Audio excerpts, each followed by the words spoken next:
Gravewalkers, Book 6, Blood Fog, by Richard T. Schrader. Copyright 2013. All rights reserved. Chapter 1, Devil's Honor. Cutter led Jingle Bell's army of ghouls to war. Their rabble of a march made a considerable ruckus, even while still out on the streets. It grew even louder as they laid siege to the Pigeon Coop office tower. The cunning of Jingle Bells had lured his enemies onto his home ground, surrounded them with a legion of his loyal soldiers, and then successfully trapped them there. Soon he would tighten his grip and then kill Critias along with all his companions. The combined strength of so many eager infected hands made short work of the roll-down garage door barrier that kept the army out on the street. After they split the metal mesh vertically, the ghouls pulled the whole thing down entirely. The car park entrance made for a wide avenue of invasion as the whole army of infected surged inside. Ghouls explored every corner and cranny as they worked their way up through the building. Their hunt was on for human meat. Critias and his companions still climbed the stairwell on their way to the roof when they heard the garage gate give way. They hadn't specifically heard the barrier fail.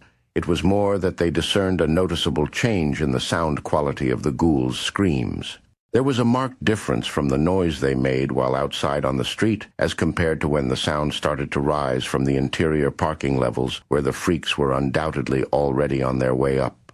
None of them heard any agonized complaints from that cowardly pirate they found in the trunk of a car. He was no less trapped inside the building by Cutter's army, and they had abandoned him to his disarmed doom. It was possible that the man had screamed because the ghouls finally found him. No one would be able to hear it over the voices of so many agitated infected. Critias remained confident as he said, "They are not onto us yet." He knew how to interpret the tone of ghoulish voices. They had a sort of language that communicated their moods to each other. It was more of a flocking behavior similar to birds, that any one ghoul took its directions by noticing the nearby behavior of 7 others. No one ghoul or starling was captain of their swarm, but together they became an artificial intelligence that moved as a single organism, even if their total numbers were in the tens of thousands. The sounds that the ghouls currently made were still the hooting that told other infected that they searched for suspected food. The call meant that a hunt was on, and it told other ghouls what places were already being explored so that they spread out more effectively. It was only a matter of time before one of them flushed prey into the open. When the first of them actually spotted something to kill, it would call out in a more enthusiastic pitch. That shriek would summon any nearby infected to investigate. When those voices joined in, the whole ghoul army would know to follow. The next sound that got their attention could only have been one of the giants kicking down a stairwell door. Dan had glued some of them shut with his bottles of 16-pound urethane. Since the door opened into their own stairwell, the impacts had a thoroughly frightful, dooming drum coming up from the deep darkness quality. There was great energy in the blows that left no one in doubt about who would win the contest between Destroyer Ghoul and Metal Fire Door. Something far bigger than any human was down below them, and it clearly wanted to see them dead. When it showed up, the creature would not be alone. The symphony of excited howls indicated that there would be many hundreds of regular infected. The summer heat made their stairwell stifling. Ghouls were immune to fatigue short of literal dehydration, and they could endure even that with the time to adapt to arid climates. None of Critias's companions were so fortunate. They hurried up many flights of stairs while they wore thick body armor and carried heavy equipment. It was hard exercise even for people in good athletic condition. Whatever the cause, heat or fatigue, they didn't make much progress before the door down below gave way. There was a gust of rank air that wafted up. They did not have to wonder if the ghouls were now in the stairwell below them. Cutter proved that he had personally kicked in the door because he shouted up through the building, "Gunfighter, did you think you would catch my master so easily? Now it is you that has fallen into his trap. See how you flee like a frightened squirrel before me." Critias shouted back down the stairwell, "I thought you would have learned your lesson by now, boy. You know that when I see you, I'm going to pepper your ass with really big bullets. It's a wide world, son. Just turn around, start walking, and don't ever look back. We don't need to do this. Just look at how big you are now. You don't need anything from anybody. Just walk away. Find a new home. Don't make me kill you." There was a pause, a time long enough to make people wonder if the talking hunter would actually just drop the whole thing and then leave town for greener pastures. "You know I can't do that." Cutter finally replied, sort of meeting Critias halfway. He saved me once. I just can't turn my back on him. It has to be this way. Let's do this then. Critias shouted back down. This town isn't big enough for the two of us. Cutter roared for his army to charge. A great throng of ghouls howled with lust for human blood. The army of runners had heard Critias shout back. They launched up the stairwell at a tireless sprint. The infected knew no fear, nor felt any exhaustion. They ascended at better than twice the speed of mere mortal men. We are short on time. Critias told his team. Just keep climbing and meet me at the top. After that instruction, he took off to run 3 stairs at a bound. Critias had preparations to make. That would take time. He needed to reach the roof that much sooner. His companions knew him well enough to know that he was not abandoning them. Critias had come with a plan. For it to work, time was of the essence. He finally stopped on the 2nd floor down from the roof and then exited the stairwell. Critias went down the central hall on that level and then turned onto the outer corridor that had the floor-to-ceiling exterior glass. He stopped midway and then looked out that window. Colonel Davis's team was there, waiting in the maintenance attic of the adjacent shopping complex building directly across the street. They had already removed the glass from the building on their side. A broad, open space left them free to shoot their rifles. They could also enjoy the cooling breeze while waiting for the action to begin. We see you. Hiram radioed to Critias. This is your kill zone. Critias told him. I am going to sever the stairs above this floor and then bait them into this location. We are about to give them some skydiving lessons. By the time the rest of Critias's companions came up, he put the final touches to the explosives he rigged to the stairs going up to the uppermost floor of the building.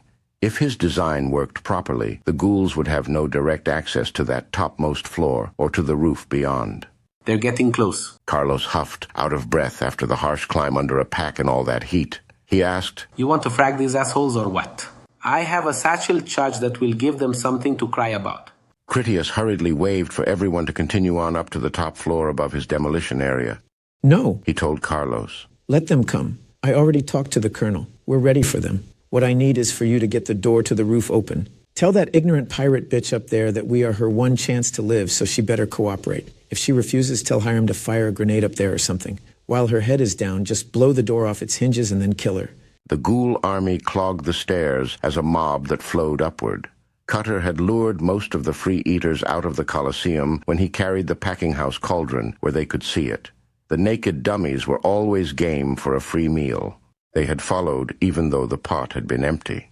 Critias didn't want the ghoul army to focus their limited minds on the idea that they wanted to get to the roof where they could eat his friends.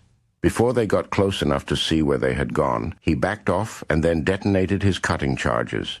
He had used a 2-part canister sprayed explosive from his Marshall supplies. The bottom layer was a yellow-colored ribbon with the texture of toothpaste. A second nozzle simultaneously covered over the top of the yellow strip with another explosive that had the appearance of white shaving cream foam. When Critias signaled his postage stamp-sized detonator, the stiffened outer coating formed the tamping blast that then focused the undercharge into a slicing beam of force that cut steel-reinforced concrete like cheese under a wire. Most of 2 stairwell landings and an entire flight of steps fell away with a loud bang and an accompanying billow of dust. The second boom was when the wreckage landed on the intact stairs below. The door to the roof was open when Critias arrived. The female pirate was not a bad-looking bird at his first glance. They had taken her guns away, but other than that, she was unrestrained and wisely kept quiet. On his way to grab one of the bags with the ropes and climbing gear, Critias saw a second pirate, a male with a bullet through his skull. Critias tossed Bean a repelling harness. Put this on. He then looked to Carlos for an explanation. Did you install the new asshole into that guy's forehead? That's how we found him. Carlos answered with an innocent and bewildered shrug. Either the woman killed him or he checked himself out. The pirate woman spoke English when she told Critias. I shot him because he was going to trade me to one of those talking creatures. I know you don't believe me, but they talk, and it wanted to marry me or something. We know they talk. Critias told her with little time for conversation. That is why we came here. I want to kill him. It's not as if we came out into this shit because we valued your stupid ass. If you want to live, just keep your mouth shut and stay out of our way.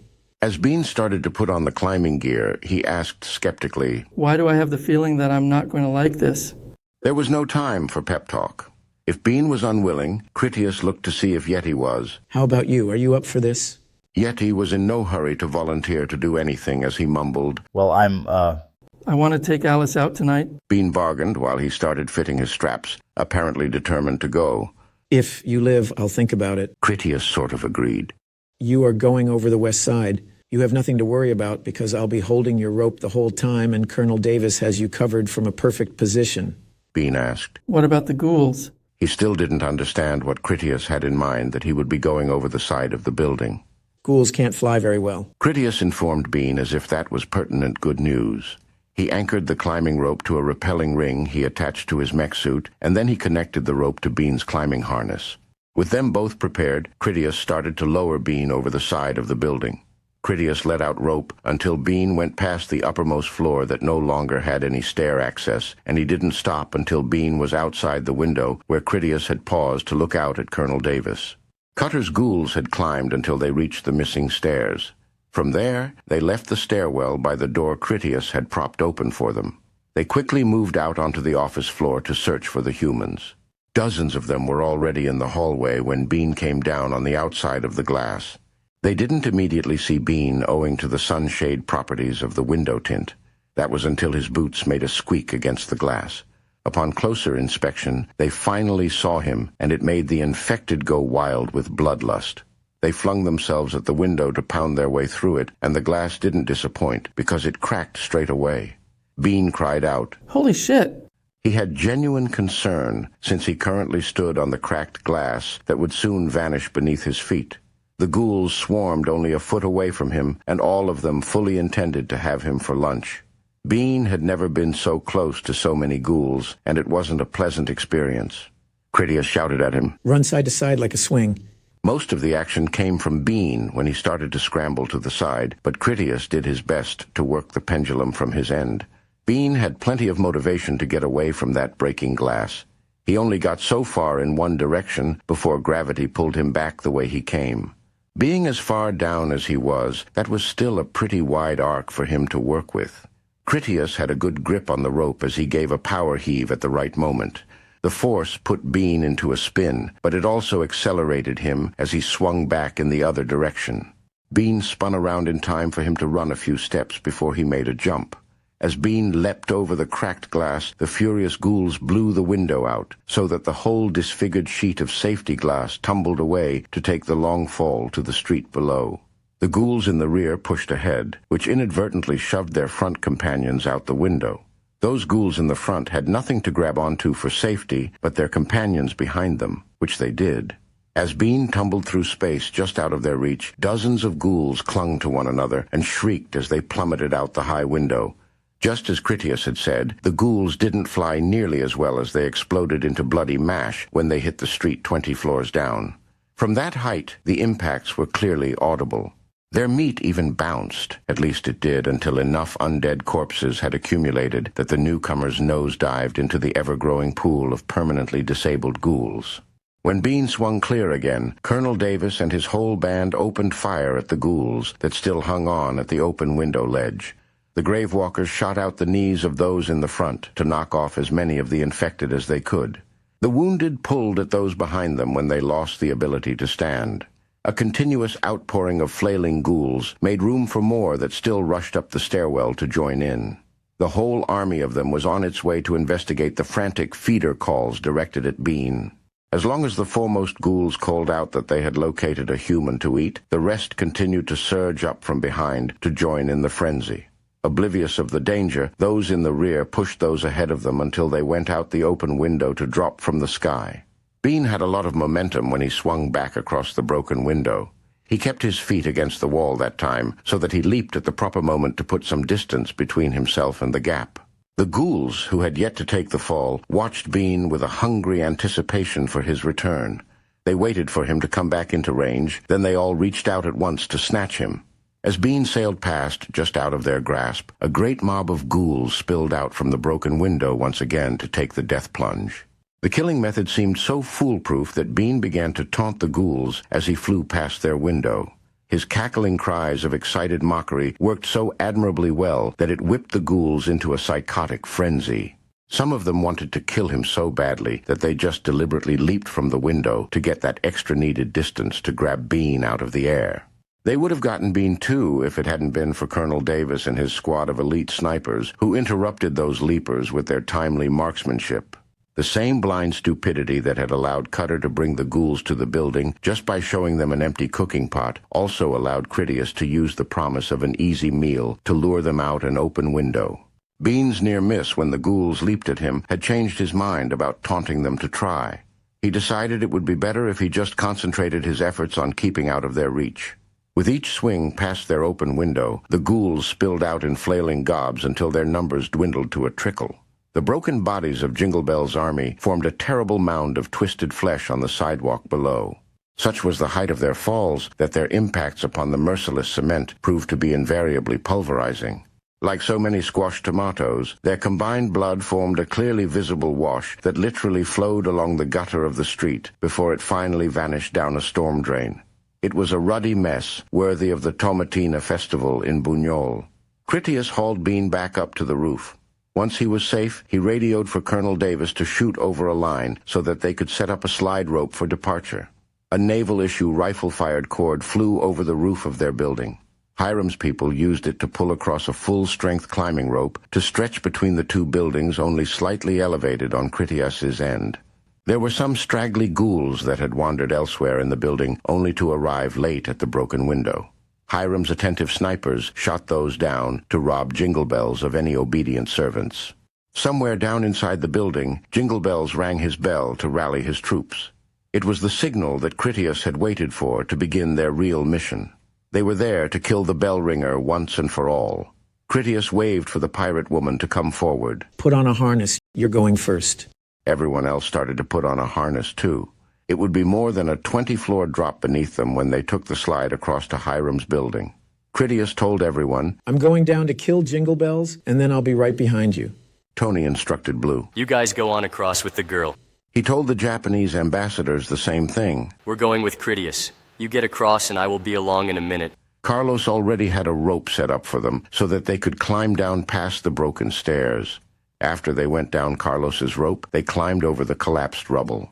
Jingle Bells rang for his troops again, only louder, which seemed like a positive sign that the bell ringer wondered why all his slaves refused to answer his summons. The sound gave Critias a good impression about how far down in the building the watcher was, so he headed further down the stairs. We need to get to him before he gets back onto the street. Critias urged the others on to greater haste. This talker of yours seems to know how to stay out of your grasp. Polat observed as though he believed that watchers were real. Somewhere between when Cutter shouted at them and the testimony of the pirate woman, Polat came to the conclusion that it had to be true. The Turk warned, Back on the streets, he will be able to call up plenty of reinforcements by making any noise at all. After a moment's consideration, Polat added, At least Carmen will be happy that you brought back the pirate girl. Polat made it sound like he expected Jingle Bells to escape. Critias caught the jibe. I didn't come here for that damn girl. Jingle Bells is not going to escape my trap. If the rest of you can't keep up, you should turn back and then hook up with Colonel Davis. Tony Banjo had a sudden inspiration. I think he will want to be in the parking area. We haven't seen his other hunters yet. They would have space to move around in there, and an easy way to get back to the street. It also has enough light for them to be able to see clearly. Let's keep after him. Carlos voted not to turn back. I have hardly got my dick wet yet. We came here to knock some heads, right? Keep up as best you can. Critias told them as he vaulted over the railing to drop Carmen style down the eye of the stairwell. For a moment, he imagined that he had her with him and had no doubt that she would have been able to keep up with him and then some. Carmen was a great partner to have, and she would have been of value to him then. Critias had a momentary pleasant feeling when he realized that Polat had been right. Carmen would be pleased when he brought home her pirate girl. Tony had guessed wrong. Jingle Bells was not down on the 5th floor parking level. The bell ringer was on the 9th floor where he had his secret escape exit. He could reach the rooftop of the adjacent building on the east side, which was opposite the view from where Colonel Davis had positioned himself to shoot into the west side windows. Jingle Bells had two objectives in his strategy. He wouldn't put himself in danger ever again by personally confronting his enemies, and he wouldn't find himself backed into a corner against their devilish guns. Cutter stood nearby where he listened at the open door into the stairwell. He heard the humans as they rushed down the stairs in pursuit. They're coming, He warned his master. You know what to do. Jingle Bells instructed. They think that I underestimate the devil's trickery, but I know my enemy. Go and remind them why they hide in that tower.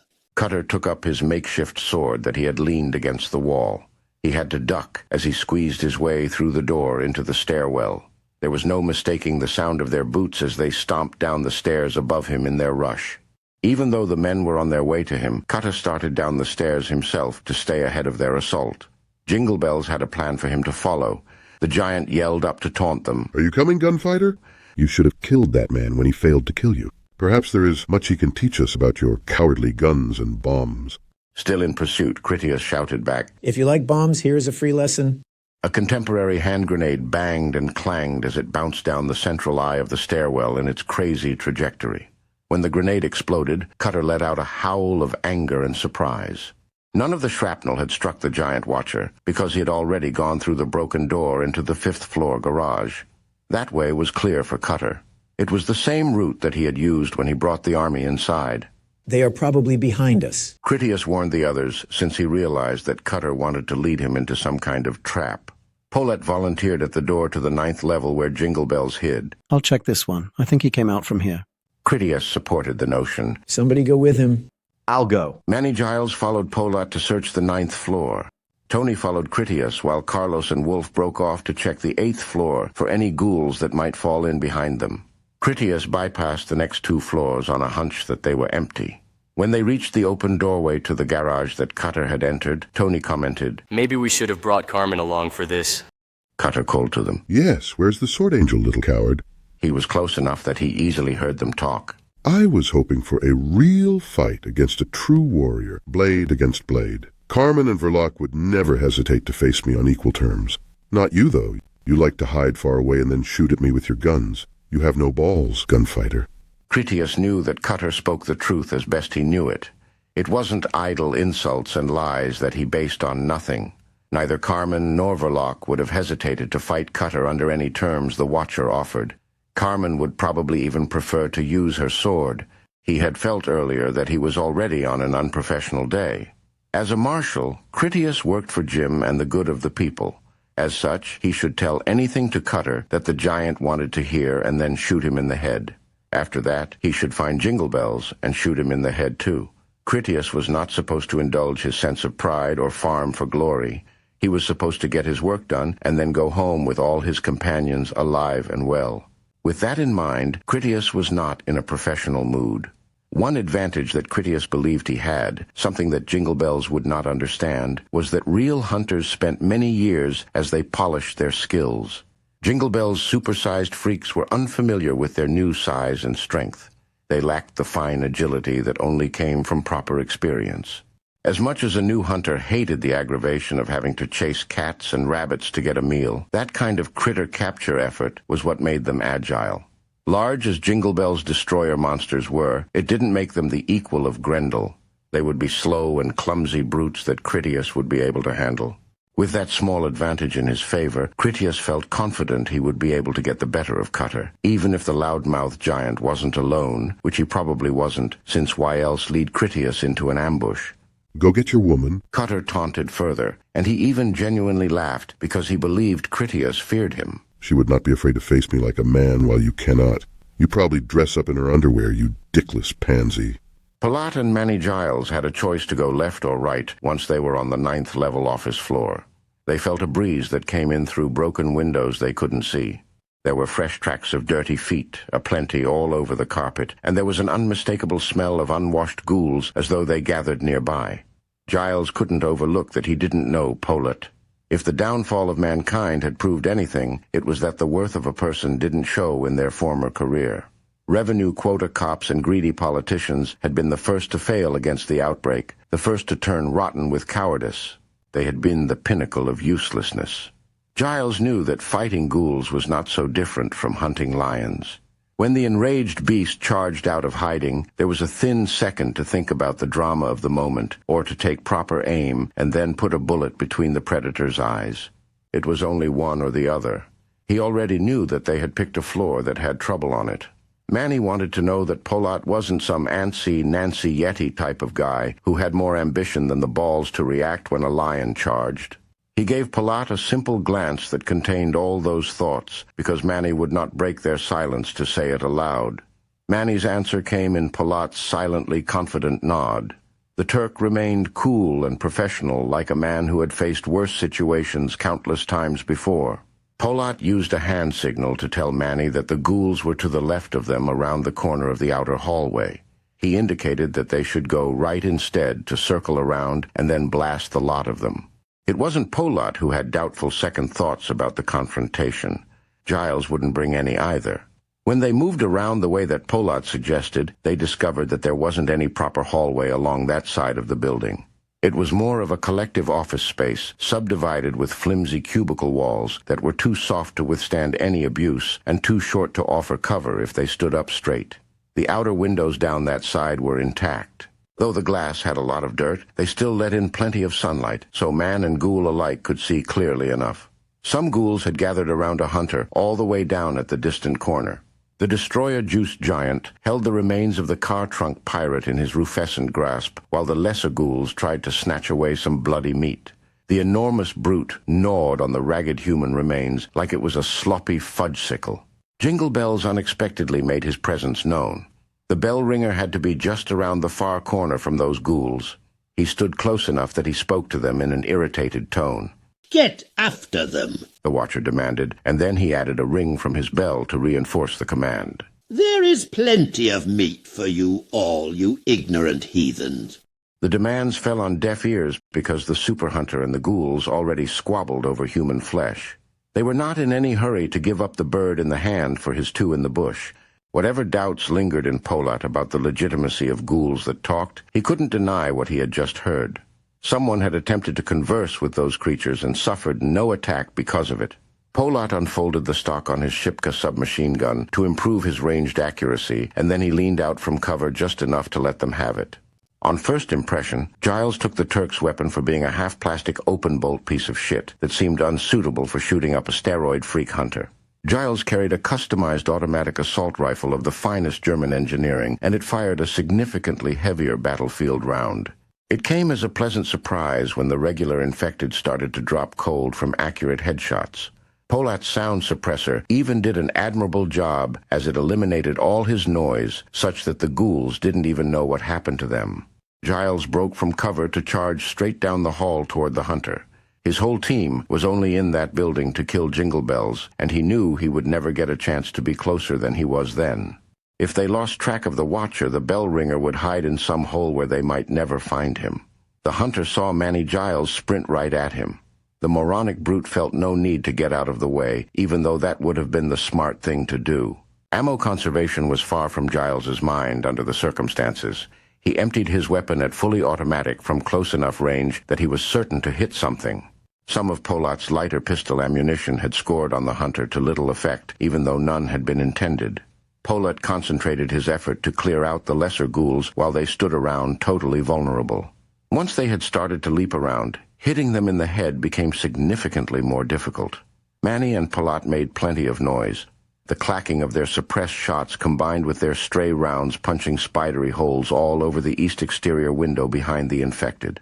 Even while subsonic, the jacketed military bullets from Giles made the beefy frame of the hunter convulse as they ripped big holes into him. Perhaps the hunter thought it suffered an attack by angry bees. It furiously waved and flailed about the body of the dead pirate in a demented sort of dance. The action did not put an end to its agony. It did fling blood all about in addition to its own that poured from at least a dozen of his gaping gunshot wounds. Giles kept on with his run until he used a television wrestling dropkick to hit the hunter in the chest with both feet. Unbalanced by the impact, the giant ghoul also tripped up his feet with one of the fallen headshot ghouls, causing him to topple over backwards. With a shattering crash, the huge brute collapsed out through what remained of the already damaged window. Manny got up quick, feeling grateful for his new Gravewalker body armor that protected him from the broken glass that was wet with infected blood.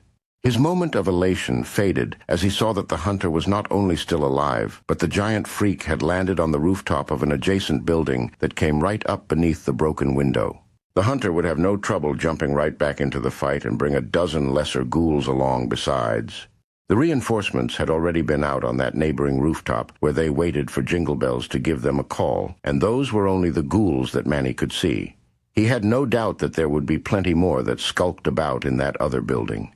If all that wasn't bad enough, when Manny then looked to his right, he saw that the next hallway where he had expected to find Jingle Bells had its own sizable force of runners, and they definitely had an eyeball on him that was all bad intentions. The Ghouls had watched him kick the hunter out the window, but it hadn't intimidated them any. Giles had no idea where Polat had ended up.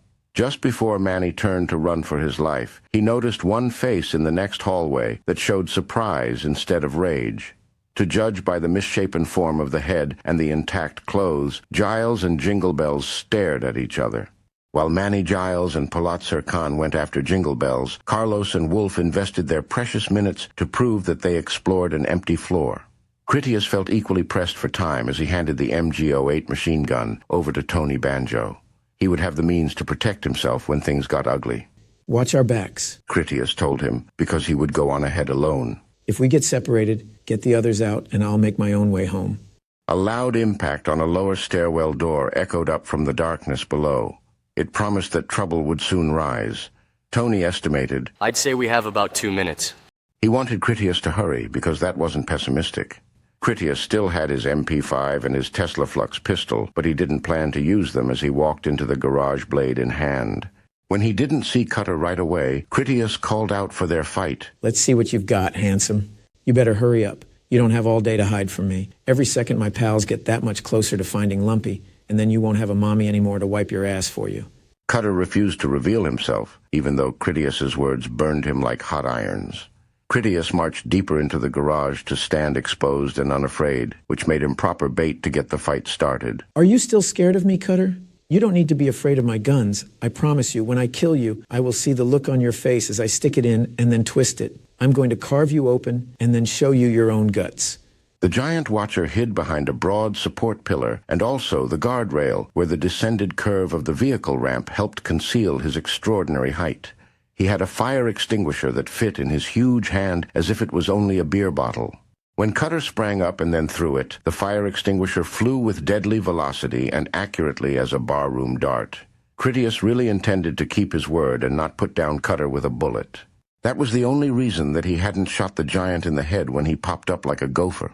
If Carmen had let her personal feelings and heroic showboating conflict with one of her missions, Critias would have certainly given her a good chewing out, and rightly so, but that hadn't stopped him from breaking his own rules. Cutter had given the fire extinguisher a quality throw that would have hit Critias in the chest if he hadn't dodged out of the way.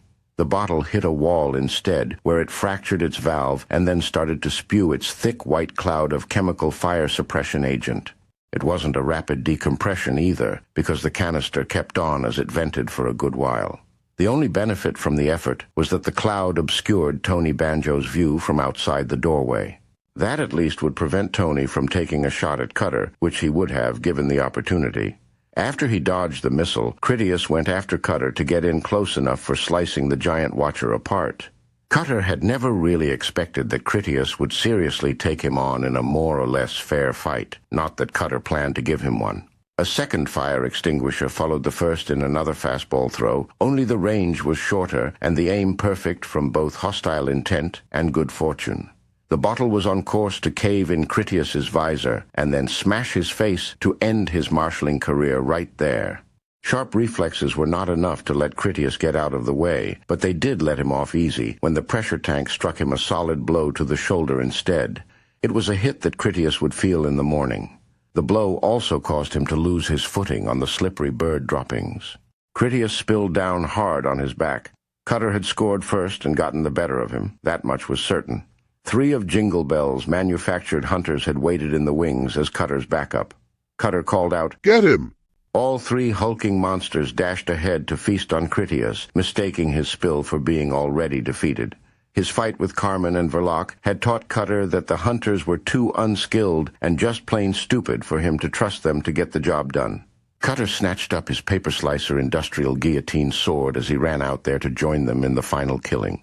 Even if 3 hunters couldn't get the better of Critias while he was already down, Cutter knew that they would keep Critias distracted for long enough that he could administer a sword hack that the marshal definitely wouldn't survive. At the same time that Critias scrambled to avoid certain death, Manny Giles dealt with his own emergency.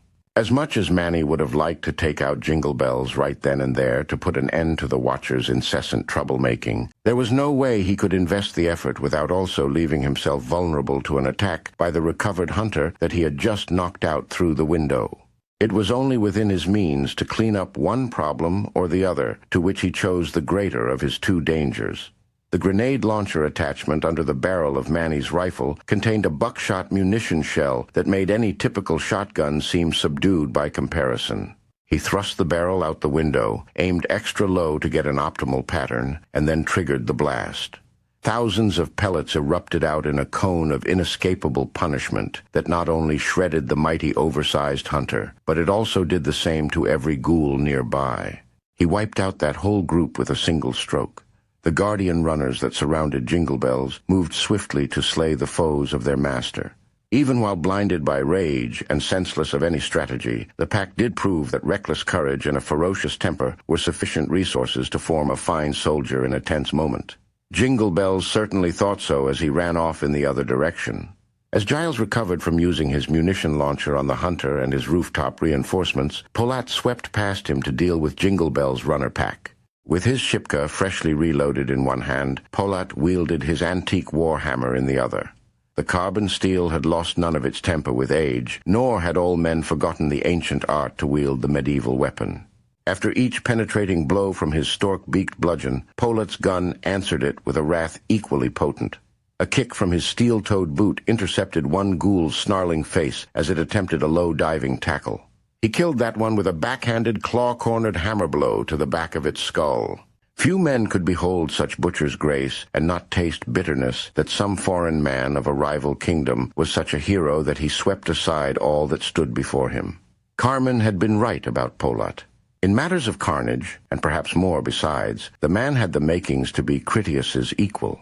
More ghouls had circled around behind them by the time Giles had loaded a fresh magazine into his assault rifle and a new shell into its attached grenade launcher.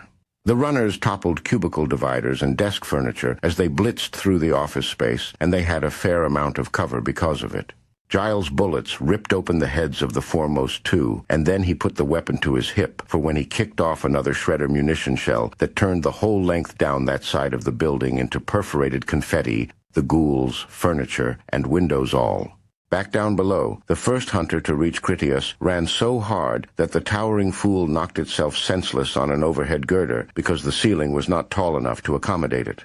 The second hunter was so stupid that its first thought was that the stunned hunter competed for the same food, so it backhanded its partner with a thick forearm across the chest. The first hunter had already been so dazed from having cracked its head that the blow from the second hunter laid him over on his back. He was down for the moment, but far from out of the fight. Critias was still down in the filth when the first two hunters botched their attempt to kill him. If they had more experience, they probably would have succeeded. As it was, Critias had the opportunity to save himself. First, he plunged his panga bowie into the standing hunter's knee. The pigeon droppings made it easier for him when he spun on his back and then stomped a kick into the wound. He pulled out his blade and also busted the leg joint entirely. Critias hadn't considered that the hunter would collapse under its own weight so promptly, or that when it did, it would land right on top of him. Critias rolled out of the way in time to avoid ending up trapped beneath the furiously flailing monster. As Critias sat up on his way to get back to his feet, Cutter stormed up on him with a roar to deliver a haymaker two-handed swing of his enormous paper-cleaver blade. The only thing that Critias could do was let the slime help him to slip back down flat so that the great razor would pass over him. His evasion would have worked, except that the first hunter had recovered by then. It lurched to sitting up, only to find itself elevated into the path of Cutter's attack. Unable to avoid the collision, Cutter accidentally buried his steel blade halfway through his companion's upper torso. The blow was so brutal of a monumental blunder that it not only completely severed one of the hunter's arms, it also incapacitated the rest of the body. The third of the manufactured hunters that supposedly helped Cutter came up last. The riotous circumstances had the brainless brute so confused that it could hardly make any sense of what went on. The crippled hunter with the broken leg thrashed about so madly that it essentially attacked everyone at random. Cutter had already slaughtered one ally. Critias in his mech suit covered in blood and bird shit was too hard to distinguish from being a fellow freak of infection. Cutter actually managed to rip his sword free from the carcass of his pal, only to catch the third hunter in the mouth with the accidental backswing.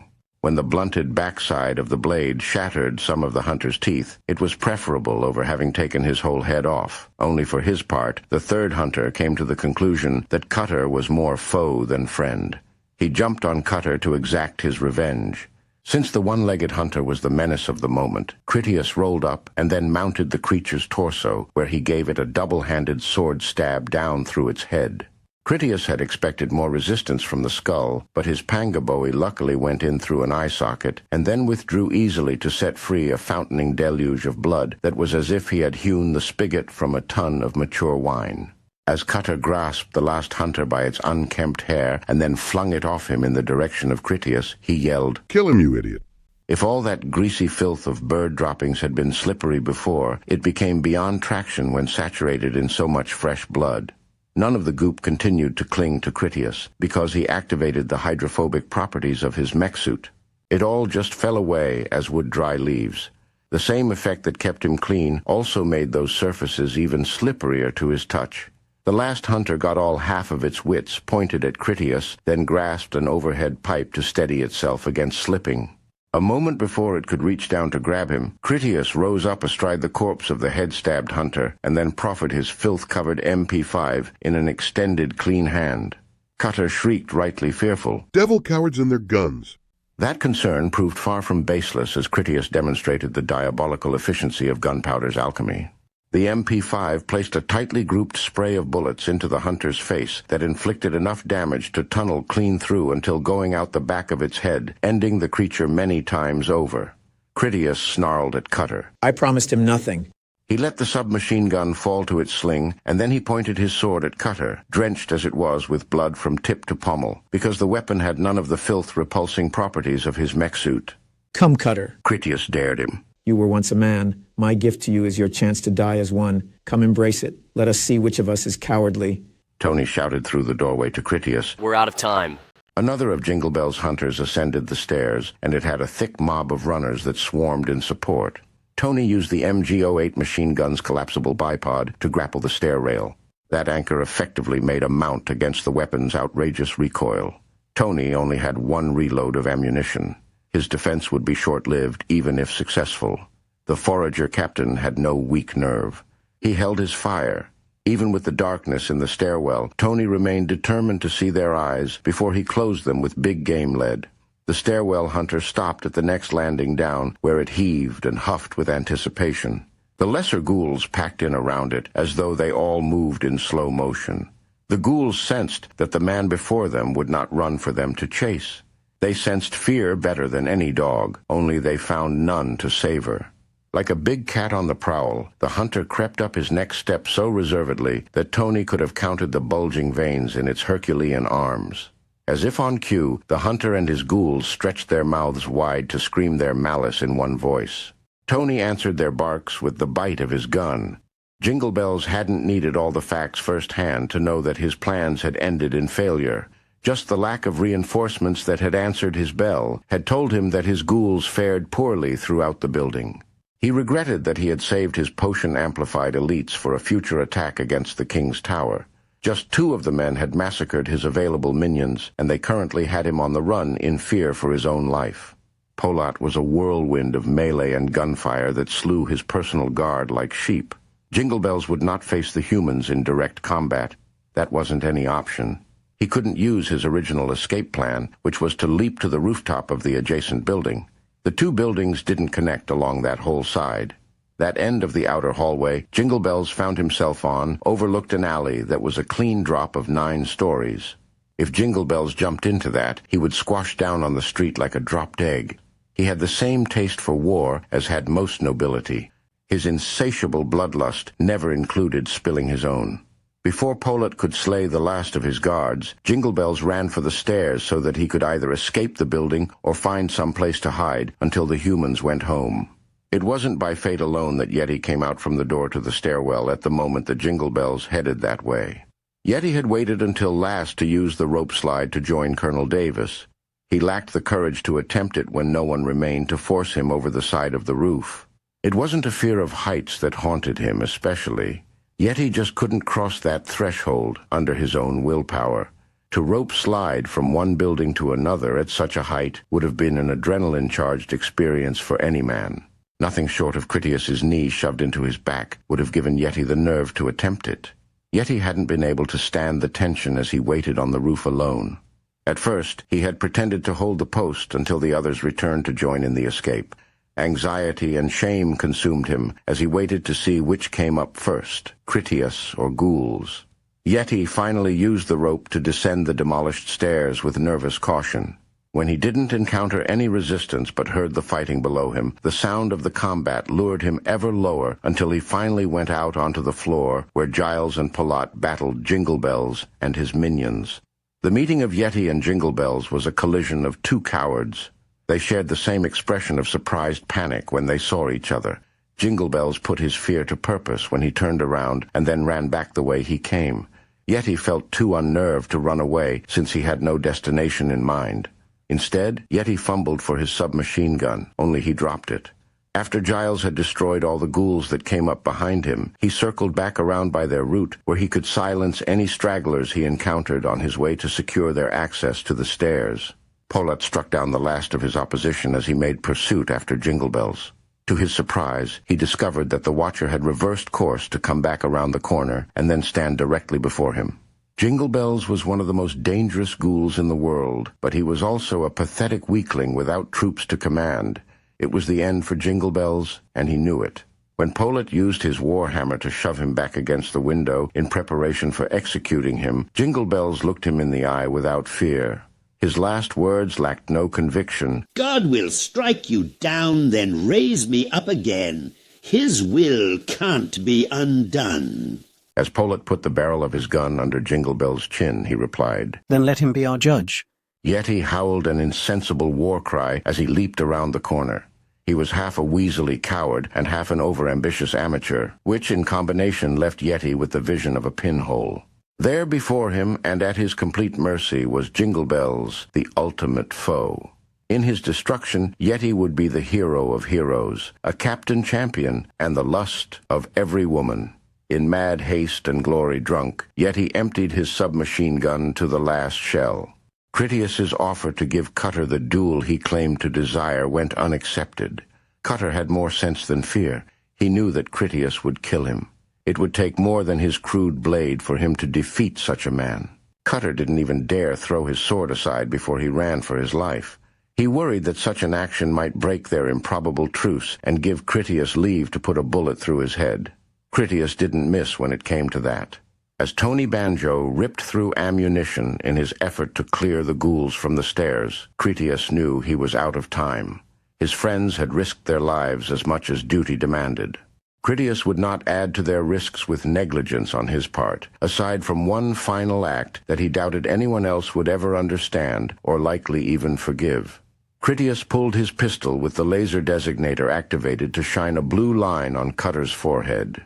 Instead of pulling the trigger, he shot him with words instead. Jingle Bells ran away and left his giant to die by her sword. He won't hesitate to do the same to you. Thinking that a bullet was imminent, Cutter threw his head back to scream, Faithless coward. The moment passed without him being dead, and then Cutter looked to see that Critias had gone. Nice gun, said Tony, as he thrust the heavy machine gun back into Critias's hands.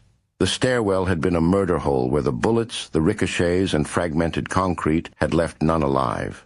The infected blood rolled down the lower stairs in broad ribbons like little waterfalls. We've done as much as we can here. Critias told him. Now it is time to get everyone back home alive.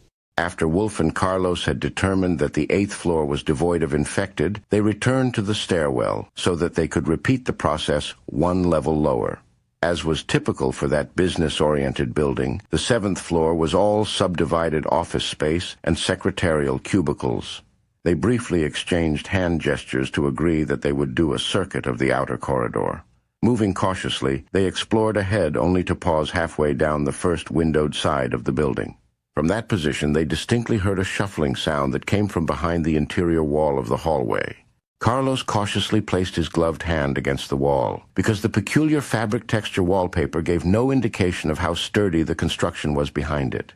In the same moment that Carlos felt what he believed to be the firm stability of a permanent wall, one of Jingle Bell's common ghouls stepped around the far corner of the outer hallway and then turned its head to stare right at them.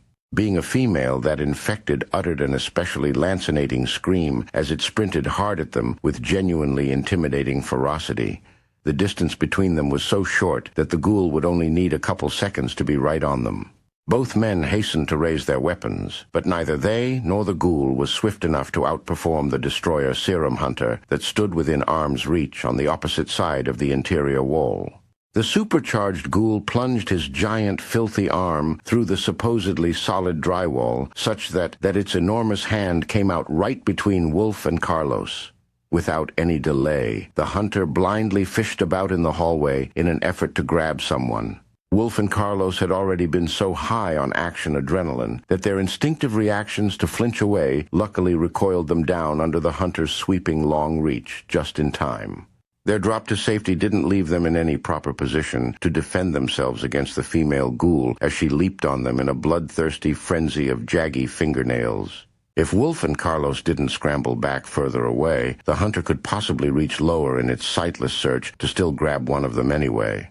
When they all came together an instant later, the hunter's huge paw happened to snatch up a fistful of the female ghoul's long, filthy hair. The giant arm jerked her to a stop so abruptly that the ghoul's feet flew up into the air ahead of her and nearly kicked Wolf in the face. There wasn't even time enough for gravity to pull her back down before the hunter yanked the furious female in through the same hole left behind by its enormous arm, which had been so big that her body didn't even need to break any more drywall to disappear inside. The men were of different minds as they hurried back to their feet. Wolf covered the hole in the wall with his weapon as he backed away toward the windows. Carlos went forward with his back to the interior wall. He got right up next to the opening and definitely within reach of the hunter if the arm returned. The frustrated hunter flung the female ghoul at the wall, where her body impacted hard enough to deform an outward bulge without breaking through. Wolf considered the impact reason enough for him to spray the bulging area of wall with bullets from his Thompson, just in case it was the hunter trying to smash through the wall again. The hunter knew from the sporadic gunfire that humans were out in the hall, just as it had suspected when it accidentally caught the female ghoul by mistake. Carlos heard the thumping footsteps and determined snarl of the hunter as it made up its limited mind that it would kill them both. The drywall had already proven to be a feeble defense against the hunter. It assumed that it would be able to plunge bodily through the wall to get out to the men in the outer hallway. In actual fact, the galvanized steel studs and strands of electrical wiring inside the wall were far more bendable than breakable. The hunter crashed into the wall at a charge. It got halfway through before becoming stuck in a crude net of vertical metal support studs laced together by several rubberized electrical lines. Its giant mouth stretched wide in a loud, angry roar of thwarted hatred. Wolf was close enough to be within reach if only the hunter could have freed its arms in the moment. Carlos jammed the barrel of his assault rifle into the hunter's open mouth from a sort of cover-fire upward sidearm gesture that would keep him clear of the infected blood splatter as he blew out the back of the monster's head with a burst of bullets. Critias and Tony hurried together up the stairwell where they soon encountered Wolf and Carlos on their way down to meet them. The floors we checked are now clear, Carlos said as the two men joined them in flight toward the roof. We killed one of his hunters. Wolf revealed. Down there. He pointed to the open doorway of the floor that they just passed. We have not seen Giles or Polet since we last parted. Carlos asked. Did you find him? His tone left no doubt that he referred to Jingle Bells. No. Critias answered plainly. I took 3 more of his giants, and Tony put down a 4th. Even if Jingle Bells lives, we have done him harm that he won't soon repair. Let's hurry now. All victory will seem as failure if there is an empty chair at supper. Manny Giles circled half the floor before he came around behind Yeti. He rounded the corner at just the right moment to see Jingle Bells collapse through a bullet-shattered window and then fall into the deep chasm of the alley that divided the 2 buildings at that point. Giles didn't rejoice at the death of Jingle Bells when he cried out, "You fucking idiot!" Polat sank with at least a dozen of Yeti's bullets in him. Yeti just stood there in shock. He said and did nothing as his mind froze awash with the impossible. Yeti had slain Jingle Bells, and he had slain Polat too. He was the hero and the king of fools. There would be no triumph that greeted him when they got home. The war hammer of Polat became the cane of a crippled old man. Polat nearly collapsed, but still propped himself up on his stick. Blood ran from his mouth as he turned his head to see who had slain him. When he locked gazes with Giles, Polat whispered, "Tell her that I—" Then he crumpled. Polat would have hit the floor if Giles had not caught him, then held him up by the straps of his armor. In that moment, Yeti would have murdered Giles too, and then cast both their bodies from the window. If only he survived, his lies would have been the only story with none to stand as his accuser. Yeti would have, if his weapon had not already been empty, and if he also had the spine to take such harsh action to make his ambition into reality, but he had neither nerve nor bullets to make good on his evil fantasy. Giles snarled at Yeti. "Take an arm and help me carry him. If you drop him, I'll fucking kill you." He meant it too. At the slightest additional excuse, Giles would execute Yeti on the spot. Yeti whimpered. "He's dead." He meant that perhaps they had no choice but to leave him. Yeti helped carry Polat anyway, since he sensed that Giles would execute him in reprisal if he didn't. While they hauled Polat down the hallway to take him home, Giles threatened, "If he stays here, you will too." Cowardice was a tricky beast. In one moment, it robbed a man of all strength and turned him into a worm. In another moment, it gave a man the strength to chew through his own children to secure his own escape. Yeti was no small man, and the terror in his blood lent him the strength of Atlas. He had not one thought for the life of Polat. Yeti was of a mind that if he carried Polat's body with loving haste and strength born of brotherhood, he might then diminish the avalanche of scorn that waited ahead of him. Critias met Giles and Yeti as they reached the stairwell. The sight of Polat was a cruel blow, but Critias could not afford to indulge it. It was plainly obvious that someone had shot the man to death, and so the killer was either a pirate or one of their own. Critias had noticed at their first meeting that flotilla operators like Polat wore heavier armor than foragers normally did, and Yeti's weapon had fired subsonic hollow-point pistol ammunition that wasn't exactly renowned for its excellent armor penetration. Those were the only reasons that Polat was not dead already. Even if the Turk wasn't already dead, he probably soon would be anyway. They still had a long road back to safe quarters, and no man so grievously wounded would endure being carried about for such a journey. That grim assessment didn't even include his constant exposure to infection. Wrap him in a poncho to keep him clean, Critias ordered as he took an injector pen from his marshal's first aid pouch. After he jettisoned the protective cap, he stabbed the injector into a patch of skin at Polat's neck. The medicines would clot the blood in his wounds and keep his heart beating. It was all that Critias could do for the man, and he didn't imagine it would make any real difference. With no other treatment to offer but haste, the men worked together to carry Polat as carefully as they may. Critias radioed to Kevin that they had a medical emergency and he should make ready to receive them. So it was that Yeti found the courage to take his slide on the rope between the buildings to join Colonel Davis. It was no challenge to him at all compared to his need to distance himself from the terrible blunder he had committed. Critias felt confident that the broken stairs would keep them safe on the roof for long enough to treat Polat generously. They applied pressure bandages to the most severe of his wounds before they bound him snugly for transfer across the line. Just to the south of Hiram's building was a multi-level parking structure of considerable size that had once accommodated the busy commercial district. Penny Welder drove the hauler truck to the summit of that location, the uppermost level being roofless to the sky. Colonel Davis led everyone there for the departure. Great was their urgency to preserve Polat's life, and zealously they slew any infected that barred their way. Chapter 2. Wages of Ithaca. You shouldn't have been in such a hurry to shoot him. One of the pirates complained as he adjusted the gas mixture on a cutting torch. He was the one who knew how to use this thing. You'll figure it out, Madeline assured him with confidence.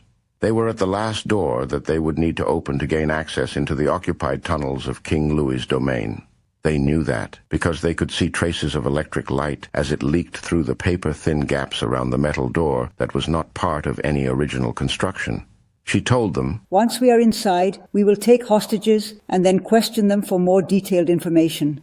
Verloc had continued her stealthy surveillance of the pirates at every step of their way. As she followed them, Verloc relayed her progress to Kevin. Nothing the pirates did or said went unknown to him or to Jim, who received that information in turn. That was how Carmen knew exactly when and where she could find the pirates. Carmen needed to position herself properly if they wanted to take full advantage of Madeline's evil ambitions. When the time was right, Carmen would turn all the pirates' perceived successes into their fatal detriments. It wouldn't only be Madeline's pirate band that Carmen eliminated either. If the plan worked out as Jim hoped, they would conquer all of the pirates and seize their black hole transport as well. There was also a chance that the plan would fail, perhaps so badly that Carmen would have destroyed herself instead. Time would tell on the wisdom of the strategy. Jim had ordered his workers to load the light rail train with treasure and then leave it unguarded. The regular patrols had withdrawn themselves into hiding as per his instructions. So it was that the smuggler's passage was lonely and quiet as Carmen led her 2 daughters along with Queen Jessica to where they would fall into the unmerciful hands of their enemies. Even as they walked, Carmen couldn't deny the genius of her own cunning. No one could possibly be so stupid, selfish, and downright evil as to willingly use those 3 young women as bait for Madeline and her pirates. That was why the pirates would never suspect it was a trap. It was a transfiguring moment for Carmen as the 2 warring parts of her conjoined mind began to split apart. Carmen, the war machine, thought the plan was perfect. The woman in her already contemplated how she would pistol execute herself in the head after the plan went wrong and the girls ended up raped or dead. No human could have appreciated the battle of thoughts that waged in Carmen's mind. Perhaps Critias understood the implications of what she was, and yet not even he would have guessed at the sheer volume of it. At its core, her internal battle was one for dominance. Carmen may have had 2 minds, but she only had 1 body, and it could only obey 1 course of action. Like a promise from Machiavelli's prince, the needs of the moment were as vital to Carmen's strategies as were the reversals of those same commitments when the available advantages had changed by the morrow. Carmen was a war machine, and that fact ruled her for the moment. The pirates were a real and active threat to everything that Carmen loved or cared about. By command of her husband and the king, it was Carmen's duty to endure pain, both physical and emotional, to accomplish such tasks that protected her home, friends, and family. Both sides of Carmen agreed that the pirates were an unacceptable threat that she needed to stop. There were lesser voices in Carmen's mental chorus. As an android, she had a commitment to preserve human life. As a woman and mother of adopted girls, she had a strong urge to rescue the innocent pirate child that was still out there somewhere while the mother was their prisoner. The truly terrible thought that gnawed at Carmen with teeth was that Mandy and Alice were her own adopted daughters, and she had volunteered to hand them over into the brutal clutches of a pack of murdering rapists. If her plans went awry, which they quite easily could, their ill fates would be directly her fault and doing. Carmen would by her own hand have cast them into the very same horror she had fought to liberate them from in Denver. That part of Carmen that struggled so fiercely to break free already promised revenge if the pirates did harm Alice and Mandy. That voice in her would push Carmen to suicide. Carmen told the 3 young women, "If you ever believed in me, trust in me now. Only by becoming prisoners of these pirates can I get deep enough among them to destroy them all. If you are afraid or you cry, if you see me do those things, it will only make them believe our deception." Then she lied, because it best served her war in the moment. "You will never be in any real danger. Even when it seems we are closest to some terrible end, know that I will never let any of you suffer harm." I understand, Alice said because she actually did. Carmen was the answer to the game of glory. The only glory for the living was to live only for others. Critias had tried and failed to teach her as much. Alice had not understood at the time. This is only work. She said to show she was ready to do her duty. They ask harder things from others. Mandy took Carmen's hand to hold it as they walked. Her grip was light and without fear. Carmen was her hero, as only those rescued from utter damnation could trust and believe. If Carmen told her that she would stop the rising of the sun, Mandy would believe it. More than one voice in Carmen's head knew this all to be true. Both the liar that used Mandy as bait for monsters and the woman who should not put them at risk for any reason. Only Carmen noticed when the pirates unscrewed a light bulb in the far distance. As the women passed by a light of their own, the pirates saw that people came their way. "In this game we are all wives of the king," Carmen said softly. "Our husband fears the pirates, so he has loaded the train with food in preparation of running away to safety. That is where we are going, to join the other treasures." "Let Carmen do all the talking," Jessica advised. "If anyone says too much, they will know." A good wife does not talk. Mandy drew upon lessons that the lecherous president's whip had taught her. She should be silent and look pretty. The 4 of them had that last detail covered well enough. They all wore lovely dresses and insensible shoes that befitted lazy and pampered beauties. When the fearful moment was upon them as they walked in the dark space with the failed light, Carmen commented, "The train is not far now. If we hurry, we can sneak a little treat before the king arrives with his guards." Madeline's best man reached out from the shadow of an alcove to clamp his hand over Carmen's mouth. After he forced her close, he pressed a naked knife to her throat. To her nostrils, the man stank with a foreign smell that filled her with the temptation to kill him instantly for the unpardonable offense of having dared touch her. Carmen realized the furious outrage that Critias would have felt had he known that any man had put his hands on her skin, much less threatened her life with a blade. In truth, however, there was no threat. Even if the man slashed her throat deep and wide, his knife could not harm the titanium bones of her neck. Even superior to any ghoul, Carmen did not need her blood to live on, to fight on, or to kill feeble humans. Carmen sublimated her hatred so that it came out as a weak feminine cry of fear and helplessness. The 4 other men snatched up the 3 girls just as easily. Neither Carmen nor Alice brought their Tesla Flux pistols since they could not afford to explain them or lose them. The common handguns they did carry were quickly in the hands of the pirates. Once the captives were in hand, Madeline stepped to the forefront and then tightened the light bulb to restore the illumination. In full view, she revealed herself as an aged shrew of a woman with the lean figure fashioned by hunger and cruel wrinkles on her face, carved by the years of venomous expressions. Her smarmy smile was so vile that Carmen and Alice longed to rip it from her face, while Mandy regressed to the terrors of Denver and so began to sob pitifully, which was no act. The pirates hooked themselves like so many greedy fish.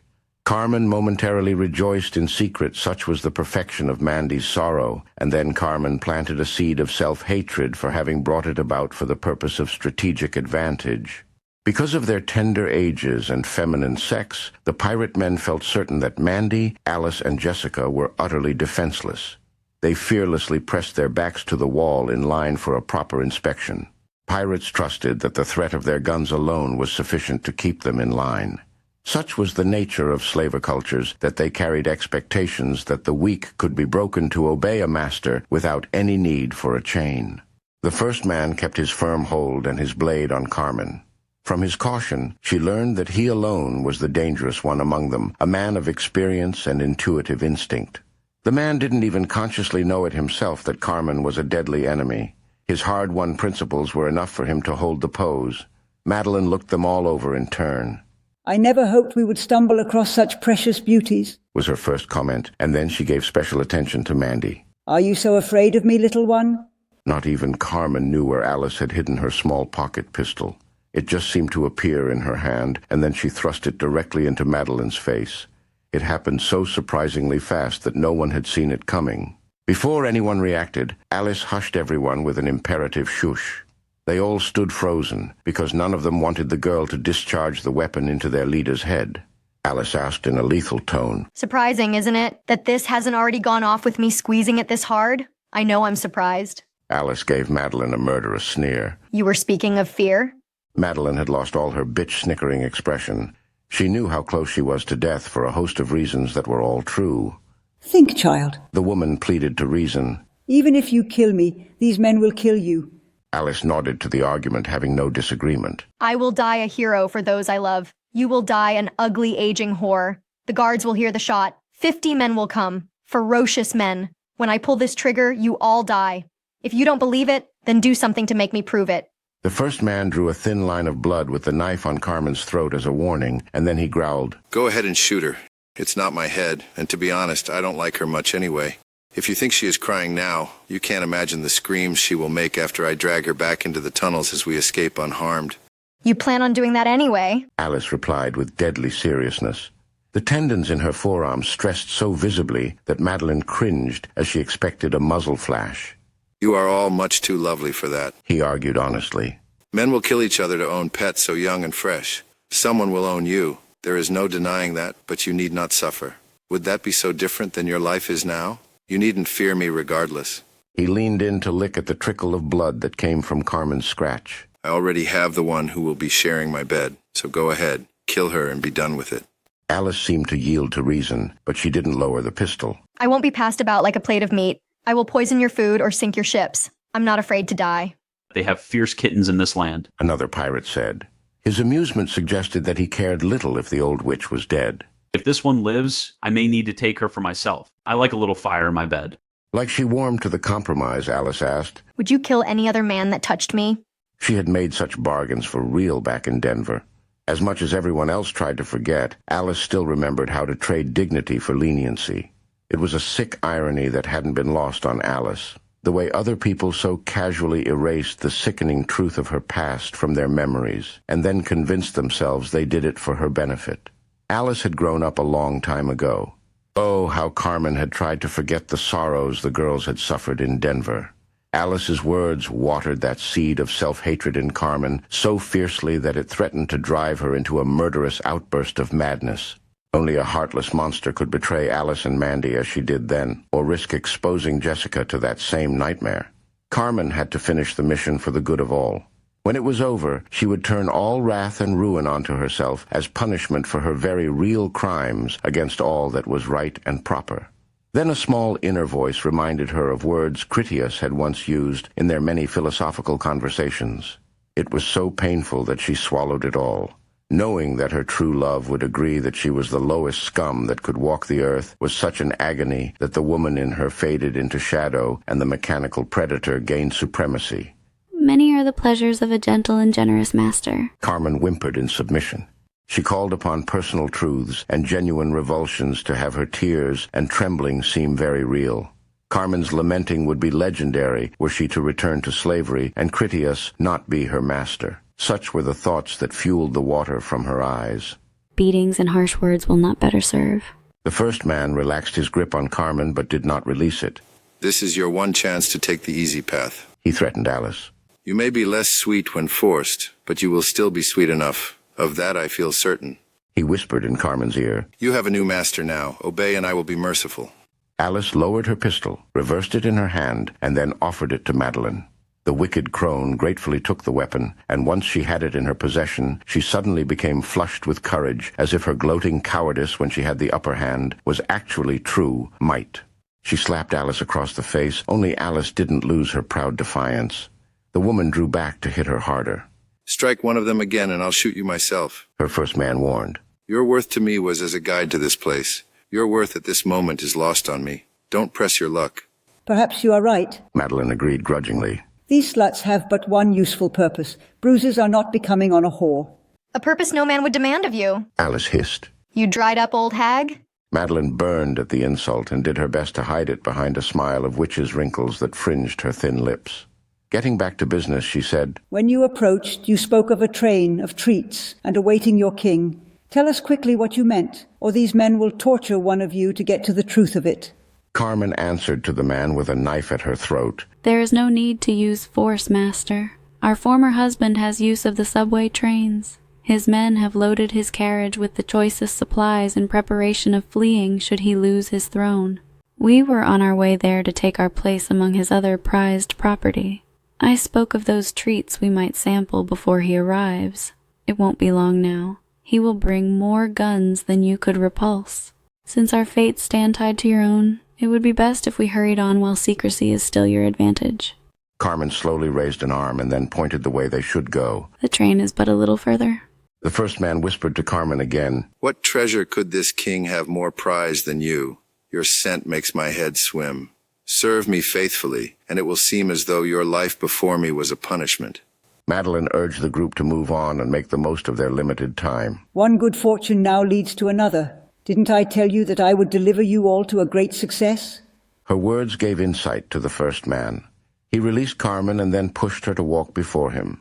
Yes. He pretended to agree, only he was being sarcastic. We do no more than open a single door, and there is not a guard to be found during a communications blackout red alert. The most beautiful woman I have ever seen has fallen into my grasp. And now the means of our freedom is waiting before us, unguarded no doubt, even while laden with all of the king's best food. Am I the only one here that is not a blind fool? I don't believe in miracles. There is some dark twist to all this. Madeline mocked him with a chuckle. You call what we have gone through too easy? Now at least we all see why he left me in charge. 3 weeping children and a pretty slut have turned you into a woman as well. Would you rather we fight his whole army, or retreat back into the tunnels to starve to death? The man warned Carmen with deadly seriousness. When I come to find that even one word you have spoken is a lie, your suffering will transcend your wildest imagination, but only after those 3 have gone first while I make you watch. Carmen explained. The people do not know that the king planned to flee with so much while he left them behind. I have not lied, master. I hope for both our sakes you are right, he replied, somewhat put at ease. You will all be raped by every man and dog I can find before I feed you to the demons. As for me, my bed will be a little less comfortable. Stop your whining. Madeline scolded her man. You speak no sense at all. If this was a trap, where is the purpose? They would have ambushed you with rifles, not tits. Is that so? The man asked doubtfully. Is that a quote from Delilah or Cleopatra?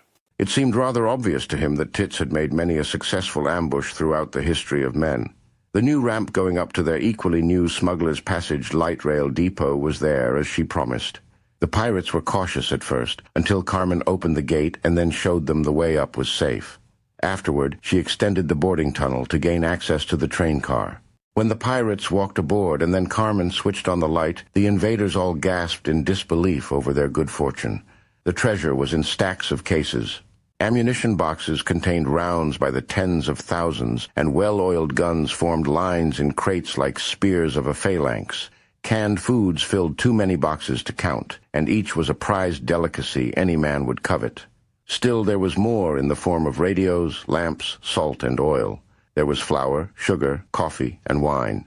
They would need a day just to take account of it all. The pirates rejoiced like Alexander having captured Babylon. One of the lesser men shoved Jessica over a stack of boxes and then ripped open the back of her dress to rape her from behind. He guzzled wine from a freshly opened bottle and then poured some down her flawless back, where it colored her pristine white bra and panties with red stain. The lead man stepped over, grabbed the man by his hair, and then rudely flung him back where he tripped and tumbled to the floor, from where he answered with an angry look that he dared not back up with more. Get one of those radios working and call the ship, he commanded. Now is not the time for play. He then ordered the others. Figure out how to get this train moving and do it fast. We must be long gone before they know what we are about. Special Agent Shield was already on the roof of the train from where she would ride along, and be ever ready to come to Carmen's aid at a moment's notice. She used her wristwatch to call Carmen, since that moment may be closer than would best serve the larger plan. I'm ready to assist you, she informed Carmen. I would not see any of you come to real harm. Threats and rudeness we can endure, Carmen answered with a subvocalized transmission. Verloc, I name you friend and sister. No woman walks this earth save you that I would call my equal in these matters, and yes, even my better. I do not ask that you shirk your duty to the agency, but I request a favor all the same. Let not one of these pirates escape through death. I would see them all in chains from first to last. They must not die under arms as free men. Let not the least of manly honors be theirs. Ask anything of me in return, and I will grant it, and still owe you thanks. I am under no orders to see them lose their lives. Verloc felt moved by the words spoken so honestly. I will fulfill your request as best I am able. These dogs shall bark from cages for the amusement of all. After a pause, Verloc confided, I am under orders to ensure your virtues. I cannot allow any abuses worse than I have already seen. I could not allow it even if my orders were not so. Carmen spoke aloud to her new master. I will show your men how to operate the train. He gave her a doubtingly sour look. Why would you be so generous? Because my new master is generous. Carmen gestured with her glance to Jessica, who held together her ripped dress with trembling hands. Each kindness will be returned with interest. When I am pleased, you will be doubly so. The man waved for her to proceed. He had pleased Carmen by protecting Jessica. She pleased him doubly so when Carmen got the train operational. It wasn't long until the train rolled away eastward. A pirate used one of their radios to contact their airship, the Black Hole, on a prearranged channel. His hastily blurted promises of treasure beyond all expectation fell on disbelieving ears. Madeline took the radio to make their case in the pirate language. We have reversed disaster, and you complain? Was it not you who suggested that Bors and his people join us? They betrayed us at the first opportunity. Was it not you who made the plans? How many others you sent out are even still alive? We were lucky to escape Bors with our lives. Now we are in possession of their subway train, and we carry more rewards than you have the lift to carry. Get together what few men you have yet to get killed, and then collect us promptly.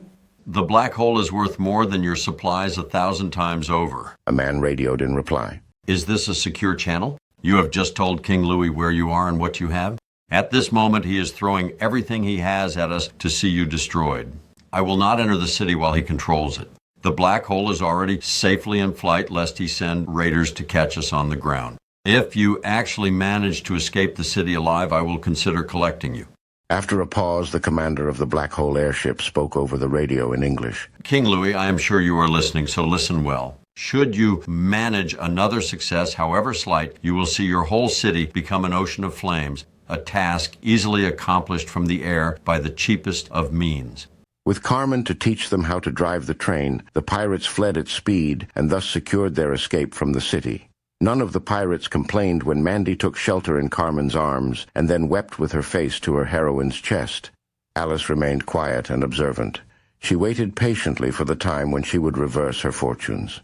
Past experiences had not prepared Jessica for such fears of abuse by vile men, and she had already tasted the powerless victimization when the man tore at her dress. It made her fears of worse things to come into haunted visions that genuinely terrified her. Despite such vulnerabilities, she shed no tears and made not a murmur of it. For Carmen's part, her mind seethed with war. She studied which hands her enemies favored, their movements, and the vigor of their temperaments. In her mind, she rehearsed how a fight with each of them would play out, how she would avoid their strengths while she exploited their weaknesses. The two female soldiers amounted to no particular threat. There was only one pirate that Carmen did not yet understand. The other woman among them that appeared to be the medic, she kept silently to herself and never revealed her character. To probe for more details, Carmen frequently gazed on her so that the woman would become aware of it. The woman grew tired of the glances, and in so doing revealed her nature. In her foreign words, she snapped at Carmen with hatred. Do not look to me for assistance. You are all subhuman filth from birth. Slaves you were and slaves you shall remain. As the men pass you about, as the whores you are, think of my laughter. Carmen's new master heard it all and turned on the woman. Shut your mouth, you ugly bitch. I only keep you around for sucking what I feed you, a position for which you are no longer needed. The woman's bitterness and the silence that followed demonstrated that both had spoken truthfully from the heart. Carmen had contemplated showing pity because she was a woman among villains, but that idea closed upon itself. The woman was fruit from the same poison tree as the others. Carmen held Mandy tighter to give herself the comfort of it. She whispered in the girl's ear, "Be brave for just a little longer." From its position in the sky, the pirate airship already tracked the progress of the light rail train. They couldn't see any vehicles that made pursuit, nor could their radar detect an aircraft during the brief moments they turned it on. Fear of an anti-radiation missile that could follow their radar home made them too cautious to use the sensor for overly long. As the train rolled ever further from King Louis, the airship pirates grew ever hungrier for the unexpected spoils of a failed invasion. Their worries then shifted to wondering if the train contained King Louis's commandos, and ultimately that thought was their final undoing.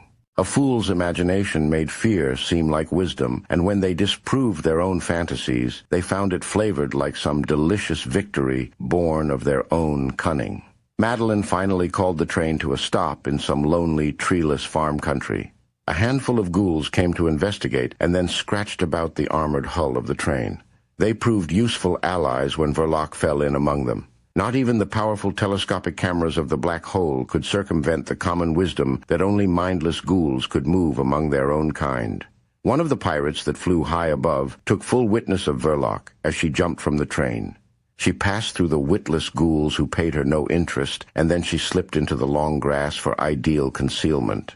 The pirate hadn't hesitated to assume that Verloc had been nothing more than a ghoul that had clung to the train during its flight to freedom. The pirates in the train made short work of the ghouls. Headshots with silenced weapons from the gun ports soon had the train in quiet seclusion, secure from curious eyes along the ground, surrounded as it was by fields of tall grasses. After that, it was only a matter of time before Madeline climbed out through the roof hatch and then revealed herself as she made hand signals that her fellow pirates recognized. Black Hole was a misnomer if one considered its actual appearance. In the darkness of night, the ship was black as Hades. In the daylight, it descended perfectly indistinguishable from a cloud, aside from the fact that clouds did not pilot down to Earth as a compact entity. It was a mere trick of technology. A spun chemical like cotton candy formed a light but cohesive mass of white, billowing threads that cloaked the giant ship from stem to stern. It was a cunning technique that only seemed impossible to those who remained ignorant of the method they employed. The deception was obvious simplicity when understood like any other trick used by stage magicians. Such was the truth of human nature that the larger the lie made the foolish incapable of believing that anyone would be deceptive with such audacity. Modest winds made their slow landing slightly less tedious. Their secret cloud cloak reacted poorly to the majority of the airship's drive fans. The pilot only used the topmost concealed maneuvering fan while he deflated the buoyancy cells and compressed the noble gases that gave them their effortless flight. In the end, the grapple lines that dangled down allowed the pirates on the train to catch and then secure them onto the light rail as an anchorage. Thusly tethered, the black hole took position in a hover directly overhead. Verloc marveled at the ship's clever disguise. A great chunk of the white cloak broke loose from the bottom and then danced on the breeze like a ghost or a giant tuft of wind-borne seed. Even if she were to stick her hand in the airy substance, it would lose none of its improbable amusement. The black hole was a genuine wolf in sheep's clothing. The scorn that Madeline had heaped over the radio at the airship's captain was not baseless. Of the many pirates who had come on the adventure, most were dead, prisoners of King Louis, or had turned coat. The Black Hole's commander had only 3 men left in his own company. Their knowledge and operations of the ship had preserved them from the dangers that had consumed all the others. Such was the necessity to man the ship that the commander exited alone while he left the others behind to mind their giant vessel. Captain Matthias. Madeline greeted the man as he came down on a clever elevator that they had carefully positioned near a side door of the light rail. Now tell me you doubt what I promised you. Matthias was perhaps 60 years in age as well, a cruel and political sort of man, devoid of gratitude in any form. Ever the tactician, though soundly overmatched in his own trade, his eyes first took account of the supplies to judge their weight and the burden to his ship. There might be explosives hidden among this, he warned. Carmen's keeper spoke up while he pointed at her. This one knows much and seems to be in charge of these others. The suffering of that one, he pointed at Mandy, seems to be of great concern to her. If there is a bomb, you should ask them. The cunning of the plan against the pirates dripped its honeyed poison in Matthias's ear. He thought the women were too youthful and exquisite for any man in the world to have considered sacrificing them willingly. Even if King Louis had deliberately sent them, Matthias could not even remotely comprehend how they could be any threat to him as anything more than a visual distraction with their loveliness. The one threat that Matthias did fear was a bomb being aboard the light rail. If a large quantity of explosives was aboard and it detonated, the blast would not only take out the women, the supplies, and the train, it would probably knock down the black hole as well. Even that threat seemed delightfully distant, because Matthias could not force himself to believe that King Louis would destroy so much of his best property just to kill them. In a ploy not so different than the black hole's white cloak, the trap of the light rail train was simply too huge and too bold for any common mind to see for what it obviously was, too good to be true. To ease his concerns, Matthias began to search through the cargo. He opened some boxes and examined the contents of random things to see if he could find any hint of a trap. Wherever he searched, the booty was not only genuine, but the finest anyone might desire. Even the tearful whimpering of the slaves seemed too genuine for him to disbelieve as being anything but his own good fortune. You have done well, Matthias finally told Madeline. He turned to Carmen's keeper. Take the prisoners up to my ship. King Louis won't take any shots at us if it will kill them as well. Weeping slaves work too slowly for our needs. The rest of you will start loading all this up. I want to be back in the sky and away from here as soon as possible. The airfield's not safe. We are returning home. Madeline snarled with hatred for Jim and his people. What about King Louis? And what about that fucking Boers with his other traitors? We can't just leave without doing something. Matthias reminded her. I command here. Boers probably told them everything before we even arrived. He has been plotting this behind our backs for weeks. I already have his supplies, so let King Louis be damned. One more mishap and we may lose the ship. That would be the end of all of us. Load the supplies and do it quickly. Every minute we remain here, King Louis gets that much closer. It will be many months before we return for our revenge, and by then his guard will be down. It was customary among his kind to call it revenge when a victim of their criminal acts managed to escape their cruelty and needed to be punished for that hate crime against pirate culture. Before long, Carmen and the girls were aboard the Black Hole. The pirates separated them and handcuffed each of them in a different sleeping compartment. Carmen was never more worried for the girls than she was then. Her hearing was keen enough to keep track of all that took place aboard the ship, but that wasn't enough to ease her concerns. Mandy screamed and fought not to be away from Carmen, but to no avail. The girls' terror made their plight seem all that more genuine. It blessed the plans of war, while it cursed Carmen's traitorous heart when she did not prevent it. There was no necessity for Carmen to wait as the pirates loaded the supplies. She could return the cargo to the king's storerooms more easily aboard the light rail than from the airship. Carmen wasn't even certain where she would take the black hole once it was in her hands. She radioed to Verloc. I don't think we will find an occasion better than this. While they are working, they will be furthest from their weapons. Verloc replied. I will deal with the pirates down here. Without any hostages in the way, they will not be any problem. She considered that a moment and then added, Taking them alive will be considerably less convenient. I will do the best that I can. I ask for no more. Carmen realized that the mission had to be the first priority. When there are only 3 in the ship, I will silence them and then take whoever comes up in the lift. That will be the time for you to act. The black hole was foremost a signals gathering platform for spying during war. While the exotic nature of Carmen's radio signal was utterly impenetrable, its existence as an energy spike was far from undetectable under the circumstances. One of the pirates who operated the ship had the dedicated task to watch for King Louis if he came out in pursuit of them. That pirate became aware of the transmission through his complex array of sensitive instruments and the computers that sifted the intelligence they gathered. He even had a good idea which sleeping compartment had transmitted the brief burst of energy. The return signal from Verloc's Marshal Service Watch was virtually identical in nature.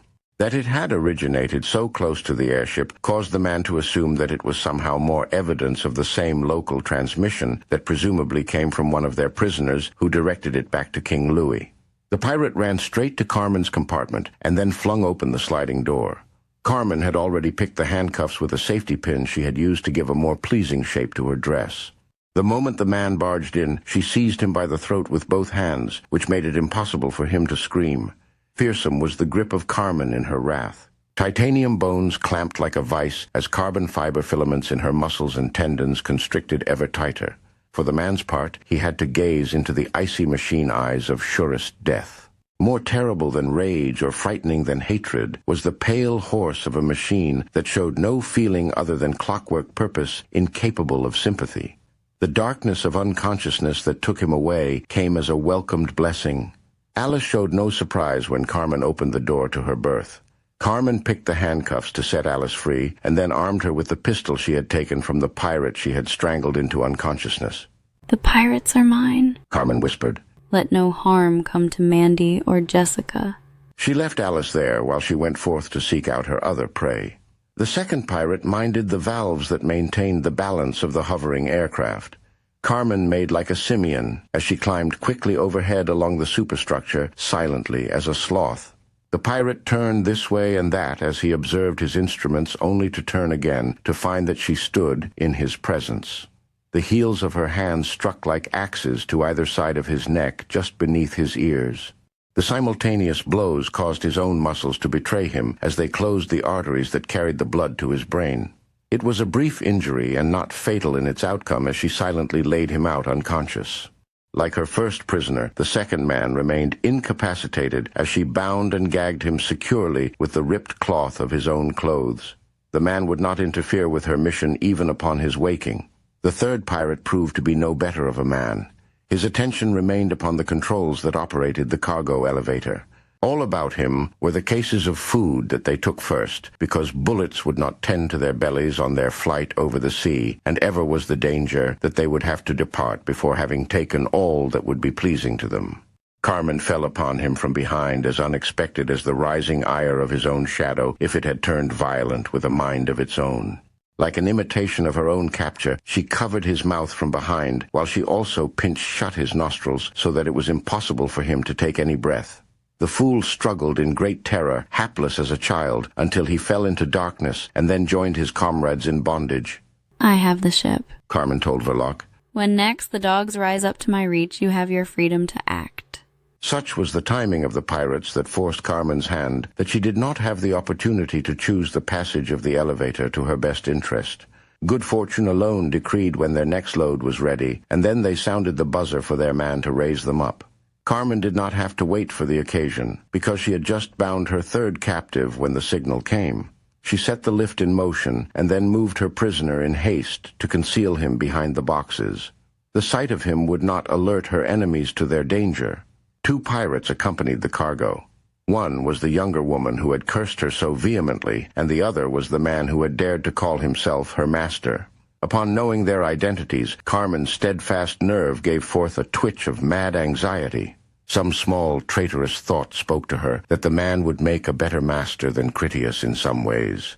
As much as Carmen hated herself for having used her own children in such a wicked plan of violent ambitions, that pain grew tenfold when she knew that Critias would be too generous with her to punish the offense.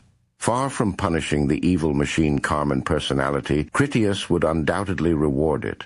For her compassionate, maternal, feminine personality to attain dominance, she needed the uncompromising support of her masculine mate. She wasn't going to get it. Her inner voice of the sinister personality did not think Critias would be generous to it at all. It called him weak, pusillanimous, and uxorious. He was a pussy-whipped, trembling, limp-wristed insect. That rebellious voice inside Carmen was not a foreign invader. It was the war machine practical side of herself that Critias actually despised for its dispassionate bullying and insensitive practicality that in his simpler human mind was nothing more than a perverse mockery of real masculinity. Carmen had risked the lives of 3 precious young women for the purposes of militant ambition. The woman in her considered the crime unforgivable.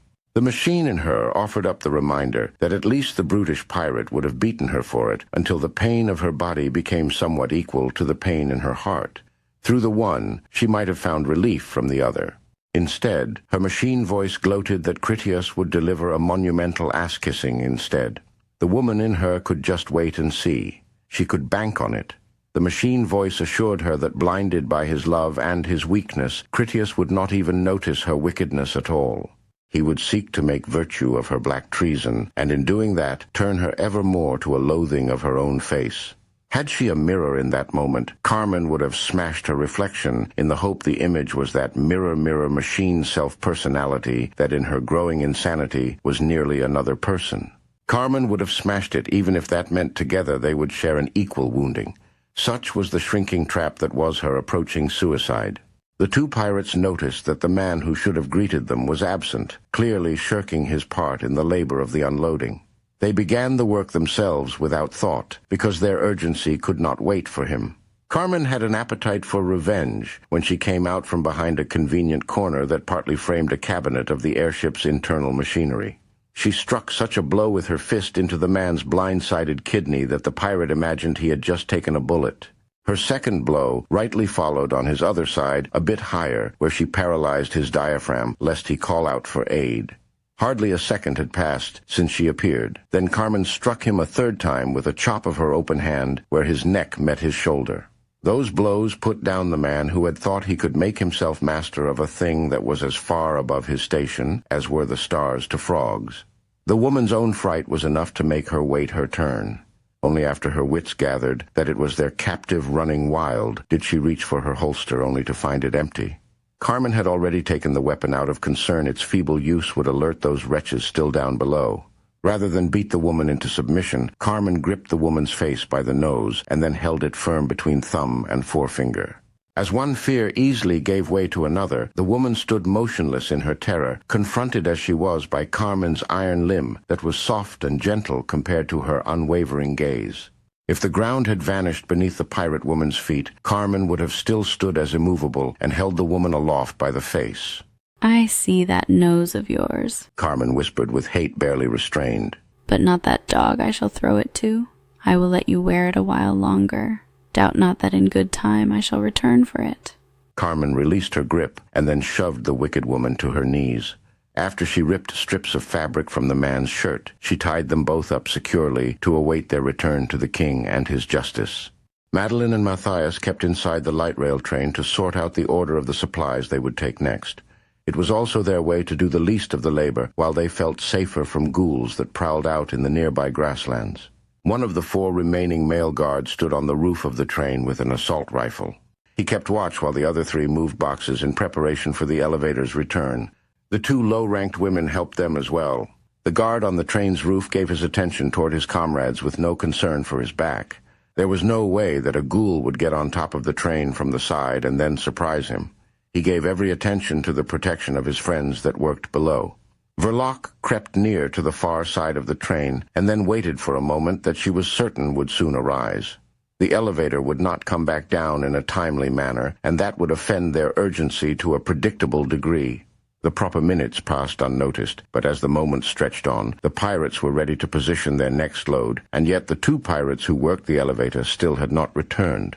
None of them was philosopher enough to see anything in the hearts of others except what they first found in their own. Madeline and Matthias worried that their companions on the black hole plotted some mutiny to make themselves master of the ship. The other pirates assumed that the overdue pirates feasted or raped to be first to sample the goods. Whatever their thoughts on the matter, they all agreed on the same course of action, so they moved close together to share counsel. All of them turned their eyes upward as though if they stared at the elevator it would set to motion. With all attentions suitably distracted, Verloc cautiously climbed up the side of the train to gain the roof. Silence was her purpose rather than concealment, as it had to be since there was no path she could take which could offer her both. She visibly crossed before a window and even used it as a foothold, yet went unseen. The grumbling of the pirates made noise enough to cover her movements, while their impatient eyes searched skyward to leave them no better than blind. The pirate on the roof of the train felt Verloc's kick into his back before he knew the source, and it was no gentle shove. Verloc didn't want him to get up quickly. She merely hoped he wouldn't die when he flew headlong off the train on a path to land amid the 5 who worked just below. Those pirates barely had time to see it was their friend who fell.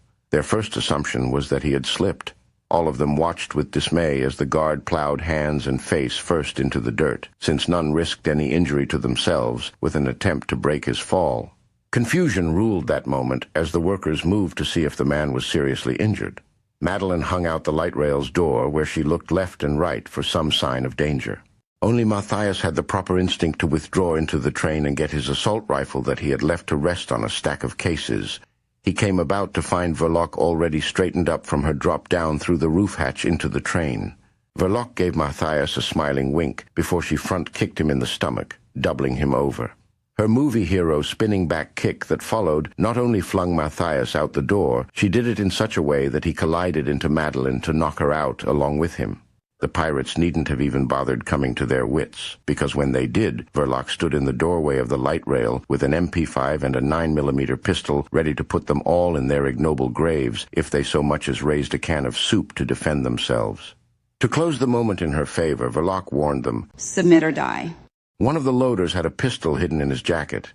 He thought to be cunning and save all their lives, but changed his mind when Verloc used her suppressed pistol to shoot the hat off of his head. The man put his hands up instead, since he preferred captivity to death.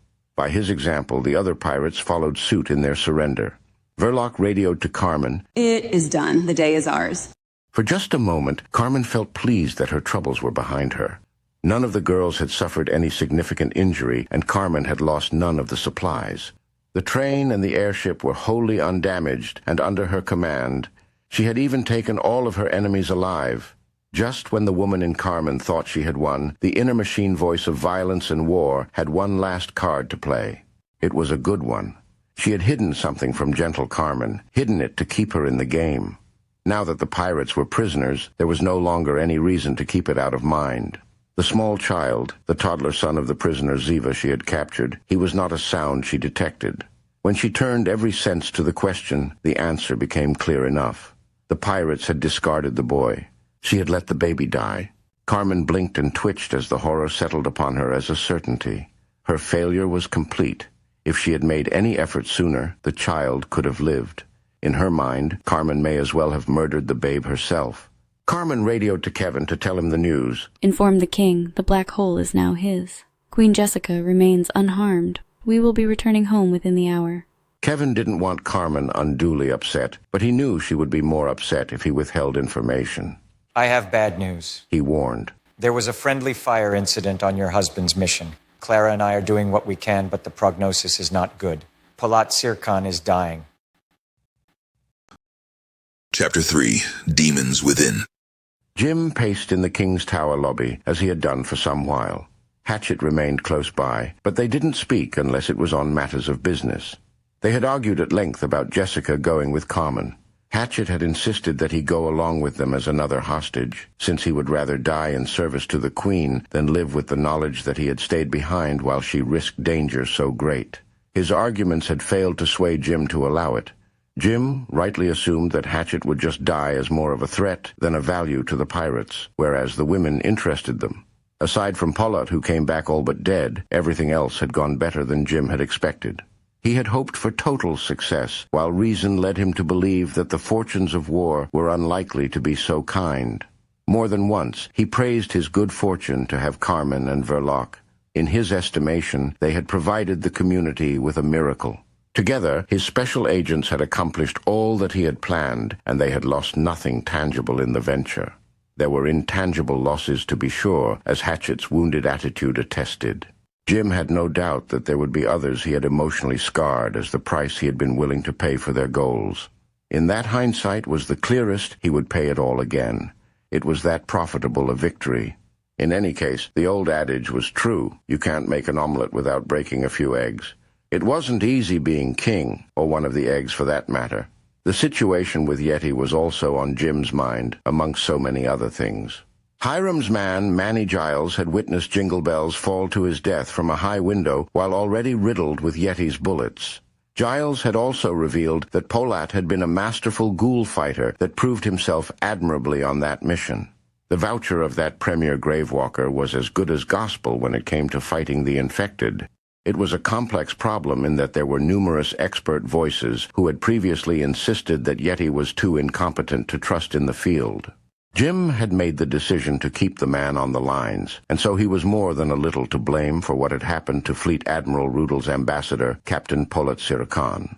When the Turk died, the Fleet Admiral would have good reason to be upset with Jim. The loss would be equivalent to Jim losing a man like Critias. Their communities sorely miss men like that. The loss created a void that a king or admiral could not casually refill.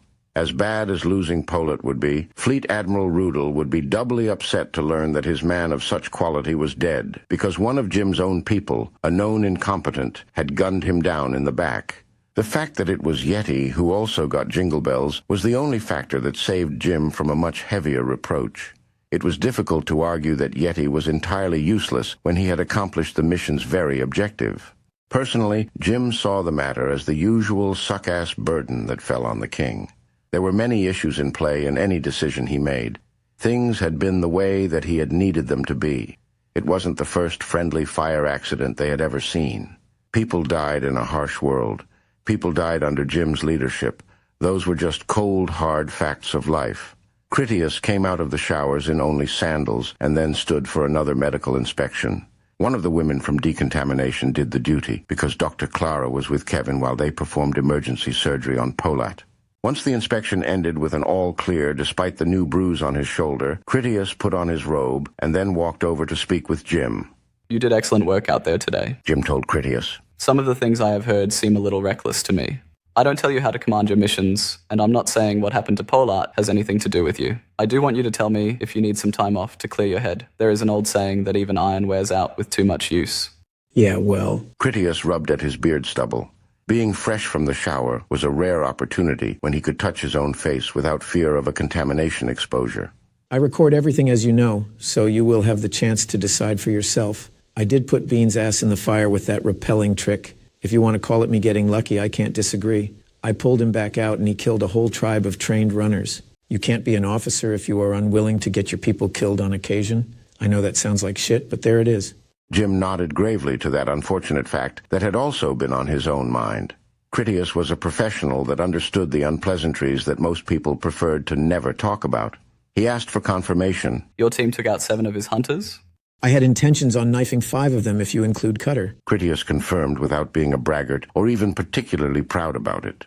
I got 2 that way clean through the head. Technically, it was Cutter who killed one I was fighting because he missed me and then chopped his pal near in half. I got another by spraying an MP5 powder gun into his face. Tony took one on the stairs. Wolf and Carlos got one while they were off clearing some floors. Polat and Giles bagged one when they bumped into Jingle Bells. After a pause, Critias brought up the big issue. I am not telling you this except so that you have the facts, but I told Yeti to pull out with the rest of his squad to hook up with Hiram. I don't know why he doubled back so that he ended up near Pulat. I don't even know that I disagree with him. He was a man on the mission, and he wanted to back us up. If anyone else had done the same, I don't know that it would upset me. It took a lot of balls for him to walk into that building alone. All I can really say for sure is Yeti is not a forager yet, and probably never should be, even if he clipped Jingle Bells for you. For the record, I never saw the body. From the story I heard, Jingle Bells took a 9-floor high dive into the street after catching enough bullets to stop a rhino. All told, nothing short of a miracle could let him still be living. In a sort of irony, Critias had to add, I would say the same about Pulat. He shrugged. Miracles happen sometimes. For both Pulat and Jingle Bells, he said, we can only wait to see. Jim nodded again, only differently, because the knifing revelation was closer to the recklessness he had in mind. Why did you use a blade? Once sounds like necessity. The whole trip seems like a common tantrum. Critias did his best to explain something that he realized other people wouldn't readily appreciate. Did I have to knife them? No, I didn't. There was a lot of personality that went out there. It wasn't the kind of thing where everyone needed to hold hands. We split up when the situation called for it. As far as being reckless goes, let's just go ahead and call it that. I had something to prove to myself. It sounded like me trying to be the equal of Carmen, because it was. Just look how great she did today. You can come out and admit it. She did better against those pirates than I could ever have done. Critias didn't know about the Black Hole airship yet. He spoke of Carmen's earlier successes against the pirates across the river at the coal-burning factory. Critias's explanation continued. She always pushes me to be a better man, a better marshal, and I had to step up my game to see if she was right. There is more to this that will come up soon enough.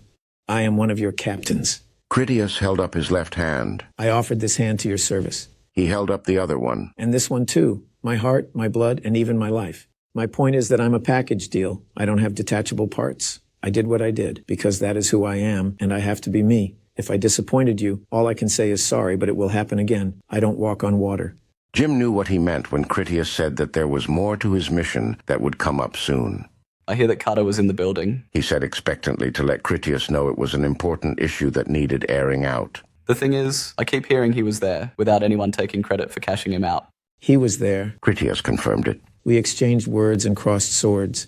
3 of those hunters we killed on the mission were with him. Cutter is still alive. Critias took a moment to rub water from his cropped hair as he composed his thoughts. I had the chance to put a bullet through his head, but I didn't take it. It didn't feel right, so I didn't do it. I don't know how to say it any better than that. Jim repeated him to make sure he heard correctly. It didn't feel right? Critias shrugged. He is a man that won't pick up a gun because he says it is a weapon of cowards. To tell the truth, he is right. It is cowardly to pull a gun on an unarmed man. He wanted to face me like a man, and I agreed to it as a point of honor. In the end, I was out of time and had to get my people out of there. I couldn't shoot him, and I didn't have time to run him down to stick him, so I pulled out and left him standing. Jim shook his head in that he clearly didn't like it. So Cutter is a man now? Critias asked. Is Romeo? You have a point there. Jim conceded. Romeo and Verloc are human enough for our purposes. Critias said. I still don't feel any different. The more that I think about it, I can't honestly say that Cutter has done me wrong. When he was eavesdropping at the library and we went after him, that was us trying to kill him, not him trying to kill us. And we missed him. The truth is, Romeo and Verloc were turning against him, and he had every right not to appreciate it. If I had gunned him down today in one of his own buildings that we broke into, it would feel like murder. I know how stupid all this sounds, but there is some truth to it. When it started, we were devils to him and all that entails. I couldn't prove him right. We are not the bad guys. Jingle Bells was the villain here. Cutter just got caught in the middle. Jim asked. What do you imagine he thinks now? Critias had some confidence when he said, He is thinking that there is more to us than all the lies that Jingle Bells has been feeding him. Let's say you are right, and he is the Black Knight, our enemy to the bitter end. That doesn't give me leave to poison him in his tent, like one of those pirates would do. Cutter has gotten bigger, but he is not a mindless beast. He is a warrior with loyalties and a code just like me. Not my code, but rules all the same. If he wants to meet me again, I won't hesitate to face him, but I won't murder him. You said yourself that a man needs to sleep at night to keep doing this job. I need to sleep at night. I can sleep tonight, barring anything else going wrong. On that note, Critias checked the clock on the wall, because he wondered when Carmen would finally arrive. It wasn't like her not to come greet him with her boundless support and adoration. He wouldn't know how he could sleep that night until he had her squared away. Carmen had a difficult day, and small things could torment her overly much. Critias understood that Carmen knew just about everything without ever having experienced much of anything. Like with anyone else, the first time she actually lived one of life's disappointments, it could be a hard medicine for her to swallow. Since it seemed that his business with Jim had concluded, he was ready to go up to his apartment. Critias paused to ask, Are the girls upstairs? I don't see Carmen around either. I would like to know that they are all safe and sound. It was Jim's turn to hesitate to reveal disturbing battlefield decisions. Alice and Mandy are with Carmen. They always have been. They went on a special mission to capture the black hole. Critias had never received any details about the other mission since he had enough on his plate already. If he knew the truth, Jim actually had deliberately kept him in the dark about it. Jim understood that Critias would object to sending every woman of his family into extreme danger. Critias was slow on the uptake compared to Carmen. He needed actual time to put together the obvious. Critias surmised, I thought that Alice was watching out for Jessica. I definitely can't imagine what Mandy is supposed to be doing shooting pirates out at the airbase. Jessica is with Alice. Jim explained. Mandy didn't go to shoot anyone. She went as part of the bait. That is how Carmen got aboard the black hole, to capture it for us intact. The objectives were that important, and I made an executive decision that I thought had the best odds of working out. It turns out that I was right. Much like you said, we can call it getting lucky. That was enough to make Critias straighten to attention so that he wouldn't snap off at Jim in anger. Once certain his tone was under control, he said, I have to assume you understand what might happen with Carmen if Mandy were to be killed or worse in a situation like that. Then his tone slipped to a little less reserved. It surely crossed your mind that Carmen loves that girl, probably more than she should in light of our eventual departure for home. Critias definitely understood that Carmen would almost certainly snap. She was doing much better in controlling her temper, but something like that would be a new life experience that came with serious consequences. Just to make sure that Jim understood where he was coming from, Critias offered, Carmen has been known to go off because people merely say things she finds grossly inappropriate. If Carmen came home carrying Mandy's severed head, she might kill us all.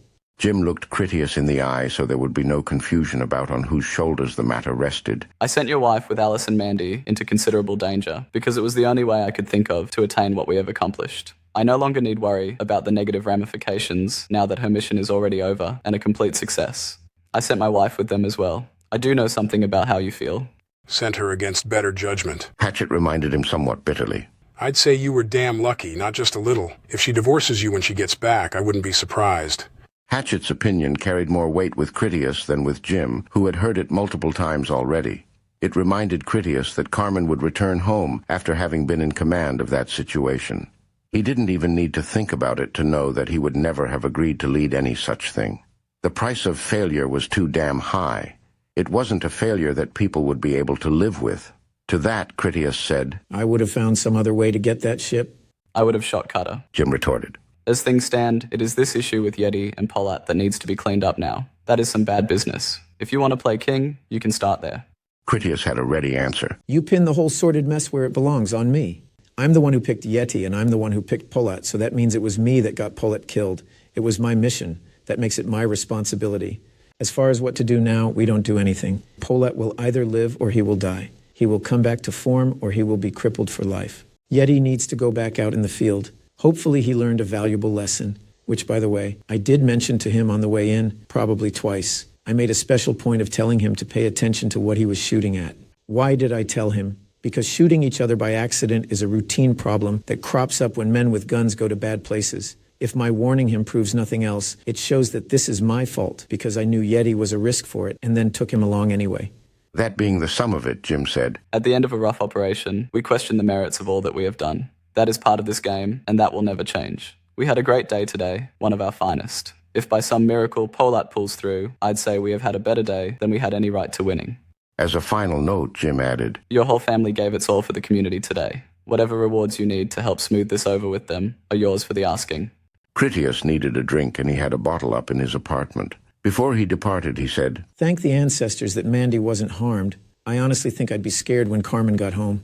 Jim asked. She really cares about her that much? Critias answered with a pained nod. Carmen said once that she felt that taking the girls in was the only good thing she had ever done in her life. I guess you already know from what Bob had to say, we can't have any children of our own. That detail got Jim's attention. When he assembled all the pieces of the puzzle, it became rather clear to him. It didn't really matter what anyone else felt about it. It meant that Mandy and Alice filled a role in Carmen's life as a woman. Among the immortal rules of humanity, and even mammals in general, was never get between a mother and her child. Few places could have deadlier consequences. Jim put it to words. If you see a bear cub, run the other way. Mama bear kills first, and then asks questions later. On his way to the elevator, Critias pounded his chest and then saluted the sky. Thank you, nothing went wrong. He knew there would be hell to pay if Mama Bear Carmen had lost her cub. Special Agent Shield brought the light rail home to the underground smuggler's passage depot. With her were 11 pirate prisoners. Each had secure bindings, hoods, and gags. She had successfully completed a most daring, suspenseful, and downright heroic secret agent mission against dastardly enemies of all that was good and just. As happy as Verloc felt about victory when she was only doing role-playing fantasy, now that she experienced the special operations adventures for real, her life was essentially perfect. Commander Stig waited with a platoon of his men to take charge of the prisoners. A team of decontamination workers also waited to process everyone through into the city. Alice, Mandy, and Jessica came home on the train with Verloc. Carmen stayed aboard the Black Hole to pilot the airship back and then find a suitable place to dock it. It was Vern and Bob who devised a solution to the problem of mooring the dirigible. It was not an easy task to tame the poorly maneuvering vessel, and a considerable investment of manpower had to struggle with the mooring lines for nearly an hour before they finally had it secure. Intercity dirigible service had always been fraught with problems, especially the unfavorable winds generated by the tall buildings. The solution required tethering lines from both ends. One set connected to King's Tower, and the other set went down to the roof of the customs house. The ship came with an abundance of mooring lines that would have been problematic to procure otherwise. While difficult, it did not prove to be impossible. When completed, Carmen lowered the elevator to the roof of the customs house. She brought up Bob and Vern, who were both interested in exploring the airship and evaluating its potential uses. After Carmen helped unload the supplies that the pirates had taken aboard, she considered the mission complete and then returned to the community. Everyone Carmen met congratulated her on her phenomenal success. They spared no verbosity as they expressed their admiration for her. Just as men praised the dawn when it took away the chill of darkness, Carmen had been their rising sun that had burned away the terrors of a pirate invasion. If the pirates had escaped with the Black Hole, they might have set fire to the city or performed other equally horrific crimes against the community. Fears had given way to rejoicing, and ever did they speak Carmen's name with highest esteem. More than a few called her captain in standing no less equal than the others, and even greater than most. The praise brought Carmen no joy. The words gave no glory to her husband, which is what she had hoped for most. Not one of them asked about the discarded babe that weighed so heavily on her mind, and she took secret offense to that heartless indifference. Not one of them mentioned the terrible gamble she took with the lives of children she loved. Not one of them could see her for what she really was. Their praise was the prattling of fools that gave her no pleasure, and was even like hurled salt on her already deep wounds. As Carmen entered the customs house to undergo her first stage of decontamination, the words rang in her ears. Carmen the warrior, Carmen the soldier, Carmen the butcher of men, but not a word of Carmen the woman, mother, wife, or patron of innocent children. When a moment came that she found herself alone in the stairwell, Carmen sat upon a step where she wept in shame. As he sat alone in his apartment, it gave Critias no comfort. He had a radio nearby that followed the GNP traffic. He would know when Carmen had finally returned from her labors. His home wasn't a home without something to complain about with stern disapprobation. He wanted to lecture Bean to keep his hands off Alice, or to tell the girls to stop wandering around in their underwear. The small problems of his home, robust with life, were what made his life worth living. He wanted to tell Carmen to stop sitting on the floor at his feet with her head resting on his thigh. He wanted to grumble that they all get dressed up nice for going together to Funland for dinner. He wanted Carmen to tell him that he was irresponsible for having used his sword on hunters just to prove that he was more than a suit of armor and a gun. His whole family, Jim had said. If he had taken the girls as rape bait for pirates, Carmen would have been furious. He blamed Jim for all of that. There was no way that Carmen would have ended up in such a gamble otherwise. His comforting thought was the scent of Carmen in her nightgown, secure in his arms, and her breath on his neck. Night would come in good time. They would be together, and he would have some real peace. The radio had no shortage of conversation about the wondrous black hole airship that she had captured, or about Verloc's triumphal march of pirate prisoners on their way to containment cages. The reports indicated that every pirate was still alive, and none was in need of serious medical treatment. Oh yes, they were bruised and brooding, and one man had a twisted ankle and a sprained shoulder, but even he remained fit to face his eventual execution, which Critias expected would be their fate. It was conceivable that Jim would hold them until Fleet Admiral Rudel had the pleasure to watch them hang, perhaps as a gift to smooth over the tragic situation with Polat. The city would celebrate that evening. Critias had no doubt of that. Jingle Bells was dead and the pirates defeated. His was a family of heroes in a city about to make music. His radio finally announced that decontamination services escorted Carmen to the King's Tower lobby for her final shower and inspection. After that, they could turn her loose. Someone opened the front door and then entered the apartment. Critias drained his glass as he got up to see who had come in. Alice met him at the wide doorway between the sitting room and the entry with the adjacent kitchen. She appeared to be no worse for wear. You did great work today. He praised her, though mostly he was just glad to have her back. I only did what was asked of me, She replied as though it was merely a routine operation. I wanted to change my clothes before I met Bobby. Critias stepped closer, then gave her a hug. He told her, Bean made a good showing of himself. When they show the video, you might be angry with me. I worked him pretty hard. Nothing he couldn't handle, of course. He had to ask, How is Carmen? Alice glanced away, so that he would not read too much from her eyes. We helped her search the pirate ship for the child of the woman she captured across the river. He could tell it was not good news. And? She divulged the harsh truth. There were signs that a child had been there. There are no other pirates. Carmen didn't say anything. I think that means they killed him. Critias only grimaced sourly that fate could be cruel. In his mind, the child was a pirate, not one of them. So the loss was not personal to the point that he asked, Was anyone hurt? He put a finger to her chin to turn her head, so he could examine a slight bruise on her cheek. You probably don't want to talk about it, but I need to know everything. She straightened up with resolve as a marshal should. This is nothing. The woman who was leading them through the underground, she hit me. A fire came to her eyes then. I gave her good reason. Critias pressed for more details. And the others? Alice continued. They ripped Jessica's dress and threatened us with, well, you know. Nothing really happened, though. Carmen and Special Agent S.H.I.E.L.D. were always there to keep everyone safe. It was scary, especially for Mandy, but everyone is fine. Queen Jessica was frightened too, only she didn't show it. You would have been proud of her. She was very brave. He asked. Where is Mandy now? She answered. With Captain George. He took her to Funland to buy her some candy, I think. Mom, Carmen, she feeds Mandy candy every day to get her weight up. It always cheers her up. Both of them, really. That was some positive news for Critias. George is a good man and a good friend. I hear that Carmen is on her way to the showers. Go make yourself look pretty for Bean, and we will go down together. We can welcome her home. Alice went towards her room and then paused to look back. Carmen stopped talking. I'm worried about her. I've seen it before. He took her warning seriously. What have you seen before? Alice enlightened him. Back in Denver, we used to call it caring too much. The good women, the ones who tried to help us, they cared too much. When Critias clearly didn't understand, Alice explained the truth with less delicacy. Those were the ones we would find hanging after they had killed themselves. Caring too much is not a good thing. Not anymore. Carmen reminded me of them. Mandy told me the same thing. Hearing her words gave him a pain. Mandy? He found it hard to believe that sweet girl was from Denver, then cursed himself for a fool, because it could not be otherwise. Critias wanted to know. How many times have you two seen it before?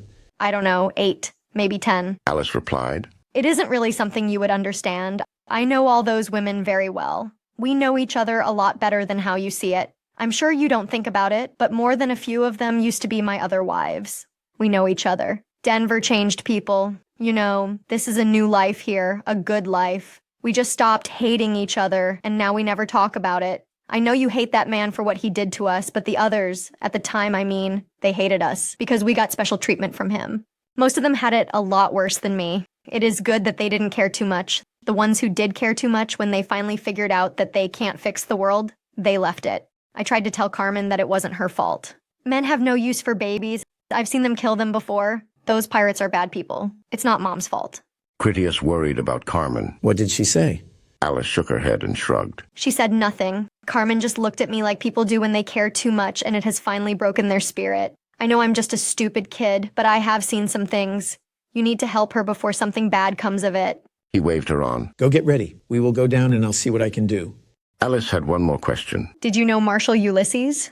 He wondered how she could come across that name. Captain Ulysses of the Alexander Ludus? When Alice agreed he was the one, Critias confirmed that he did. He was a great man, from a different school than mine, but a very great man. There is a statue of him in the plaza of, well, there is a statue of him where I come from. He died bravely in a famous battle, saving many lives. How did you hear of him? Alice said. He was my friend in that game I played. Critias finally understood. The game is different for every player. When I played, it was Captain Penelope of the Peleus Ludus. There is a lot of her in Carmen. She taught me many important things. It made Critias smile. At the time, I thought I was in love with her. That mirrored Alice's thoughts. I know what you mean. It is easy to love someone so great. I want you to know you are every bit the man Captain Ulysses ever was. I saw a lot of you in him. If things had been different, I would have. Critias cut her off before she said too much. Things are different. Bean is as good a man as any I have known. He is still young and already has the makings of a first-class forager. It would be selfish of you to wish for better. That made Alice happy. Just to tease him, she said, It sounds to me like Bobby has earned himself a special reward for his hard work. Critias put his hands on his hips to seem the stern figure. Then buy a new dress to look extra special on his arm. You still live under my roof, young lady. If I find out he touched anything other than your hand, I'll toss him out the nearest window. She grinned with amusement as she gave him a wink. I'd never do anything to shame you. Alice went to her room to get ready. A hot shower did nothing to soothe Carmen's troubled mind. The polite words of thanks and praise from everyone she encountered were enough to drive her into a trance of isolation. She didn't say anything in reply, pause, or even look their way to indicate she had heard them at all. On the way out, she stood naked for a medical examination. Even the fresh knife scratch on her throat had already completely healed. It was a mere matter of routine, since the decontamination medic wouldn't find any cause to detain her. She answered the questions by a nod or shake of her head. Carmen had nothing to say to anyone until one of the female patrol guards passed by. Carmen got the woman's attention when she caught her arm to make her stop. She told the woman, Go to the commissary and pick out their finest bottle of wine. Have it delivered to Romeo in Radio City. Have them attach a note that it is a humble token of gratitude for their most able assistance to my family. The guard felt uncomfortable because of Carmen's grim countenance and from how hard she gripped her arm. I'm sorry, ma'am. I can't leave my post for any reason. Carmen actually raised her head to give her a hard look. Do it now.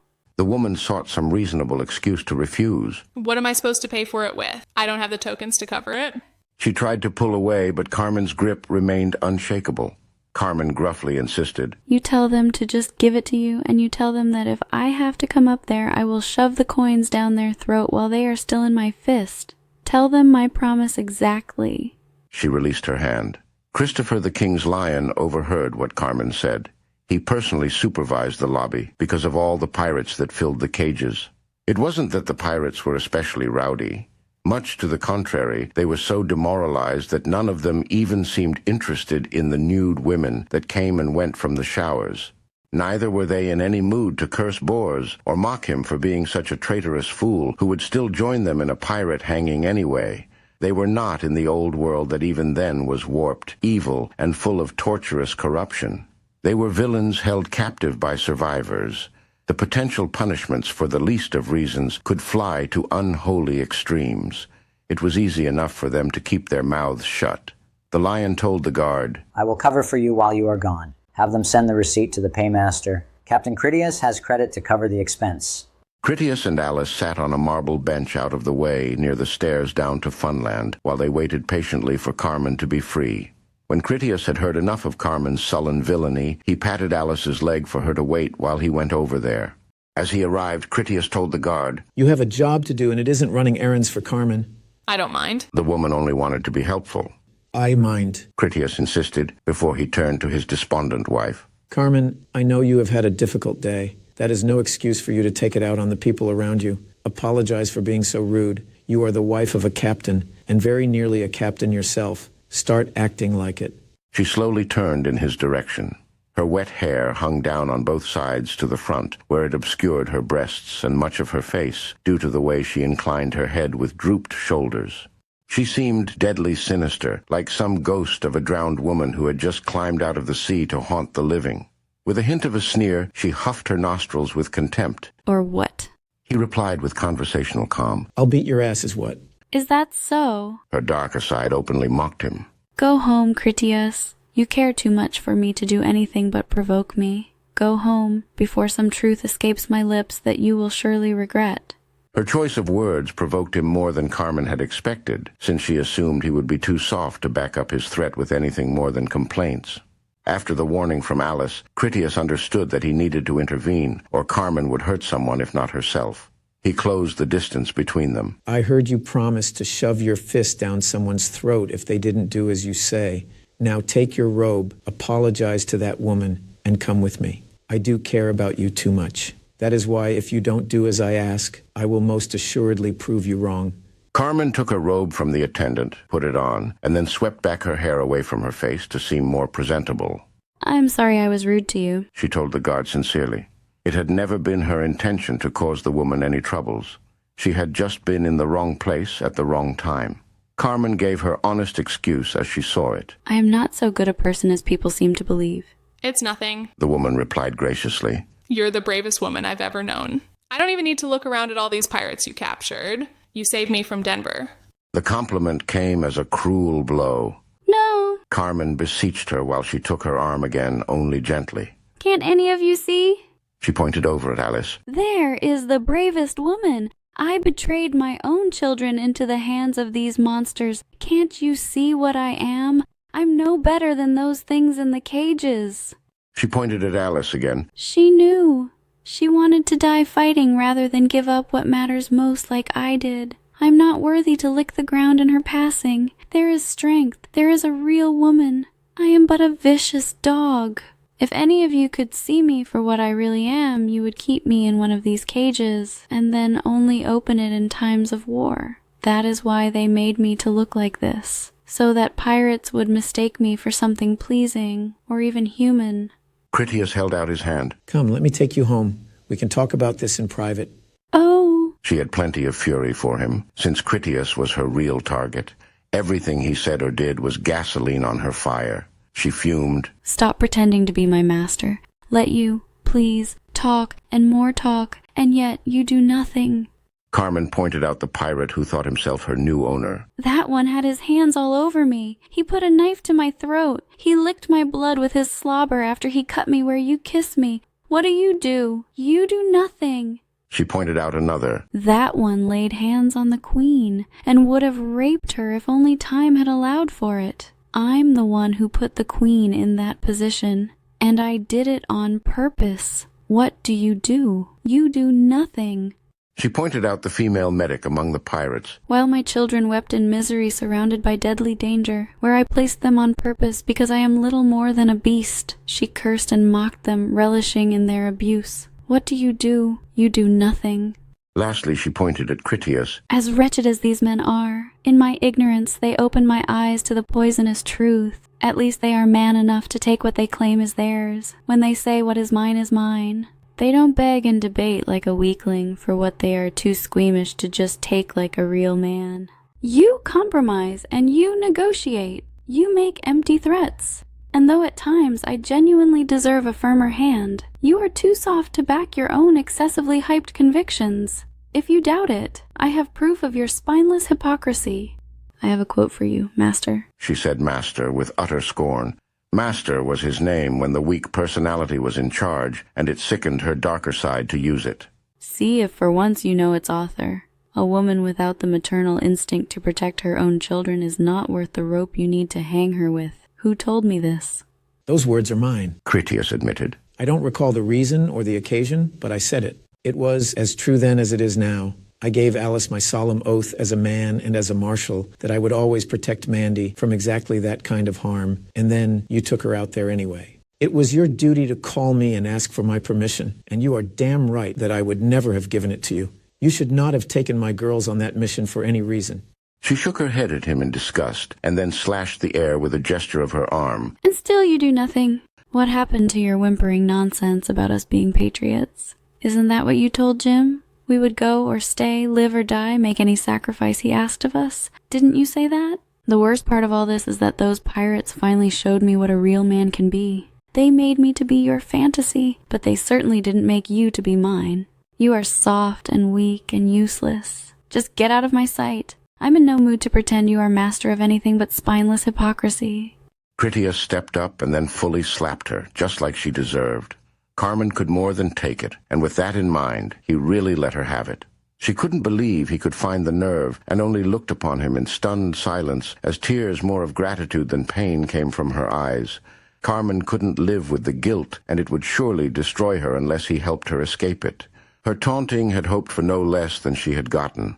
Many of the pirates she had captured abruptly howled with laughter to see the woman who brought them to doom fall to ruin beneath the weight of her own success. Critias roared. Silence. Do not indulge the thought that I am deaf to her reason.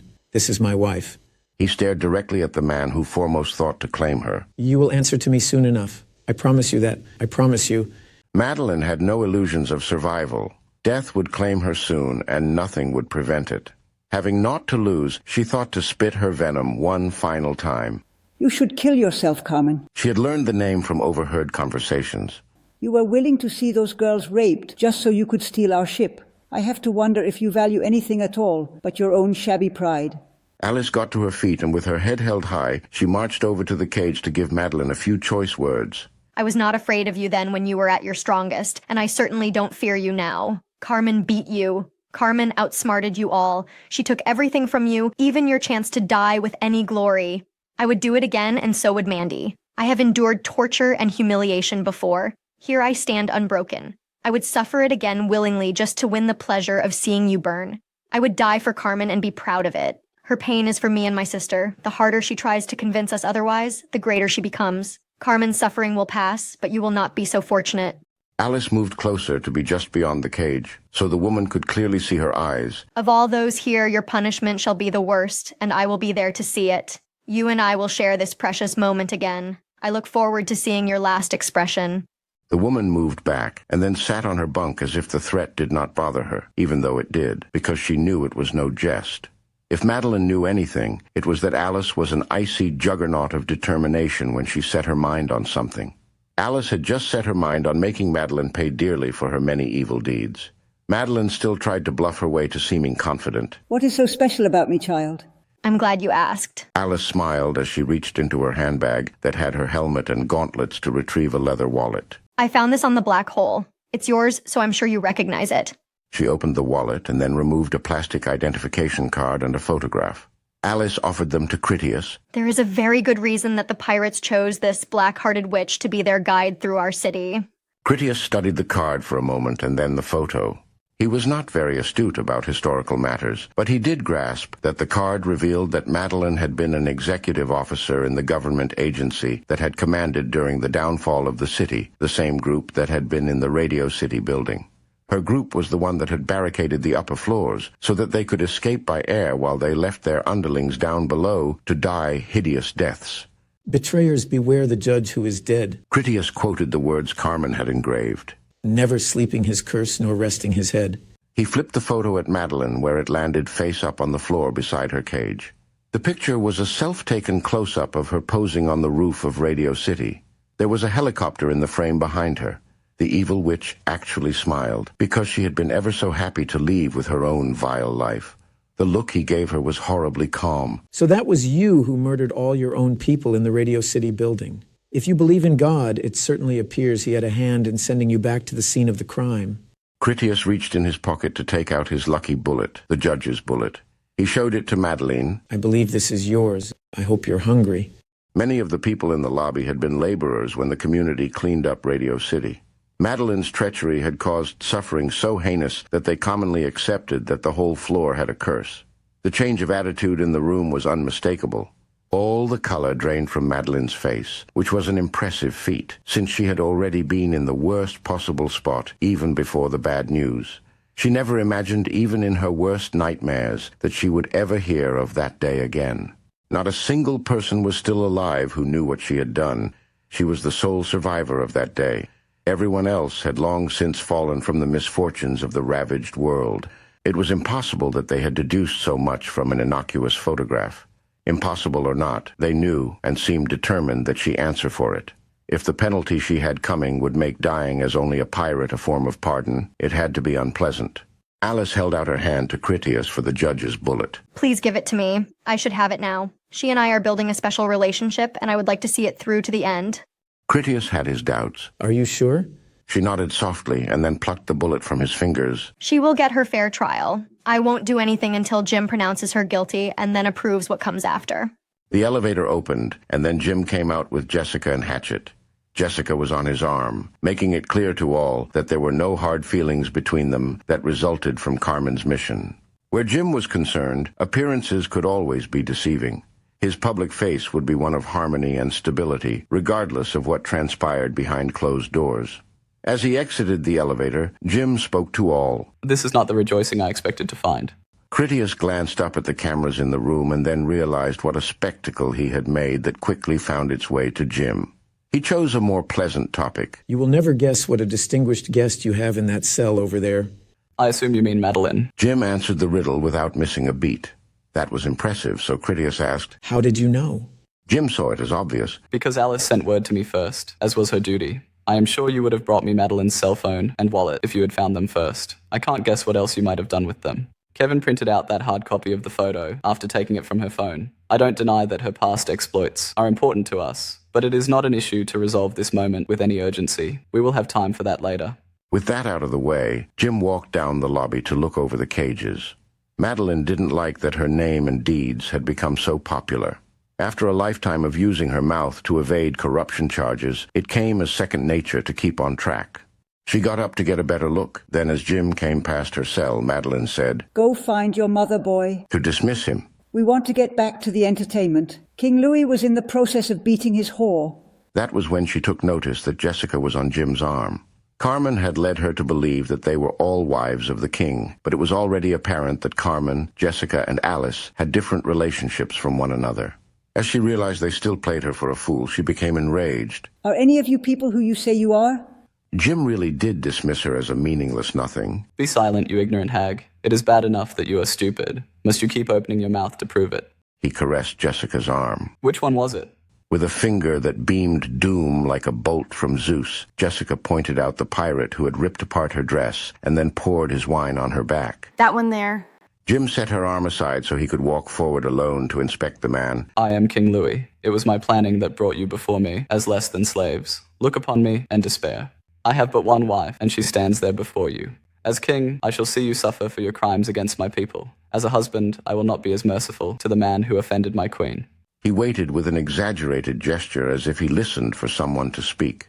When no words came forth, Jim continued to address everyone in general. The situation has changed due to our recent success. The term pirate now carries with it a most agonizing and assuredly deadly consequence. In light of this reality, and I do not overlook that those who love this community might become overzealous and seek to take some measure of justice on their own, the time has come to divide the wheat from the chaff. At a signal from Jim, Hatchet went to the cell that contained Bors and his woman. He kicked the cage to get their attention. You, Bors, come forward. Speak only truth, because this moment will never come again. The man stood up from where he sat calmly on his bunk. None could deny that he was a veritable barbarian of height, muscles, and tattoos. He walked to the front bars and then said nothing. Hatchet asked, Do you understand English? Bors nodded that he did. Jim paced a bit before the man's cell as if he pondered deep thoughts. Here you stand, he began. You have crossed oceans and land masses to bring your people to a better life. You have presented me kingly gifts in the form of these wretched slaves, which I well appreciate. You have changed the course of our fortunes, probably saved lives, and have composed yourself with admirable dignity. I tell you this because I do not want you to think it gives me any particular joy sentencing you to death. I will not hang you, because that is a punishment for baser criminals. To show that I am not unjust, I will give you your choice of executions. You may drink poison, be decapitated, or suffer banishment to be ripped apart by the infected devils outside these walls. Jim awaited his answer. Bors did sink somewhat in disappointment, and then straightened to accept his fate. He answered in his native tongue so that he should die as a true member of his own people. I beg no mercy for myself. For my death I choose that which will cause the most pain. I would have the world see how bravely a Chechen faces death. Then he fell to his knees and pleaded, I do beg of you, great king, let my death buy pardon for my woman, her future child, and all those who followed me. Their loyalty and hope for a better future should not chain them to me. When the man finished, Critias poked Carmen unkindly in the shoulder with 3 fingers. Translate, woman. You have beatings enough awaiting you when I have the privacy. Carmen did not raise her head when she spoke. He asks for no mercy for himself and would die a brutal death, so that his strength as a son of his forefathers will be known to all. He also humbles himself and pleads for pity for his pregnant wife and loyal companions who merely followed his command in the hope that a great king ruled here and would raise them up from barbarous necessity and restore them to the graces of humanity. She began to cry again. Critias saw her tears as an annoyance. What ails you now, woman? I am ashamed, she admitted. I am a creature of false pride. As I bear witness to such valor, how could I feel otherwise? You are just a woman, Critias told her as if that was the answer to all her ills. You are easily swayed by your excessive emotion. You were never a man and will never have anything but a woman's perception of such matters that are beyond your gender. I am the man with pride and honor. Your place is making my bed, so put such nonsense far from your mind. She could only pout her lip, trying to stifle her noise as she nodded in agreement. Sad but true, Jim said of Carmen. I led her to believe your rewards would be glorious if she defeated all my enemies in your name. I would not let personal desires and tender emotions come before the good of all my people. That is why I am king, and I have my victory. Jim looked back to Bors, but still spoke of Carmen. However, those same feminine flaws are what make her so valuable. We all know Carmen for being many things. Often wrong is not among them. How could I send even my own wife into harm's way? I did so, knowing that Carmen's passions would not allow those in her charge to come to any real harm. She would stop at nothing to prevent such an outcome. Even now, does Carmen find fault in this man's words? Does she doubt his sincerity? No. She weeps to be witness to such dauntless character. If this man Bors was once a pirate, he is not one anymore. Jim reached behind his back and then drew a pistol, which he offered to Bors. Will you swear eternal loyalty to those here, call them kinsmen, and give all that you are able? Will you stand as captain of those who have followed you to my door, ensure their adherence to honest dealings, and kill them if they should turn against me? Bors answered in his language. By all that I hold dear, I swear it so. You have his word that he agrees. Carmen translated. Jim wagged the pistol for Bors to take it. Strike me down or come forth a man with a home.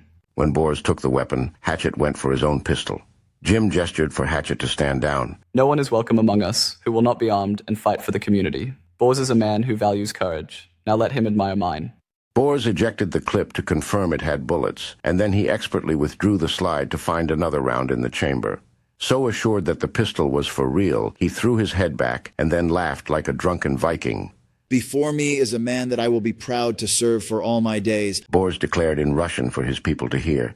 Join me in loyalty, or I will kill you myself. You had my word that I would bring you this day. Now humble yourselves before your worthy lord. All Bors's people went to their knees in homage.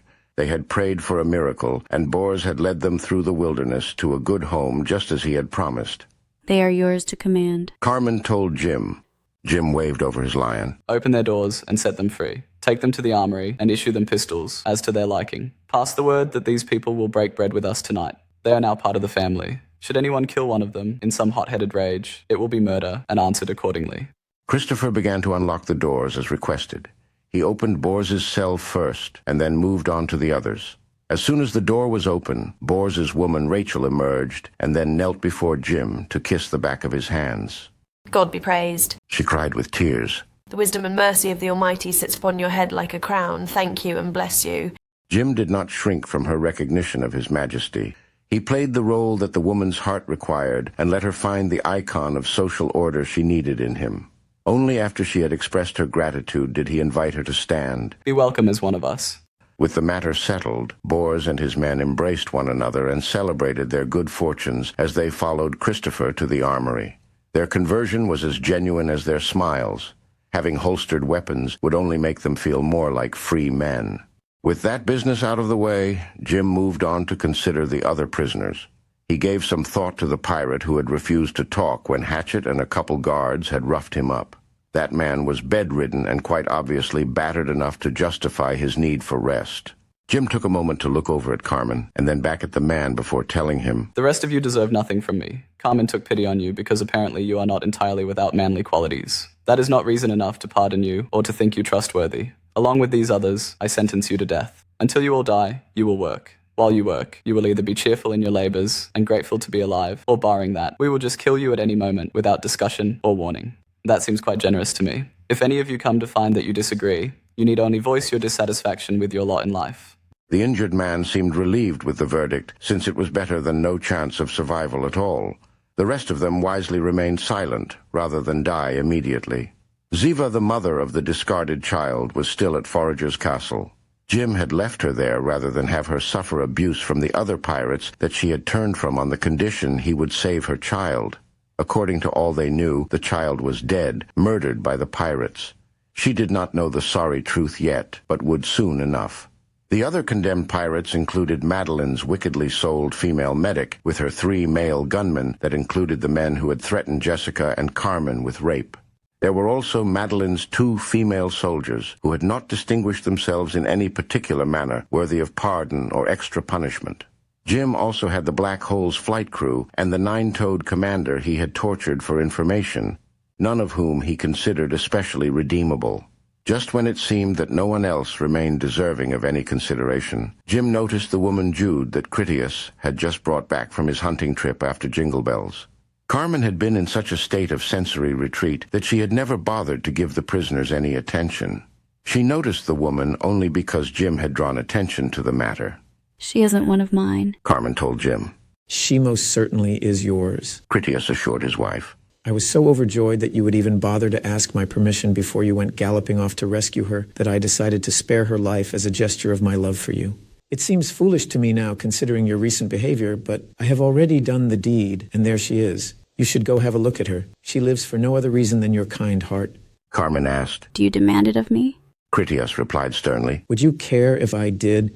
You complain that you have too hard of a heart, and yet here we are wondering what to do with another stray you rescued with your excessive sympathy. You have enough contrariness in you for 10 women. Carmen pressed her hands to her temples like her head would split open from all the frustration inside. You're right, she confessed.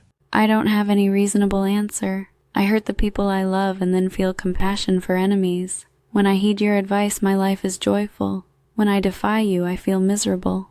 Her own words inspired her to the obvious solution. If you love me, let Kevin fix my head. They didn't make me to be this way. The plan was a good plan. I accomplished his objectives. I was being a good soldier. It wasn't what I wanted to do. If I had just walked out the door and then ran to the airfield, I could have just strangled them all and the boy would still be alive. He might have still been alive. Perhaps they had already murdered the child. Probabilities suggest that they had been keeping the child and then only discarded him later when they felt they would not be able to succeed in defeating us. The more I accomplished, the faster I pushed them into murdering the child. The airship is just a thing. She pressed harder on her head because she wanted all the ideas to stop fighting with each other. The airship is going to be extremely useful. It wasn't one of our children they murdered. Who is going to tell me that one squalling pirate brat is more valuable to us than the Black Hole? We only offered to save the child at all because the mother was going to help us get the dirigible. I know the answer. We don't value the child. We would pretend to value it, because if we didn't, we would seem inhuman, and we need to pretend we are good people, so this whole circus does not turn on itself and then come down in flames. I was right to let the baby die to take the airship. And now I made another mistake by not lying about it. Saving the child was not important at all. That would be the contrariness of 10 women rescuing another unwanted stray you would have to wonder what to do with so we can pretend we are still human. That's enough. Critias had heard as much as he could stand, especially because she touched some ugly truth that should best go unsaid. I should be better than I am, she continued. Pretending to be human should be something I'm good at. That's why they make us all to be beautiful. Everything monstrous has to have a mask of pretty lies or all the lies start to unravel, and everyone realizes that the only difference between us and them in their cages is that they stopped lying to themselves about how horrible the world really is. Madeline began a slow, rhythmic clap of approval. The truth will set you free. Sophistry is a lost art to so many. All you have discovered is the truth. The world has been nothing but lies, and the power that comes from lying since the beginning. The lies we tell the ignorant to keep them working is the very definition of civilization itself. There has never been anything else. Saying that people have ever once been otherwise is just another of the lies the weak need to carry on. That is why you shouldn't kill me. You should put me in charge. Choosing your leaders from foolish people who wander around drunk on their ethical fantasies is a path to certain self-destruction. Jim started to laugh genuinely because he heard something so funny. You laugh only because you lack the integrity to cry in public, Madeline told him.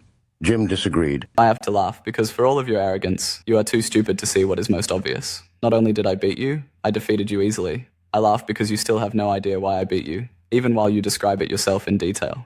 Before she could reply, Jim cut her off with a raised hand. Let me tell you what you were just thinking. You were about to whine that if only Bors had not betrayed you. Indeed he did. I was expecting you to have such people among you, who always hated you and only waited for a good chance to be free of you, while you were totally surprised by it.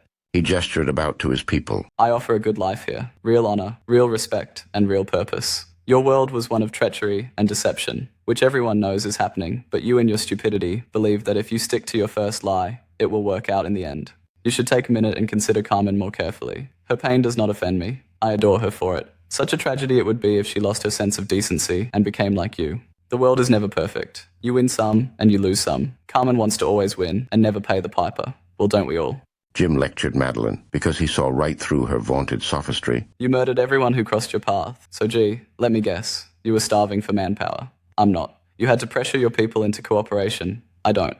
Your men raped their women. So obviously, even at the best of times, you were a community of drunkards, arguing and knifing each other. While a mystery to you, I can understand why. Rape is a comfort of the moment. Love, as ridiculous and insipid as it sounds to you, gives the men some real lasting peace and security. Each time I struck down your people, your first thought was to abandon them and cut your losses. The first thought of my people is to rush to rescue their friends. Foolish? Perhaps to you. It is actually discipline and cohesion of your forces. You brought a desperate mob of self-serving individuals to make war on my society of brothers. He laughed again, and it felt good. You, madam, are an amateurish clown that couldn't have successfully taken me on with 10 times your forces. You would have undermined your own efforts that much faster. All that was yours is now mine, including your lives. Maybe the best irony of all is, when I do kill you, and I certainly shall, not one of your own people will even give a shit. You will die without a friend in the world. Your darling sophistry made you my slave before you ever even arrived. If you were wondering about the rest of your filthy band hiding near Malta, or wherever, Fleet Admiral Rudel and I are going to hunt them down and then exterminate them. Jim laughed at her again. What a grand adventure for a boy that will be. I'll even use your own airship to do it.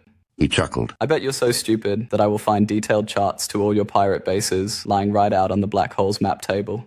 I'll take my own life. Madeline threatened. I'll cheat you of your sport at my expense.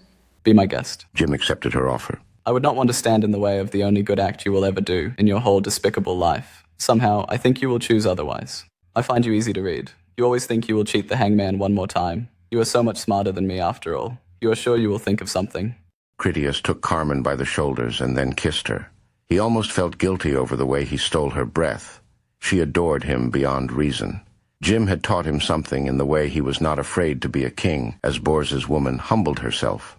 Carmen needed a strong husband to stop her from tearing herself apart with all the philosophical puzzles she mined up with her uncanny mind. He kissed her because she was going to have to wait for the attention she desperately needed.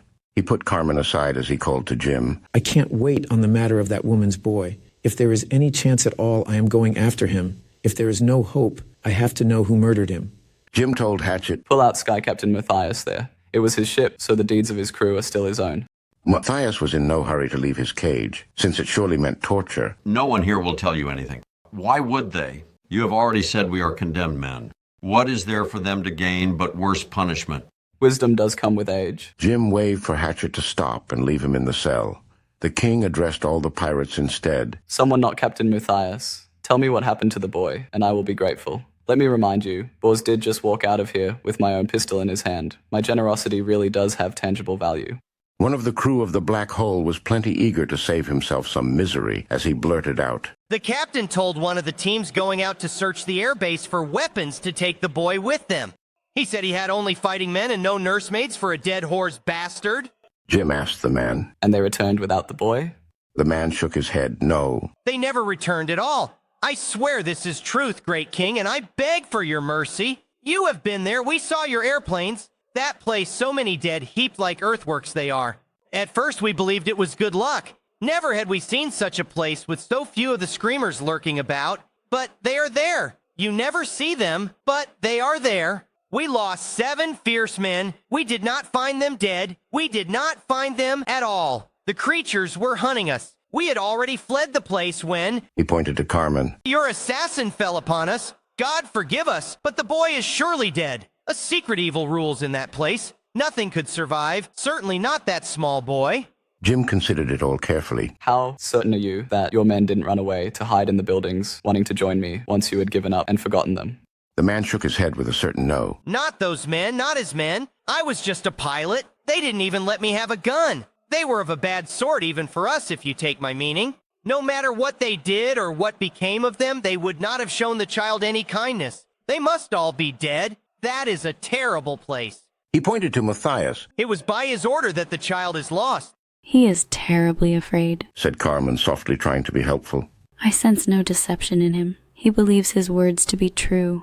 The man fell to his knees and then pleaded with his hands. It's true. I swear it on my mother's grave. It was a terrible thing he done, and I had no part in it. He was a sweet boy, and I played with him often. You can ask Ziva if she still lives. I was little more than a slave to them. They paid me no courtesy. He raised his shirt to reveal crudely healed scars on his torso. This is what happens when I disobey. Even if I were a braver man, I don't know what I could have done differently. Matthias shouted. That man has slit more throats than most, and he buggered the boy every chance he got. He would slit your throats next if given half a chance. That was all lies, Carmen reported. I know. Jim agreed. He has no talent for deception. Perhaps it was Madeline who trained him. That being the case, he will tell the same lies only louder, with some hot indignation added for spice. Then tell us we don't believe him, because we are all filled with bigotry for his put upon people. His attempt at dry humor was lost on Carmen. She had to review her literature to try and put Jim's words to some worldly context. Carmen came to some conclusions, and then told Jim, It would be a more germane hustle to accuse you of being discriminatory on the basis of gender, since this is clearly a male-dominated society. Jim did not see his society as chauvinist, and certainly not just because men and women really were unequal. Men and women were definitely not identical, especially not biologically and not in their social requirements either. They had many natural differences that didn't offend his sensibilities to embrace them. He understood Carmen quite well, better than Critias in some ways. He knew that her emotional side was in tatters, so he appealed to her logical side that would draw her away from her painful mood. Jim asked, Do you believe that Paleolithic humans were sexist?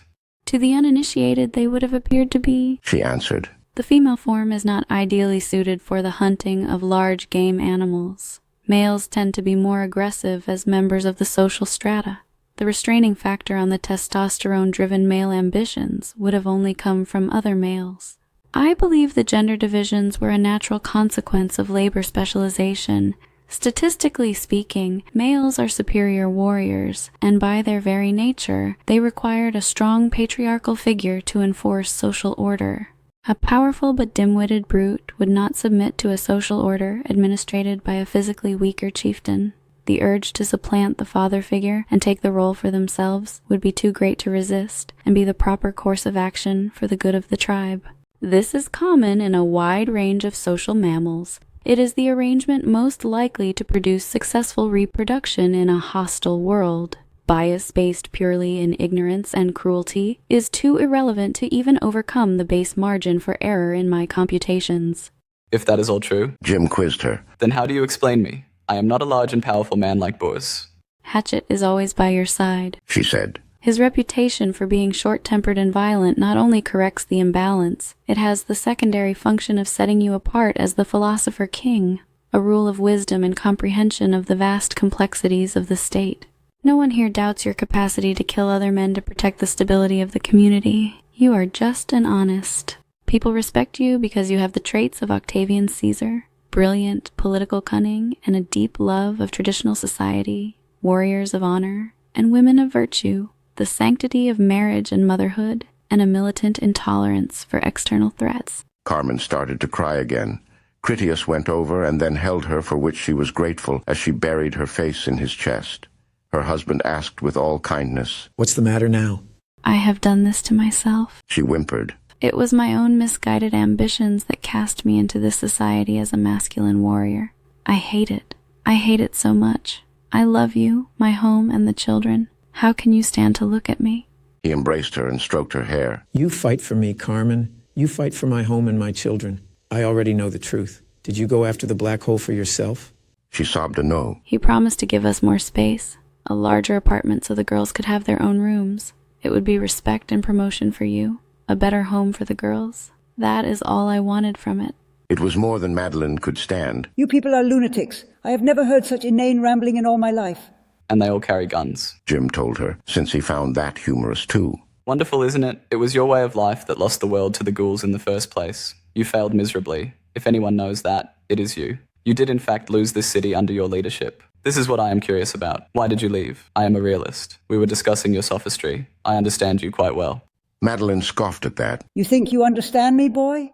I do, Jim assured her with calm confidence. When I found out who you are, I looked into the city records to read up on your background. In one of your earlier escapades, you were involved in burning down a so-called compound, with all the families still trapped inside. When later asked why, you offered a baseless accusation that the adults of the commune were molesting their children, manufacturing weapons, or cooking drugs. Knowing you, it was a fabricated lie, of course. But even if it wasn't, that hardly justified you murdering them all. In truth, you were all too eager to exterminate people in some crazy religion you found deplorable. They preached independence from your, shall we say, less than heroic and self-sacrificing cultural values, and the takedown of an imaginary crime syndicate advanced your authoritarian career ambitions nicely. Rather than let Jim win by him forcing her to pitifully lie about it, Madeline tried to take the upper hand by playing it strong with her real intentions. I sent a message to every other cult in an armed compound. This is what happens to anyone that disobeys us. It worked. Jim offered another example. You were even less kind to children of other nations, when your unconventional warfare legislation killed 500,000 children with famine to destabilize their government. What did you call it? It was entirely worth it. Madeline confessed. The government did collapse and never recovered. Even until all this, it remained a failed state incapable of ever resisting us again. Jim told her. It was also people like you who preached marriage was worthless, and children doubly so. My father told me you had industrial abortion centers popping up like it was a burger franchise, telling your women that being without a husband or a child was their true liberty and power as women. When in truth your goal was to what? I am a king. The life of a woman here is worth 20 men. Their true liberty and power is their marriage and children. We men are slaves to that absolute necessity. Madeline hissed at him. What were we supposed to tell them? That every dirty little peasant with moron intelligence should start breeding like rats, a demographic that everyone agreed would eventually collapse human civilization. Maybe you should have, Jim suggested. As pirates, you do live out your culture. What else do your men do but drink and have sex? In your debased philosophy, you purged everything refined and made fornication the entertainment of choice. We already covered the part where you set fire to a bunch of kids from people you considered peasant morons. I get it. It is an old story. You want me to depopulate my degenerate peasant class. My uneducated and unskilled workers are useless eaters that I should exterminate to conserve food. I bring that up because it all takes shape in your lack of leadership at the Radio City building. Your own brave troops were a useless burden to you in a hopeless situation. Rather than do your job, you abortioned them to the ghouls while you jet-set it off as a carefree single woman on your world adventure. He showed her the picture again. See, you even took selfies. Jim sympathized with her to a degree. I do understand that at the time, it was no easy task for you to find any helicopters at all. It wasn't possible to rescue everyone. That option did not even exist. What I want to know is, where did you think you were running to when you murdered your own men and saved yourself? Spare me the political lies. What was your true objective that you dared speak openly to no one? The aging woman fumed at having to suffer lectures from a mere boy, especially when he was fully capable of winning his arguments. The only chance society had was for the nation's leadership to survive. She lied. Without leadership, there was no possible hope in any form. Jim waved her off with contempt. More pedantic sophistry, President Lieberman ran that hustle into the ground with his continued government under the Denver airport. The last thing on their minds was leading anyone anywhere. The ship was sunk. She snarled the real truth and hated him with a passion. Only a fool like you would go down with it in some idiotic gesture of honor. The battle was lost, and there was only room for a few to escape this place alive. Money no longer had any value. Diamonds and gold were as worthless as sand. Only one currency still existed: power. I had the power to save myself, and I used it. I have only lived as long as I have for that reason. So you tell me, did it work? Did I keep on living when others didn't? Would I still be alive if I had not betrayed them? Would the city have been saved? Yes, Jim agreed. Your plan was a good one, as far as saving your own ass from the fire goes. If you had stayed, you would have died. Having already handed you a casual and humiliating defeat myself, I totally agree you would have lost the city anyway. Such a challenge is infinitely beyond intelligence, as mediocre as yours. Jim paced as he schooled her. That is why I knew the trick with the train would be successful. Your blabbering mouth took my hook so fast, I thought you might actually choke on it. I knew that a low-life pirate like you would not hesitate to betray all your own people and run away on the last train, stocked with all the food for everyone else. You naturally assumed I was inferior to you, and therefore all your petty flaws were equally prevalent in me. She replied, You failed to convince me of the value in dying sooner. I am still alive, and that is reason enough. Yes. Jim accepted that. Here we are, you and I. We are both still alive, while billions of screamers, as you people call them. Let us explore the now for a moment. Your people were still alive, and my people were still alive. The world is empty of people like us, but you still came directly to me to take what I have. There are thousands of empty cities you could have foraged. Still, you came after me. Clearly there is something to our relationship. Even as the last humans in the universe, it was preordained that we be enemies and not friends. It is all a mystery to you, and yet again, it is not to me. Enlighten me. Madeline told him snidely.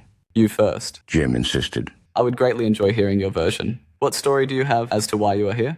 Madeline adjusted her clothing as she might when about to give a speech before Congress. We came here to liberate your people from your terrorist regime. President Lieberman told us of your insurrection against the legitimate government of the United States. I have since heard that his fears were well placed in that you did murder them all in a terror attack on the nation's Denver capital. You planned on joining forces with the terrorist flotilla faction, armed rebels like yourselves, only they betrayed the European Union. Together, you planned on killing all of us, and then setting up some pseudo-religious world government of ridiculous nonsense. I represent the last civilized voice of humanity. When I do die, so does the human species. I actually like that. Jim told her. You did a fine job of showing everyone exactly how you spin everything to excuse your actions, while never mentioning your real motivations. President Lieberman was the legitimate government, Denver was the new capital. Many of the people here at this very moment are former residents or their actual liberators. No one knows better just how ridiculous your lies actually are. You came here because you are still doing all you ever did, even before the outbreak. You are a sociopathic parasite on humanity. You are a form of social vampire. You steal from the powerless to feed yourself so you never have to work or build. It is the only way of life you know. When we were the only people left, you had no other choice than to come here. We were the only people left for you to steal from to sustain yourselves. You needed fresh victims, so you spun up your idiotic sophist lies and then came after us to drink our blood. The truth is, you and I, that the only real difference is the religious construct of good versus evil. I find it fascinating myself. She laughed at him as though victorious. Just as I said, pseudo-religious idiot nonsense. Jim told her. Here is a lesson only a king or a pope can ever give you. God does not come down and speak to me. One might think that, of all possible people, surely God would have some personal advice for me, a king of one of the last human populations on Earth. In fact, he does not. I suppose that makes me an atheist. And yet, here we are, you and I, good against evil, right against wrong, compassion against opportunism. I find it tragic that the religions of the world that you tribal sophists so greedily annihilated were actually telling us some very important things. A god versus a devil. Could there be such a thing? Here we are, waging the proverbial battle of divine beings that do not even exist. I believe those fearsome titles are just the personifications of the facts we are living this very second. He suggested. In ways you and I even agree. I am quite the master of sophistry myself, only I don't use it for petty evils as you do. I frequently tell people things in the way that will best motivate them to success. We both agree that humans are actually beasts. The beast comes first, and no man ever truly removes that part from himself. That is the devil, when people speak of it. There is another force that we cannot measure or analyze. You disdain that counterforce of goodness as a kind of weakness, a delusion you find among the human cattle you ranch and despise, while I nurture it as the greatest strength anyone can possess. Jim gestured to his nearby friends. Look about you. Among my people, you will find former pirates far more ruthless and successful than yourself. Like you, they called upon their most abundant attribute, the beast, the longing to survive even if they had to kill their own former friends. You believe that selfishness is the only true power. You are wrong. We chain that beast and become its master. It is but the mule that pulls the plow. People like you trained Carmen to be, as that man said, the perfect assassin, a killer without equal. Ask your own men. She captured them alive with her bare hands. Imagine what she would have become if she had been yours instead of mine. Imagine the monster you would have wielded to make your devilish dreams come true.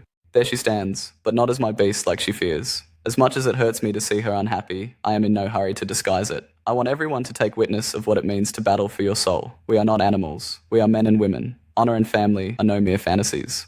Hatchet told Jim. How much longer must we keep these things? Let me dispose of them. You can be sure that whatever I do to them, it won't fall short of any punishment you would devise. Absolutely not. Jim refused. He raised his voice so everyone was certain to hear. We are not animals. If we execute them now, people will enjoy it too much. I will not indulge the appetite. The law kills here, not emotion. Your father. Hatchet began. My father would not have hesitated to make examples of them. Jim agreed on that point. I am not my father. His war was the one from without, and at the time, he was right to do so. My war is the one within. We don't do such things in the heat of passion. We are a people of law. We must respect our principles if we are to remain men in coming generations. If we fail in this duty, we are 3 generations away from extinction. I kill out of passion. Critias said openly. I want the man who touched Carmen. I claim my right as a husband. He fancies himself a knife man, it seems. I would see a demonstration of these skills and answer them with a showing of my own. Jim told Critias, It's not happening today. which implied it was an issue for a future time. The pirate who cut Carmen rushed to the front of his cage and then gripped the bars. She loved every minute of it. That cock-hungry slut was moaning in anticipation of finally knowing a real man. She practically begged me to hold her down and stuff her in the ass like a broken slave. Nice try, dickhead. Critias replied. She beat you senseless and then dragged you here by your hair like a squealing catamite. You are not strong enough for her tastes. He kissed Carmen beneath her ear, then whispered. You taught me that word. I have to say that I like it. You are strong enough. She whispered back. All he says of my desires is essentially true, except that my longing is that it be from you. Pull me down from all this unseemly pride. I would lose myself in my master's arms to be nothing else but yours. Nothing can stop that now. He told her almost sorry for the truth of it. The armor of Achilles does not suit you. You are fragile and gentle. I pushed you to be strong so that you could protect what you cared about. That will always be a part of you when you need to call upon it. She hid her face in his chest again. I know he is no match for you, but make him pay for what he did to me. Critias replied in some small amusement. And here I was thinking that you would ask me not to because I might get hurt. She reasoned. He only knows firearms. The man has never used a blade for anything other than stuffing his face and inflicting suffering on the helpless. You defeated me. You took Primus Palace in Ludita Olympia. That was a title of first among gladiators in an all-Martial Ludus's athletic games. It won't be a fight. It will be a shaming followed by an execution. The man is a goat, and I want everyone to watch as you punish him. Critias had his reservations. I'm not sure that ad gladium is a tradition that Jim embraces. It is a tradition for us. She reminded him. It had to have started somewhere. He couldn't deny her logic that the traditions of their future were rooted in the King Louis past. I'll bring it up with him when the time is right. Jim waited for Critias to speak with his wife before he explained to him. We won't be doing anything with them today. For the moment, I need slaves to clean out the undead from the jailhouse and the light rail depots. I don't suppose anyone else is in any hurry to take those filthy jobs. If we have to feed them at all, they will work. On that note, Jim told Hatchet, Get a message to the outfitters. Have them make some laborers' mittens without any thumbs, ones that we can tie onto their hands. Any old guns in the jail will have probably rusted up by now, but we won't be taking any chances that they will use the opportunity to arm themselves. That being the end of his public business, Jim went over to talk to Critias and Carmen in private. When Critias noticed Jim's intention, he moved Carmen away so no one else would listen. Jim came right out with a hard shot. If Jessica came to you and said I was baiting her, what exactly would you do about it?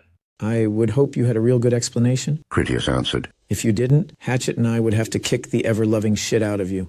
Hatchet had followed and readily agreed. Damn straight. Right. Jim accepted that. So what is going on with you two? I don't know how many men I will need to kick your ass, but I'm sure I can find out. Nothing is going on. Critias made light of it. You asked Carmen to make some sacrifices for the good of the community, and that is exactly what she did. She made some huge personal sacrifices. Carmen has to respect you, and she has to respect me too. The plan was to keep me in the dark on the details, because you both knew I'd never stand for it. It was a good plan that worked out well. Since it seems we have already come to some understanding on what a serious matter it is to be hitting a woman, I invite you to ask her yourself. She disrespected me, and I don't forgive her. Don't get me wrong, I appreciate that she had to do what she had to do. It was brave and cunning of her. Carmen is a smooth operator, and I am proud of her accomplishment. She will still have to learn to live with the fact that this is a grudge that is never just going to go away. She owes me, and I am not inclined to pretend that what she did never happened. Jim asked. So, when you slapped her, that was not enough for you. I sent her on that mission. I ordered her to conceal the details from you, since I knew how you would react. The black hole is that important to us, and I know you understand that. Critias was casually sober about it. I slapped her earlier for being outrageously rude to one of the patrol guards, and then she threatened to shove her fist down someone's throat for disobeying her demands.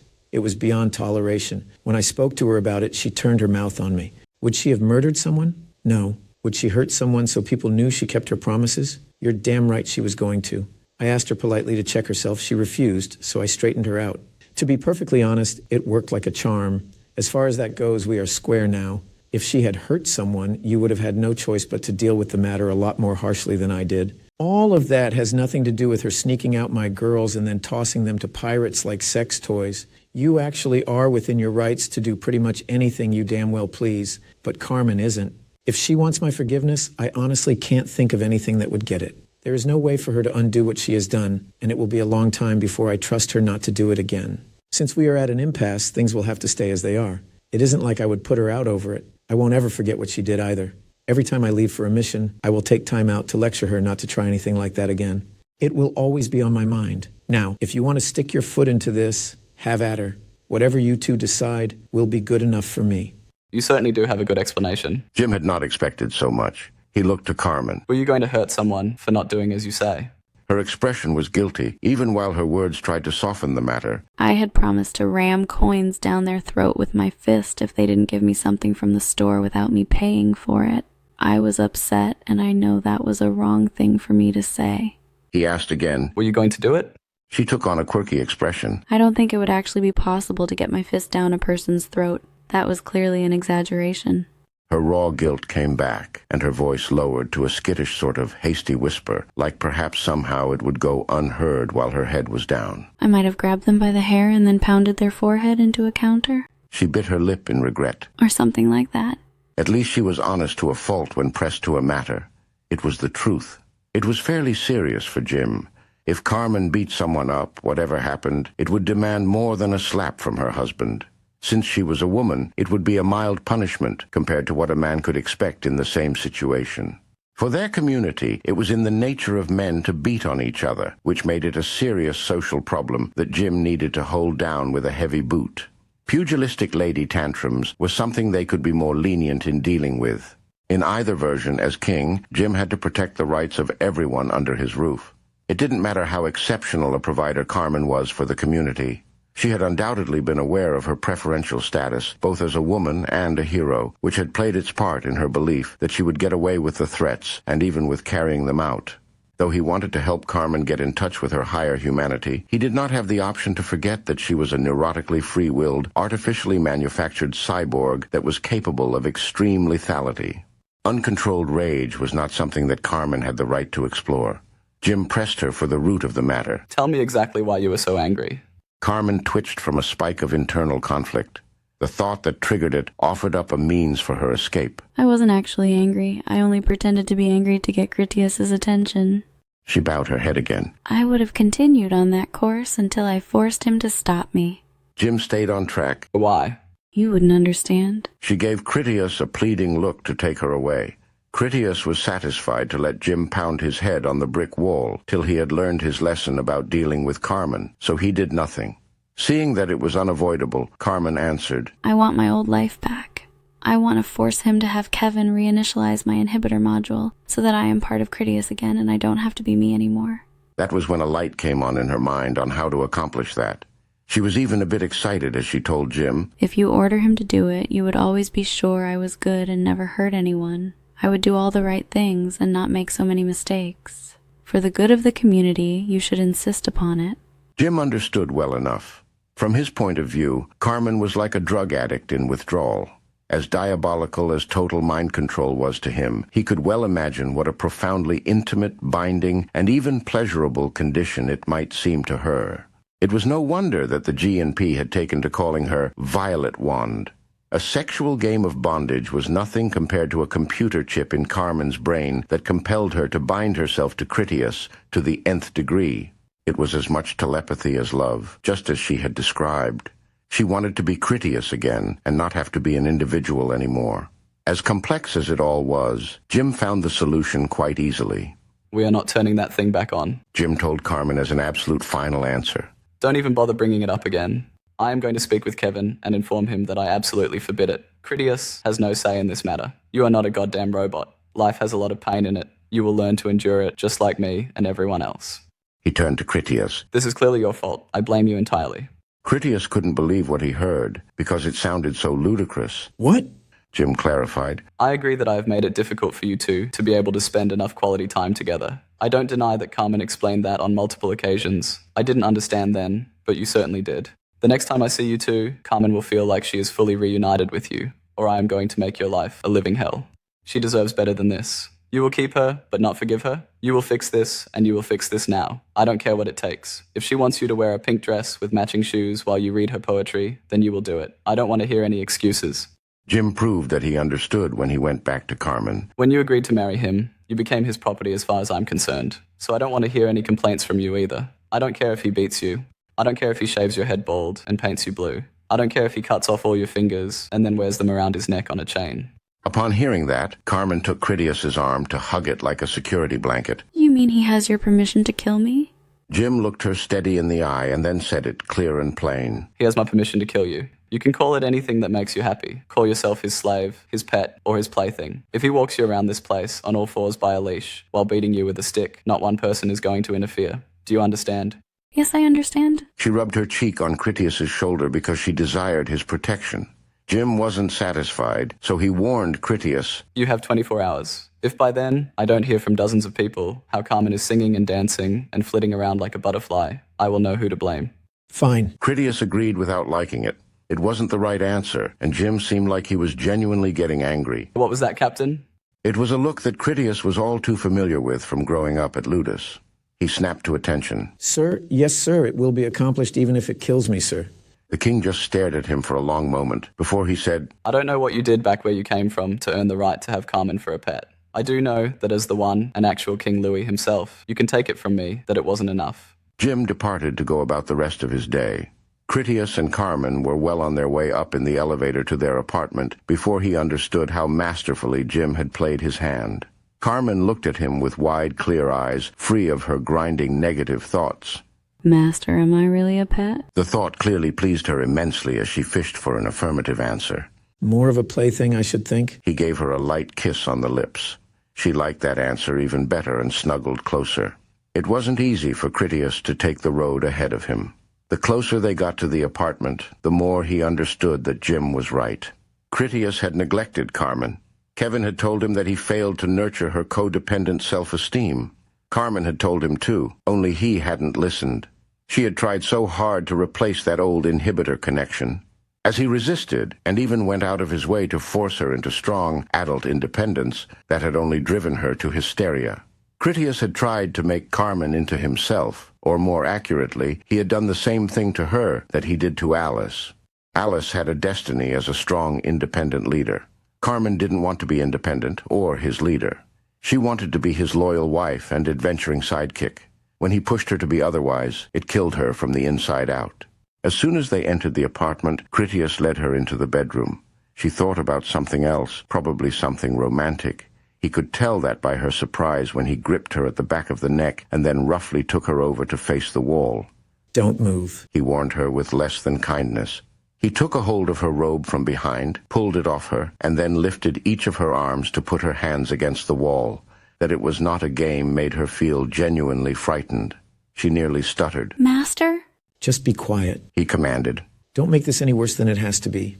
Critias went over to the closet and then picked out a leather belt before he returned to her.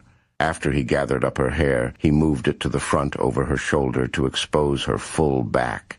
He had to take a moment just to look. She was just so beautiful, fully nude. Carmen was slightly muscular, only enough to make her perfect. The thought of hitting her made him feel ill. Critias knew Carmen was correct in thinking he was too soft to punish her. It was like she just couldn't comprehend that he was loath to cause her pain. Carmen wanted proof that she was his in every conceivable way. If some barrier stood between them, Carmen wanted that barrier destroyed. If she got any crazier, she would expect him to take a bite out of her just to demonstrate it was his prerogative to do so. There were lines that Critias didn't want to cross, and if he refused, all Carmen saw in it was that they were apart, and he was weak. He took hold of her again at the back of her neck to keep her still. Close your eyes and listen to me very carefully. He asked her repeatedly to calm down and listen with undivided concentration. Only when he sensed she truly paid attention did he lecture her. I can't beat you for this until you understand why what you did was so wrong. Why was it wrong for you to take our girls and expose them to those pirates? Carmen had dwelled on that issue for quite some time and had already come to conclusions both poetically and scientifically. We promised in our hearts to take them in and love them as our own daughters. We were supposed to give them back some of the childhood they had lost in Denver. We were going to show them our love and our marriage, show them that two people in love is human sexuality in its proper context. We had to free them from their old life, where evil had become normal to them. We would let them be young again. Alice could fall in love with a nice boy like Bobby Bean. Mandy could have a home, draw pictures, laugh and play. She could sleep at night without having terrible nightmares. The pirates did not harm them physically, but it is not possible that it didn't make them remember Denver. I made them remember the worst moments in their lives. I made them relive those moments that are now fresh again in their thoughts. I was supposed to protect them from the very thing that I did to them. I was supposed to protect them from me and from Jim. Tonight when we go to bed, Mandy will be tapping on our door asking to sleep with me again. All her old fears will be back. That was when a new thought came to her that was more terrible to her than the others. What if Mandy won't come to us because I don't make her feel safe with me anymore? I was her hero and I used that to betray her. Carmen hated herself so deeply it was like she wanted to die. In that moment, she welcomed the thought of a beating. It was like Cutter stabbing at his imaginary worms of anxiety. Only intense physical pain could drive back the gnawing depression that eclipsed all else. For Critias, her description hit that nail on the head. He felt a rush of anger from hearing it so well spoken. Critias squeezed at the back of her neck so that she would know how infuriated he was with her. Even though it was far from a romantic moment, Carmen only had access to her humble mortal strength. His genuinely rough hold on her neck did not make her squeal or collapse. It actually calmed the worst of her trembling. Her better side welcomed him, punishing her darker half that defiantly asserted itself to take dominant control of her personality. Seeing how he was getting through to her, Critias maintained his grip as he whispered into her ear, Now imagine how furious I am with you. Think on it very carefully. Me stepping back to put my arm into it as I whip you across your back like the runaway slave you are. You could take it, Carmen, and I would know it. Imagine as I hit you again here. He wiped the belt in a gentle stroke across her lower back. And here. He touched her with the leather in a line across her buttocks. And here. He did it again across the perfect curvature at the backs of her thighs. The last touch made Carmen tremble again so badly that her knees started to give out. She had the imagination to simulate the blows, and the request from Critias went directly to the deepest part of her mind. His voice could hypnotize her when she actually listened. Carmen imagined it all just as he said. Her combat computer screamed over the white-hot pain of his lash. Critias's anger over what she had done was in proportion of how sorry and ashamed she felt that she had done it. Critias draped the belt over Carmen's shoulder opposite her gathered hair. Alice and Mandy should have told me what you and Jim were up to.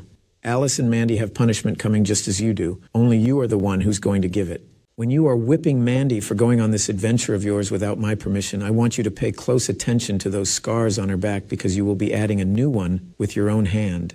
Carmen collapsed entirely and then sobbed bitterly. Don't ask that of me, Master. Beat me to death. Kill me or anything you please, but never ask me to do that. You can't imagine how wicked a thing it is that you request. He squatted down so he could speak into her ear. I can't imagine? Hold on to that terrible feeling of what it would be like for your hand to whip more scars onto Mandy's back. When Carmen properly shivered in abject agony, he told her, That is the exact same pain your demands that I hurt you is giving to me. That is the feeling you want from me. Critias picked up the belt and then hurled it across the room. I won't do this, Carmen. To hell with Jim and to hell with you. Hate yourself if you must. I can't save you by destroying myself. How can you tell me you understand how that would feel and then do that to me? Do you love me so much less? Enlightenment slapped profound understanding into Carmen like a hurled sandal to the face from a surly guru. She came about and then crawled into his arms where she nuzzled his neck. You know how hard I try to be a good wife to you. She sighed, knowing it was true. I make some mistakes and you know I will learn from them. You forgive me because you are always so good to me. I'm going to make you so happy. I will make the girls happy. I will make Jim happy by being happy, and then he will get off your back. She started to kiss him as she held him tight. Critias was free to comfort her, and he did want to put the past behind them.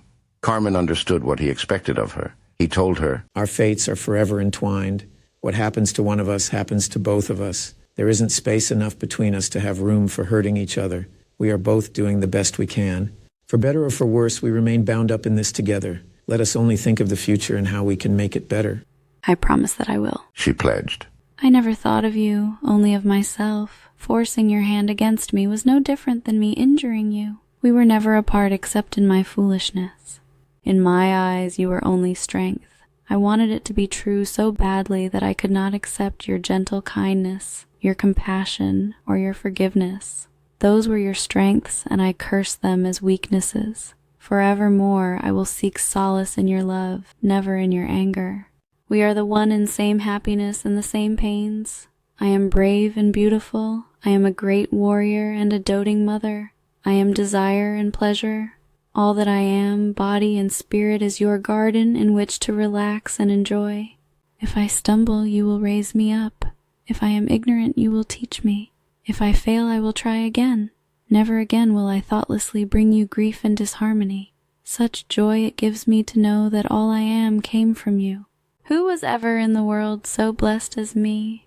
Like Eve from the rib of Adam, I am flesh of your flesh. We are lock and key from the same craftsman. Now that you opened my eyes for the second time, I enter a new life. I see that you gave me my freedom because without choice my love could not be real. I choose this life. I choose you. She had never desired him more or found him more appealing. Even while shy and demure, pouring out her romantic thoughts, she made it no secret that she desired him most desperately. There was still one more way they could be closer and be as one mind in two mingled bodies. Being of a same mind, Critias cast off their former troubles like an old cloak. He was of a mood to enjoy his greatest treasure. Critias cradled her face in his hands, and then kissed her several times, each deeper than the last, until she had closed her eyes, lost in the moment. Ask what you would of me, and it will be so, he whispered.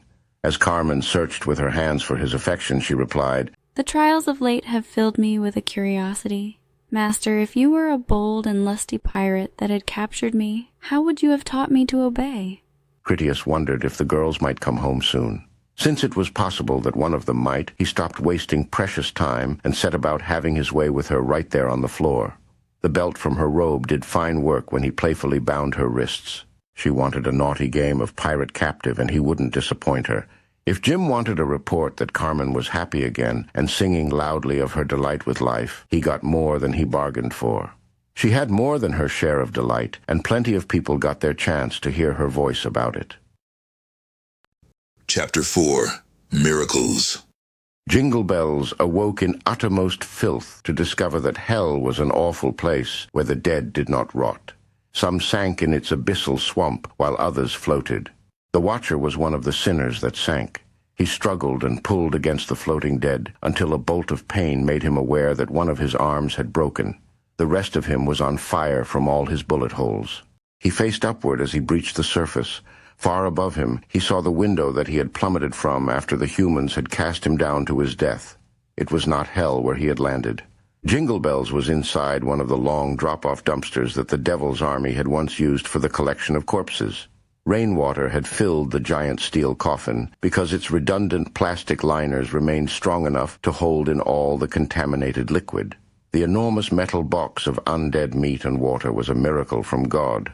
Only Providence explained why he had landed in baptismal waters sweet with the blood of martyrs. His salvation came from a watery grave of them that devilish humans had murdered with their infernal guns. Jingle Bells had never been more certain that his mission came from God on high. The divine work remained unfinished. God had resurrected him once again to see it done. A man with a warhammer had come to slay him. They had agreed that it was the King of Kings who would be their judge. God had not waited to hand down his verdict. As always, events transpired in mysterious ways. On the instant of their accord, divine judgment struck the man down by using another of the humans as the instrument. To the unwise, it might seem that justice had punished Jingle Bells too. It had penalized his flesh with many bullets and then hurled him down to the street in a fall like Satan from heaven. As painful as that had been, it had saved Jingle Bell's life. The humans had believed he was dead, and that is why they hadn't finished him off while he slept completely helpless. God had judged them both, such that Jingle Bells had survived while the man burned for his sins. Truth was its own proof that Jingle Bells had been right all along. The bell ringer climbed out of the dumpster and then vomited the brackish water from his lungs. To show his faith, he gripped the edge of the dumpster with the hand of his broken arm. As he backed away, Jingle Bells pulled the bones back into their proper alignment. He did not utter any cry of pain. Some of the bullets in him were shallow enough for him to dig them out with his fingers. The reborn healed quickly, and his body rejected the bullets as invasive. His own flesh pushed them outward and would eventually expel them. Once he got home, he had the proper tools to pluck out all the others. Cutter had not returned to their secret dwelling right away. Once the humans had left, he made a search of the building to find Jingle Bells. He took account of the great slaughter that the humans had made of them. Their violent prowess had taken a heavy toll on Jingle Bell's followers, not least of which all his trained hunters were dead. Cutter had heard the voice of the female pirate, and her body was not among the ruin. He rightly assumed that the humans had taken her away as one of their own kind. In all honesty, he didn't even know what he would have done with her if she were still on the roof.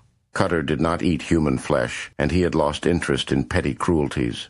When he eventually found his master's bell among the slain bodyguards and a great wash of spilled blood, he took that as a sign that Jingle Bells had fallen victim to his warlike ambitions. One great question continued to haunt Cutter. The gunfighter had refused to kill him, and it was not out of friendship. The man had come to fight, to give a fair fight, and receive one in return. For all of his size and strength, Cutter had not been equal to the challenge. Everything he had believed told him that the man should have gunned him down and then spat upon his corpse. They had not killed Verloc or Romeo. They had not killed Judas either. Judas had not joined them, but they definitely knew where to find the morose librarian, and yet they never went to his home to slay him. It would not even be a battle, since Judas had no appetite for violence. The fool would probably even welcome them in and be grateful for his own execution that would put him out of his misery. Cutter could make no sense of it. It was in a Bible, that unlikeliest of places, where Cutter searched for answers. Jingle Bells constantly spoke of it. The sword-wielding angel had practically leaped from its pages, and the humans were minions of the devil. Cutter needed to know the truth. The book was tiny in his giant hands. Cutter could read, and rather well at that. He had not been born in a cave. Cutter started at the beginning. Time and time again, Cutter gathered the pages he had studied and then ripped them from the book to cast them away. From the start, the book was all wickedness and nonsense. It didn't even matter if the fables were true, where the earth came from, or how long it took to happen. There was no moral guidance in such things. There was no way he could ponder any virtue in such blather or use it to make choices in his life. He just tore out more of the useless pages and then cast them away.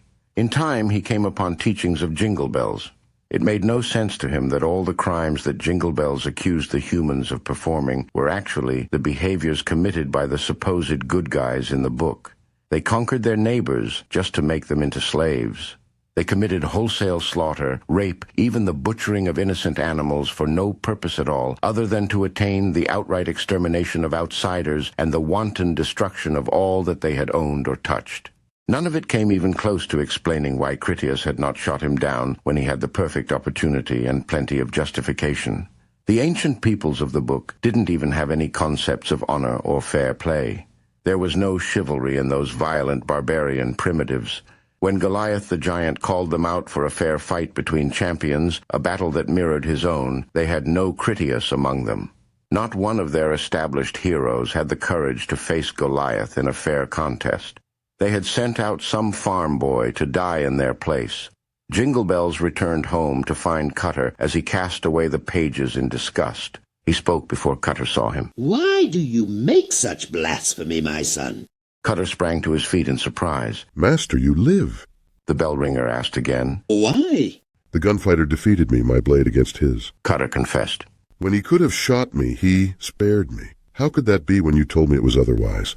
"The devil is the source of all trickery," Jingle Bells preached. "He can quote scripture better than I can. Your soul has turned away from the light. You have lost your faith, but still you ask his purpose. Do you not see me resurrected to stand before you? Would you like to see my wounds where they pierced my body? Would you like to poke into the holes to see the truth of them? God is with me and not with them. How else could we be speaking?" Cutter had lost much of his faith in Jingle Bells. He cast the torn book at his master's feet. "To what end should I make war upon the humans? The river has fish. The streams are refreshing to drink, and the lands are rich with deer for me to eat. I need only pick a direction and then walk away. I will want for nothing and need never fear a bullet in my head." "That was not always so." Jingle Bells picked up the book. The pages he needed to spin his web of lies were still there insecure, as they were deeper beneath the cover. Jingle Bells flipped through the pages and then handed it back. "My son, when you hungered, I gave you meat. When you were thirsty, I gave you drink. You were a stranger, and I took you in. Naked, I clothed you. Sick with worms, I visited you. You were in prison, and I came unto you. Such was the irony of Jingle Bells in his twisted madness that he hated Jim for having done all those things for so many. He continued, I say unto those on my left hand, depart from me. They are cursed into everlasting fire, prepared for the devil and his sword angels. You hungered, and they gave you no meat. You were thirsty, and they gave you no drink. You are a stranger to them, but they did not take you in. Jingle Bells gestured for Cutter to follow him. Come, we will go to their gate, where you shall ask for these things I have given you. Together we will see if they will show the same kindness you received from me. We have made endless war on them, Cutter answered. That will be their reasoning when they turn me away with iron and fire. The gunfighter did not strike me down when I was staring directly into his weapon. Instead, he told me that at the Battle of the Tower you fled and left your guardian to die by her sword. You spoke of it, so you were there. You lived, so you fled. He is dead, and she is not. So she was victorious. Where was your God then? Where will your God be when her sword comes for my head? Verloc said the same. These are not enemies of our making. He asked me that I go my own way far from here, and so parted he would think no more of our past rivalry. What am I to you but another like the rest to turn green in the streets when they take the life from my body? The whispers of evil have joined with the worms to poison your mind. Jingle Bells said with sorrow. To whom would you speak in your travels? Would you wander alone through the ages with nothing but your shadow to keep you company? This is but one city in a wide world. Surely there are others of our kind in many places. Once we have destroyed the evil, we shall gather a great host of our own, and then build a civilization unto ourselves. Would you rather be a vagabond than a prince? Cutter replied, I would rather face this man and defeat him honestly strength against strength than be driven away by him like a coward. I no longer care about the other things. I have seen something not in your teachings. I would have my enemies respect my name and speak it only in fear that I might hear them. Like when you speak of the sword angel, Verloc, or that gunfighter. If they were to burst in at this moment, would it be you who fought them? No, you would run and hide, leaving me to stand here alone. I will help you until I have killed him, so that the rest of his kind speaks of me as his better. After that, I will have repaid whatever kindness you have given me, and I shall go my own way to do as the moment pleases me. Jingle Bells asked, And what of the sword angel and Verloc? Don't you owe them something for the injuries they did you? Injuries that I tended because I am ever doing you kind service. Cutter waved that off as nothing. I was peeping in their window, and they stung me for it, no different than bees when I steal their honey, and both equally right in the doing. It was not the first time that Verloc shot me and then let me go after she caught me prying my eyes into her windows. I bear them no grudge for the wrongs I brought upon myself doing your dirty schemes in your treacherous ways. I will never again give reason for them to call me a skulking peeper. It is you who dare not show your face to Verloc, fearing she would slay you. We have never been anything that I could call friends, but Verloc has always heard me out when I was of a mind to speak to her or when delivering your messages. I will go looking for her and make my peace. She can become my messenger and tell the gunfighter I would have his head or him mine. Strength against strength, before I leave this place never to return. I am no longer your dog. Go fashion yourself another. Cutter gave Jingle Bells a hard look. If I come to find you have begun crafting your plots against me, I will crush your bones and then hang your carcass on their gate. I am free now. Jingle Bells understood that he had lost command of his servant. If Cutter felt determined to meet the gunfighter in a battle to the death, Jingle Bells would help him pursue that ambition in such a way that it served his own ends. You have always been free. Jingle Bells lied in an effort to preserve what little camaraderie they had left. I will help you gain this desire of yours, and then see you off with my blessing. The Lord works in mysterious ways. If it is his will that you take a new path, then that is how it must be. After a pause, he asked, Would you go out and check the traps? We could use some food. I need some time to dig out the rest of these bullets.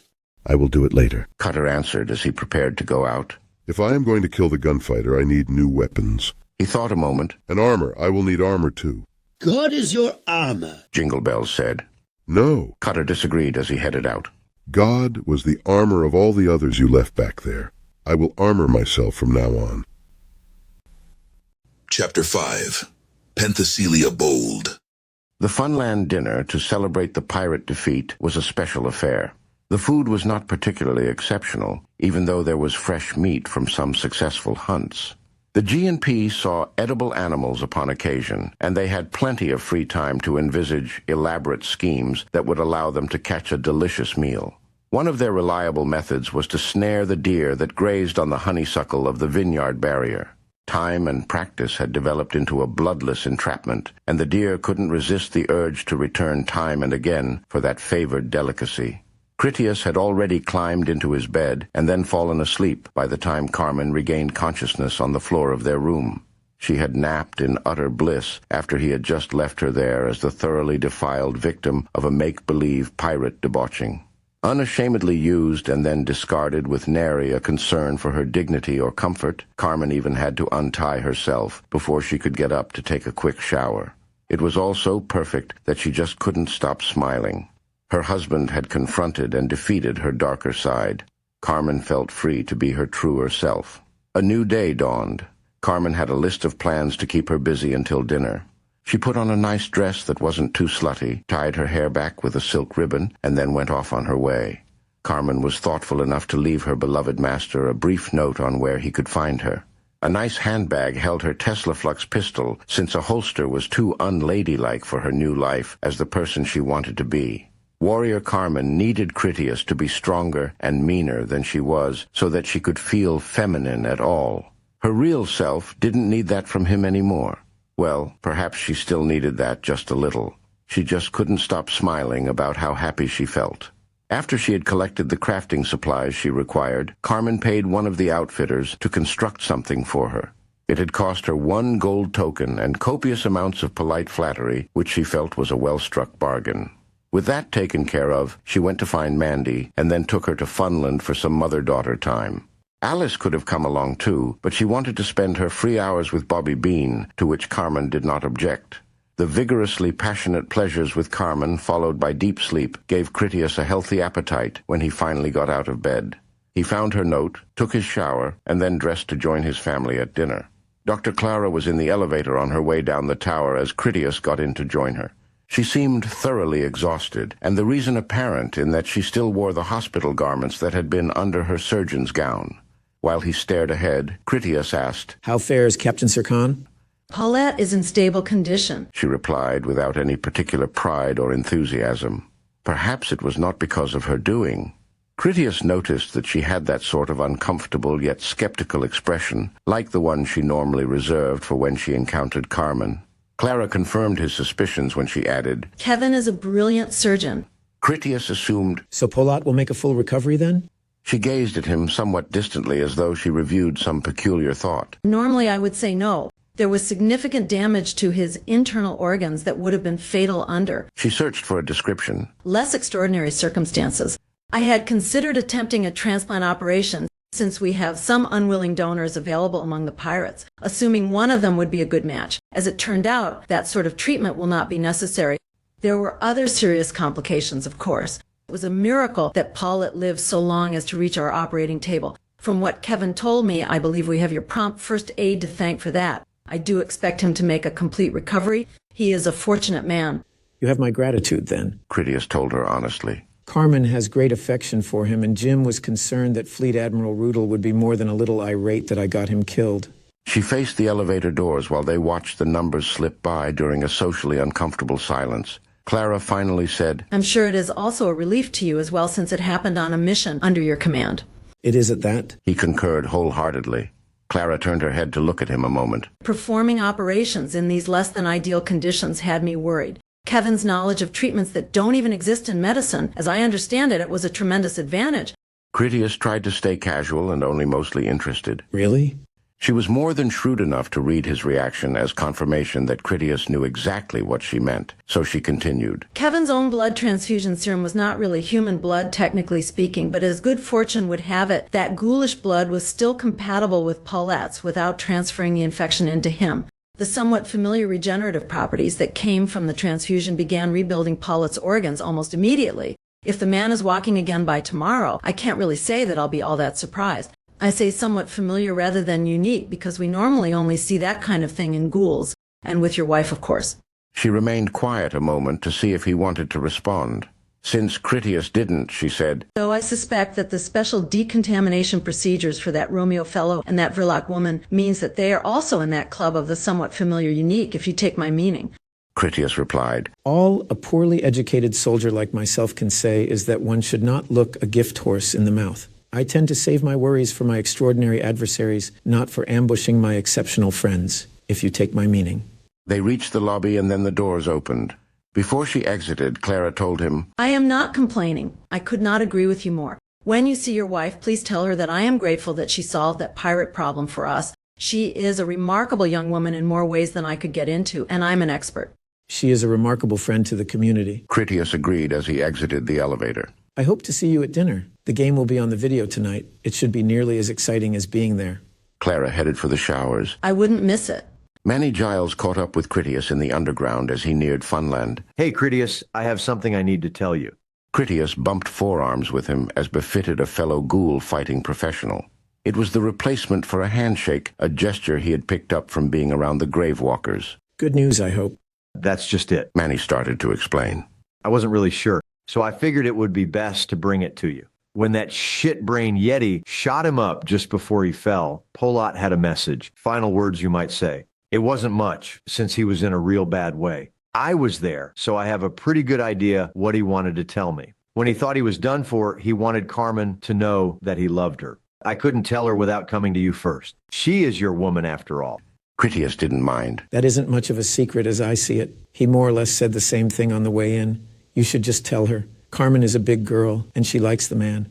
He's a cool hand. Giles attested. I walked the walk right there with him, and I'd take another ride any day. I was thinking it might be a problem. I'd hate to see you two butting heads over it. Somebody wouldn't be getting up. It interested Critias. You drop-kick hunters out windows. If he impressed you, he must be born hard. And you know Carmen. She won't play ball unless they are big brass ones. She likes her men thorny and dangerous. It's not so much that she has a wandering eye. It's just in her nature. She can't meet a man without sizing up his potential. He clasped Manny on the shoulder. If she ever does get a taste for some strange, at least it will be with some hardcore ghoul buster like you. Critias could laugh about it without any secret worry. Imagine how I would feel if she was getting an itch scratched by Yeti. Manny didn't laugh at that last part. He read it the other way around. Speaking of scratching an itch, are you thinking that somebody needs to take Yeti deer hunting? The next accident needs to be him.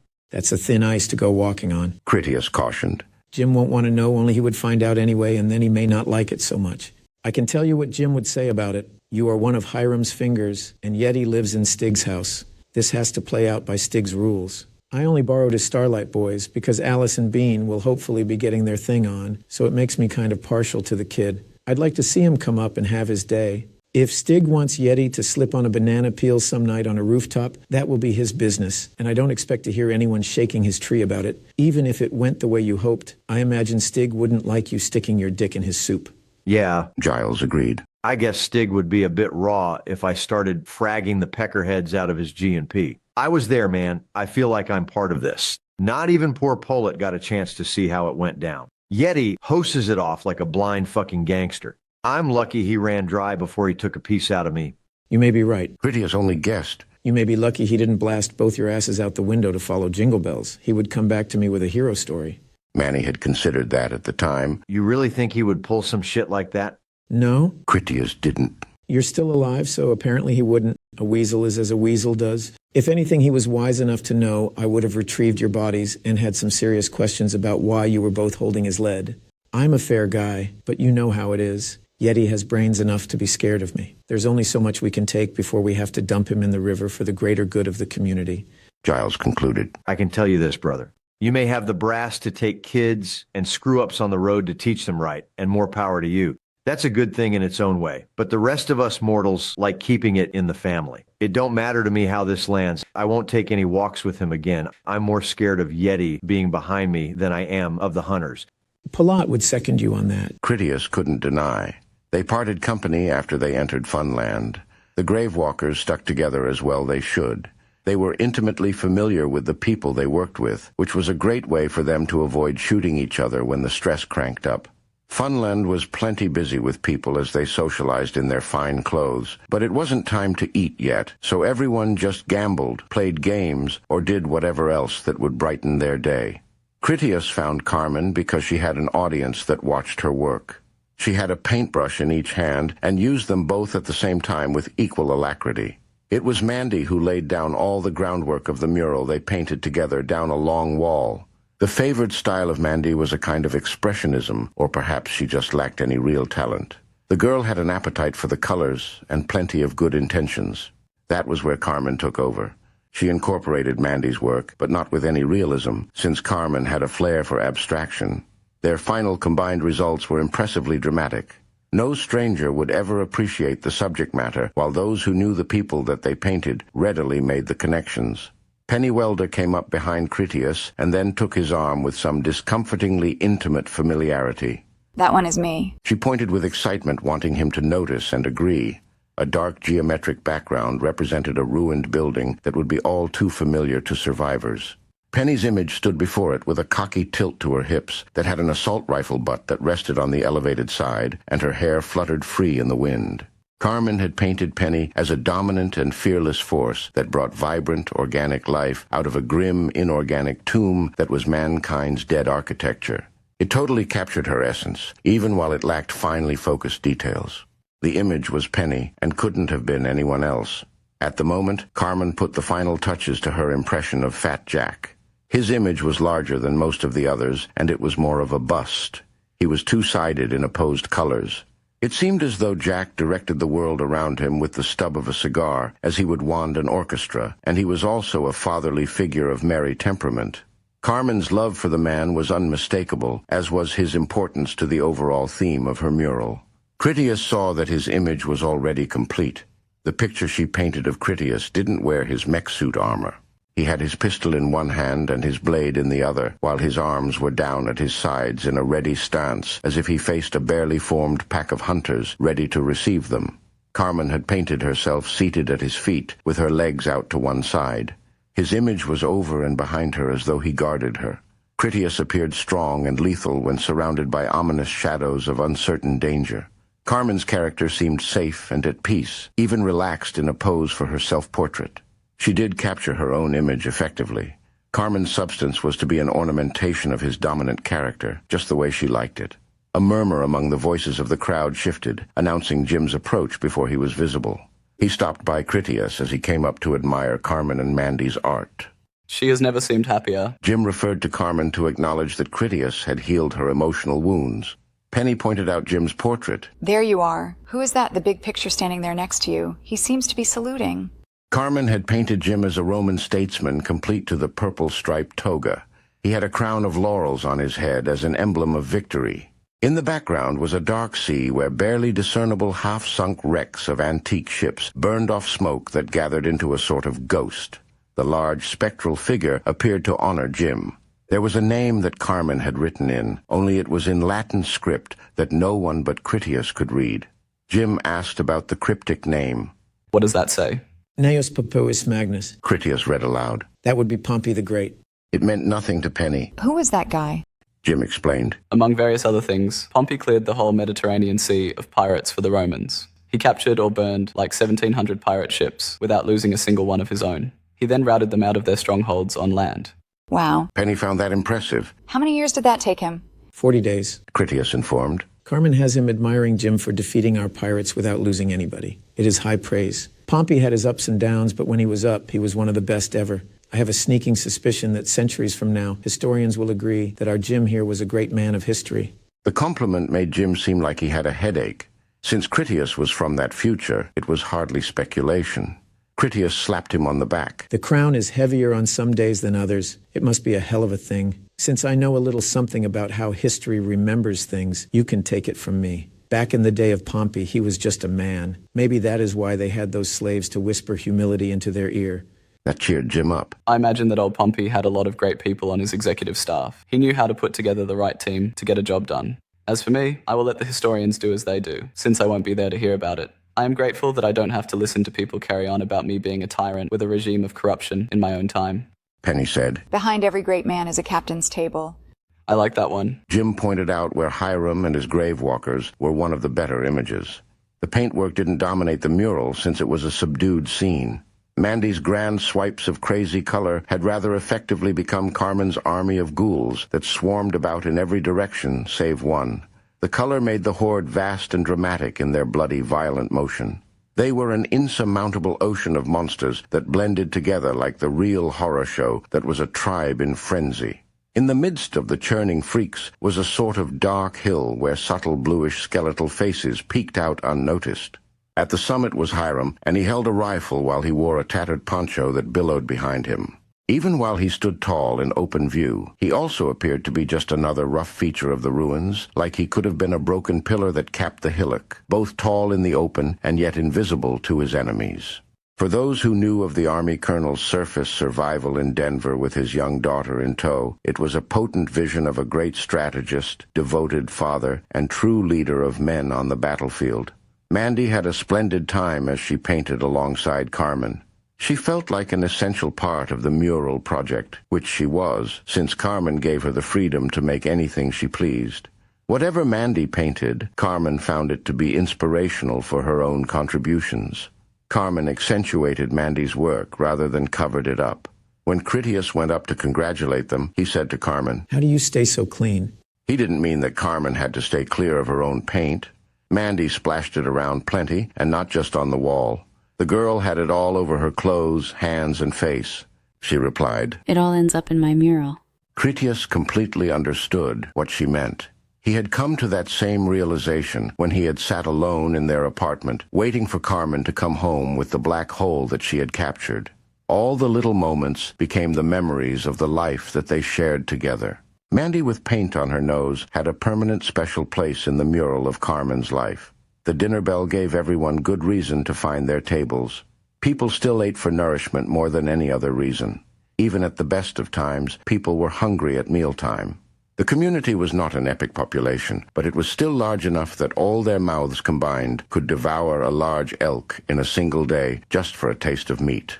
Even with a good store of supplies, food was always precious, and the wolf of starvation never truly stopped prowling outside the door. When Carmen served Critias his dinner at the captain's table, she went about it in such a way that Critias saw that she planned to eat her dinner at a lower table with her daughters. Bobby Bean would sit with them too, as would Yeti of all people. "You're not eating with me?" He asked, somewhat disappointed. My husband is an important man. She meant that he needed to share in the business talk with the other captains, but Carmen also just liked to say it aloud because she was so proud of him. In addition, Carmen wanted to shed her warrior persona while she displayed her wifely qualities. My place is tending to your daughters. When he seemed as though he might differ in opinion, she added, I think it is important that I have some quality time with them in light of the difficult day I put them through. She kissed his cheek. If you need anything at all, I'll be watching. He could see that she had good reasons, since he didn't want the girls left alone after such a rough day, but Critias had to ask, "What about Yeti?" You were his captain, she said softly, as if it was a delicate matter that she assumed would be of importance to him. A lot of people are treating him less than cordially. I thought it proper that he be welcome with me. "You're right," he agreed. "It's not my place to punish the man, and if it was, I think it yellow to go about it in some unspoken way. A man would take the matter directly to his face." As an afterthought, he added, "I like your dress. You look pretty tonight." She partly blushed while she struck a pose to give him a better view. I was hoping you would notice. I didn't put on any makeup. I know how you feel about me debasing myself with petty vanities. Carmen departed to take care of the girls. The former pirate Boers and his woman Rachel had seats at the captain's table.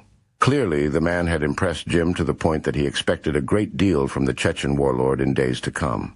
The people he had brought with him were a capable bunch, so it was just as well that Jim had someone who could keep them in line. Popular demand anticipated a forager movie show after the meal. It was good for everyone on more levels than just entertainment. The people who never risked the wilds did get a lot of work done to make life livable. Showing them what it was like for those who did go out among the ghouls helped the regular folks understand why the foragers got the special treatment that they did. Filming the adventures was a fairly new innovation, but already a matter of expectation. Kevin had put all the recorded material into memory and then edited it down for audience consumption. When people started to set up the video screens for the event, Bors got curious about what had everyone excited. He asked his lady in Russian, "What do you think all this is, then?" Nadia sat next to her steady paramour Hiram and overheard the inquiry. They record films of their activities outside. She explained in that language. We watch what happened and sort of cheer along at the good parts. As you can well imagine, a lot of us don't get outside very often. Not that we would want to. Movie night is becoming something of a tradition on big days like today. Jim saw their conversation.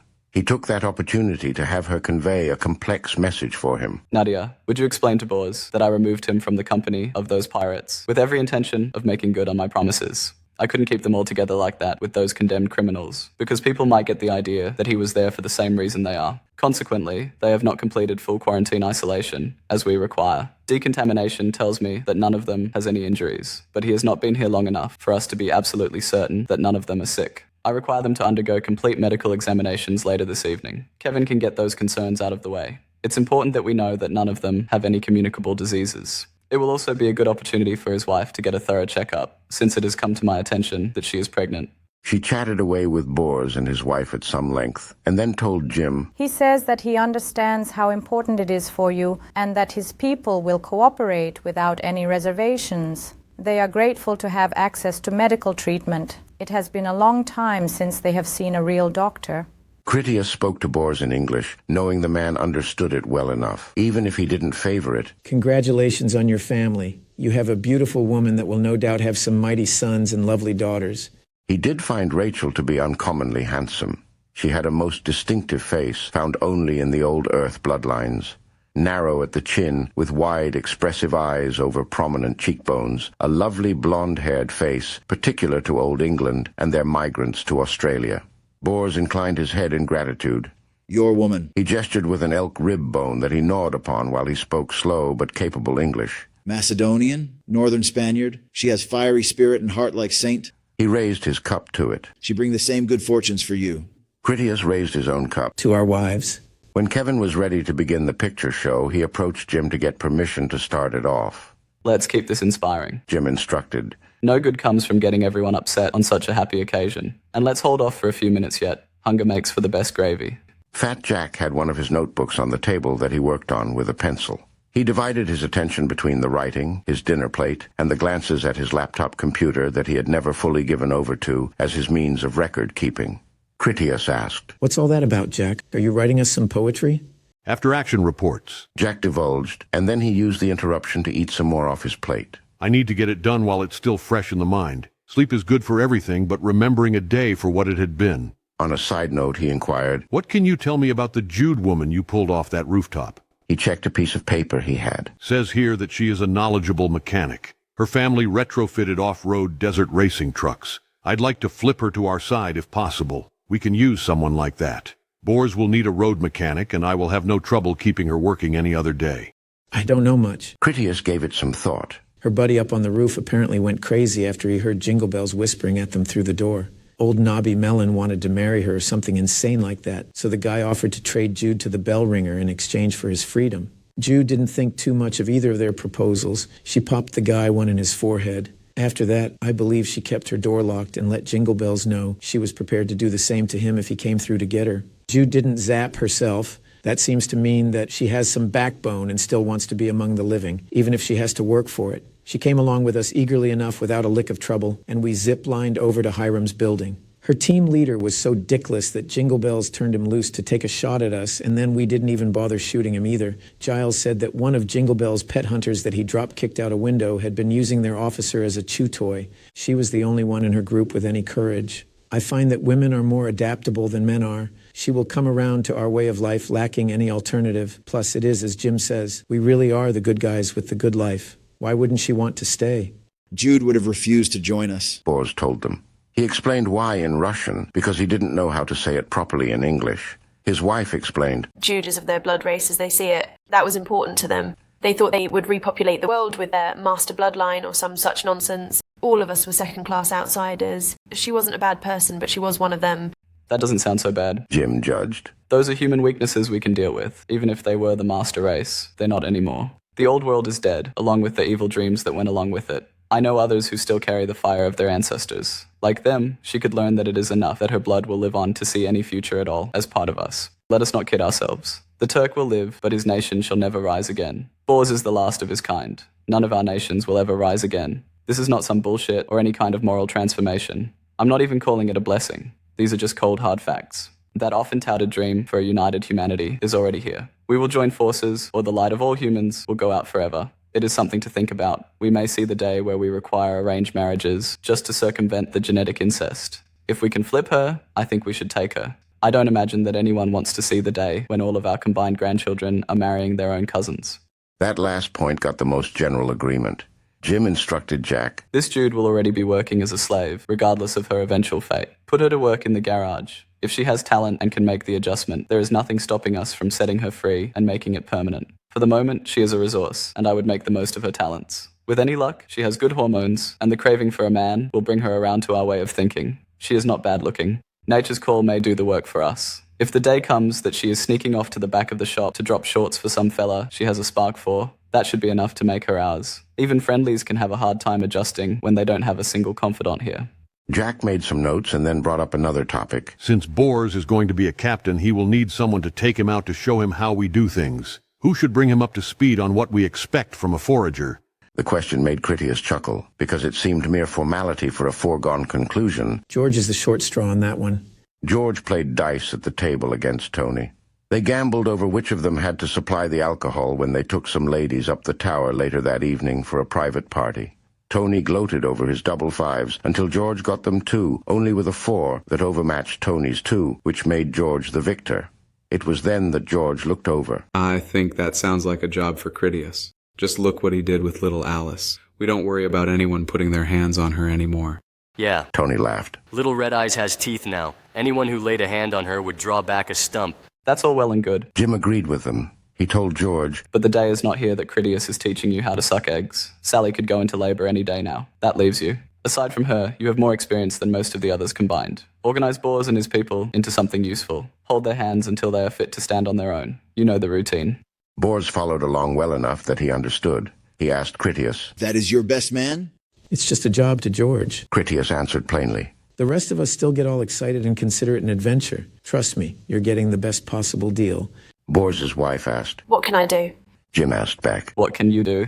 The only rank available here is having other people believing in what you can do. You can be in charge of 100 people by tomorrow morning, if you can simply justify yourself. She showed some disappointment over that. I was studying biodiesel manufacturing, but never got a chance to make anything of it. That's not bad, Jim told her. That might be something worth our investment someday. For now, we can forage all the fuel we need. Rachel had another talent she offered. I was successful in making a large-scale photobioreactor that produced high-quality spirulina. They didn't think much of my work. It ended up as feed for the chickens. She smiled shyly as if she accepted that her brilliant work was humble humor. I don't suppose you raise chickens. Bob listened intently and found a lot of promise in her spirulina chicken feed. Did you bring any of your research with you? She told Bob. I had my portable system on the ship and my collection of stock samples, if they didn't destroy it. Since it was my thing, I developed something of a taste for eating algae cakes, and the nutrients were good for me, even if its taste leaves a lot for me to desire. It took me a long time to develop my own strains. I couldn't just leave them behind.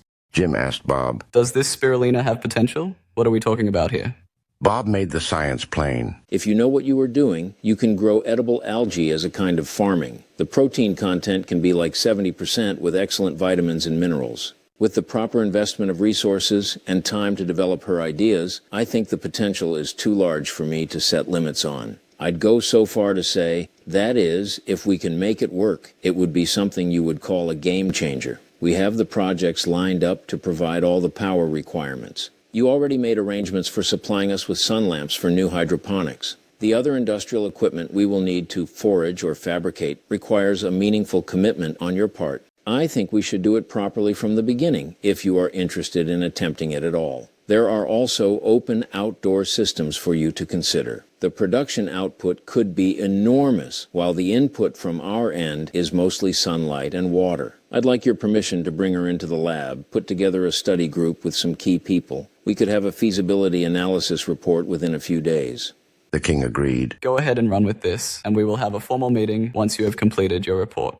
Jim then called down to Jack. If this does work, and it seems we have good reason to think it will, we need to reopen our old ideas for poultry and other livestock. The feed problem could have its answer. Jim looked back to Rachel. See how easy that is? You just became important. When you have some free time, I will have some of the patrol get you to the airship. You can retrieve whatever property you have there. He next spoke to Hatchet. This is a good example of what some patience and mercy can develop into. Chopping heads off is so much easier than putting them back on when you find out too late that something valuable was inside it. You save the heads, Hatchet replied. I will stick to chopping them off. We seem to do all right meeting somewhere in the middle. Rachel inquired of Jim. Are you familiar with the science? I don't wish to be rude, but you seem so willing. I've grown accustomed to people mocking my work.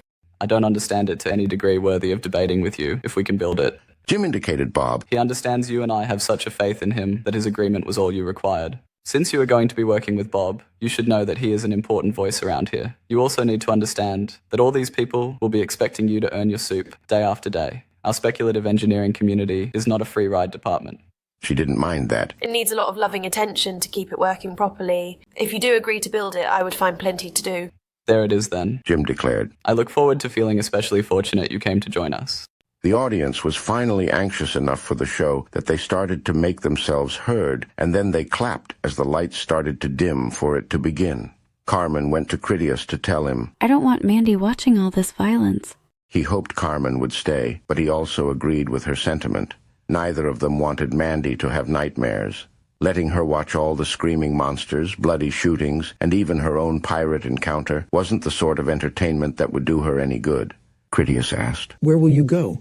Carmen replied, It's been such a long day. The poor girl is simply exhausted. You can take your time and enjoy yourself. I'll put her to bed and then go visit Polat to spend some time with him. I know he is not awake yet, but it wouldn't be right for him to be going through that alone. If by any chance I need to go anywhere else, I will call you to let you know. The movie began, and all eyes attended the myriad screens large and small that showed it. Kevin had done a great job when he cut it all together from many sources and multiple encounters. He had added slow motions, close-ups, and dramatic freezes so that the audience would get their chance to really appreciate all the high-velocity action in greater detail. He found the audience to be predictable enough in their tastes. They liked successful kills, scary hunters, and huge ghoulish mobs best of all, and in that order. Everyone watched the Gravewalkers go to the city library to meet with Verloc and Romeo. Kevin didn't give any real coverage of the two watchers, but he focused on the chase after Cutter. The pursuit through the woods in the dark proved plenty thrilling, especially with a hunter battle there at the end. The Marshall scope had truly fantastic footage of the anti-material rifle as it blew the hunters apart and then blasted the manhole cover out of Cutter's hands. The audience loved to see hunters, especially when they exploded. The takeover of Radio City and the adjacent hotel had some interesting footage.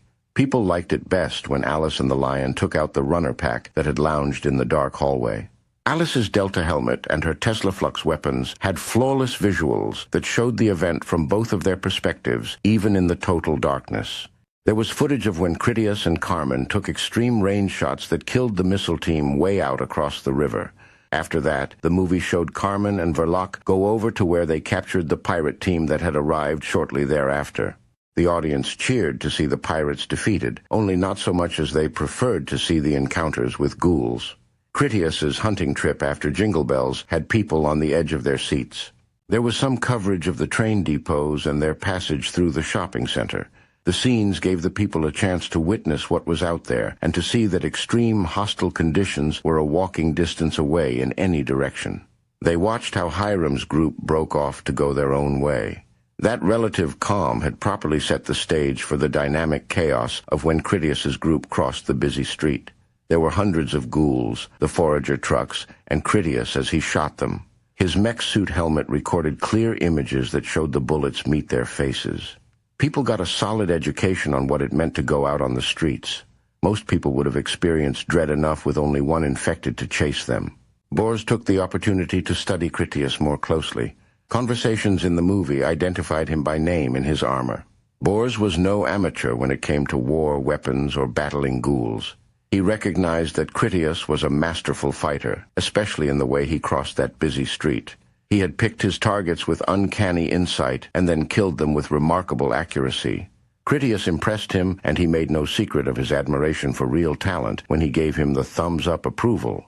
Kevin did a superb job when he set the atmosphere of the office building interior as a dark maze where surprises could be around any corner. When Critias rang his bell and then knifed a hunter, the crowd went wild and then laughed as Tony made his after-action commentary. The pirate that hid in the trunk of the car and his subsequent behavior also accumulated a goodly amount of surprises that ended in laughter. There was a camera among Hiram's group when Bobby Bean went over the side of the building. Combined with Critias's overhead view, the audience got to watch as the runner pack plunged down to smash on the street. With so much energetic ghoul destruction, Bean became the star of the show. It was an impressive display of his courage that won Bean many admirers. Among the officers, it set the young man in the spotlight for future promotion into the forager community. The G&P were most vocal and very proud to have one of their own distinguish himself as an action hero during an exterior mission.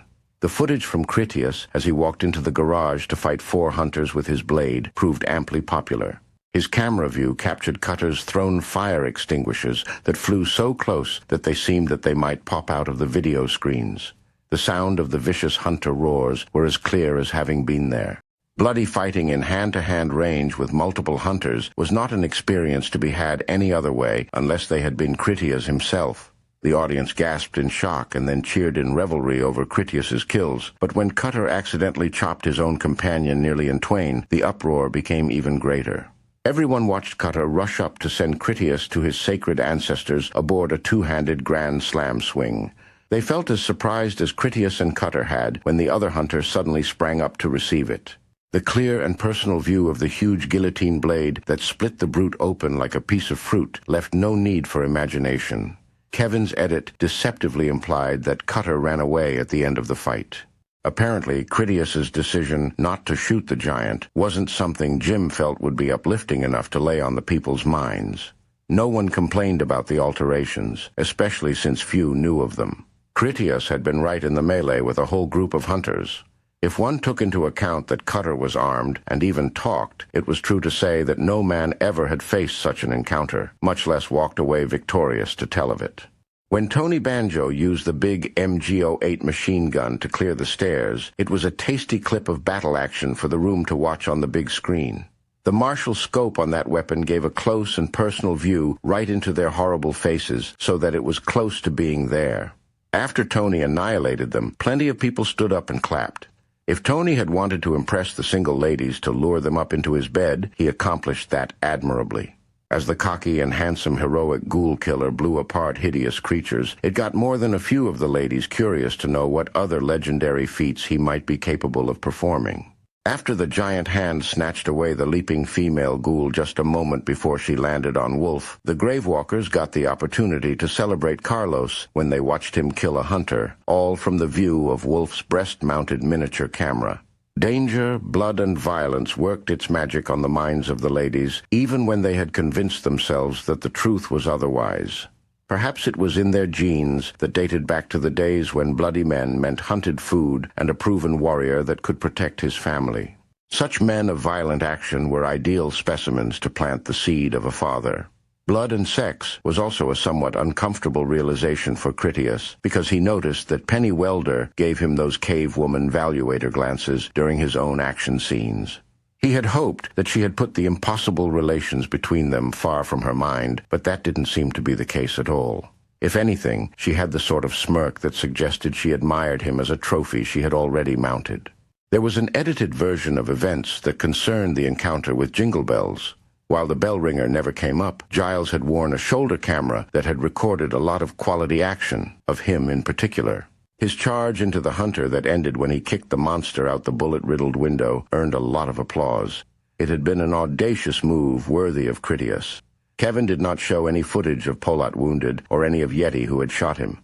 He didn't show the desperate retreat from the building in any detail either. Those scenes would not have made Yeti any new friends, and likely even put him in danger of some displeased hostility. Critias was just as interested as was everyone else to see those things in which he hadn't taken any direct part. Verloc's wristwatch provided video that concerned Madeline's pirates. The toddler ghoul that bit their engineer triggered some uproarious laughter. The good guys kicked ass, and that in turn made the bungling of the bad guys into some delightful comedy. It was when Carmen and her 3 young ladies encountered Madeline and her pirates that interested Critias the most. He felt the unpleasant suspense at least as vividly as anyone else did when they walked into the ambush and the pirates took hold of them. The fright of his women, whether it was real, acted, or a combination of both, simply agonized him. His lust to take revenge against the pirate who manhandled Carmen became a passion to see the man suffer for it. Kevin added subtitles to translate any foreign speech, and those conversations didn't win the condemned pirates any friends. It wouldn't have taken much more to trigger the audience into a mob that would want to go up to the cages and then kill the pirates immediately. When Alice pulled her concealed pistol and then had her confrontation with Madeline, the common perception was that she was like a king's lion that had bravery beyond the loftiest expectations of mere duty. That was mostly true for Critias too, only he had the experience and personal concern for Alice to see deeper. There had been no tactical advantage behind Alice's actions. She had provoked a gun battle that would have ended their actual plan right then, almost certainly gotten Alice killed for her trouble, and then likely gotten one or more of the other girls shot right along with her before Carmen managed to subdue them all. Critias thought her actions appeared suicidal. His best guess was that the glory game she had played had impressed upon her the need to stand by her convictions rather than submit in the face of an insurmountable adversary, and then fight the good fight on another day. In any case, Critias realized that Alice was an impressionable young woman without the experience to be accountable for her actions when under such extreme emotional duress. Few seasoned adults would act with composure when captured by murderous pirates. Game or no game, Critias didn't want Alice trying to get herself killed in a heroic moment so that she could join the judges of the afterlife. It was something he needed to look into. Ironically, his frequent confrontations with Carmen's emotional problems had given him some useful insight. Critias suspected that deeper issues were at play, and few things lodged in Alice's psyche worse than her Denver captivity. It dawned on him that his early suspicion that it would be Mandy who suffered the most psychological harm from exposure to the pirates could have been too hasty a judgment. Alice was certainly not immune to the trauma either. Critias turned in his seat to see Alice. Bean spoke quietly into her ear about the movie scene, only Alice didn't appear to be listening. She seemed older and harder with an icy expression of indifference. He became even more disturbed when Alice stared back at him. She had probably watched him even before he had turned. If Alice read anything from his concerned expression, she made no sign of it. Critias even had to look away first. In her most heroic moment when the crowd praised her bravery, Alice was like a statue. The dress-ripped assault on Queen Jessica showed on screen. It contained no nudity or injurious violence. Even though Jessica refused to watch as she turned away, the film showed she had strength and she was one of the people in that community. Queen or not, she had put her life on the line for the good of everyone else. She was their queen in that moment, and Critias felt no less proud of her than had anyone else. Jim's reaction only showed in his eyes. His uncanny clockwork mind clicked away on how he would make that son of a bitch pay for having touched her. The audience's mood reflected much the same thing. Those particular pirates would die, and the people at large would enjoy it. While dressed up in black, Critias could have believed that Verloc was Carmen if he hadn't already known otherwise. In her persona as Special Agent S.H.I.E.L.D., the Watcher Woman was a consummate predator. Just like Carmen, she made the heroics appear easy. Verloc had climbed up onto the light rail train right under the pirates' noses. She disabled the guard and then captured the rest and did it all with standing ovation skill and commando action intimidation. For all of Verloc's hallucinations, her skill was no illusion. Movie night began to delve into older events that were popular material in terms of entertainment. Kevin showed some footage from Denver that concerned Jim's auspicious meeting with Hiram. He showed the battle with Sabretooth the Hunter, and the audience watched when they killed the president's henchmen. The crowd liked to see the encounter with Saltback out on the river. They loved the already legendary battles of Carmen and the Lion against Grendel. Kevin showed them Critias and Carmen's first encounter with that destroyer-sized hunter. Much of that footage was something new that the community at large had never seen. Jim's trip out in the Rhino to retrieve Clara, Vern, and other Denver refugees had some crowd-satisfying large-scale action. Rachel took an opportunity to lean across the table so she could tell Critias, You should have sent this over broadcast. If my group had known what you were capable of, they never would have plotted against you to come here at all. Maybe. Critias replied. Or your former acquaintances would have shown up properly prepared to make a show of it. Jim makes good decisions. That's why people trust him. Yeti came up behind Critias to speak with him. Can we talk? Yeah. He readily agreed. Critias had already seen enough of the movies to want to be away from it.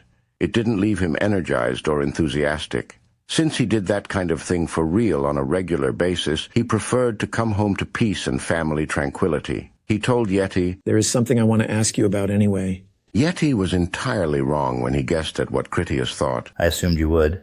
Critias excused himself from the table, and then they walked off together to have some privacy. Once they were alone in the corner near the kitchen, Critias surprised Yeti when he asked about something that had nothing to do with Polat. Did Alice do or say anything strange while you were sitting together at dinner? I don't mean towards you. Think carefully. This is important. Yeti had a lot on his mind, but he did his best to come up with something about Alice. I don't know. I think that she is angry with Bean, or maybe she is losing interest in him. Whenever he tried to hold her hand, she got sort of testy about it.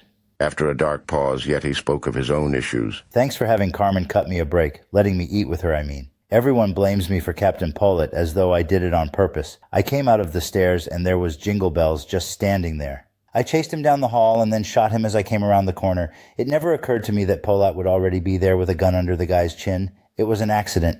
If anyone thought you had done it on purpose, you would be dead now. Critias informed him honestly. And I didn't tell Carmen to do anything. She did that herself. That was too hard for Yeti to believe. Carmen has never liked me. When she's around, I say stupid things and she thinks I mean them about her. Critias shook his head. You suck as a mind reader. No one knows Carmen better than I do, and not a day goes by that she still doesn't surprise me. She has been really down on herself lately because she sees it as her own fault that everyone believes her to be this short-tempered ghoul killer. If you knew Carmen better, she has a gentle heart. The work gets her down, especially when she makes a bad mistake. Her last one nearly drove her mad with grief. If she was going to pass judgment on you, I guarantee that you would know it. Even if Carmen has trouble expressing her feelings for her friends, it is not her way to pretend to be nice to people she thinks of as an enemy. If Carmen invited you to have dinner with them, the invitation was genuine. Everyone knows that Carmen is sweet on Polat. Yeti commented and then regretted it as an example of him saying stupid things. I just mean that she has more reason to be mad at me than most people. Critias reminded Yeti, Jim says there is no crime for which he warned people more to never sleep on guard duty. That may be true of crimes, but when it comes to only warnings, there is a warning uttered much more often. Yeti nodded gravely. To watch what you are shooting at. You say it all the time, but it didn't help me any. I'm not blaming you. I'm just saying, unless you expect it to happen, it is already too late when the moment hits you. Now that I have been there, I can see what you were telling me. Someone might get hurt every time I touch the trigger. I can never stop thinking about it. It took everything I had to run down that hallway alone after Jingle Bells. When I turned that corner, there could have been a pack of his hunters, or anything. Critias agreed with Yeti's revelations. That's because when you are about to die, your head can only hold one thing at a time. You, Yeti Man, have a reputation for having your head full of forager hero bullshit. If you just humbly did your job and thought about nothing else, you would be either dead or a hero. You already know what happens when you try and force it. You got Jingle Bells, but it didn't make you the hero.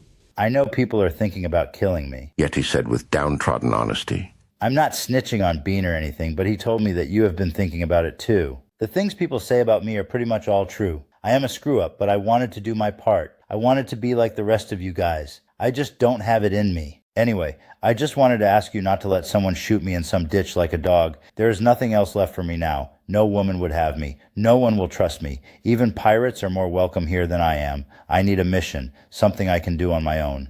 Yeti displayed a singularly rare moment of real conviction. I need a mission like one that I won't need to come back from. I don't have a head for great plans. Help me die like a man and not some piece of shit that they are going to throw off of the roof some night. I've eaten the food too many days for me to just die now for nothing.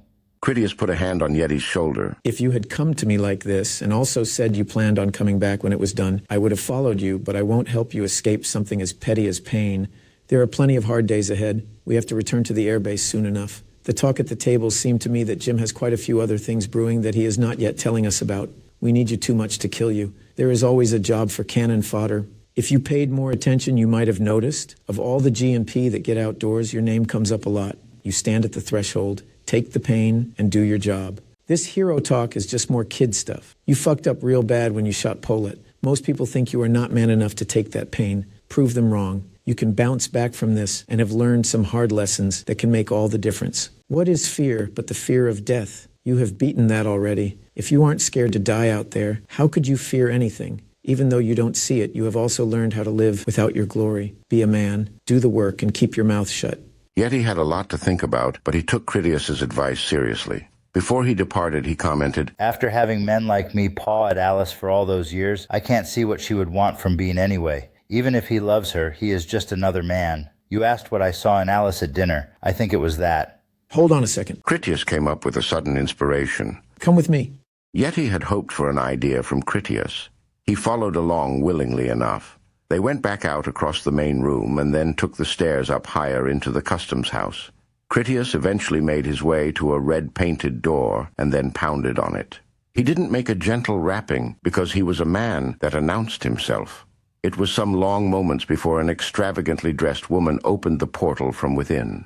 Her bosom was magnificent in her custom-tailored low-cut gown. The smile she wore was even more fetching. She welcomed them with cheerful hospitality. Captain Critias, I had never thought to see you at my door. She stood aside to bid him enter. This is quite an honor.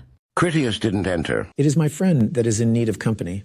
He did notice that everything about the woman tempted him to lust after her. The madam had perfected the art where she projected the illusion of being the house's business administrator, when in fact she was the most talented prostitute among them. She was powerful, a seductress that offered the promise of many pleasures. The woman would have satisfied Critias and then had him come back for more. It was an act of will just for Critias to remind himself that he was married and couldn't take her up on the unspoken offer. Were it not that Carmen waited for him at home, Critias would have gone in immediately. Even her eyes and smile told Critias that she had read his every thought. The madam asked, Is your friend looking for something exotic? I have many beautiful girls. Perhaps you have a preferred specialty in mind. Critias discreetly slipped a gold token into her hand as he spoke to her, barely above a whisper. We are looking for a woman who understands how tough it is to be a man, a woman who appreciates how much hardship is involved for a man to earn a coin pulling a work shift in a hot area. The madam drew upon yet another smile from her arsenal of them, one of sincere compassion like for a lost child. Say no more. She assured Critias with a touch to her ear that meant comprehension. I know exactly what you mean. You are looking for Tanya. She knows how to listen and free a man's stony heart of its many heavy burdens. She came out to take Yeti by the hand and then lead him inside. For all of his prior talk about how he would be a wolf upon some beautiful woman, Yeti seemed helpless before the bewitching power she radiated. The woman gave Critias a wink as she closed the door. With such a simple gesture, she let him know he was welcome to return at any time and to bring Carmen along if they would both enjoy some guiltless professional entertainment. When Critias turned about to leave, he saw that Alice stood down the hall from where she watched him. She had seen them leave Funland and then followed out of curiosity. Alice had her Delta helmet in her hands. There was a new rod of ornamental gold that protruded from the top where it fitted into the socket that had already been there. The little spire gripped an arched crest holder that curved on center from side to side. A thick broom of red horsehair filled the holder like in the tradition of officer-soldiers from classic Greece or ancient Rome. Critias recognized the symbolism immediately. It was the crest of the Praetorian Order Marshals. To most people, they were the honor guards of the Council of Governors. To the marshals, they were the high priest ambassadors of the sacred souls who watched and judged the living. Despite the facts of ancient history, in Critias's time, the marshals selected the Praetorians from within as their incorruptible elite. By unspoken sacred tradition, it was the Praetorians who executed corrupt marshals. All marshals feared to bring the specter of any disgrace to the ludi. Their world was nothing at all like the former age of civilization before the outbreak. Old world dishonesty was so prevalent that police considered performing criminal acts to be a normal matter of routine. They called it their honorable duty to lie, cheat, and frame the innocent, just to protect their code of silence that their own crimes should always go unpunished. For a marshal to bear false witness, to harm the innocent, or to steal was as fateful as to drink poison. The Praetorians were uncompromising warriors that lived every moment steeped in the oldest forager traditions.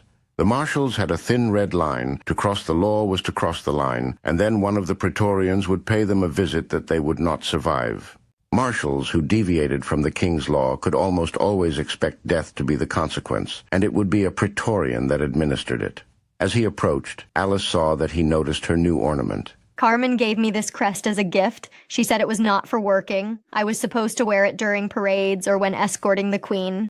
Remove it, he demanded, near to anger. That is the Praetorian crest. You have no inkling of what it means to wear it. It is a symbol of highest honor for marshals, one that your Captain Ulysses saluted and feared with purest respect. Carmen overstepped her bounds to think it was her place to give that to you.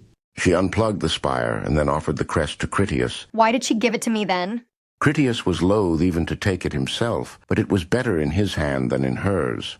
Carmen gave it to you because she loves you. It only appears that she is more interested in Mandy, and I am the one who cares about you. Carmen lacks the experience to see some things as clearly as I do. She thinks you were brave for pulling a pistol on Madeline. I think you were a suicidal idiot, and I expect an explanation. Don't even think to try and play me for a fool. This is a matter where I am the real expert.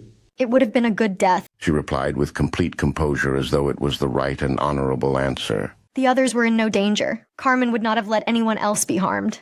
He asked, And the mission, how do you complete that while dead?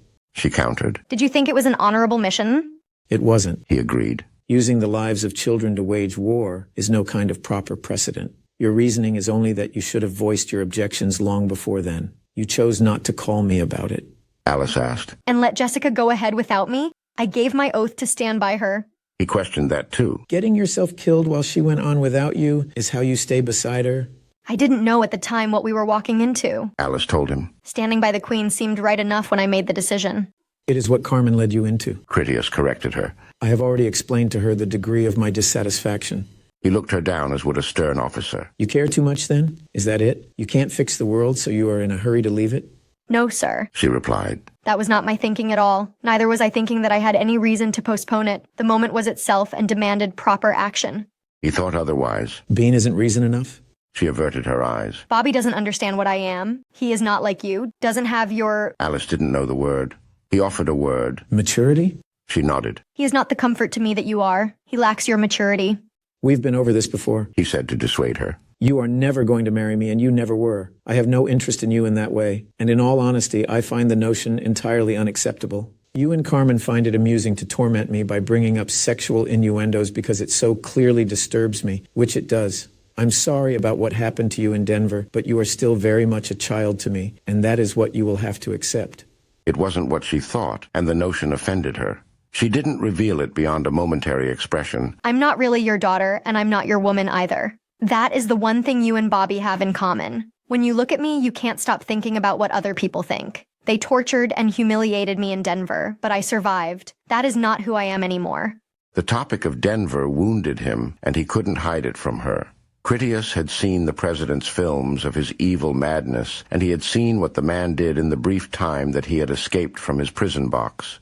She was right that Critias couldn't put it behind him even if she could. He did his best to lie. I do accept you for who you are now. Even as he said it, he had to glance down at the crest he had just stolen away from her, which seemed as evidence to the contrary. No, you can't, she said defiantly. You are just like Bobby. You see me as what I should have been or what I could become, but you don't accept me. I know what I mean to you, because you told me once, though you didn't realize it. The night I spent with you when I slept in your arms. From the displeased expression he took on, she got irritated. You are still doing it. When I said that, all you wanted to do was distance yourself from the idea that I really could be your daughter, because in the back of your mind, I am some sick-minded whore from Denver. You act like if I knocked on that red door right now and asked for a job, you wouldn't even be surprised. I never said you wanted to mistreat me. I am saying you didn't. You are the only man I have ever known who has shown me any love or kindness without planning on using it against me. You watched the movie. Remember what that pirate said? Someone would own me. That was a certainty. Only it didn't have to include a beating and then him trading me off to his friends when he was finished. That is what Bobby is thinking, that he will get to own me. And that makes it good because he will always treat me with kindness and take care of me. I don't need that from him. I don't want a husband. I want a father. The pirates reminded me of that. Being with you, I had almost forgotten to be afraid of men. They only grabbed Carmen once and look how angry that made you. You want to wrap her up in your arms to hold her and tell her that you will take all the pain away. Alice pleaded with him. Let me go or never let me go. After a moment, Critias made a small nod in that he began to understand a lot of heavy things about life. Yeti had told him that no matter how many times he had heard the lesson, it didn't mean anything to him until he had already lived the mistake. Critias understood that then. So many sappy philosophers and hokey religions had said to let go of vengeance and hatred because it poisoned a man's entire life. Critias realized then that every time he looked at Alice, instead of his first and only thought being love and pride over his beautiful new daughter, he had thoughts of hatred for the men of Denver and the pirates and all those like them. Alice was right that he didn't allow himself to see her for who she just was. Alice couldn't read his reaction. Well? Critias told her. From the first moment I saw you, I couldn't stop pushing you away. In the brief time that I have known you, I have found that you and I have far more in common than I ever had with Carmen. He opened his arms to her. I do love you. Having you in my life means more to me than I could ever give up. I neglected you because I couldn't stop dwelling on the past. I forgive the past so that I don't waste this opportunity to have you in my life. Alice didn't hesitate to accept his embrace. After a long moment, Critias confessed. Carmen was right. Finding both of you was the best thing that ever happened in our lives. I don't really understand why you provoked that Madeline woman the way you did, but I don't deny it meant a lot to Carmen. Just do me a favor and don't throw your life away. Alice hugged him back even tighter. You do me a favor and don't use a knife to fight Jingle Bell's hunters? I don't want you to throw your life away either. Like I said, Critias sighed. We are more alike than is probably in our best interest. How about we both agree to be more responsible from now on? I told Bobby I would say goodnight before I went home. Alice divulged. Critias let her go. I'll see you there later. While Critias waited for the elevator in the King's Tower lobby on the way back to his apartment, the patrol guard told him, That Captain Polat Sircon Guy ambassador is going to recover from his wounds. They say he has not regained consciousness yet, but the prognosis seems good. I'm glad. Critias replied honestly. When he can have visitors, I'll have to stop by to see him for myself. Critias heard Carmen singing in the bathroom when he entered their apartment. It was a beautifully soft sound that she sang in some language he couldn't even identify, much less comprehend. He rapped on the door to get her attention because he wanted to address the matter of why she gave Alice an epic promotion into the Praetorian Order of the Martial Service. Critias didn't consider himself worthy to wear the crest. He was too hot-headed, too passionate about things like revenge and his love life to consider himself their equal in matters of refined conduct. That was a measurement of how difficult it was for anyone to be worthy of their order. Even when they became a member, those marshals trained themselves mercilessly in mind and body. It was more a monastic clergy than it was a gentleman's club. I just got back from sitting with Polat. Carmen called out to him. Mandy didn't want to sleep. Now we're taking a bubble bath. It won't be much longer. Once again, Critias felt the sting of what Alice had explained to him. His first thoughts were of Denver and its sordid horrors. He worried what other people would think if they knew that Carmen shared their tub with Mandy so they could have a playful bubble bath. Carmen would sit directly behind her while she shampooed Mandy's hair and helped scrub the paint off her fingers. Critias instantly knew that Carmen's justifying wisdom would triumph. Much as Alice had tried to explain to him, Mandy probably couldn't dredge up a single memory where a fellow human being had treated her with love, except maybe for Alice, who had long been Mandy's protector before Carmen came into the picture. Carmen would remind him that she wasn't any kind of lesbian, and even if she was, Carmen would outright refuse to deny Mandy what little joy there was in her unfortunate life just because some ignorant outsider would falsely accuse her of improper intentions. As Critias walked away unconcerned, he even had to chuckle over the notion of what Carmen would say when she found out that he had taken Yeti to the whorehouse.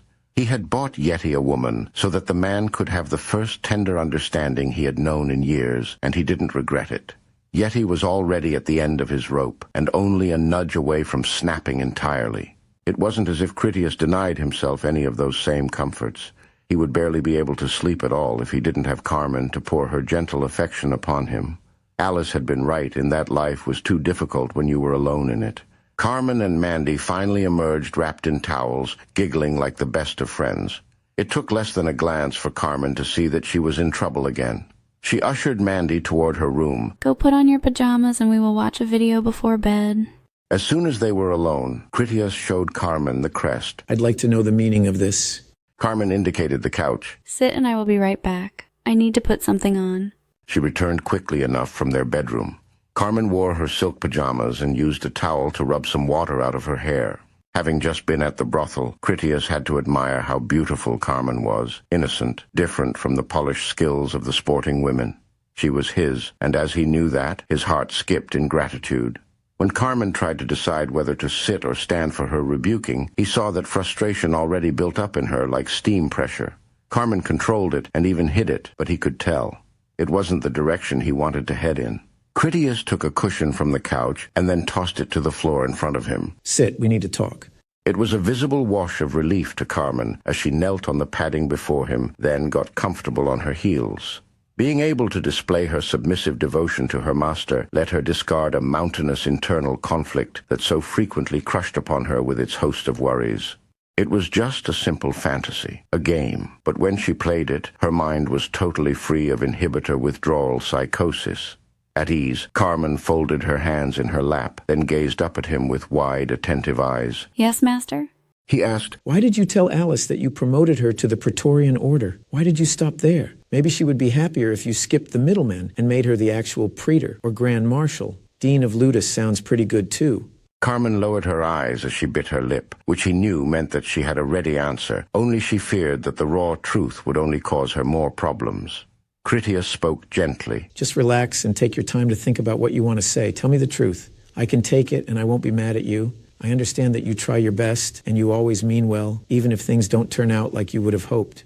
She still worried but obeyed. Master, tell me the worst suffering that you have ever endured. Instructors had been hard on him at times in Ludus. He had taken a bullet on duty and nearly died. Critias realized she had a point to make and was not really interested in some profound answer. He gave her the truth. I have had some hard days now and then. I would not say I have ever truly suffered overly much.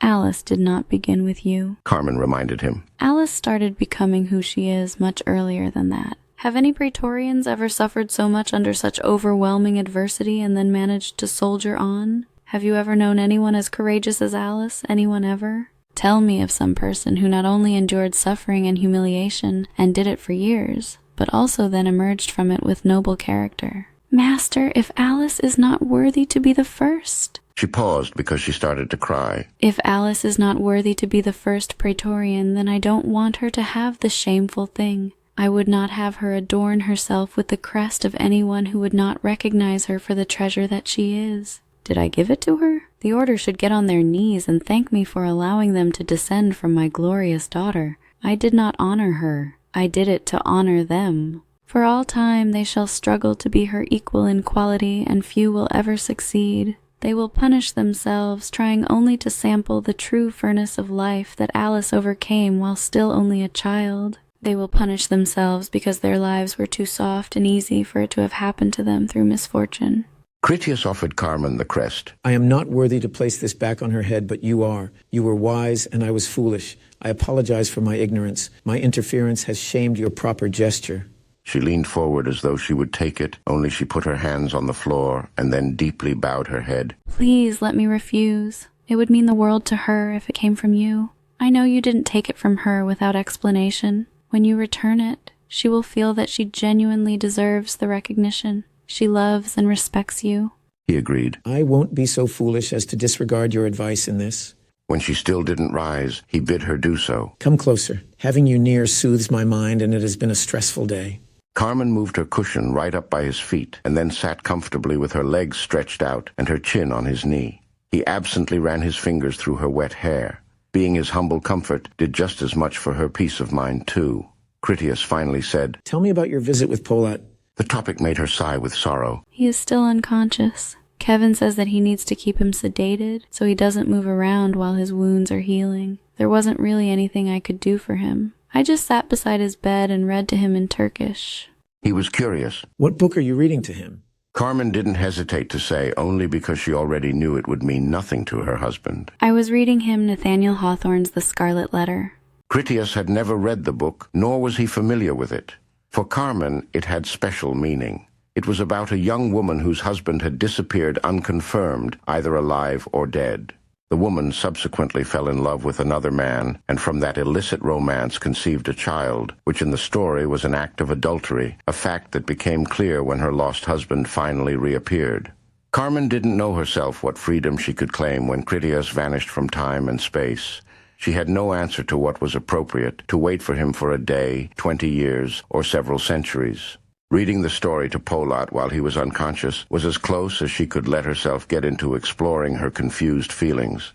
She had come away with an unanswered question. When Critias vanished from time to be gone for centuries, could Carmen marry Polot to make the most of what life she had left in the past?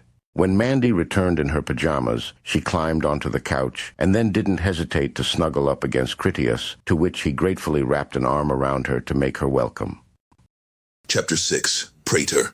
Alice didn't return straight home after Critias had taken away the crest that Carmen had given to her.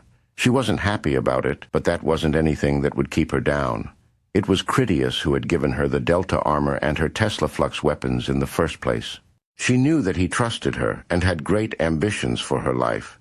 If Critias didn't think she deserved the crest, he undoubtedly had good reasons. For Alice, disappointment was like an annoying noise. It was something for her to lament in the moment that she actually had to listen to it, but when it was over, it was gone. Life would have run her down long before if she hadn't had the ability to push aside even the blackest humiliations. For her, the loss of an ornament for her helmet wasn't even worth mentioning. She had not forgotten her responsibilities, even if she had risked herself enough already for one day. Decontamination services would have Critias's gear clean and ready for return to him. It was her chore to be mindful of the equipment. She went there to bring home his mech suit and his beloved pistol. The mech suit was already clean and just awaited delivery by housekeeping. The workers would take it once they started to make their rounds of King's Tower. In the process, as she made certain that everything on the inventory list was there, Alice inspected Critias's armor. His mech suit helmet also had a crest mount the same as hers. The unused socket made her think about how Critias had said that Carmen had given her something too precious for even distinguished captains to handle lightly. He had said that they not only respected it, but also feared it. Alice changed her mind then, as she decided to let the delivery take place normally, without her interference. Alice felt she had a higher obligation to prepare herself for aiding Carmen. Critias's passion about the topic of the crest made her worry that Carmen would be on the receiving end of his harsh rebuking. It wasn't that Critias would beat Carmen. Alice knew that side of men as well as anyone, and it wasn't in him.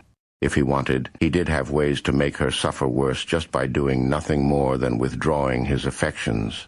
Alice had always known that Carmen lived in terror of the day that Critias would just abandon her. The fears of women were a topic that Alice had a lot of experience observing. Alice didn't comprehend why Carmen would fear that, since it was equally obvious that Critias needed her at least as much as she needed him. Critias would never willingly give up Carmen. Even so, Carmen's one great fear in life, a real phobia, was that Critias would abandon her. Because of that, the slightest withdrawal of Critias's affections could torture her.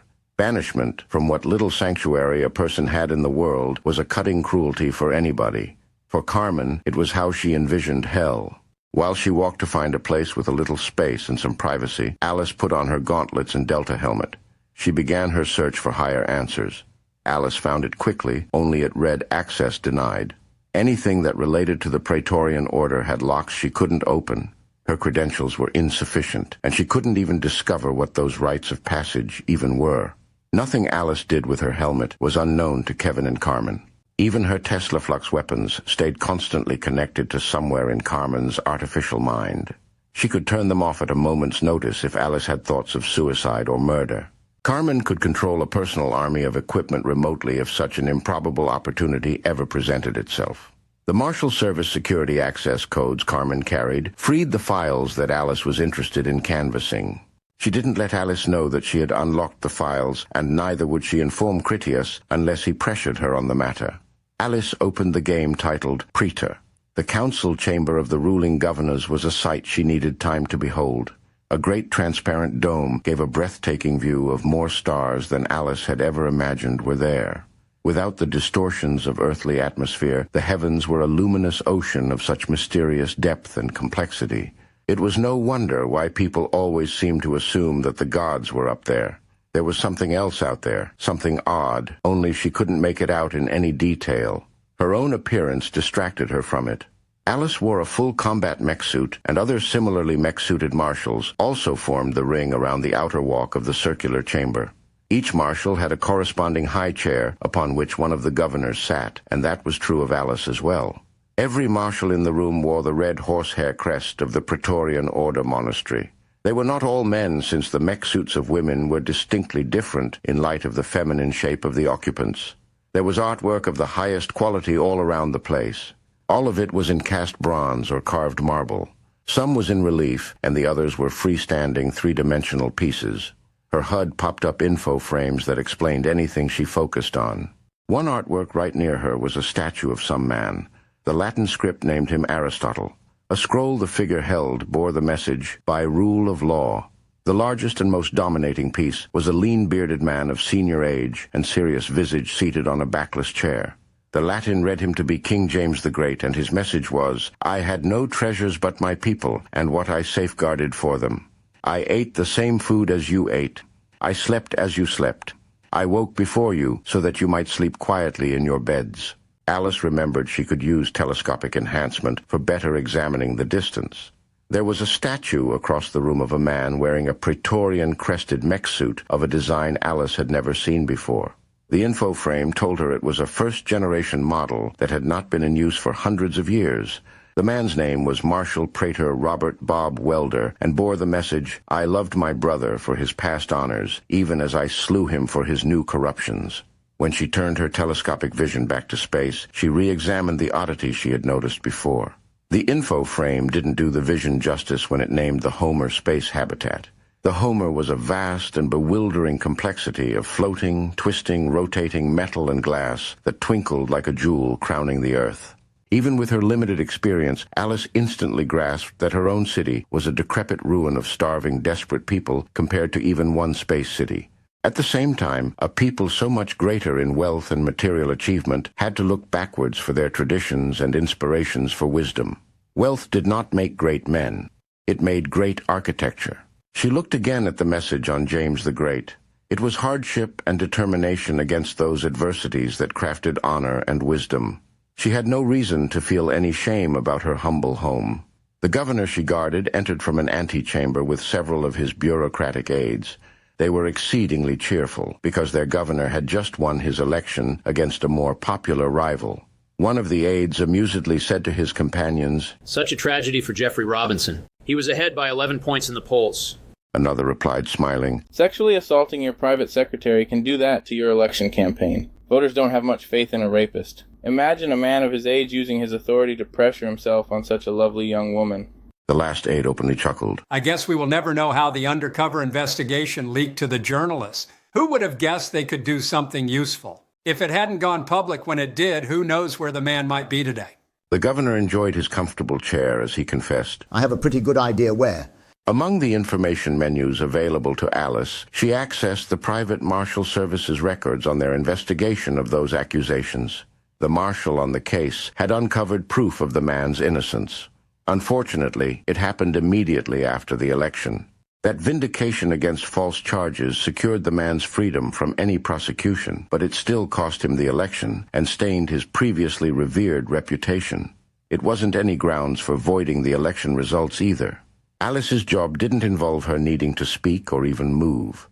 She rightly guessed that the other Praetorians occupied themselves just as she did by exploring their interests through the HUD computer network. She searched information on the marshal detective who had investigated Jeffrey Robinson. The man had assorted decorations for good service and seemed upstanding enough. He was even a volunteer instructor at his local Marshal Ludus. The picture she found of the secretary showed that she was young and pretty enough that Alice could believe that a man would be tempted to seduce or threaten her into his bed. By some odd coincidence, the young secretary had been in medical stasis undergoing some therapy to correct a hereditary illness. The condition was a routine matter she had been born with, and the timing of her treatment based on her reaching an age most favorable to its correction and prior to her having any children. Alice wondered if someone had staged some aspect of her situation. Her medical records confirmed her condition dated back to her mother's prenatal examinations, and even then, the doctors had planned her future treatment and considered the matter easily corrected, and the possible harm of the original ailment would only have been in her old age anyway.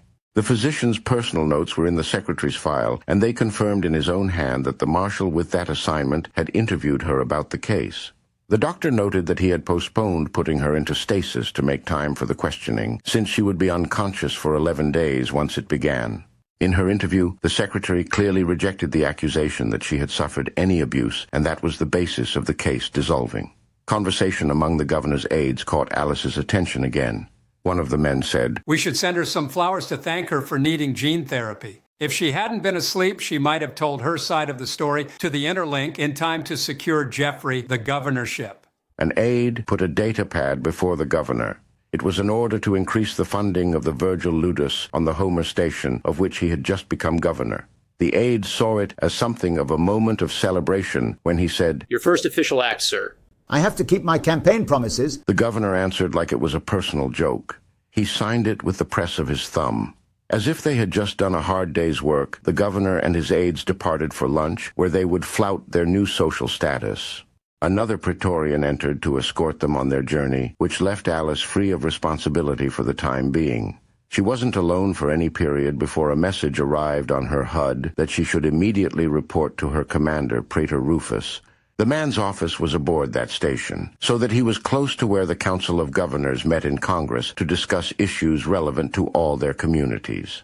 On her way through the corridors, Alice noticed how everyone watched her. They made whispers to their companions and generally moved aside. People showed no desire to communicate with her directly. Most marshals worked aboard the stations as they protected the general community. They wore cloth uniforms or sometimes Delta-like equipment instead of full combat mech suits that were for those marshals whose duties routinely took them down to the planet for combat and rescue operations.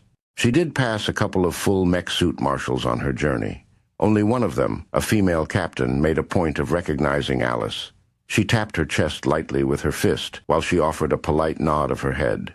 It wasn't an actual salute, more a gesture of respect and camaraderie, perhaps one between women in a predominantly man's profession. Alice returned the gesture only with a solid thump of her hand. She thought it unfitting for her ever to do such a respect, timidly or casually. It happened in passing. Alice did not slow her walk or turn her head aside. She remained mindful of her purpose. The office of Praetor Rufus didn't have much in the way of furniture. The walls were video screens, and he had a desk for doing paperwork. The images on the walls seemed to be the HUD and visual perspectives of his Praetorians on duty. From that, Alice saw that they had very boring jobs. There were no ghoul battles while they guarded the pompous and lazy politicians aboard a space station. If anyone ever tried to assassinate them, it wasn't happening that day. 2 of the Praetorians piloted ships as they transferred dignitaries between stations. From what she could tell, the Praetorian order was highly ceremonial and one of great dignity, but had painfully little action. It was a notable realization for her. Back home, Alice would most likely die in battle long before she got the chance to grow old. Hers would be a life of action, risk, and suspense, just like Critias. It made it difficult for her to understand why a frontline man of action like Critias made such a big deal about the crest. Rufus was the oldest man that Alice had ever seen. He stood physically fit with hair trimmed down to nearly being bald. The man wore no armor, only a cloth uniform and a pistol. His hands were behind his back as he surveyed his screens. The praetor didn't even divert his eyes long enough to see who had come in when the door had opened all on its own. "Are you onto something?" he asked her somewhat distantly. Rufus didn't appear to have any audio coming from his people. He must have noticed Alice's browsing of the network. "I think the governor of Homer Station used some dirty tricks to win the election," she answered. "The political process is shit," Rufus replied. "and precious few of those men have ever been any better. There is nothing unusual about that. They have Phoenician ambitions and Corinthian morals. They measure everything only in money and soft pleasures. Who the people vote for and why is no concern of ours." "Yes, sir," Alice said, only because it seemed proper. "I overheard his assistants talking, and something they said was strange to me." She halted, expecting him to say something, but nothing came as he just waited. Alice finally just continued. "The doctor of Jeremy Robinson's secretary wrote down that she gave her interview just before undergoing treatment." She paused again, and still Rufus said nothing. "They gave me the impression that she made her report only after the hospital discharged her 11 days later. If she proved her boss was innocent of the accusations, why did it take so long to reach The HUD helped her. the Marshal Justice evaluating the merits of the case?" Rufus finally turned to lay his unwavering attention on her. The man's eyes snapped her to a rigid attention. There was an intangible power in him that made her afraid of ever making him angry. She was grateful when his gaze went back to his screens. The video displays watched him back. His eye movements and focus pulled up some files so he could check the dates himself. Rufus then called the doctor in question for a video conference. The doctor was in a hospital at work. He took the time to glance over at the screen nearby that showed Rufus. Good day to you, Lord Praetor. How can I be of service? Rufus sent the document. Do you recall this patient? I need to know with certainty that the date stamp is entirely accurate. The doctor read it over and readily remembered. It wasn't often he had to delay a non-crime-related medical treatment so that a marshal could question his patient. The date is correct, he answered without any doubts. I can give you the names of the rest of my team. They were all waiting impatiently for the interview to finish. I'm sure most or all of them will be able to confirm it as well. Rufus accepted the offer and then repeated the process with 4 other scientist types who had been involved in giving the secretary her gene therapy treatment. They all remembered the odd occasion clearly and had personal stories to relate as proof of their memory. The date on the doctor's document was correct. Her interview had been before her treatment. The marshal who took her deposition had waited 11 days to turn it in. He had altered the records to make it seem like he had interviewed her only after she had recovered from her successful procedure. The marshal had returned to see her again when she was awake to spend a day in bed for tests and observations. That brief second meeting had allowed him to falsify the date on his older report with her deceived thumbprint. The impression he had crafted was that while he waited for her to exit the hospital so that she could give her side, he had spent a week and a half interviewing various people only distantly related to the case in a sort of character study that amounted to 0 value. It was not the honest work of a seasoned commander of the detective class. Once the election was over and the woman was leaving the hospital, only then did he hand over his findings to the marshal justice, who then dismissed the case that same hour. That judge had then filed a complaint with the Grand Marshal. She didn't appreciate having her bench used to give credibility to vicious rumors that his office had then allowed to leak into the public venue. Even then, the ill-conceived accusations all collapsed when the supposed victim vehemently denied any such crime ever took place. That the praetor had the authority to review the confidential records of both judges and the Grand Marshal himself gave testament to the degree of power inherent in his office. No marshal of any sort was above the justice of the praetor and his praetorian order. A man from custodial staff had made the original complaint saying that he heard sounds that led him to believe the secretary was being victimized. It was all so vague and semi-probable that the man was safe from being in trouble for filing a false report. Even if he was a poor observer, he must have been an excellent janitor because he had recently gotten a promotion to a management desk job in that same field. The Grand Marshal had done his duty and sent the order down through his office for a discreet confirmation of the facts. Since he had word that the woman might have been the victim of a crime, he was obligated to determine her condition. No one knew how word of the inquiry found its way into the hands of a citizen journalist who exposed the scandal to public attention stations wide. That the conspirators had made the leak themselves was sufficiently obvious. It didn't take Rufus long to discover the new funding increase the governor had just signed for the Homer's Virgil Ludus. From a marshal's point of view, the governor appeared to be a friend to the service, at least on the surface. The reality, however, seemed to be that the funding was some sort of bribery. The coincidences looked more like a culprit when Rufus saw that the investigating marshal was both a teacher at the school and a full-grade detective. He had not only received the investigation order from the Grand Marshal for a case on their own station, but he then assigned the matter to himself rather than passing it down to some impartial underling. Using a junior-grade detective from another ludus and another station would have been proper for such a simple inquiry. The original assignment was only to ask the secretary if she required any assistance. Rufus continued watching his screens as before. He called the Grand Marshal directly, and when the man appeared, he said simply, "Your suspicions were correct." It wasn't any kind of pleasing victory for the Grand Marshal when he answered, "That's unfortunate," and then turned off his screen. "Marshal Detective Bertov has disgraced us," Rufus told Alice with no added emotion. "You were never there. See it done." Alice was about to ask what she should see done. She couldn't find the power to open her mouth. The man was iron and history. He could have only meant one thing. He just waited for her to leave. She turned and then walked out. The door closed itself behind her. Her HUD showed her the way to the transport hangar. As she walked, Alice had plenty to think about along her way. She imagined if it were Ulysses or Critias who had lost their clarity. When she made a mistake, they would have helped her get back onto the right path. It wasn't in her nature to be so unforgiving. Under the red crest, there was no forgiving, not even for friends she loved. When she entered, the attendant in the hangar had a data pad for recording her requirements. Destination? Alice took the pad from him and then handed it back so he could keep it safe under his arm where she tucked it. I need to get over to the Homer. The man turned pale and stuttered. Yes, sir. Ma'am. Yes, ma'am. He pointed. There is a supply transport leaving in a few minutes. The pilot was an old salt of the merchant fleet that had seen plenty of things in his time. When Alice walked aboard and then sat down, he knew she was there without making any reaction to her.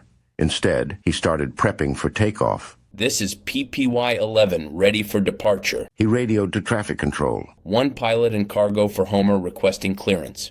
They gave him leave, then Alice was on her way for a short hop through open space. Their destination was remarkably similar to where they had departed from. One docking hangar was much the same as another. The Homer had considerably more fully armed gunships. Aside from that, their main business was sending manufactured goods back and forth, and also documented passengers to a lesser degree. Yet another clerk with a data pad wanted to record Alice as she passed through. She flipped the pad in his hands bottom side up as she marched past. That was plenty for her to get him to mind his own business.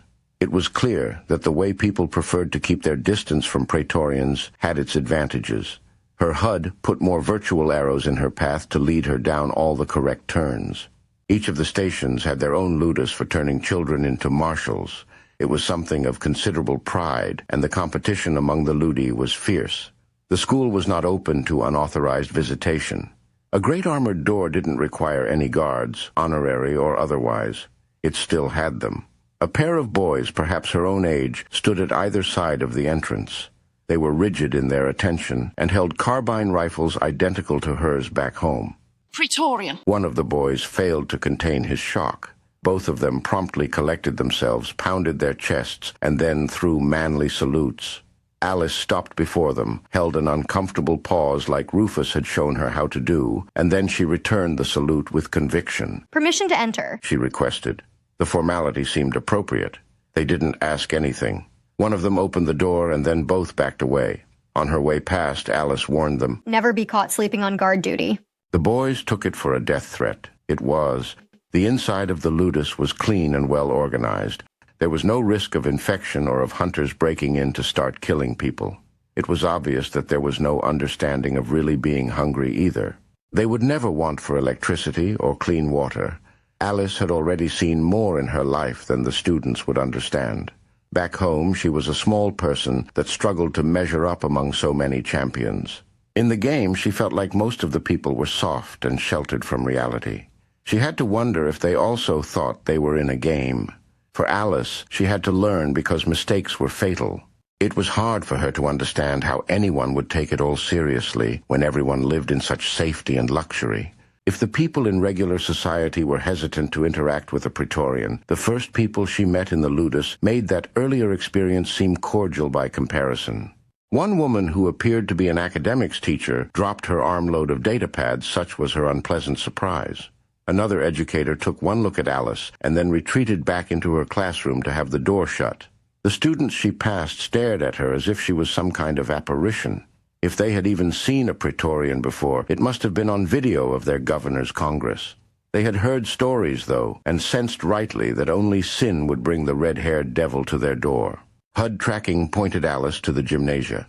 She looked in through the door's window to see young students as they practiced with bite staves and other melee weaponry. Any sense of superiority faded from Alice as she watched them fight. The elder marshals raised them to be precision dealers of death. Alice wouldn't stand a chance against the least of them with anything other than a gun in her hand. With any classical armament or no weapons at all, they would beat her like a blind cripple. Alice didn't doubt that they would be just as good on the shooting range. She understood that her skills were seriously lacking, and she would have to correct that to be worthy of calling herself a marshal. One of those young men, a youth who was clearly their best, used a short practice sword to defeat 5 of his classmates armed with the same weapon. It was a good thing that they wore padded armor, because the blows were not gentle. When the sword did not strike them out, his kicks, punches, and elbows filled in with equal talent. When it was over, the senior man who was their instructor lectured the winner. When they fall, you free them of pride they never earned. With their pain, your brothers are giving you confidence in yourself. If you ever earn the honor of wearing the field armature, it will be because the ludus took you there. Alone, without them, without your ludus, you would be a farmer or a tradesman. The skill in your hands came from them and their bruises. It came from me and all the marshals who served before you. When you succeed, it is honor for us all. When you bring disgrace to yourself, all marshals taste the shame. Alice pushed open the door and then walked in. The lead cadet reacted instantly as he shouted, "Formation!" The students, even the exhausted and bruised ones, all sprang to their positions of orderly rows at attention. Their instructor had hesitated over the shock of seeing Alice. He was Marshal Detective Bertov, and he knew why she had come. You gave so much. Alice told him sadly. You had so much more to give. What happened to you? What could you have possibly hoped to gain from more funding? Strength comes from suffering. Were you going to buy them more suffering? Were you going to buy them hunger? Were you going to buy them the deaths of their friends? How could you become an oath-breaker for so little as more funding? I volunteer here out of my spare time, and I have never had much to spare. He answered her. They need new equipment and more instructors, good ones from the front lines. Those extra resources will make that possible. She accused him. You helped that dishonorable pig become a governor at the expense of a better man? What would happen if the people found out what you did? It would cast doubt on every marshal everywhere. Your final lesson to them is how to be a traitor. That's not my final lesson to them, he said with rising gravity. The people are never going to find out what I did. Now, are they? He took a step back and then steadied himself for drawing his pistol against her. I was a fool to think you wouldn't figure it all out. I suppose deep down I always knew you would. Maybe I just hoped it would take a little longer. It would have been nice to see the games. He pulled his sidearm to kill her first. There was nothing behind him that Alice needed to worry about. That was her thought as she locked her target in her mind's eye. Marshal Detective Bertov fell dead with 3 of her bullets in his chest. Alice never even consciously drew her pistol. It just happened all by itself. Some of the students screamed in horror as the man's blood pooled out on the floor. Alice had seen countless worse things. She didn't know what reason they had to get girlish. Alice was about to leave, but instead she went to the body. Out of an odd mixture of regret and respect, Alice put the man's pistol on his chest and then folded his arms to keep it there. She told the students, We must honor all that was good in him. Look closely and remember. Behold his final lesson for you and never forget it. Alice headed out. From the doorway, she faced the students one last time. When you break your oath, She warned them. You must pay for it. Keep your vows no matter the cost, or one day someone like me will be coming to see you. The dean of the Ludus came up just then to cry in dismay when he saw the body. What in the name of King Louis is going on here? Alice told him. I don't know. I was never here. The man just stood aside and then hung his head in grief and shame. Bertov had brought disgrace on them all, and the dean felt it as keenly as anyone else did. He didn't doubt the legitimacy of the verdict. The Praetorian would not have come if there had been any incertitude. Praetor Rufus would not send one of his killers by mistake. Uniformed marshals rushed in as Alice exited the Ludus's front gate. They acted as if she was invisible and went right past. The game faded into white nowhere of nothingness. There was only the sound of approaching footsteps. Alice kept turning to find the source until a distant mirage wavered into the form of Marshal Detective Bertov as he walked toward her. In his hands was a Praetorian crest. He held it out for her to take it. It is yours if you want it. Bertov said it without feeling. Why did you do it? Alice asked him. I have to know. Bertov explained his motive. The other ludi were larger and more prestigious. I couldn't let my students graduate with the lesser honors, because our governor cared more about water recycling and manufacturing than he did about them. There had to be another way. Alice insisted. Why didn't you ask for help in some honest way? The question brought forth the hatred in his eyes. I did ask for help, and you know what they did? The Peleus Ludus came to our door to give us their old training gear. Their students came to our door and then handed us their used equipment as if we were beggars because they already had new replacements. They mocked us and shamed us by tossing their trash on our floor. They called it charity, love, and brotherhood. Were my boys so much less than they were? Whom did they have that was a match for our finest son? You saw him fight. Not even 5 of his brothers were enough to restrain him. I would not let the mockery stand. They would all eat crow when they faced our champion at the Ludi to Olympia. When it was over, we would hurl their junk right back into their arrogant faces. It was pride and ambition that brought me so low. You are still so young. You can't understand their power. Pride and ambition grow in you like weeds. When your finest days are behind you, when you spend more time looking back than forward, only then will you finally understand. Alice drew her pistol and then showed it to him. A great marshal gave me this. There are many like it, but this one and only this one is my life and my honor. That is because of where it came from. I would rather it was made of wood than learn it came to my hand by thievery or lies. Where is the shame in foraging for what you need? Bertov offered her the crest again. You tell me. Alice snatched it from his hands. You were right that your students deserved better from you. As Bertov turned to leave her, he gave her a bit of a victorious smile. The Grand Marshal did name him Primus Pallas at Ludita Olympia. He did win, and later he won his armature too. I may have fallen, but the shame that haunts me was that I didn't see that the honor to our Ludus was all the greater because he overcame those disadvantages, burdens that included even me. He disappeared while his voice remained. If you think that pistol is heavy, that crest is something else altogether. You saw what happened to me. What do you think they would do to you? The simulation ended, and Alice removed her helmet. As she walked home, she thought about why Carmen had given her the crest. It didn't feel right to think that Carmen wanted her to shoot people. There had to be something more to it, like Critias being right. She put aside the issue to consider something more important. Alice needed to learn how to fight. There was no value in questioning her own worth, not while she still had so much more to learn. She knew her own worth, and it was seriously wanting in the skills she should have by her age. Mandy had fallen asleep before the end of the movie they watched. When it was over, Carmen carried her off in a display of gentle but superhuman strength, putting her to bed. I need to go look for her, Critias said as she came back from the girls' room. She should have been home by now. Carmen rolled her eyes with a bit of amusement. He asked, Does that mean you know where she is? She joined him on the couch. I know everything, my love. She is coming up in the elevator right now. Do you really think that I would ever let them out of mind? Even if she weren't carrying her equipment, I would still be seeing her movements on the security cameras. He pulled Carmen in close. Maybe you should give her a little space and not be looking over her shoulder every minute. She asked, Were you just thinking about it being dark outside? He assumed she meant she read his mind. Not at all. He replied as if it was a small victory. She asked, Did you know it was dark outside? He nodded. Of course. Carmen snuggled in. Well then, you understand what it is like for me. I know lots of things. That doesn't mean I am thinking about them. I always know where she is. I always know where you are. Thinking about it is not always helpful, but sometimes it is. He had to think about that. You knew about me going somewhere with Yeti? She did. I know where you took him. I know you left him there. I didn't listen to anything you talked about with him. I can guess quite a bit from all the clues. I know you were being a good captain to him. He joked. Now that I know you are always keeping track of me, at least you won't have to worry about me cheating on you. She sighed. I already took care of that. You're all mine. Where Carmen was concerned, Critias was smarter than she gave him credit. He asked, You already took care of that? How? She had been thinking about how she had given Kevin what he wanted, so that Penny Welder would never get her greedy paws on Critias. That being the other way, that fate would have had its day at their expense.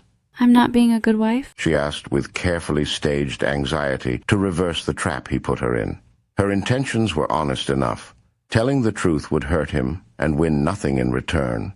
Critias did not want to know. It worked perfectly, and Critias held her to be comforting. Of course you're good to me. I could never want anyone else. Alice tapped on the door before she entered. She didn't want to walk in on them doing anything that would get Critias all embarrassed. He worked so hard to pretend that she was naive that it had started to rub off on her. She took off her boots at the door and then left her satchel in the kitchen along with her pistol. Alice was not all that surprised to find them waiting up in the living room.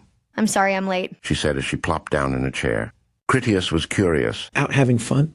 She answered. Not exactly. I was wrong about trying to force a situation with Madeline. You were right about what you said to me. I have a lot of important obligations. My life doesn't belong just to me.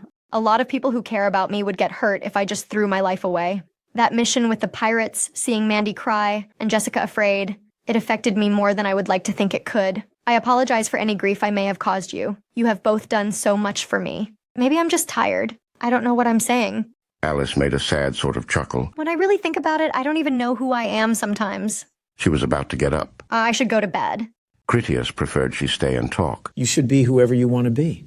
I think it's too late for that. Alice told him. Could the two of you go work down in the laundry if that is who you wanted to be?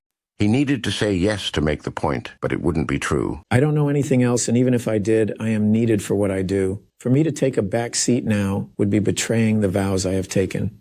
Alice asked. What if you didn't have oaths to consider? He said. I would do what I was best at so someone else didn't get killed trying to take up my slack. She pressed him further. How old were you the first time you killed someone? Critias honestly didn't know. I don't think of my work as killing. If what I have to do ends with a person dead, that isn't really any different than putting down a ghoul. He gave it some thought to indulge her. I didn't start killing non-infected people until I came here, Denver people and pirates. We don't have either of those things where I come from. Alice looked at her feet as she voiced her thoughts. I try and remember my parents, but I can't recall anything from before Denver. I remember them being afraid for themselves and for me. I can remember when the men murdered my father to take my mother and me. I try and picture her when she was still pretty, only I can't. All I recall is how terrible she looked from the way they treated her. They killed her too, not long after. Put her in the soup, I guess. My whole life has been like that. How can I just be me when that is all there is? I know you like to think I protected Mandy. I did what I could. I was there. I don't know what you think I prevented from happening. I can tell you it wasn't much, if anything. Being there for her when they finished their fun wasn't much of a defense. Mandy and I didn't get here by accident either. We have been plotting this since the first time we saw you. You were strong and you kept Carmen without beating her. We thought we would be so lucky if only we could find a way to have it be you. Critias didn't catch her meaning. Have it be me what? Carmen put a hand on his arm. Have it be you that owned them, that you would make a better slave master than the ones they had known already. Alice felt uncomfortable from having said so much. She got up from her seat because she just wanted to go to bed. Alice had already gone so far that the truth just came out. I did want them to kill me when I pointed that pistol at Madeline. I wish I could tell you that I did it for honor or something, but that wouldn't be true. In that moment, it felt like I had a choice between becoming frightened Alice of Denver again or dying as Alice Critias Ludus. At the time, that wasn't any choice at all. Now that Mandy doesn't need me anymore, I know that I was keeping her close for myself. It wasn't some heroism of a marshal. I was afraid to be all alone. Mandy and I survived. We have new lives now, so in a way we did the right thing. We kept each other going when so many others just couldn't take it anymore. I want to keep training. I want to become a forager or something harder, whatever it is, because people need it from me. If you did ask me to put that aside and just be me, I would try to train myself on my own. This is who I am now, and I want to be good at it. I understand that I don't actually have any martial skills. I am way behind what I should already know by my age. She pointed to the Praetorian crest that rested on the coffee table. You were right that I haven't earned the privilege to wear that. I was wrong to take that crest away from you. Critias confessed. If life could break you, it would have done that already. I've never met anyone tougher than you are. I really mean that. Not anyone. Take back that crest. I'm not going to give it to you because I don't have the right. You take it up because you make that choice, and then we can put the past behind us to concentrate on this life as a family. Madeline did kill frightened Alice of Denver. She doesn't exist anymore. You are Marshal Alice and our daughter. Alice wasn't sure she heard him right. You think I'm strong enough to have it? He answered. I know you are strong enough. You are already a marshal, and in time, you will be one of the greatest ever. Alice tested the implications. If I take it, would you expect me to kill you like I did Bertov? If you became bad, I mean? The name struck Critias like a blow. He had not spoken about Bertov to anyone in well over a decade. Alice had pulled up the name Ulysses, so he had to assume she had heard the man's name from her Delta helmet, or perhaps Carmen. He eyed Carmen suspiciously first, and then looked back to Alice. What do you mean you killed Bertov? Alice assumed Critias had played the same game, which he hadn't. You have heard of him? He was a volunteer instructor at my Ludus. Critias explained. He committed suicide while I was a student there. He was a troubled man. He had been a good marshal and a good friend to me. In the end, he lost his way, I guess. She didn't make the connection. When I played, I killed him. I shot him in the room where the students were training with weapons. A bad governor had bribed him to alter his investigation reports to help change the outcome of the election. He felt that a rival school had insulted him by donating their used equipment. That was a silly reason for doing what he had done. I was supposed to shoot him, right? I won the game. I got the crest and everything. Critias stared at Carmen as he tried to figure out her role in it. They had never told me what he had done. I didn't know until now. That is one of the games that are by invitation only. I have never played it. I have access to everything. Carmen told him. Back home, there is no reason for me not to. It wouldn't be within my power to divulge any secrets, even if I wanted. Secrets are bad for androids. False information can lead to serious trouble because it leads to false actions. I want to train more to be like them, Alice said with a touch of enthusiasm. There was this one boy that defeated a whole group of the others using these play swords. There were 5 of them, Critias said as he still looked at Carmen. It was one of the proudest moments of my life. I had prouder moments since then, like winning the Primus Palace, earning my armature mech suit, getting my gunship, and the day Carmen first looked into my eyes. He stared off at nothing as he remembered. I had never seen a Praetorian up close before. He just walked in that day. Marshal Bertov talked to him for a moment. It was hushed so we couldn't overhear, and then the Praetorian just shot him. After killing Bertov, he looked at us then like we might be next, and then he left. Grand Marshal Wayne was still Dean of Ludus at that time. He told us that it was our duty never to tell anyone that a Praetorian had been there, that Marshal Bertov had shamed himself. It was really no different from if he had committed suicide. We had orders to say that is what we saw, that he shot himself. He looked back at Carmen. I've never spoken about it to anyone until today. As the only person in the room who didn't know, there is no harm done. Critias felt grief over the topic and had nothing more to say. Carmen spoke to him instead. I didn't look to see what was there. I only unlocked it for her. She was searching on her own, trying to understand why you took it away from her. You never told me you had a past experience with them. I assumed it was the rituals of advancement you felt so strongly about. I am all there is of us here, he said, having never really realized it before in that way. It is my responsibility because there is no one else. He looked to Alice. If you want it, there it is. If you don't, I understand. It is a terrible thing to kill your brother, even if he calls it down upon himself. Marshal Detective Bertov was a great man who loved the Ludus as much as anyone did. I see the truth of his error. A marshal should never love anything more than staying on the path of law and honor. Critias put his head in his hand because he felt dreadfully tired. That he loved Carmen dangerously too much was not unknown to him. If you are not prepared to kill me if I break my promise to stay an honest marshal, you already have your answer. He got up. I'm going to bed. When Critias got as far as his door, Alice said, You are not the only one. There are 2 of us now. Whoever I was, that person is gone. I will finish what I started. That is who I am now. He turned back to see that she held the Praetorian crest in her hands. She had claimed it as her own. Critias had joined an army of his kind that had a glorious history. For Alice, it was as though the entire regiment had fallen in the field. She picked up the battle standard and then charged ahead alone to take up the cause for a world she would never know. Once Critias went home, his whole way of life would arise from one young girl that had clawed her way out of hell, then emerged with the courage to drag the rest of the world back up with her. Carmen wasn't going to let the moment slip away. She had gone through something similar and couldn't let Alice make the same mistakes. Carmen was all the sides of herself, both warrior and wife, fierce and gentle. Alice was Alice, not a choice of the mask she would wear.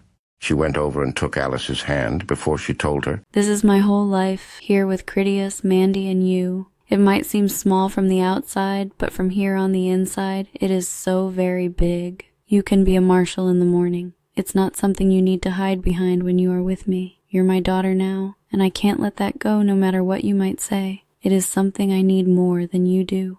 Mandy came out of her room half asleep and then wandered through the apartment on her way to Carmen's room, only to find them first. She asked, Can the pirates get out of their cages? What if they grab someone and get the keys or a pistol? They would be mad at me. I was on the secret mission to capture them. If they get loose, they will come looking for me. I'll check, Carmen said as she walked over to the intercom. She called down to the lobby, and when someone answered, she asked, Is there any chance the pirates could get out of their cages? Could they grab someone through the bars to take a pistol or get the keys? Their cells have extra chains with combination padlocks. The woman explained in reply. We would have to radio the Lion for the combinations in any sort of emergency. You can feel safe. There are 2 guards on duty down here all night. Carmen thanked the woman for the information and then told Mandy, Everything is just fine down there. You have nothing to worry about. What about lurkers? Mandy gestured back toward her room. Maybe they get in by crawling around in the walls. I saw a movie where monsters can crawl around in air conditioning tunnels. By that point, it was obvious that Mandy fished for reasons to have some company. Alice volunteered. I'll keep the lurkers out of the walls. She told Carmen. Critias led a great day just as you did. You should enjoy your victories. The hesitation Carmen showed in accepting was reason enough for Alice to know that she wasn't opposed to it, except out of her deep compassion for her daughters. Alice went off to sleep in her room and took Mandy with her to get her back into bed. Critias had not delayed getting in his own bed to get some sleep. His expectation was that Carmen would host a slumber party in their room. He had no reason to stay awake, and in more than a small way, the intrusion on his marital privacy wasn't that dissatisfying. It was the trappings of a real life more pleasant than the bachelor's existence he had lived back home. His surprise was more than pleasant when Carmen crept in under the covers. She was fully the aggressor and not interested in burdening him with any games that would require him to assert himself beyond providing the requisite rigidity she would topple with tender but far from selfless attention. Chapter 7. Conflict of the Orders. It was still dark out when Critias woke up after having rested enough. He found Carmen sleeping soundly, and she seemed so content that he made an effort not to wake her as he went out for a run to get some exercise. Critias tried to run the stairs, but confounded by the gates, he ran to the customs house to spend some time in the free-weight gymnasium. By the time he was done with a shower in the lobby, the morning work shifts came on. He went back home to get ready for the day. When he got back to his apartment, Critias heard that the girls were awake in their room. Upon entering his own room, he found that Carmen stood before the mirror as she straightened the fit of her swim bikini. She turned each way to see if it suitably flattered or revealed too much to be tasteful. She admired her backside to consider the coverage. Is this okay with you? I'm taking the girls swimming before breakfast. Once she had chosen what to wear for the water, Carmen had some sweatpants and a shirt set out on the bed that she would put on over the top to get back and forth from the pool. It wasn't inappropriate to him, but Critias thought to tell her it put her in danger. He felt sorely tempted to toss her back into bed for a good romp. They both had things to do, which helped him force himself to stop staring. You look beautiful, he said as he went to his dresser for some clothes. Will I be seeing you for breakfast? She silently slipped up behind him. Carmen had eyes of her own, and she liked the pump to his muscles from the exercise. Yes and no. She answered about breakfast as she wrapped her arms around him to trace his stomach muscles with her fingers. I'm taking Alice to see Verloc after our swim. When her hand found confirmation that her swimsuit did appeal to him, she purred. Maybe this is too revealing. Critias turned about, but she evaded his embrace as she dropped down to her knees from where she unashamedly and quite greedily took her morning sate out of him. He didn't last long against her breathless expertise, and then she departed. Alice didn't have the body fat to give her any extra buoyancy. She had to work hard at swimming laps. Determination kept her trying until she had to crawl out on the pool deck where she tried not to be sick from the exhaustion. Carmen had spent the time trying to teach Mandy to swim with any confidence at all. Mostly they just had fun. They didn't have the rooftop pool to themselves. A couple dozen people fresh off the night shift had come up to enjoy a little morning sun and fresh air. The women mostly sat about the edge in their swimwear to dangle their legs in the water. The men generally enjoyed it as they sat around and watched them do it. A man and woman from the G&P who were on the far side near the clubhouse talked. The woman spoke about the girls. Do you think they knew they were going to run into those pirates? Her tone admired that they were so brave. I don't think so, the man reasoned. If Jim had told them, they would have been crying before they even got there. She thought that would have been exceptionally cruel if true. If Jim had tricked me into being rape bait for pirates, I think I would probably kill him. He spoke softly to keep his opinions private between them. It's him sending Jessica that I can't figure out. Those two have already seen more dick than the decontamination inspectors, and Violet Wand would probably have gotten off on them tying her up for some rough trade. Carmen had been on a roll as far as good times went. She had found a new level of trust and intimacy with Critias. The girls were also happier than they had been before. Together, the three of them had really been enjoying a splendid morning.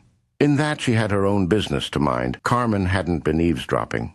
The conversation had stayed out of thought in her lesser mind until it became clear that the topic was her daughters and herself. After that, she dragged it all into active recollection. From there she could barely control her anger. The possible responses flooded through her. All of the best ones would cause Critias trouble, upset the girls, or force Carmen to behave in egregiously unladylike manners. Thoughts of Alice's Praetorian ambitions made Carmen decline the idea that she should covertly steal the man's pistol and then encourage Kevin to call for a general weapons inspection. That fool would then fail, only to find himself in hot water. Such a scheme would have been a dishonorable manipulation of the city codes and an unworthy act from the wife of a marshal. It wasn't Carmen's way simply to do nothing. She left Mandy to cling to the edge of the pool while she went over there. The man watched as Carmen casually climbed the pool ladder, bent over to take up her towel, and then walked that way as though perhaps she might go to the clubhouse to use the restroom or get a drink of water. Everything he did, even on the subconscious level, tallied up in her combat computer. She noticed the way his eyes sought out hints of her nipples or her pubic cleft through her swimwear. She measured the subtle fluctuations of the muscles in his face and the way he shifted in his seat from nervousness and the discomfort of a subtly growing tumescence.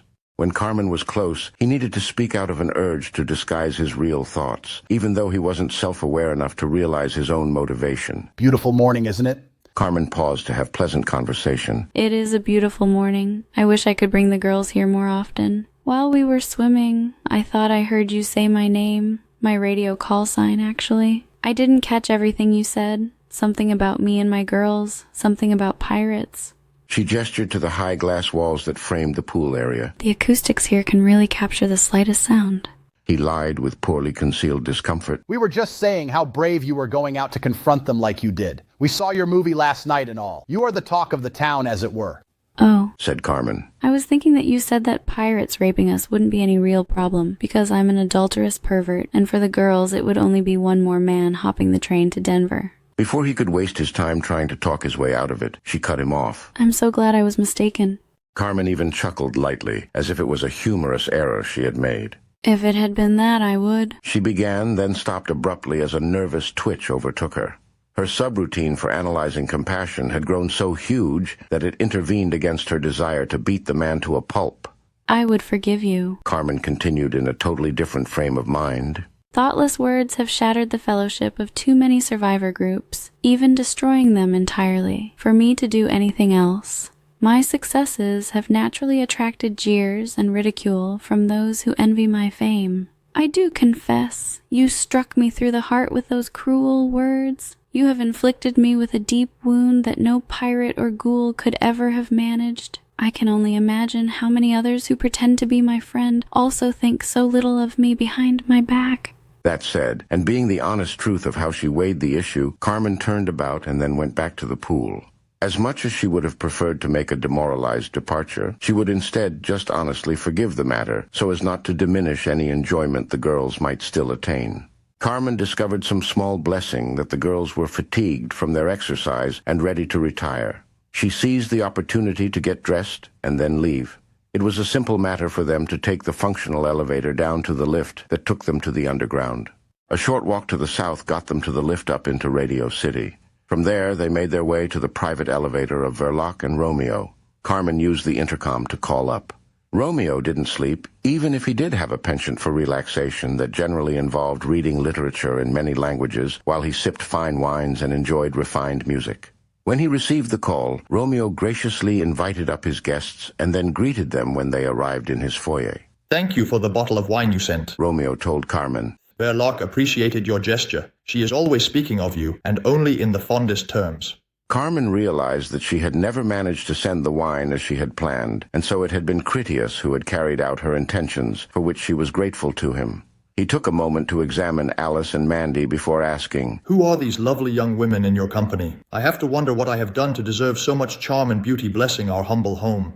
Carmen introduced them in turn. These are my daughters, Alice and Mandy. I'm ashamed to say that I came to your door to ask for your charity. Alice is taking after Critias, and it was my hope that Verloc would consider accepting her as a student in the combative arts. I apologize for broaching that request so tactlessly. I also wanted to tell you that I am planning a dinner party for my closest friends. I don't have an exact date yet. I am something of a novice party planner. I fear that I might give the impression that the one is somehow conditional to the other, which couldn't be further from the truth. This is all so awkward. I hope you will forgive me. Romeo gestured for them to come along as he moved from the entry hall to the apartment proper. Would you do us the honor of considering having your gathering here? I could even assist you in your preparations. I'm sure you have a splendid home. My only concern is our special needs when in mixed company. Carmen readily agreed. In truth, Critias and I don't have the space for a dinner party. I had considered other options. Your home would be perfect. Thank you. They were in the opulent sitting room when Verloc came in from other chambers. She wore drab colors and boots, clearly with the intention of going out on business for Jim or perhaps her own interests. I look dreadful. Verloc complained, though still in good cheer, since she was happy to see Carmen. She knew Alice and Mandy from the pirate mission. They did not require any introduction.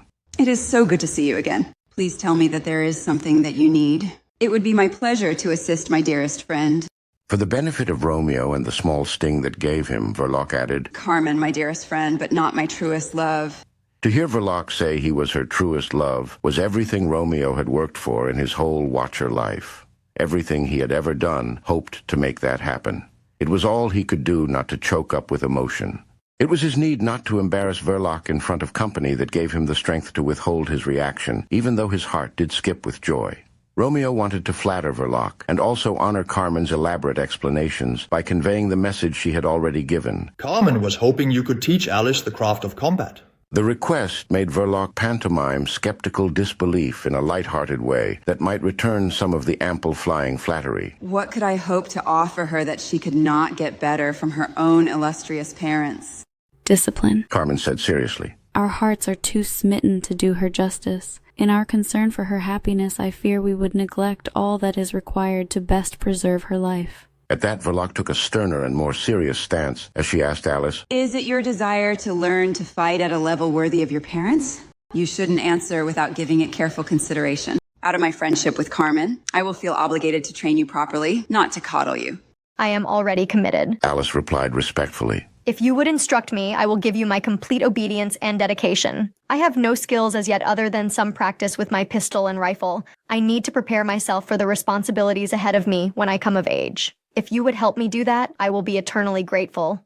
It is best that you are starting fresh. Verloc said. Middling skills are much worse than none at all. Most people spend many years only trying to unlearn bad habits. Understand that you would require strength, endurance, and a proper sense of balance to make use of what I could teach you. If carrying buckets of water up and down the stairs is not your idea of training, you may want to seek another teacher. Alice went down on one knee to pledge her commitment. I will fail you more often than I would like, but never by giving up or unwillingness to try again. That made Verloc smile at Carmen. I see you have already been teaching her. Those are not the words I would expect from a foolish little girl. The praise made Carmen puff with happy pride. Critias has been teaching her the importance of honor, duty, and respect for one's teachers. When Alice takes up a challenge, she pursues it with tenacity. Verloc told Alice. I accept you as a student. Carmen and I will make the necessary arrangements. She will send you to me when the time is right. Thank you, Special Agent Shield. Alice said, getting up. We are friends. She answered. So you should call me Verloc. She checked her watch and saw the hour. I wish this was a better time to receive company, but I do have to get out this morning. The agency wants me to confirm that Bellman is dead, and I must say, I sort of relish the notion. While I am out, I was going to pay a visit to Judas and see if he is doing well. There are also some books that I need to check out from the library. Someone seems to have a taste for Plutarch. Carmen said her goodbyes and promised to return at a later time to discuss things with them both. With their visit concluded, Carmen took the girls back out to see about the rest of their day. Critias didn't stay home while Carmen was out. He had gotten dressed and then went down to Funland for some breakfast and fresh news. While he passed through the lobby, he noticed that the pirates were gone, all save one, the younger man who had taken the serious beating. He was still in too poor of health to do much of anything but rest. The guard on duty noticed his interest. She informed him, Most of them are in the light rail tunnels cleaning up the vegetated bodies. Jim came through this morning and told them he wasn't going to feed them for free anymore. If they wanted to eat, they had to earn it. Reasonable enough. Critias appreciated the decision. Is there anything else going on? The guard detailed the news. That new Captain Boers, he took his people into the jailhouse. They volunteered to start cleaning that up. They are wearing a lot of protective gear, and the heat will be oppressive. They didn't seem to mind all that. Everyone would like to see the real pirates out of the lobby. No one will be sad to see those wretches living in there behind proper bars. The guard considered what else she knew. Jim wants the airship out at the airbase as soon as possible. There is some talk that if a storm comes up, it won't survive long where it is. Like an afterthought, the guard moved closer to speak in a conspiratorial hush. I heard that other survivors are coming here. Not the flotilla. Someone else from out west. And they are already close to the city. I think it is going to be something big. Stig couldn't say much more than that. She seemed cheerful about it. It's supposed to be very good news when it becomes official. I do love good news, Critias said as he continued on for Funland. Upon reaching his destination, Critias regretted not wearing his armor. There was an argument heating up over by the captain's table. Mutiny was too strong a word, but whatever it was the kind of dissatisfaction that could blossom into insurrection. Jim had a style in the tradition of Macedonian kings that he was accessible to anyone from any strata of the community. It wasn't that they all had equal invitation to sit at the captain's table, but everyone could have their chance to speak with him directly to make whatever case that happened to concern them. Aside from Jim and Jessica, the table had his new paymaster, a woman from Denver by the name of Julia. She wasn't one of the king's capo regime, one of his captains. Julia was more of a new personal secretary that managed the community treasury, an important functionary that Jim needed nearby for running aspects of his growing kingdom. The president had murdered every woman in Denver, but Dr. Clara, if they lacked traits of youthfulness and beauty, so Julia was no exception in matters of attractiveness. She had a good mind for numbers and, more importantly, seemed to have a head for debating the ramifications of money supply. Such matters were beyond the grasp of Critias, who had no interest in what he considered the dishonorable Carthaginian vulgarity that was the handling of currency. Hiram and Jack were there as they went over plans for a future operation. For every forager that went out, many other people played supportive roles behind the scenes that made it all happen. From their point of view, typically of logistics, they had plenty of preparation to consider when they did anything. The ruckus centered on a ringleader who went by the name of Keith. He was one of the older residents of the community who had been around well since the days of Jim's father. He was one of the outfitter's armory supervisors, of which there were several. Keith's department principally handled the enormous number of handguns carried daily by the general population, like when they got backups for passing through the decontamination showers. His two counterparts administrated the G&P and Forager armories, respectively. The G&P armory managed the combat-level weaponry like submachine guns and assault rifles, things the guard and patrol needed to carry when on duty. The Forager armory had those sorts of weapons too, but was also more elaborate. Foragers always had personal customized weaponry that required skilled gunsmith maintenance. Their armory also built and maintained their ever-present sound suppressors. Since foragers used large quantities of special subsonic ammunition, their armory handmade that as well. Aside from just high-quality guns and ammo, the Forager armory also kept track of the exotic weapons, like the hand grenades, rockets, and explosives, things that only Stig himself or the Forager captains had any ready access to be handling. In general, they were people who kept track of the weapons, kept them clean, and maintained the records so that Jim knew what he had available. It was a fairly sizable responsibility, obviously quite important, and impressively well-staffed, like the rest of the outfitter's departments. As a non-combat profession, it was something of a lackluster occupation easily overlooked, since they were not so much in everyone's face as were decontamination. In support of Keith was a group of other original citizens that numbered more than a dozen who had all been around long before Critias had arrived.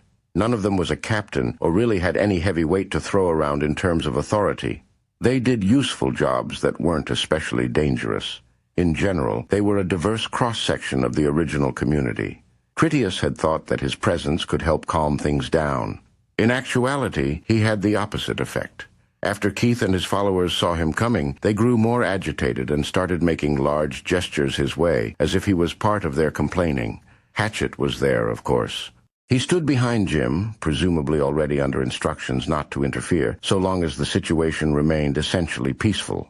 This is exactly what I'm talking about, Keith said to Jim while he gestured toward Critias. I suppose we are fortunate that he even bothered to get out of bed this early. If he had slept into his heart's content, you wouldn't have said anything about it. If I lived in the royal palace with 3 perfect young beauties, I'd be hesitant to leave my bed too. You will have to excuse me if I don't rush to bow and scrape before him as yet another of our newly appointed lords. Then again, maybe I should. After all, he is here to threaten us with that fancy pistol. I'd tell you what kind it is, but I don't even know. It's my job to maintain and issue the off-duty pistols around here, and I'm not even allowed to touch it. Jim just sat there in his new chair where he listened patiently until the man ran out of steam. When it seemed that Keith had finished, Jim calmly replied, Critias is a forager, and that is his personal weapon, on and off duty when it's back from cleaning. I'm sure you get to handle his backup sidearm. You issue him one every time he comes back in. He wouldn't let me play with his damn pistol, much less you. He is religious about the thing. But Forager Armory has their own decontamination people. They specially trained for cleaning his high-tech gear.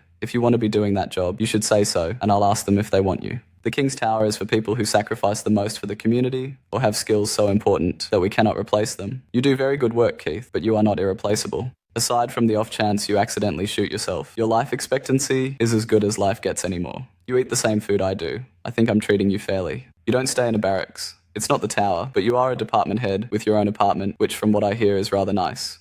Jim waited to see if Keith wanted to argue any of those points, and since he didn't, Jim continued. Next, Critias has a wife, and she is a very distinguished and important woman around here in her own right. More important than you, I must say. That he took in 2 terribly abused and orphaned girls to raise them in a parental fashion is a service to the community, as I see it, not a luxury. If he enjoys it so much that it seems like some kind of perk, then God bless him for it. I have heard nothing but good things about those girls. And that is even aside from their recent ultra-heroic personal sacrifice of going on that mission disarmed against the pirates. I was up early this morning. What did I find? Critias was already out running for morning exercise. However, back to the point, if he had slept in this morning, I would not have given it any concern. Critias is at my beck and call, at all hours, day or night, and I don't call upon him unless it is something unpleasantly dangerous. Did he not secure the lobby when Jingle Bells broke in? For all the guns that are under your care, how many of them did you fire at Ghouls that night?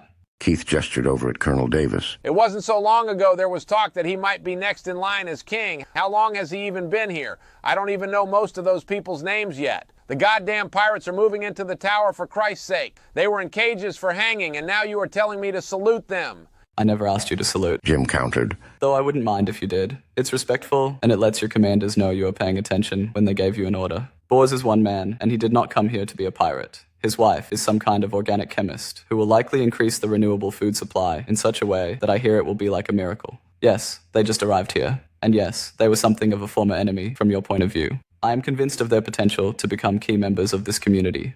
Jim moved on to the next complaint. It was a general consensus of officers who thought Colonel Davis had the proper qualities to keep this place working. And for the record, I agree with them. He was a distinguished military commander before, during, and after the outbreak. Furthermore, Colonel Davis is of such heroic quality that I personally led the mission to Denver to assist him in his need, because his greatness shamed me into taking immediate action. I believed his qualities are the very ones we have a responsibility to emulate whenever possible. If that wasn't enough, he also commands field operations. It is hard not to love a commander who leads by example and shares the dangers of his men. I don't actually assign people to those kinds of duties anyway. The Gravewalkers are not going to tolerate me assigning them a field commander, not of their own choosing. The Foragers are not going to follow captains they didn't choose to go out among the Ghouls simply because I tell them to. Those people do extremely dangerous work. Consequently, they only respect officers who suit them because they believe those captains will bring them back alive with a full load of treasure. People trust Colonel Davis because he knows what he is doing. People trust Critias because he knows what he is doing. Jack, George, and Tony know what they are doing. Stig commands the GMP because he knows what he is doing. Stig commands from the genuinely devoted loyalty of the people who guard us when we sleep, a veritable army of trained soldiers. I myself sleep very well under their protection. Jim challenged Keith. When was the last time you saw Stig take a seat at this table? He sits with his own people and lives as one of them. The man even refused an apartment in the tower. If I tried to replace him, his people would be livid. This conspiracy of yours is purely in your imagination. My law is that anyone who serves the community is entitled to their appropriate wage from the largesse their labors cause to flourish. Everyone who comes to Jesus gets the blessing. I offer membership into this heaven. You have it or you don't. What people do carries rank. Either you do something critical to our survival, or you don't. You have been getting your blessing in comparative safety for years, and then you complain about the people who received theirs yesterday. I never offered a reward for time served. That is your problem, to accumulate a life for yourself. The community compensates you for what you do. The fact that you serve my father doesn't make everyone else feel motivated to hold you down and force feed you extra Christmas cake. You just said it yourself. Keith argued. This Bors pirate and his woman have a potential to become. That is not rewarding them for service. He is some dirty raping pirate with a slut, and you raise them right to the top of importance and luxury, while the rest of us slave away day after day with no possibility of advancement. What has Jessica done to save us all? Just because you are sleeping with her shouldn't mean she should be telling the rest of us what to do. It was more than Hatchet could swallow. He pulled his .45 caliber handgun and then pointed it at Keith's forehead before saying, Queen Jessica allowed herself to be captured by the real pirates, so they wouldn't get a chance to burn your ass to a crisp along with the rest of this city. She makes people like me, surrounded by the assholes like you, have hope for the future. She is just so darn cute that her mere presence makes me tempted to blow your fucking head off. And as Jim already pointed out, you won't be all that badly missed. Plenty of other people can do what you do. Keith felt certain that Hatchet would never do anything. You're all talk, Hatchet. You never do shit around here but follow Jim around like his dog. You can't even do that right. It was you that got his father killed. If you had been watching his back like you were supposed to instead of running errands like the toady you really are, he would still be alive right this minute, and he wouldn't be making pirates into captains. He would have hanged them the same day he caught them to save precious food. The first person who fires a gun is getting hanged the same day, Jim said seriously. That includes you, Hatchet. Most of the people in Funland were clearly on Jim's side. One of them shouted facelessly from the audience, Can we shoot Keith tomorrow? The comment drew plenty of supporting laughter.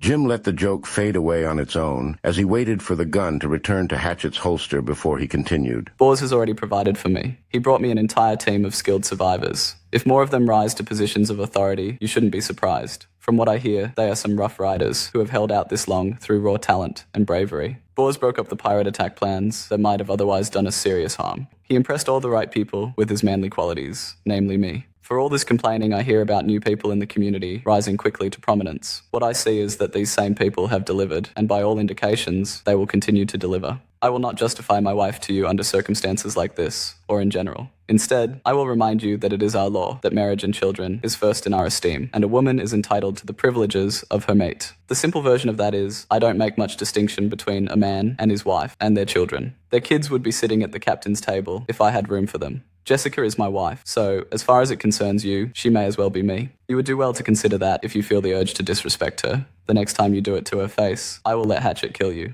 Keith proclaimed. If I was king, the people who have lived here the longest would get the best accommodations. The new people would start at the bottom and wait their turn. What a coincidence, Jim replied. If I was Keith, I would do that too. I'm not you, and I don't give bonuses for people who live for their own comfort. The unfortunate reality is that power actually is its own reward. Think of it this way. All the people who could go on strike, and by doing so put the screws to me, are those people who get special rewards. That is the road I think you should take. You stop doing your job, and I will stop feeding you. We will see who cries uncle first. You do work that needs to get done, but the simple fact is that the foragers and the GMP have their own armories that are much more important than yours. Even if they didn't, those are people who fire guns, not just wear them. They have the training that they are capable of cleaning and storing all their own weaponry. They are capable of decontaminating their own gear too. We don't ask them to because I need them to have some free time to themselves, so people don't go crazy more than they already do. Unlike you, they have stressful lives that actually require rest and relaxation to maintain their considerable abilities. I want people who are not up to a life of danger to have a way to earn their supper. The relationship works rather well, since we currently have it. If you want democracy, I allow everyone 3 clear options. 1, you join some department as part of that staff, and together you vote yourself your leader. 2, you vote with your feet and go wherever the hell you want that isn't in my city. Or 3, you decide that I am such an evil, abusive maniac who doesn't know what he is doing, that you have no choice but to martyr yourself when you exercise your supreme veto and shoot me. I'm sure you won't have any trouble finding yourself a pistol. Short of that, I have the final decision, and those decisions stand as they are. It wasn't enough, and Keith had more evidence. Tell us about your Romeo and Verloc then. The builders say they have 2 whole floors of Radio City. They live like emperors up there and get special rules that even decontamination and the GMP are supposed to give them extraordinary leeway. Who are those people? Where did they come from? Why don't they eat meals here with the rest of us? Over and over, these oddball strangers show up here and you give them everything they could desire, while the rest of us, your real family, are like peasants beneath your notice. Jim waved for a radio and then used it to call Verloc. Special Agent Shield, what is your current location and objective? Everyone listened as she answered through her futuristic wristwatch. The device did wonders for her self-esteem. No secret agent could ever truly be happy without millions of dollars in hardware strapped to their wrist. I just exited my building on the east side. She reported. I will be walking north to confirm the corpse of Vladimir von Bellman as requested. Excellent. Jim told her. Carry on with your mission. Support units are standing by to assist you if required. Jim looked back to Keith. Would you like me to call Verloc back? If you are volunteering to go out there and get us photographic proof that Jingle Bells is truly dead, I will accept your offer. The man fumed. That's impossible. No one. He paused in disgust. No one should be able to walk out there and get 10 steps without the ghouls tearing them to pieces. It would be suicide for me to try. I could get back there again on foot, Hiram said. So could Critias or Carmen. I know various other people who could pull it off. It would have its risks, that is certain. I don't consider it a worthwhile mission for anyone less talented than Special Agent Shield. If Jingle Bells is dead, the problem stays solved anyway. If Jingle Bells managed to crawl away, there won't be much of anything we could do about it if we didn't know. The rewards are not that great to have someone get hurt. Jim gave a private glance to Critias before saying, Cutter is still out there. That much is also certain, and he is more than dangerous. Verloc has chased him off before. She can take care of herself. I gave them living conditions commensurate with their capabilities. Verloc and Romeo are invaluable to us. They have survived on their own in the past, before coming to me, and surely could again. When they did arrive, they brought enough ammunition and military hardware that I doubt you have even gotten it all sorted yet. If you are concerned about what they already have, then you should understand that I am prepared to keep them happy in the future. Didn't Verloc assist Carmen in capturing the black hole? That was Valok dressed all in black who secured the light rail on that mission. She got out there by sneaking onto the train. The woman is a natural-born genius for that kind of work. I make no apology for the treatment she receives. When I consider all that she will do for us in the future, I feel like I got a blue light bargain. I would have given her that entire building if that was the price of her joining us. There are plenty of other buildings we can open up when the time is right. As to them not eating meals with us, I cater those meals to their door. You can ask Nick if they are eating any better than you. He is the one preparing their trays.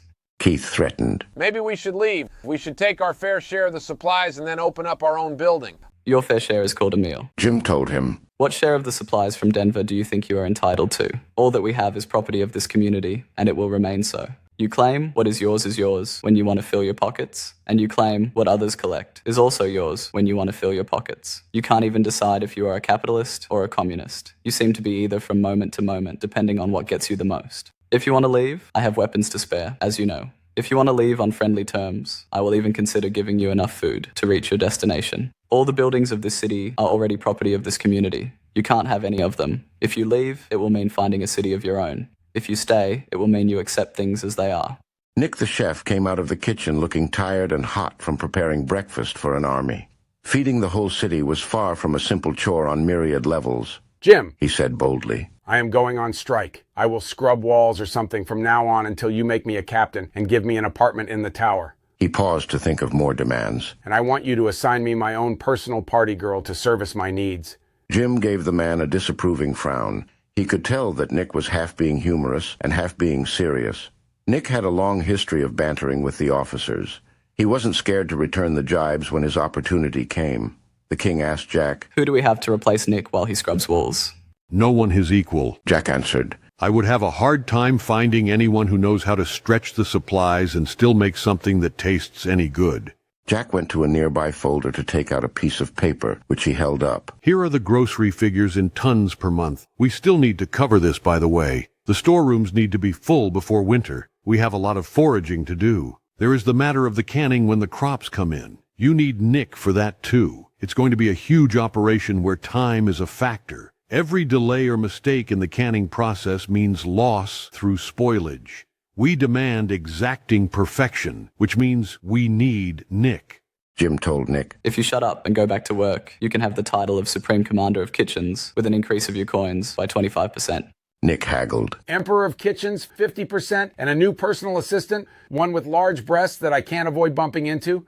Agreed, said Jim. But only if you agree to train her to be your potential replacement. Nick questioned his victory. Would you have gone higher? He felt that Jim had agreed much too quickly. No. Jim lied and then put up his hand to say, All hail the Emperor. Now back to your empire. People want their breakfast. I will put together a selection of volunteers to be your assistant. You can pick the one you like. If she complains you have been groping her, I'll probably have to chop one of your feet off. You can still cook with only one foot. The kitchen got busy and the lanes were narrow in places. Nick was certain that lovely plump breasts would be brushing against him to a satisfactory level. He took the time to give Keith the finger and laugh in his face before he went back to his province. You did that just to humiliate me. Keith accused Jim. Jim asked him, Can you cook? No? Well, there it is. I want an election for a new king. Keith demanded. Most people don't get lives of luxury. I think they will be more interested in what I have to offer them. Absolutely not. Jim refused. Keith mocked. Afraid you will lose? Jim said, I won't allow it because it is an ignorant waste of time, would cause divisions in the community, and spread uncertainty about our survival. I honestly doubt your ability even to collect a vote. According to you, the people from Denver are newcomers you are planning on demoting. Thus, I suspect they would be voting for me. I can already guess that your next move would be to declare that most people wouldn't even get a vote. Your same ideas on who deserves special treatment for being here the longest will include that only those same people would even be entitled to a vote. Advancement comes only by merit. The truest meaning of what is yours is that the skills of your hands and your mind belong only to you. I don't recall the last time that you asked for a book to read from the library. When was the last time that you made any effort at all to educate your abilities? I see this as the equitable balance. At the bottom is anyone who just wants to be alive and enjoy their lives as best they can. I provide them a safe place to sleep and clean food to eat. In return, I ask them to participate in the labor, which in turn is providing the bed and food for everyone else. There is nothing unjust in that. I see this as the end of the matter. What is yours, and frankly, you don't command the respect or possess the talents to ask for anything more than what you already have. Fine, Keith snarled as he turned to go. I didn't dismiss you yet. Jim warned. Don't turn your back on me. Keith came back in a fury. Dismiss me? Surely you didn't think I was going to let you walk out of here as my enemy. Jim stared him down with deadly seriousness. I'm closer to executing you for inciting insurrection than I am to agreeing with anything you've complained about. You will convince me that you accept things as they are, because your officers have a clearer understanding of the big picture, or I will have to assume you are going off to plot some kind of revenge against me. When the captains sit down for dinner, they won't be checking under the table for a bomb. I'm not going to allow the situation to get that far out of hand. If you are leading some kind of counter-process to this community, I think it likely that your death will encourage the others to think more rationally. I'm still not convinced this is anything more than the problems we were expecting to arise from introducing the club, the store, and the prostitutes. The people you seem to dislike are all getting more reward tokens than you are. I suspect you were hoping for me to buy you off with some scenario where you sit drinking at the bar every night and then finish your day with a visit to the brothel, all because you have been in the community longer than most. Keith turned on Critias, and in doing so, he revealed that Jim was close to the truth. How much have you been paid since you got here? I bet your pockets jingle with coin. I can see why they keep you working inside, Critias answered. Foragers never jingle. A bunch of people laughed at the humor Keith didn't get. Well, what's so funny? Henry explained. Those kinds of sounds attract ghouls and drive them berserk. Critias would never carry a pocket full of coins. You would, apparently. Do me a favor and stay well clear of me if you ever do get outside. He knows what I mean. Keith dismissed all of that. I have no idea, Critias answered. I don't really think about it. The couple coins I have on me are for the unexpected needs of the moment. Upon reflection, I would say most of the coins go out as gifts or providing necessities for my family. When he said that, Jack showed a cigar he had in his pocket, a very nice one from a box that Carmen bought and sent to him. Critias continued. My wife keeps track of the tokens and spends them as she sees fit. The best thing I've gotten that comes to mind is the silk nightgown she purchased. I admit that it gives me a lot of satisfaction. I drink only sparingly and generally in private. A bottle lasts me a long while. I have handed in cases of the stuff, and I will certainly come across more doing what I do. That doesn't even come close to the liquor contributions my wife made when she daringly explored the exposed lower levels of the hotel by Radio City. I don't go to the brothel because I have a notoriously deadly and possessive wife who wouldn't stand for it even if I were so inclined, and my girls deserve a better parent than a reprobate. Everything Jim has provided for me and my household were purely his generosity. I made no demands, and neither did I reject the rewards he saw fit to lay upon me. Fate is fickle, so I am indifferent to rewards or their loss. I will do as I am and let the chips fall as they may. You have been here much longer than I have. I do know that in the limited time I have been here, I have yet to hear of a single person in this city who gives their all and doesn't have Jim's gratitude raining down on them. If there is someone in this room that Jim hasn't told they did a good job, I will wager it is because they don't.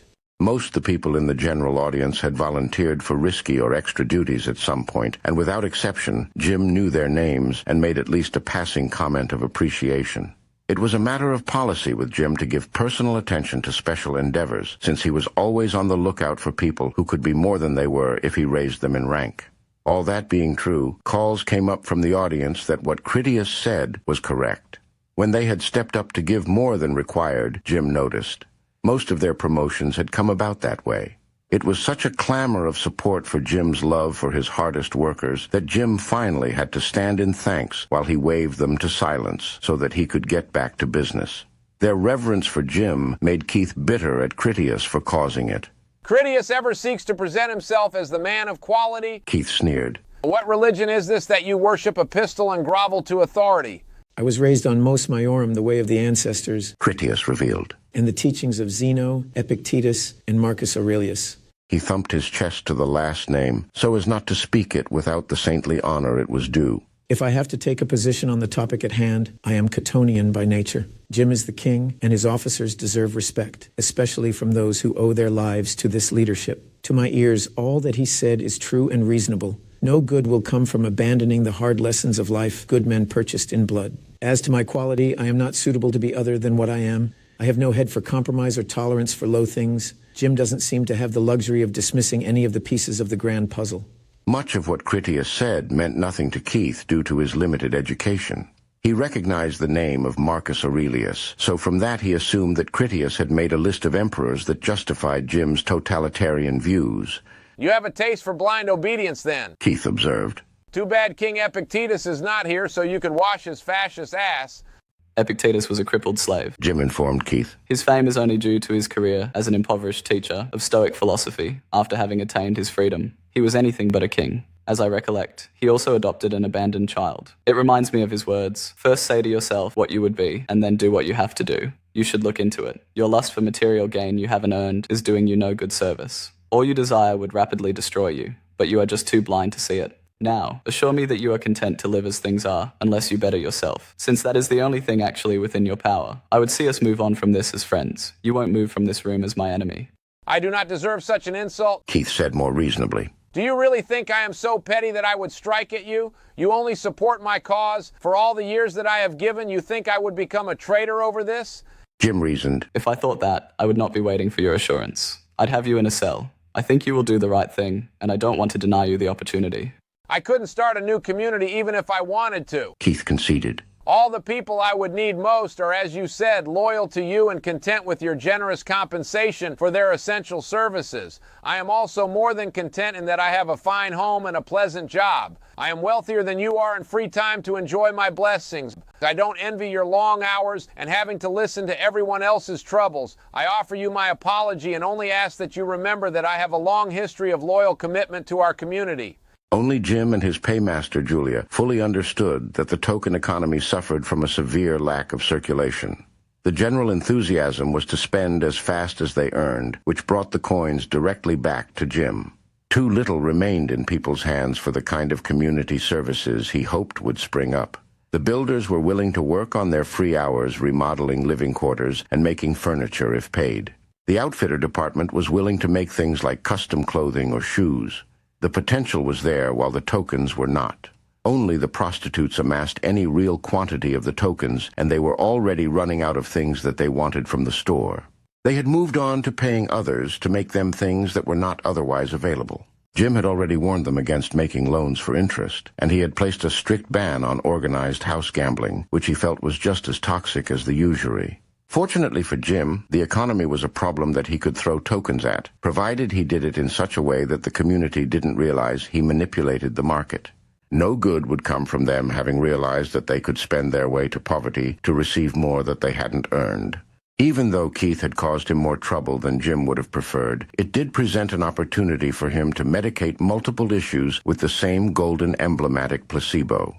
I'm glad we are still good friends, Jim told Keith. While I don't agree with everything you said, you have opened my eyes to what many others in your position must be thinking. Long years of loyal service to this community are not something for me to belittle. In honor of that long devotion, I hereby decree that all non-officers in the city who served me in the time of taking King's Tower will receive 15 tokens from the treasury. All non-officers who served my father in the days of taking Forge's Castle will also receive 15 tokens. If this person was present on both occasions and not otherwise rewarded with higher office, they will be entitled to the full 30 tokens. Furthermore, anyone who lost a husband or wife who would have been entitled to these rewards can collect on behalf of that lost loved one. I understand that this humble sum cannot truly reward such sacrifices you have all made over the years. It is my hope that the recognition itself will be the greater compensation. Your officers need you as much as you need them. You are all organs of the same body. Only together can we survive and prosper. There was such a stunned silence on both sides that Jim thought his plan was backfiring.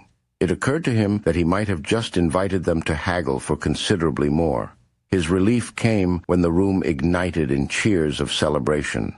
Keith and his backers departed in what they saw as a great victory, both for themselves and against the officers who were not getting anything from the decree. It was a moral victory and a chance for those who had served the longest to stand up and enjoy some recognition. The officers had no reason to complain, and neither did the newcomers.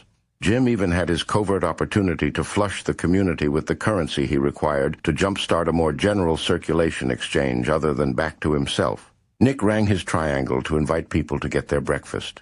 He had twice the reason to celebrate owing to his promotion and having served since the early days. Jim called over. You can stop all that smiling, Emperor. You're an officer now. Only then did Nick realize the truth. He stomped back into his domain with an, "Oh, shit!" Critias got his food and then returned to the table. Nick was an excellent cook who had a gift for using his stockpile of grease for flavoring bland foods with the succulence of meat. Most people had the timing of the lighter daytime meals down to an exact science, such that they arrived when they could immediately get a tray and then sit to eat. Most of the foragers arrived except for Tony's crew that was on standby for helping Verloc, should she call for it. It wasn't long before Funland was full and noisy with the sounds of conversation and silverware chiming against plates. After eating about half his meal, Critias turned his attention to conversation. Taking longer to eat enhanced the sensation of feeling full, making table talk so popular. The more people talked, they generally left thinking they had a better meal than it actually was. He asked Jim, "What do you have for me to do today?" We unloaded that trip going out to the East Airport when the pirates turned up. Jim reminded him. You and Carmen are ideal for setting up that communications equipment out at the airbase. I have a major operation heading out there for other things. There is a chance that the pirates booby-trapped our planes and the hangar. Some of them might even still be alive. They said they didn't know what happened to their missing people. That leaves it anyone's guess. We also now have the black hole, which we never prepared for. It can damage itself in high winds. We can't keep it here. There is a World War II-era dirigible hangar at the airbase that will be perfect for our needs, providing we can control the airship and nothing has made the hangar unusable. Once again, that is something fairly risky you might want. In addition to the light rail and the black hole, I want to send Pollard's plane out there too. If we leave it on the river, it might end up damaged if storms come up. All sorts of debris floats down the river. I'd like to avoid having some old barge or tree float down and snag it. Feng can fly her own plane. Someone who wants a thrill can ride along with her instead of going by rail. Sounds like a busy day then. Critias wasn't complaining. There is more to consider. Jim continued. Fleet Admiral Ruddle is coming to see us. The river is not deep enough for any of his ships to navigate it. Some of his people have refurbished a river towboat and are trudging their way here. Ruddle will be landing at the East Airport using one of his carrier planes. I suspect it will be something like the Greyhound, but it doesn't really matter. I'm telling you this because the meeting with him needs structuring in such a way that we control his first impressions. You only need to concern yourself with the East Airport. He doesn't know anything yet about Pollard's injuries or that we took the black hole. I want the airship in the hangar before his plane arrives so that they don't see it. We will flex by taking it out to give him a ride back to here. It is a lot of trouble for moving him around, but it is in our best interest to mindfully project ourselves as the senior partner, if you take my meaning. Critias understood. I am no stranger to impressing dignitaries with parade discipline. We are going to show Ruddle that we are a spit-polished organization, and therefore King Louis is a man to take seriously because of his professionalism. When will he arrive? I don't know yet. Jim shrugged. He can make the flight in a matter of hours. It isn't as if he is coming here by camel caravan. It could be as quickly as we get a radio call that he will be taking off soon, and we should expect him in a few hours. My best guess is that if the weather remains good, it might be tomorrow. For now, Jack and Hiram are getting everything organized. You will command whatever field group you want to assemble from the people available. Take the communications gear to the aircraft control tower, check out the dirigible hangar, and see what you can find out about the missing pirates, or what killed them for that matter. If you get a chance, you can look around the airbase for a refueling tanker truck we can use for our aircraft. The only detail that Critias needed clarity on was the black hole. Who will be piloting the airship? Vern will be piloting the black hole for the time being. Jim instructed. He has some past experience with similar craft, and even did some design work that ended up in this one. Kevin inspected it thoroughly, and told me he has it all in memory if Vern needs any guidance. Kevin also told me that he has established communications with the extensive computerization on board, through which he could pilot it remotely if the situation ever requires it. He has probably already written all new software. Critias said, based on his past experience with Kevin helping Carmen. It sounds like they have the airship well in hand. On a thought, Critias turned to look around the room trying to see if Yeti was present getting his breakfast. It seemed he was not. He asked Jim, I don't suppose you know where Yeti is? I want to get him out right away so that Polat thing doesn't have a chance to set and totally ruin his confidence. Jim did know. He is in the light rail tunnels, escorting the pirates while they clean up bodies. I saw him earlier, and he requested the duty. It seemed reasonable enough to me, since we don't really care if the pirates die in any mishap. The worst that could happen is Yeti dying along with them. The gates are finished throughout that whole area. I don't expect any complications. If you don't have a problem with it, Critias requested, I'd like you to have Stig send some people to relieve him so that I can take him along with me. Jim got a radio from Hatchet and then sent the request immediately. While he finished his breakfast, Critias commented on the earlier conflict with Keith. How do you feel about having to buy them off? Do you feel like you lost face? Jim dismissed it as nothing of concern. It's my job to keep people as happy as I can, so long as it doesn't weaken us overall. That wasn't a very clear answer for Critias to draw upon. It sounded like it was rather expensive. It wasn't. Jim replied at ease. I always had reservations about introducing this token system. This morning's episode demonstrates why. He asked Critias, what do you think it cost? It was always my intention to disperse the luxury goods we don't really need to store as insurance for harder times. If they purchase any of that, it costs me nothing, since it belonged to them anyway. There simply wasn't enough for everyone to take an equal share. In that, we needed a system where only some people got various things and did it fairly. The gold coins themselves cost me nothing. We have a huge stockpile of gold, and Bob had no trouble building a coining machine. This money is a giant illusion. I can stamp out coins till the cows come home. It is the effect it has on people's minds that makes it so dangerous. Once this system falls into corrupt hands, it is like a magical machine that turns nothing of value into an instrument of control. The way it makes people think creates the desire to get mastery of the system. I believe that good things will come of it in my time. My fear is that someday the coin press will fall into unworthy hands. I am also introducing temptation for theft. Keith gave me a chance to soothe some feelings, add liquidity to the money supply, and encourage trade of services. I did all that with bags of coins that in truth are not really worth a handful of rice. When everyone had coins, and we ran out of rice, that fact would become abundantly clear. I am already playing with fire. Let's hope it doesn't grow out of control. Carmen arrived with her 2 girls. Various captains had already finished eating and then gone off to prepare for work. There were plenty of seats available for all 3 of them to sit around Critias. You didn't swim for very long, Critias observed. We mostly went because Alice wants to develop an exercise routine as part of her conditioning. Carmen informed him. Once they were tired, we came back. He tested her further for hidden details. So you had a good time then? I really enjoy spending time with them. Carmen answered without actually addressing the meat of his inquiry. Critias recognized her evasion, since he knew well Carmen's subtleties. He pressed her for unvarnished honesty. Since you didn't have a good time, tell me what happened. My acute hearing and other advantages make me more percipient than other people understand. She explained, still being politely evasive. He had to ask, What is percipient? A naturally quick observer. Jim couldn't help but overhear, since he was so close. Critias caught on. You overheard someone whispering something in bad taste. Please tell me that you didn't dangle anyone off the rooftop. I didn't do anything that would shame you. She assured him honestly. I mentioned to them that it hurt my feelings and that I forgave them. It is human nature to think or whisper what they would not say openly. Everyone fields thoughts now and then that they don't really mean as a fixed position for the future. I'm proud of you, he said, as if that was the end of the matter.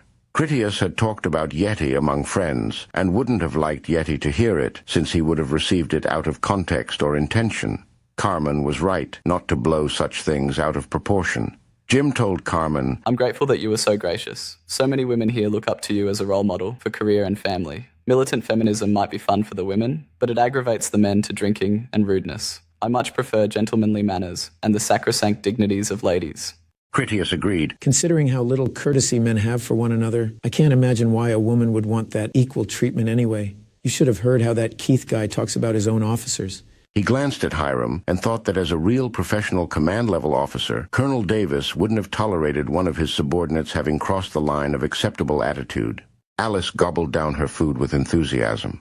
She was anxious to get home to dress in her armor and then undertake whatever duties she had for the day. When she did speak, she asked Carmen, Can we start school tonight? I don't know if I will have the free time, she said with some small regret. Critias and I have a lot of work to do today, and I don't even know if we will be home before bedtime, if at all. We may be staying overnight. When Alice showed disappointment, Carmen suggested, Your games have much more to offer than combat training. I can give you an assignment to do that we can discuss when you are done. Play through Safed of Carthage. You will be one of their high judges required to make far-reaching decisions with serious consequences for the people who trust in you. It was of interest to Jim. Would you consider taking on more students? Jessica and I would benefit from your lectures. Your insights into the Punic judicial process would be fascinating.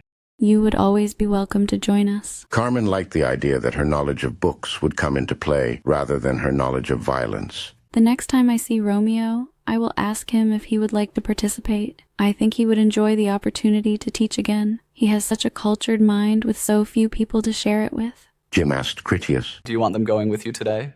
Critias understood he meant the girls. No, I don't think that would be good. Exploration of a hot zone with possible pirates is much too dangerous for anyone but veterans. If I get a choice, I would like to see Mandy help Boers today. His people will be cooking in that jail if they are wearing full biohazard gear. Boers will take care of her since she and I seem to have impressed him with last night's movie. I also think people like Keith will think twice before hassling them, since they know I will hear of it through her. Alice wanted to go, so she gave some thought to how she would approach the request. She finally told Critias, I could be your eyes and ears in a place you can't be. Maybe I could do something at the East Airport or on the train. Critias considered it. The airport crews could use some sharpshooters with good eyes. It would be a guard duty where there is no room for getting bored or playing HUD games. If you stopped watching your post even for a minute, that is time enough for a ghoul to appear from the long grass and then grab someone. You could monitor me to make sure I paid attention. She suggested when she sensed that he leaned in her favor. All right. He submitted. I trust that you will do whatever I tell you and not screw around. As an afterthought, he added, That is if Carmen gives you permission, and she doesn't do it just to be agreeing with me. Carmen was more hesitant as she reminded Critias. You have that special box to take out there with you, the one you left in the Radio City garage. I don't think Alice should be exposed to that. He was going to take the president out there when they went. Critias's codes led him to a prompt decision. For Alice to become a marshal, she had to confront her demons while still young. If he denied her that chance, he would leave a weakness in her that would haunt her for the rest of her life. Critias told Carmen, Alice is the master, not the slave. If she can fight the war, then she is certainly welcome to march in the triumph. How can victory be a greater test than the battles? Carmen quoted, Success can test one's mettle as surely as the strongest adversary. She has my permission to go. Our Alice is the anvil that would break even Mjolnir. Chapter 8. Chivalry Rises. It didn't take Verloc long to reach the place where Jingle Bells fell. She would have called Jim back sooner, but none of their expectations had predicted how difficult it would be for Verloc to determine the status of the enemy watcher. Even at first glance, it was abundantly clear that Jingle Bell's body didn't lie on the street as a smashed undead. That didn't necessarily prove that Jingle Bells was still alive. Verloc discovered that there was a large garbage dumpster there beneath the window. It was not only the size of a small swimming pool, but it also stood full of water like one. Even though Verloc was immune to any diseases that humans might catch from the filthy water, that didn't make her in any more of a hurry to dive into the tank of foulness and then start to swim around in it for a game of bobbing for corpses. Her thoughtful solution was that she planned to use her suppressed assault rifle to shoot a line of holes along the bottom edge. After the water drained out, she would inspect the interior, which would still be an unpleasant operation. Just before Verloc started to shoot, Cutter called out to her, Don't bother. He isn't in there. The giant watcher was down at the entrance to the alley where he took cover around the corner as a reasonable precaution. Cutter proved that his new size hadn't robbed him of any of his old gift to sneak about unnoticed. You have some real balls creeping up on me like that. She called back after she had switched on the recording function of her wristwatch. What makes you think I'm not inclined toward picking up where we last left off? I just want to talk, he explained in a friendly tone. You're still Agent S.H.I.E.L.D., aren't you? I am. She confirmed it. They call me Special Agent S.H.I.E.L.D. now. I get more respect among them than I do among my own kind. Cutter stepped out into the open. Agent S.H.I.E.L.D. never needed to kill me before you joined up with the humans. I'm thinking that hasn't changed even after so many other things have. I don't even blame you for joining them. It must be a better life. I'm not sore about that night you chased me either. I did spy on you, so I guess I had it coming. I don't think it is fair for you to kill me just because I rightly guessed you and Romeo plotted against us. Since you came out here looking for his body, rather than to kill me, maybe you could tell me just what it is you plan to do for them. Verloc had to give the giant a double take. Cutter had gotten even bigger than she remembered from the library. He wore trousers and a sort of open vest. He had tailored himself with all the heavy stitching on the outside. Since the stores were all out of his size, the quality wasn't that bad. He could afford to walk around barefoot because of the tough soles on his huge feet. Another difference was that while his voice had a different timbre because of his size, his speech also seemed more eloquent and less agitated. Perhaps his brain had grown that much bigger with a corresponding affect on his mind. Verloc slung her assault rifle over her shoulder. All right. If you want to talk, we can talk. Where's Bellman? Cutter shrugged in that he hadn't sought her out to talk about Jingle Bells. He is back at his new home, I suppose. I haven't seen him in a while. He moved to a place he thought you wouldn't know to check for him at. I've been out all night watching the streets. When I saw Romeo on a balcony smoking his pipe, I knew you couldn't be too far from him. You and I have nothing to fear from the naked dummies. It was only a matter of time before you went out for a walk. I just got lucky. You're not the only one that got lucky then. She tapped the side of the dumpster. I was told they shot him up pretty good, and then he took a dive down here to the street. It looks like the water broke his fall. He had bullets in him. Cutter confirmed that. It's nothing that will do him any lasting harm. He still wants to cause trouble for your new friends. From what I can gather, he doesn't have enough of the dummies left to take you on and win. The gunfighter wiped out all his giants and most of the trained rabble that still listened to him.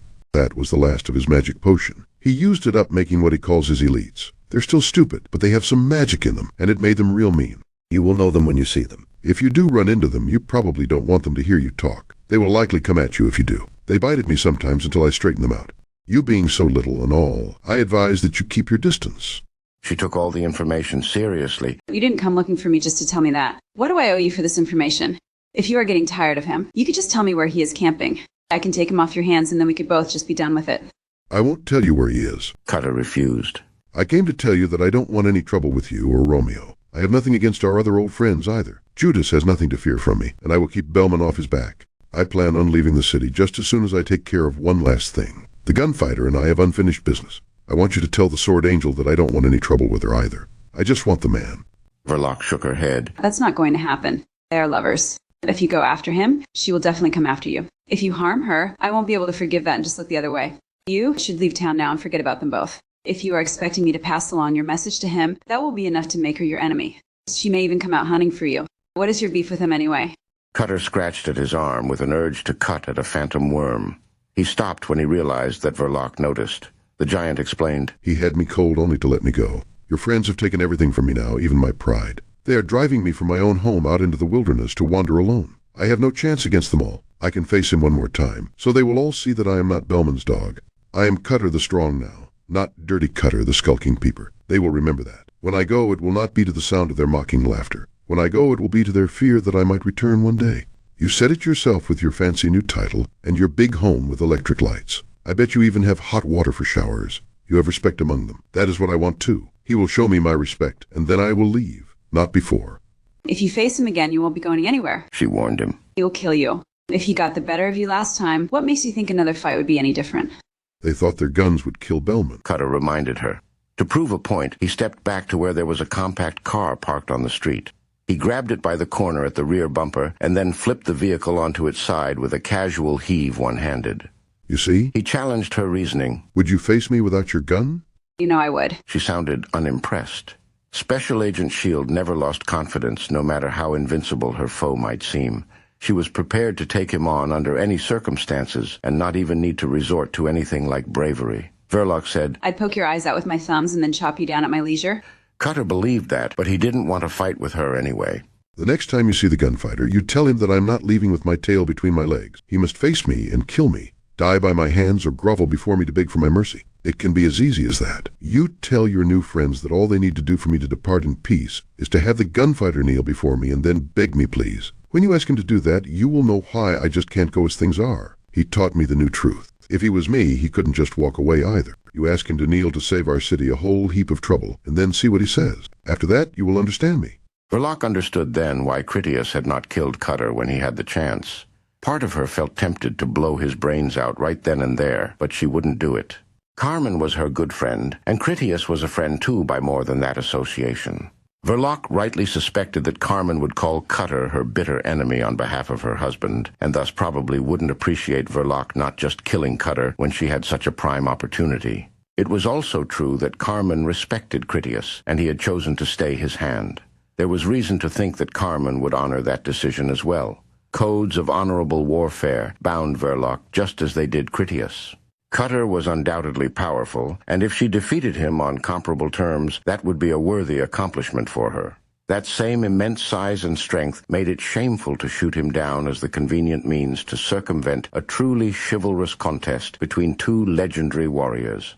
In her own case, Cutter came unarmed, seeking a parley, and even declared a peace between them. If Verloc shot him in the head after that, she would be grotesquely unheroic, something Special Agent Shield would never be. She took off her assault rifle and then rested it against the alley wall. The Sword Angel and the Gunfighter are my friends. Verloc informed him to tempt the association. If you are their enemy, you should be my enemy too. You have me cornered in this blind alley where I can't escape. Start with me. I will put your strength to the test.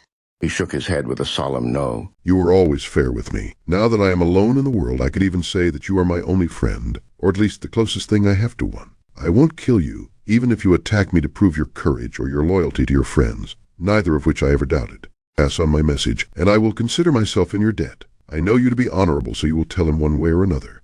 I left you a present in a blue drum back by your new place. There isn't any trick to it. Cutter made a gesture as if he tipped a hat, and then he started to walk away. Such were the length of his strides that he made the speed that Verloc would need to jog. Verloc took up her assault rifle and then slung it on her way out. She saw that Cutter headed for the Colosseum, where he would make sure that she didn't follow him before he went anywhere else. Her visit to see Judas would have to wait, because she needed to get back home to report her discoveries. Verloc was also interested in the blue drum that Cutter spoke of. Its contents would be useful information on his state of mind and future intentions. She walked 2 blocks back toward Radio City. Various ghouls saw Verloc without any of them taking an interest in her. That changed as she crossed that next intersection where she found one of Jingle Bell's elites. The creature was west of her, out in the middle of the road. The male ghoul's enhanced muscularity was quite distinctive, as was the way he stopped scrounging in the burned wreck of an old car to shift all interest on her. Verloc's instincts worked to her disadvantage when she unslung her assault rifle to have it ready for any trouble. Cutter had known that Jingle Bells had taken his elite special forces away, so he could preserve them for later use in a last-ditch attack against the King's Tower. What Cutter hadn't known was that Jingle Bells had introduced them to abandoned military rifles as a symbol of interest when he fed them their meals. The strategy had successfully imprinted the mental connection. No stupid infected ever carried such weapons. Only Jingle Bells with buckets of hot food, humans, or in this case Verloc, walked around wearing an assault rifle, which was what made the conditioning so highly effective. Jingle Bells needed a sure way to get his soldiers to kill humans or Verloc when they encountered them. He had found it. When Special Agent Shield readied her weapon, the motion only enticed the elite into the knowledge that she was a source of food that he needed to investigate. As the elite gave her his full attention, the ghoul took account of Verloc's other civilized differences. She wore complete clothing and walked fully upright. Verloc had a cavalier attitude toward her environment, where she didn't search with head movements on the prowl for an easy meal. The elite made up its primal mind that Verloc was definitely a solution to the hunger in his belly. He charged after her. In large part because of Cutter's warning about the elites, Verloc realized the severity of her danger. She didn't want to start shooting her rifle openly in the street. That would draw even more unwanted attention down upon herself. If one of Jingle Bell's elites could be a threat to her, calling in 20 more that skulked nearby would be a war. With evasion in mind, Verloc dashed away south to get out of sight around the corner of the next block. She had seen the paint scheme on Critias's armor and the ghoulish costumes favored by Carmen and the Gravewalkers. Verloc had some understanding of why they had taken those precautions. Acting or appearing too human could be human enough to draw an attack even on a watcher.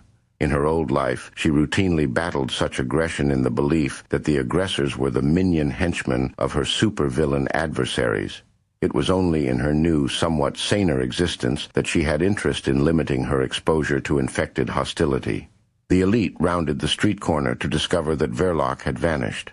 A quick visual search led him into the broken front of the building there. It was the corner entrance to a barista-style cafe, which was the probable path of her escape. As soon as he entered off the street through the vacant doorway, Verloc shot a bullet through the elite's heart. Her intention was to put him down for long enough to deliver a clean headshot. Her bullet passed right through the ghoul's chest, but didn't even stun him. The injury did succeed in making the ghoul go berserk with rage. The elite launched across the room in a single leap to take her down with a tackle. It was a powerful move, but lacked the cunning and grace required to overmatch Verloc. She sidestepped and then stood by as the ghoul smashed headlong into the veneer front of the sales counter. The impact had sufficient force that the ghoul blasted right through the cheap subsurface carpentry to disappear inside. Verloc tapped out a dotted line of bullets along the counter's front to chase the ghoul out into the open. She got a good shriek of pain from the elite when one of her bullets scored another hit. The elite ghoul had a fresh bullet wound in his side as he came out on all fours from the same hole he had made on the dive-in.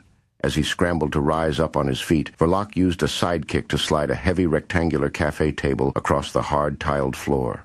Its forward edge caught the ghoul across the neck to pin his head against the counter. She quickly followed it up by throwing her hip against her side of the table to lock the ghoul in place. Her next bullet would be in his brain. The elite's strength was phenomenal while in full adrenaline-killing mode. He had greater leverage with his back against the counter and used that to shove the table away. The force was great enough to not only free the ghoul, but also hurl Verloc back too. While preparing her rifle, she hadn't been braced for such explosive retaliation. The ghoul knocked her away, and so off balance that Verloc tumbled over the back of a stainless steel and yellow vinyl love seat. The ghoul jumped after her in a flash, only to discover that she was not so helpless, even while prone on her back across the couch seat, with her legs in the air. As the ghoul came down on her, Verloc got her feet under him in time to plant her boots into his chest. With the power of her legs, she launched him over the top with his own momentum. The ghoul flew face first into the distant marble-paneled wall. Verloc was still on her back on the couch cushion, seeing him upside down, when she shot him several more times. Her last bullet struck the elite decisively through the head. She found the rest of her trip home to be thankfully uneventful. Cutter's blue barrel wasn't easy for her to find because he had concealed it behind the tarp that covered the barrier at the wide front entrance barricade of Radio City. It was a plastic container with a secure lid. She couldn't imagine what would be in it. When the thing inside moved, she wasn't sure she even wanted to know. As she worked off the lid, Verloc discovered that it was heavy, whatever it was. When the top popped off, it revealed an adult female hog that Cutter had captured alive. He had tied the legs with cord and used some wire to bind the mouth closed. Aside from being nearly suffocated and totally exhausted, the sow had no physical injuries. It was a cloven-hooved feast of the first order, and every bit a splendid gift. Verloc was strong, but she had no chance to lift the barrel. The sow stuffed the container tight as a sausage skin. They would probably have to cut the plastic barrel apart just to remove the pig. Where strength failed, intelligence prevailed. Verloc tipped the barrel over on its side and then rolled it around to the back door. Critias wheeled the president's prison box through the Radio City garage on a dolly. He was on his way to take it to the light rail train for transport out to the East Airport. That was the moment Verloc walked in and then headed straight for him. She asked about the cargo dolly. Is there another one of those? His mech suit hid his expression of dread. Critias feared that Verloc would go completely mad if she learned about the conspiracy he had with Romeo. They had put the president back in his little metal box as their captive. That was the nicest thing that Critias had planned for the evil bastard. There was far worse yet to come. On the slim chance she would just go away, Critias told her. There are a few more down over there where I got this one. She turned that way, but then asked, Where are you taking President Blaberman? He wouldn't lie while the truth was already on the table. I am taking him out to the East Airport for his final punishment. Be careful with him. She warned. He's more wicked now than he ever was in Denver. That surprised Critias. Romeo told you all that? She came about to face him. Romeo does not keep secrets from me. You and I both traveled through time to come here. The life that I lived before is now only a pleasant dream that never happened for you. Did Carmen tell you that she asked me to train Alice in the martial arts? In another life, I admired that man. Now as he is, I feel ashamed that I did. If there is a proper punishment for him forcing that poor child to call him husband, I hope that you find it. She started away again to get a dolly for moving the big barrel. Her voice carried well in the garage. By the way, Bellman is still alive, and Cutter told me he can't leave the city unless one of you are dead or you kneel before him and call him your better. You can send him away with a knee and a word if you can humble yourself. Verloc glanced back, being curious. Can you? We never know how proud we really are until we have to sacrifice it. It was a heavy truth for Critias. He didn't even need moments to think of his answer. Critias was far too proud to kneel, even if it was a lie, or for the good of everyone else. He had the kind of pride that got marshals killed by Praetorians. The truth of it was only a moment old, and it already haunted him. He asked Verloc. What is the answer? That's easy. She replied. If your pride means that much to you, just kill him instead. I need to get going. Cutter gave me a live pig. Seems to like everyone now. Everyone but you, apparently. No good deed goes unpunished. Critias? It dawned on him. If you talked to him, why didn't you kill Cutter? She laughed sweetly at that. Why didn't you? Chapter 9. Bonnie Blue. A tandem pair of armored light rail cars rolled out from Smuggler's Passage Depot. They headed for the East Airport under a heavy load. Critias, Alice, and Carmen were aboard, as were all of the Gravewalker platoon. Tony Banjo was there, along with his crew of Wolf and Penny Welder. George was aboard with his crew of Malcolm and Andy. Bobby Bean and Yeti came along with the rest of the Starlight Squad, Danny the Ear and Blue. The train also carried full teams of field mechanics, construction builders, and decontamination workers, along with their own dedicated G&P protectors to watch over them. In addition to people, the train had a large consignment of tools, supplies, and food for their stay across the river. They even had the cow that Critias brought back from Texas. It had become like a pet from its dependence on humans who struggled to feed it with forage from the garden building. Before the train left, they had taken Major Li Feng out to her seaplane. She would fly to the East Airport where she would meet them. Verloc had passed on the information from her morning's adventure to Kevin. It had developed a concern in Jim that Jingle Bell's elites were enough of a threat that Li needed ample protection. Critias had helped load the train, while Carmen and Verloc took the milk wagon along with Gloria and Henry to get Li Feng to the dockyard. Carmen had returned to the train when they finished. Verloc, Gloria, and Henry would remain behind in the city. Li Feng would fly alone on the off chance that the plane crashed. At least she would die alone in the unlikely event of some accident. Vern piloted the black hole to the same destination, and he took a few skilled people along to assist him as he made that brief journey. All combined, a major expedition headed eastward under the overall command of Colonel Hiram Davis as Deputy Grand Marshal. Keith's separation of the orders proved true at least in the arrangement of both their light rail cars. The Gravewalkers and foragers gathered around Hiram in the car with the cow, the president, and enough gear that it filled up the rest to a comfortable coziness. Everyone else occupied the second car with more gear, such that it became the enlisted men's coach. The notable exceptions were the Starlight Squad and Alice, who stayed close to Critias, who was their acting captain. He had brought them along by request, and it was more or less common knowledge that he trained them as much as them being essential personnel. Their mission had not gotten so far as to leave the underground darkness when the president started to talk. He was obviously still alive and demonstrated that he was still conscious even after his shortage of food and water. Lieberman shouted from his box. Is that you, Hiram? I know your voice. How could I forget the sound of the traitor who betrayed and murdered the United States of America? What a wonderful distinction you earned for yourself, the Army colonel who brought down his nation with treachery. John Wilkes Booth has nothing on you. He only murdered the man, but not his whole country. The sound of his voice drove Alice into a rage. She was normally a tight bottle of emotions by nature, slow to laugh, unknown to cry save on the rarest of occasions, and prone to silence when in the company of officers. The readily recognizable diatribes from the man who had murdered her parents and then tortured her for what seemed like a lifetime was more than she could stand. Alice leaped up from her seat and then kicked the box. Shut up. Shut your mouth, you shit. Lieberman teased her. Is it my juicy little Alice? Have you missed me? How you used to squeal for me like a little sow. What's the matter, Alice? Are you ashamed about how you enjoyed it more than I ever did?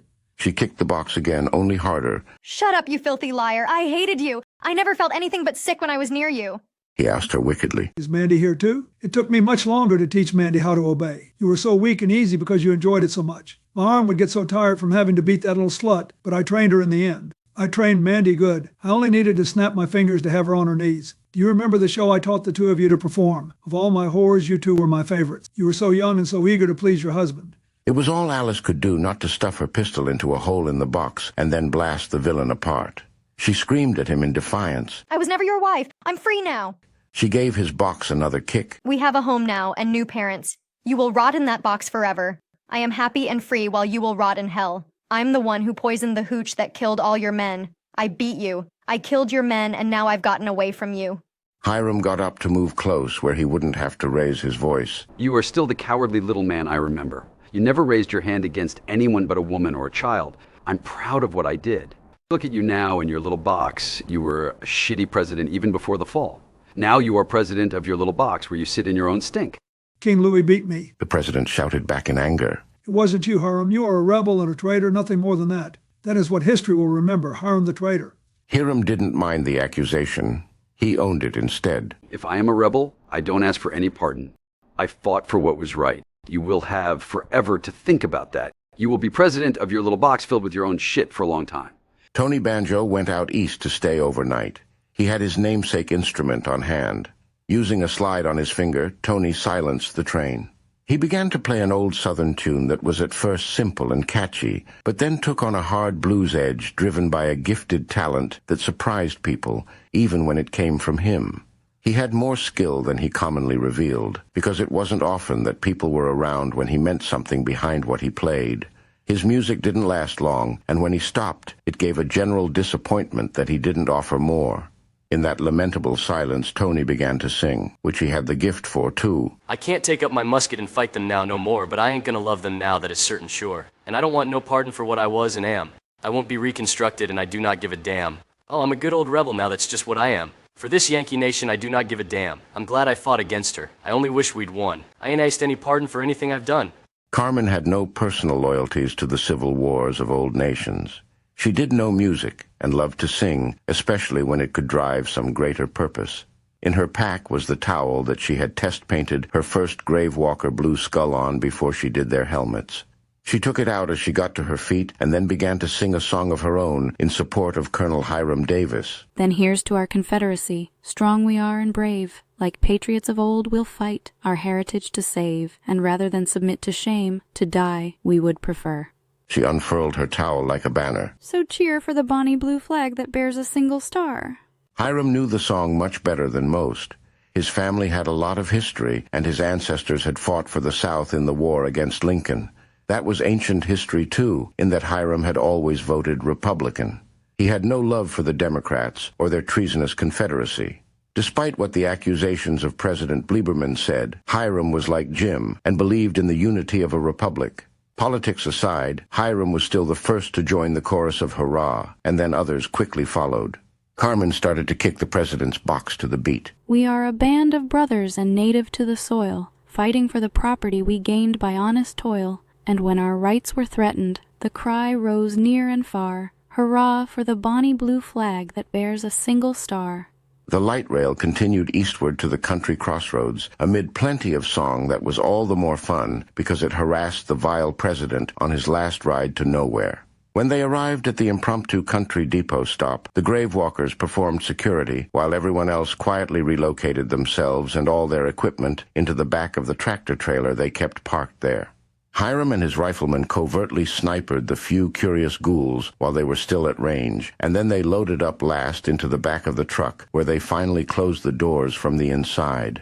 George was in the cab, while Andy drove them by country roads to reach the nearby East Airport hangar. As soon as they rolled away, Carmen got the grim accommodations lively when she joined Tony Banjo's playing to sing a cappella Elvis Presley lyrics. Even though they were far from home and headed toward dangerous work, Tony's banjo music had a remarkable capacity to make people feel at ease. Their airport seemed to be just as they had left it, without any visible damage or alterations.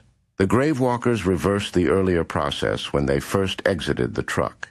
After they secured the perimeter, they stood guard while everyone else unloaded from the back of the trailer that was right up to the main hangar doors. Queen Jessica was with her father's team in her Gravewalker gear to do her part as a member. Alice didn't wear her Praetorian's red crest, since it would attract ghoulish and possibly pirate attention alike. She just stood by, silently waiting for Critias to give her some instructions. In that lax moment, Alice did recognize the historical comparison between herself as she guarded Queen Jessica for real and how the Praetorians of her game guarded the governors who never got anywhere near any danger. You're in service to the Queen by your own choice, Critias told Alice. Wherever she goes, you go too and support the assignment. Don't hesitate to call me if you have any questions. The first sign of trouble is usually a suspicion. Trust your instincts. Hiram told Critias. It doesn't look like the pirates touched anything. They would have first arrived in the black hole by night. Seen from the air with the place dark and empty, this might have seemed to be more planes parked on more runway, just like at the airbase. One of the prisoners mentioned that they had seen our planes. Maybe they didn't see that they were our planes until they had decided to retreat and took off again in the daytime. They had gotten enough trucks running to be able to drive out to die by the river. We are better than 3 clicks off from where they would have been at the dirigible hangar. That's a good distance in an unfamiliar land. Could be that they were too busy wanting to kill us to ever drive out here for a look around. Critias replied. We need that dirigible hangar too, and I'm not expecting to reach it without some sort of trouble. They might have wanted to avoid alerting the ghouls to their presence, fearing they might lead them back to their shelter. They also probably figured they would own all this anyway. They were in no hurry to damage what they would want to use later. There really isn't anything much here that would interest them during their attack phase. He called Carmen's attention. I want you to go take a good look around, check to see if the pirates left us any surprises. Don't go too far and keep me updated. As Carmen started off to explore for signs of pirate sabotage, Critias added, And make sure everyone else always knows where you are. We don't want anyone taking a shot at you by accident when they mistake you for a ghoul. After Carmen waved agreement, Critias started to search about with his telescopically enhanced visor vision. The prairie grass was tall and thick to every side, other than the hugely long rectangular building at their back. The grass would be the same around the parking lots over on the opposite side, a sea of it in all directions where the cover for ghouls was more than ideal. Thousands of them could creep around in it without anyone ever knowing about it. Thankfully, the grass never came close to where they would work at the building. They had a vast paved concrete surface that stretched out for 130 meters from their side of the building, and it was another 50 meters wider, which showed just how huge their building was, that framed off nearly one entire long side of the square. The great open space made it easy for them to shoot down any interloper ghouls, while the grass blocked infected perceptions too. Any ghouls that were in the grass would have to come out into the open area of the pavement to be able to see anything. Once they did expose themselves, one of the sharpshooters would have clear field of fire to eliminate them. So long as their operation didn't make too much noise, few ghouls would even know to come check the area out. Yet he led the cow by her leash through a nose ring. He asked, "What do you want me to do with Betsy?" Critias considered if he should let the cow graze, but that seemed likely to cause trouble. While the cow was out near the edge of the pavement with the grass, some ghoul might jump out to attack it. He decided, "Take her inside and we will cut some grass to bring into her. Betsy is an indoor pet. She might as well stay used to the idea." After he considered that, Yeti asked, "Do you want me to cut some grass? There are plenty of carts around for moving it, and I brought a machete." Because it was a good idea, Critias waved over Bean, Blue, and Danny the Ear. He told them, "I want you guys to cover Yeti while he cuts some grass for the milk machine. We may as well get that done and out of the way while everyone is still close by to watch out. Wait long enough for the sharpshooters to set up and never get out of sight." George came around to talk with Hiram and Critias. He said, "Jim wants me to go out to collect some new rides for fixing up." He thumbed toward the building where Tony and the mechanics had restored some vehicles, while Critias was on that mission away in Denver. "I'll be taking the new tow truck they got running. Since I hear that you're going to check out that airship hut, you could let me know what vehicles you see around on the airbase. There are a shitload of trucks around out this way that I can check out first. From what I saw on the drive-in, it seems like that airbase was quite the tourist magnet in the last days. One nice thing about survivors, they have good taste in wheels." Hiram pointed in the direction of the airbase. Past the sea of prairie grass and a higher line of forest beyond that, they all saw an outstandingly tall and stereotypically narrow aircraft controller's watchtower. It stood roughly halfway along the broad runway artery that connected their east airport with the Air Force Air Base's much larger set of military runways. Colonel Davis told them, Critias needs to get to that aircraft control tower first to set up the communications equipment we brought along. We need the transmitter at the highest available location. Once it is operational, that will get the phones working. We have a box of cell phones we brought with us too. Everybody needs to get themselves one before they go. Have it ready." It was a long way to the control tower. Critias thought about shooting it with a tracer from his pistol just to see if he could hit the mark from over a kilometer away. The idea came from his realistic concern that a pirate sniper could be up in there. A pirate with a rifle scope might have watched them at that very moment. Critias asked Hiram, "Could you get a shot to here from that tower?" "I've seen you make better shots." Hiram replied. "It isn't an easy one, if that's what you mean. This is out of range from anything but a large caliber rifle. Only the very best would be able to take a first shot from that range and actually expect to hit a target. If there was a pirate up there, he would never kill anyone before we all took cover, and then we would know his position too. I think it's more likely that they would wait until you were much closer. He would try to get a crippling wound on someone and then kill the team that tried to make the rescue. That is assuming that there is anyone up there. As a rule, only nutcases prefer a Charles Whitman setup like that. The professional we need to worry about would not shoot at us from a place we could easily find. Nothing could be more obvious than that, and it is impossible to relocate." Hiram glanced around them, then said, "If it was me, I would just crawl around right there in the long grass. I could hit any one of us right in the eye, and no one would have so much as a clue where it came from. After each shot, I could just move. If there is a sniper, let's hope he is stupid enough to use the tower. If he picks the grass, we might have to burn the whole damn county to get him out of it." Critias radioed to his wife to ask about the distance. "Is it a 1,400-meter shot to the tower from here?" Pretty much. She agreed, since decimal accuracy was not his concern. He had made an impressively accurate, unaided estimate. Carmen knew that Critias's visor had a laser rangefinder just as his pistol did. Her husband would not use them because he was of the school of thought that overdependence on computerization and gadgetry caused the skills of his brain to atrophy. She asked him, "Do you want me to sneak over there through the grass and then explore it? I could check it out to make certain that we don't get ambushed." "No, that won't be necessary." Critias declined. "By the time we are within his range, we would already be able to see him. I am thinking about if we run there. How far will that be in the trigonometry of us walking?" She considered the route they would take. "It would be 2 kilometers there if we go around those woods. You could make that run in well under 3 minutes, only to find me already there waiting for you to catch up. I'm faster than you." After a pause, she had something else on her mind. Master? He responded. Yes, my love? She confided. I'm horny. Would you take me into the building and find a place to make love to me? He had a private chuckle over that request. No, Carmen. Now is the time for work, not for play. Keep your mind on your work.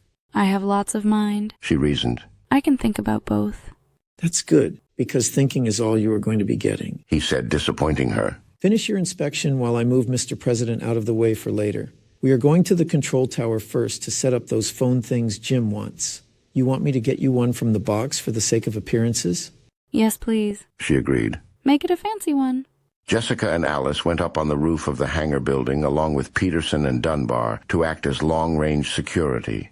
Roland and Amber went into an abandoned interstate bus that was out to the side and provided a good view in all directions as well as defensible shelter. Their view covered back towards the building itself, where the sharpshooters on the roof couldn't get any depression angle. After all the supplies were inside, George was the first to leave. Andy drove out an enormous tow truck that could haul the largest size of diesel trucks with no particular difficulty. New mufflers kept the engine acceptably quiet and redirected the smoky exhaust toward the ground. Malcolm sat on the back just behind the cab where he could get inside through a roof hatch in an emergency. His sense of ease suggested that he wasn't too concerned about trouble he couldn't handle. Critias helped move supplies, and then he put the president's box in the back of the garage for safekeeping. Bean and his group brought in their grass for the cow by then, so were ready for another assignment. About that time, Major Li Feng radioed that she would land her plane. The activity would certainly get the attention of any ghouls in the area. Even the ones who saw the plane would find it difficult to comprehend where it had gone once it was below their line of sight and shielded by the walls of grass. It was still reason enough for the security shooters to sharpen their attention for trouble. Vern was still some distance off on approach in the black hole. His radio reports indicated that he would hover high above the airbase and then use his surveillance cameras to provide overwatch support. The black hole would not attempt to land until Critias had already explored the dirigible hangar and confirmed that it would be suitable for their needs. While Critias watched the crazy samurai bitch's plane touch down, Penny Welder approached to tell him, Hiram wants Tony to be your backup for this telephone company gig. We have a truck to use. Do you want us to deliver your crates out there first? They are still in the transport. He wanted to check the place out for safety before they did any actual work. Critias told Penny, Get your truck ready. You can drop me off there with Carmen. We will explore a bit first. I want to know what we are dealing with before we install anything. There are those missing pirates we still need to consider, or what killed them. Either way, once we give you an all clear, you can bring up the crates then. Wolf listened from nearby while ever mindful of their security, Penny's in particular. He asked, Do you think any of those pirates are still alive? I doubt it. Critias shook his head no. I do think that whatever killed them certainly is, though. If those jackoffs were even half as mean as their pals made them out to be, whatever killed them had to be more dangerous than that. My guess is that there is a badass hunter living around here, maybe even a pack of them. That is why we need to know what we are dealing with before we let our guard down. The phones will have to wait until we solve that mystery. Yet he asked, What about us? The laborers here have their own guards to watch them work. You want us to come with you or stay here as backup for George? Everyone will be the backup for George if he calls for some. Critias informed them. Once the doors are closed here, nothing but that hunter or maybe a tribe will be any threat of getting in. You guys can come up with Tony when we are ready. There will be plenty of watching out to do where I'm going. If anything goes wrong, we will be on our own for a while. Bring plenty of water. Problems bad enough to bottle us up will require some serious mustering of support. Fully ready to get to work, Critias went outside from the hangar to collect Carmen. He found her already on her way back to meet him after she had thoroughly explored the area. He asked his wife, What did you find? She just shrugged, because she hated to disappoint him. My inspection suggests that the pirates never disturbed any of our stuff. I can't find any indication that they even explored the area up close. There are no headshot bodies that would correspond with their time frame. I don't see any wrappers, packages, or cigarette butts. I made a thorough search without finding enough clues to collate into calculations. My best guess is that the pirates would have overlooked the area for some time, while they made sure that we were not currently in residence, and then they landed their dirigible over at the airbase. I believe that the black hole would have remained their first priority, since they would have been doomed if they had ever lost it.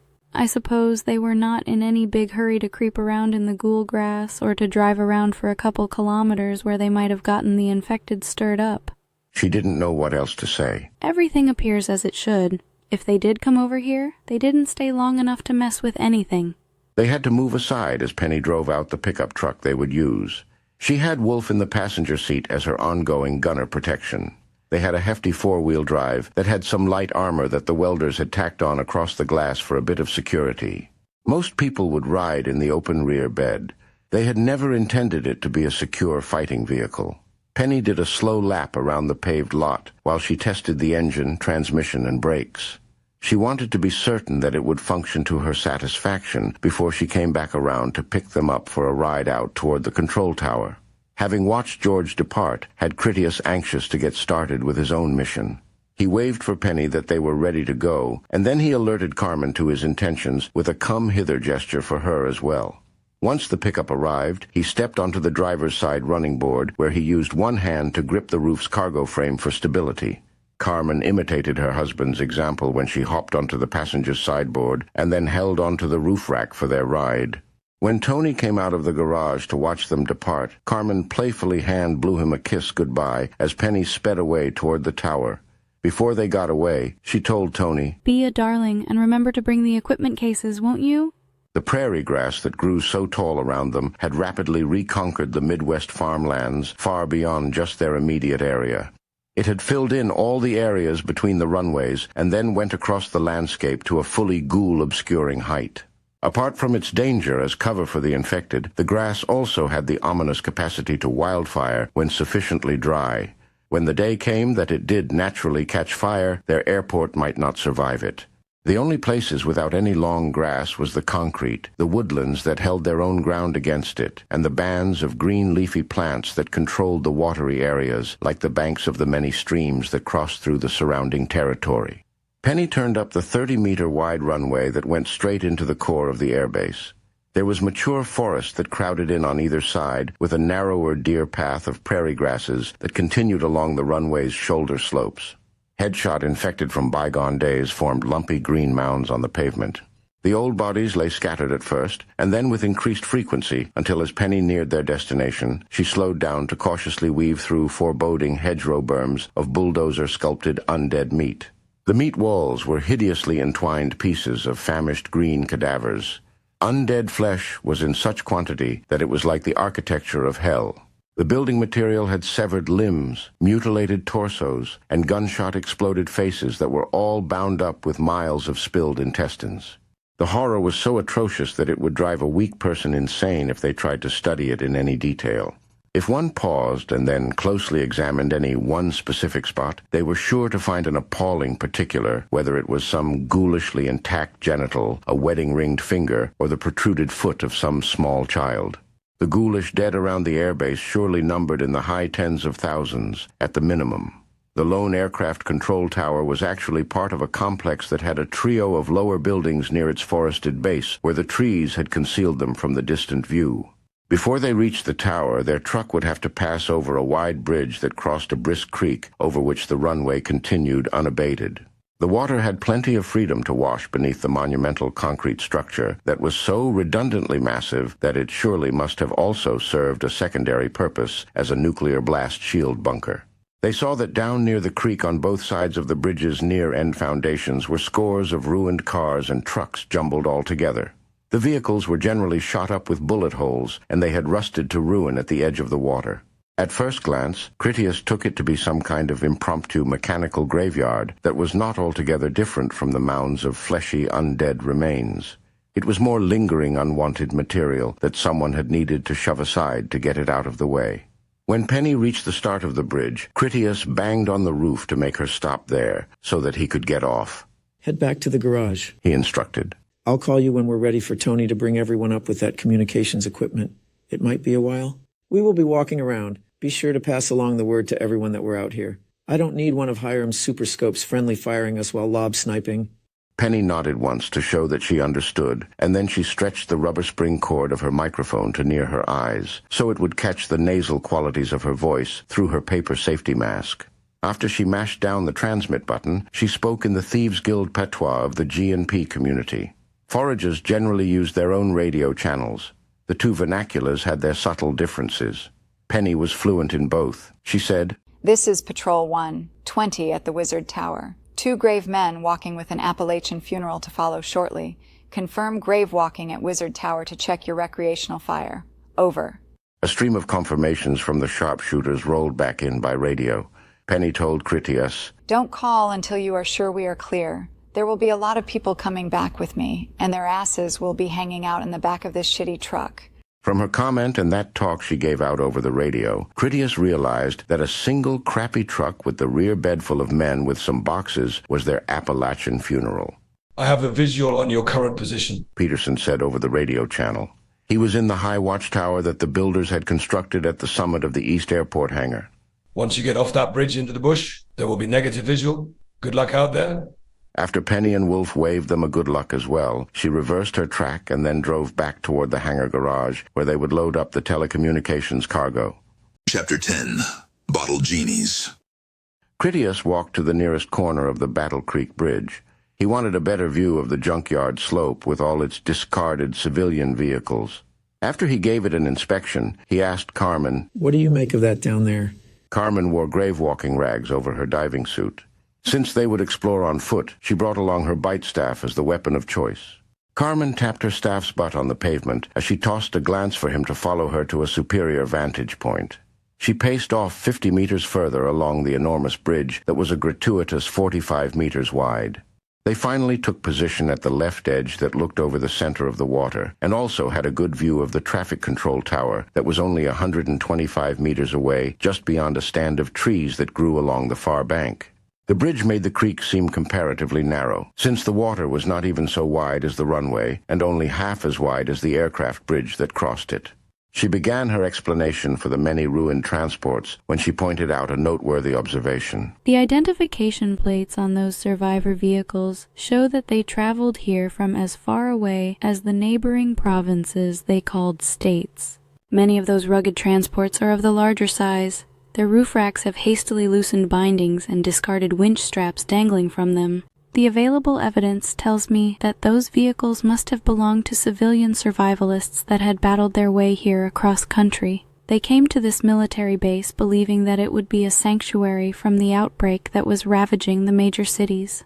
When we flew in from Denver, I noticed that there is a ring of abandoned wrecks like these, making a complete circumvallation of the airbase's perimeter. The main entrances have larger discard yards than this here. Carmen held her arms out wide with her bite staff in the pose of Moses as she gave him her summation. Survivors from far and wide had battled to get here, and they had brought with them all that they could salvage. They came seeking military protection and hoped for a miracle. I suspect that the people who gathered here failed to sublimate their personal weaknesses to transform themselves into their only possible salvation. That explains why this place is dead, even though it had a considerable population of people clever enough to have gotten here in the first place. Critias couldn't consider every potential combat scenario with android swiftness. He defaulted to a crude guess. Do you think the military were robbing and shooting survivors as they arrived? He pointed out some of the vehicles. It looks to me like most of those bullet holes were shot after the trucks were already down there.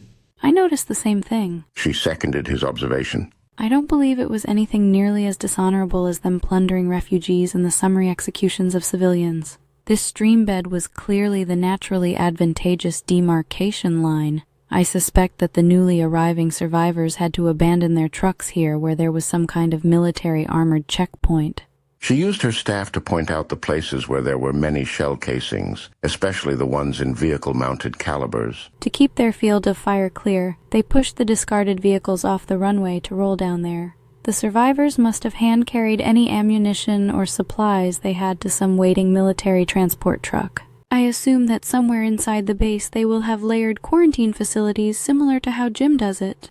Carmen's eyes scanned through the lush plant growth down along the creek for further clues. From the way that mortars and bullets damaged those trees and the vehicles you noticed, we can tell that a lot of ghoul battle took place here. Many headshot bodies would have fallen into the water down there, making the contamination still present and appallingly bad.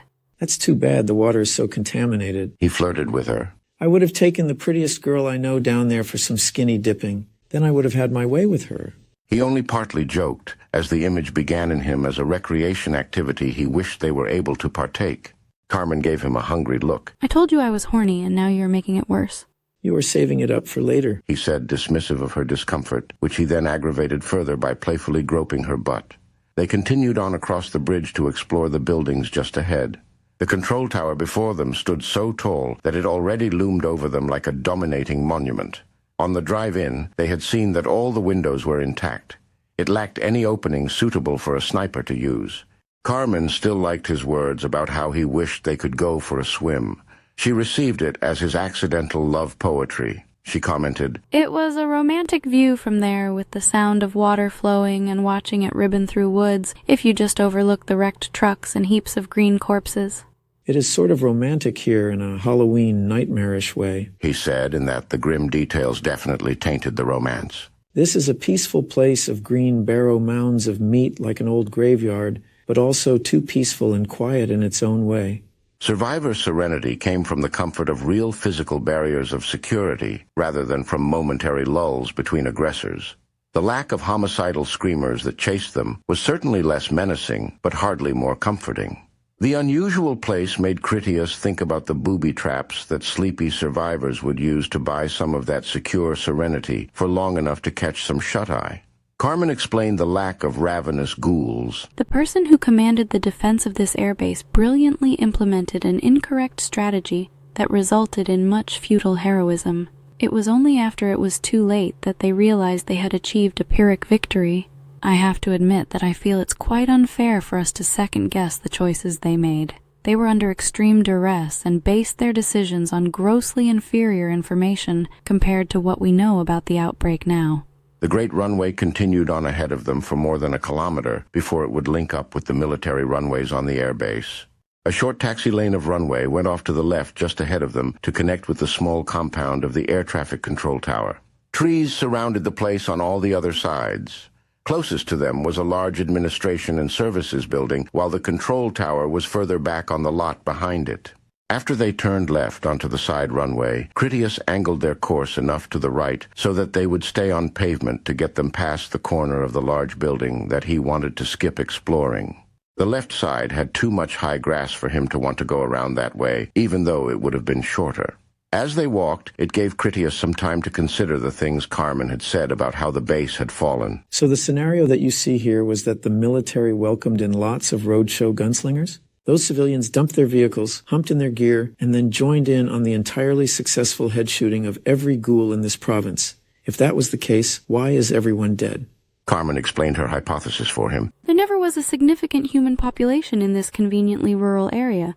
She gestured up at the phallic military aircraft watchtower as the ambassador of a fully weaponized airbase. This installation had all the manpower, air power, and firepower needed to obliterate 20 times this many ghouls. The more serious logistical issue was that in this humid river valley climate, each infected person that they splattered became one more permanently wet ink pad of contagion. Critias followed her explanation, and it inspired him to recall something from his school days. Their strategy sounds basically medieval to me. They brought in all their peasants behind the castle walls and then shot arrows at the invaders as they wallowed in the moat. After the siege ground on for weeks and then months, the dead bodies had piled up higher than their shit and garbage. When the rats started to reproduce from feeding on all that misery, they brought the plague inside their castle. Even if infection always gets in, so do the rats. His answer was so smart that Carmen beamed adoration at him.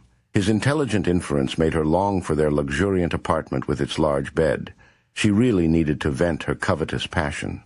That desire being so out of her reach at the moment, she had to be content as she told him her feelings. The Council of Governors gave Grand Marshal Wayne a day of thanks because of your heroism in Chicago. You were so bold and masculine on the radio when you ordered that hard-hearted fighting withdrawal with the shooting of any cowards. She came to an enlightened realization in that moment. When you do something exceptionally brave, rough, and manly, it makes you so sexy. You need to start being heroic while at home on our days off. If you care about my needs, you will start being like that when I can have you.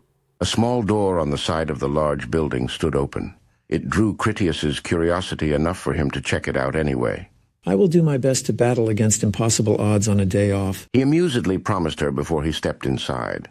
When I was a kid, Wayne taught us in school about this field commander who stressed the refined judgment needed to perform a successful retreat from a determined enemy. At the time, it was about how he kept the major transportation junctions clear for moving heavy equipment. He lured the retreating civilian masses along compassionately outfitted secondary routes. If he helped them have food, water, and medical care along the smaller roads, he could keep the highways open for all his heavy machinery. What I see here helps me understand what Wayne wanted to teach us. That master field commander was the guy they needed here. They should have retreated with more foresight. Carmen searched his description in her document memory. I believe you are speaking of Major General Herman Balk. Had he been here and defended this base successfully, perhaps he might have changed his mind about accepting the title of Maestro Strategist of the second half of the Great War. Field Marshal Count Helmuth von Moltke the Elder would have been another ideal commander. To have commanded such a desperate retreat would have elevated Moltke to the status of a Napoleon. The first thing that Critias noticed was that someone had used a crowbar to break the door open. He couldn't tell how long ago that had happened, but he was certain that ghouls didn't use prying tools. The second thing that he noticed was that the fetid air in the building gave him a low-level respiratory hazard warning on his visor display. His filtration system screened it out as he continued on through the harmless stink alert. He asked Carmen for an explanation. What is wrong with the smell here?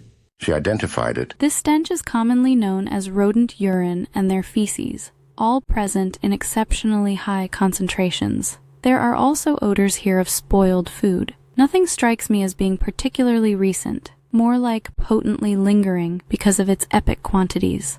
He entered a large open interior space where the concrete floor had a carpet of shredded plastic packages and other litter like burlap and cardboard. Everything had readily recognizable rat chewing marks on it, as well as their stench to saturate it. The odors had remained pungent for years after the rats had finished the last crumb and then departed. Carmen suggested, Perhaps this was one of their perimeter's many contaminated food storage depots. Yeah. That made sense to him after she put a name to it. They didn't have time to clean the blood off all the baggage as it came in, so they tossed all the questionable stuff into buildings like this one. I guess they figured that some point would come when they could send a decontamination team to cherry-pick through it all. The food salvagers never came here, but the rats sure did. Critias didn't see any canned food. When he kicked amongst the rubbish, he listened for the recognizable sound of tin or glass, only there wasn't anything like that. He observed, The commander must have told his troops to keep everything in hard containers or impeccable packaging. They discarded all the rest into these second-tier storage areas, conveniently positioned near the various civilian collection checkpoints. Carmen studied the types and quantity of the trash in the room as she calculated how many tons of food had become rat feed in just that one collection location. The shredded bits were all that remained of food that had ranged from heavy sacks of flour, rice, and sugar to cardboard boxes of instant oatmeal. Most anything in a soft container that blood could stain had ended up as rat food. No shortage of bloodstains. He called her attention to some easily recognizable boot prints on the concrete floor.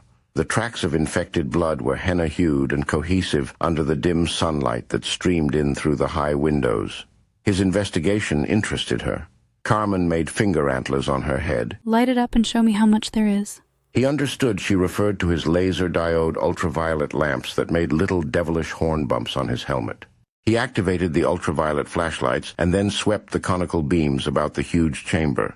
Anywhere the light struck on infected tissue, it caused the chloroplasts to luminesce. They discovered bloody boot prints everywhere he shined, and there were hand smears that streaked every illuminated wall at human height. The defenders had unwittingly transferred the deadly contamination to every readily accessible surface that a man could walk on, climb on, or lean against in a moment of exhaustion. Carmen envisioned the garishly visible scenario aloud as she gestured at the currently illuminated bloody glove handprints he highlighted with UV radiation. That pestiferous touch transfer had spread swiftly. Within 36 hours of them bringing in the first survivors and shooting up the ghouls, they had contaminated every human traffic area of the external air base, every functional service vehicle, and all the above-ground floors of their buildings. Those poorly informed and untrained people were almost totally ignorant of the many dangers. They would have been touching their faces, touching their food, and rubbing existing scratches against unclean surfaces. They would handle their cigarettes with their dirty fingertips and then put them into their mouths. The daily rate of unbitten infections would have been epidemic. By the time their heavy shooting phase had completed, they had blasted their ghoul problem into an Olympic-sized pool of infectious mess that gushed with a literal hemorrhage. Undead hearts never stopped beating or pumping out all the blood from a downed ghoul. Even their upper subterranean levels were uninhabitable by then.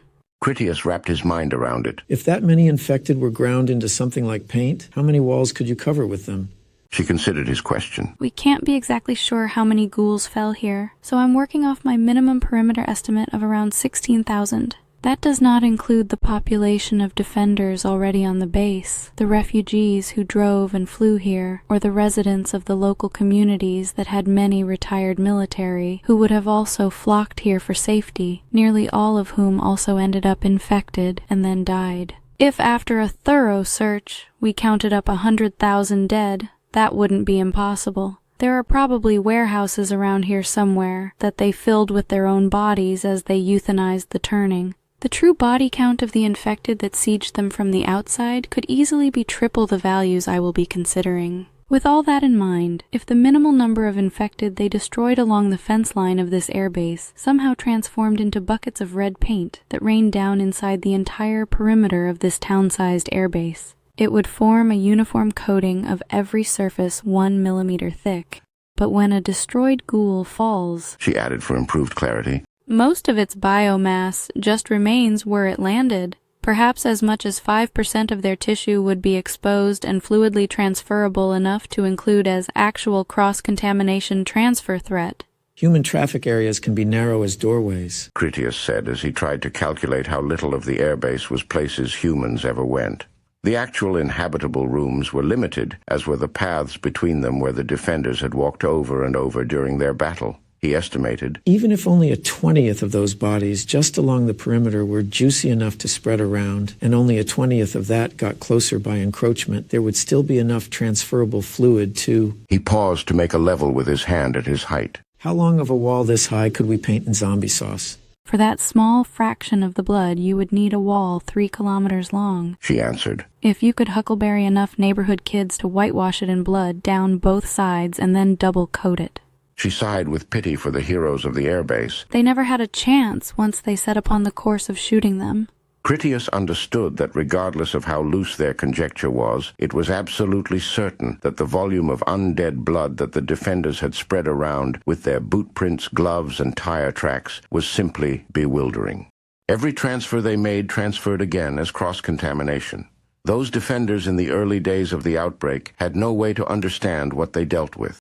They had worried about bites, while the far greater danger that they could never shoot had already conquered their every living space. The sights and sounds of their war against the infected must have raged day and night. The flashes of weapons, bright searchlights, and loud explosions would have lured in the infected from the countryside in every direction. 16 or 20,000 ghouls fell to the defenders as they held the perimeter, and that was their most conservative estimate. As survivors flocked to the area, they would have lured even more ghouls into the vicinity as infected chased them. When the defenders started to turn into ghouls without any scratch or a bite, their blood joined the spiraling body count. With every pull of the trigger, the blood had crept closer and thicker. Critias considered what happened to the defenders next. So their defensive strategy had been to hold the outer fence long enough to rescue as many civilians as possible while they also collected all the premium supplies. In the end, when they realized what had happened with all the blood they spread around, they abandoned all their vehicles and hot surface areas as they retreated underground behind locked doors. If only they had known. Carmen lamented. She orated from Homer's Iliad. For that the day shall come when sacred Troy, when Priam and the people of the old spear-practiced king shall perish.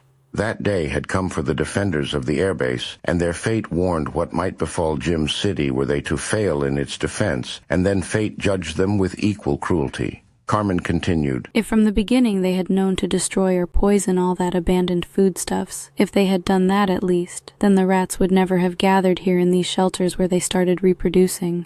People made up the saying of breeding like rats for good reason. It happens quickly in significant numbers. Critias had seen enough of the rat nest evidence. He switched off his UV lights and then headed back outside. Once there, he said, The rats must have really feasted here on all that survivor food, aircraft cargo food, plus all the sacks of outgoing garbage. They needed a Pied Piper on the day that the rodent infestation population finally peaked. Carmen followed her husband out through the exit. The rats multiplied by high factors monthly until they had stripped the whole airbase of potential food sources. Starving and numbering in the legions, they would have turned to cannibalism. Many of those rats just burrowed ever deeper into the base's underground in search of food. They would have followed any pipes, ventilation ducts, or even tunneled out cracks in the concrete to penetrate every last chamber. As the rodents advanced against the remaining survivors, they brought with them fresh infection on their filthy nesting materials, grimy fur, and dirty paws, as they trampled contagion right onto the food stores. Once again, all that blood continued to pursue the survivors to their very end. Once back under lovely sunshine, Critias decided he had seen enough to feel like it was safe for work. He took a seat on an old car and then radioed to Penny to come out to join them. After that, he just waited for Tony Banjo to catch up with them. Critias thought it best to meet them in the open air rather than risk an accidental shooting if they played peekaboo inside the unfamiliar buildings. Carmen seemed anxious for more entertainment. Critias gestured that she could go on ahead without him. Find us the route inside as far as the base of the tower and then come back so I can tell you what a good job you've done. Keep a special eye out for tricky guerrilla booby traps like hand grenades or landmines, anything they rigged a tripwire to so they could safely get some sleep without being snuck up on. She smiled at him, both grateful for his trust and his attentive concern for her safety. Carmen gave her bite staff a spin and then slinked off to perform his request to order. About 5 minutes after Carmen went to explore for the entrance to the air traffic control tower, Penny and Wolf returned in their truck. They brought along Tony Banjo, the Starlight Squad, and the cases of phone technology. Critias waved them around back behind the rat building where Carmen went first. Penny drove the truck to where Critias indicated and then parked it there with the engine off. As Bean hopped out of the back, he carried his lucky pump shotgun that he had used to kill that garden building hunter they called Growler. He wanted the weapon handy just in case a similar opportunity came up again. Bean also had a suppressed MP5 if the time came that he required it. Wolf exited from the front passenger side. He carried his Thompson Maschinenpistole with its long, paint-battered suppressor. Tony Banjo had his suppressed Kalashnikov slung over his shoulder. Before he went to hear Critias explain the situation, Tony paused to instruct the Starlight Squad. Don't ever yell out. Let us shoot first unless you have no choice. And for Christ's sake, keep your safety on when behind me. If you guys want to be foragers someday, we are not like G and P. Our armory has all the trigger guards swing out or removed to make room for the thick fingers of our heavier gloves. If you think keeping your weapon pointed down is going to protect you, eventually you'll accidentally blow your foot off. They all saluted to show that they understood, and then they started to unload the mission crates from the back of the vehicle.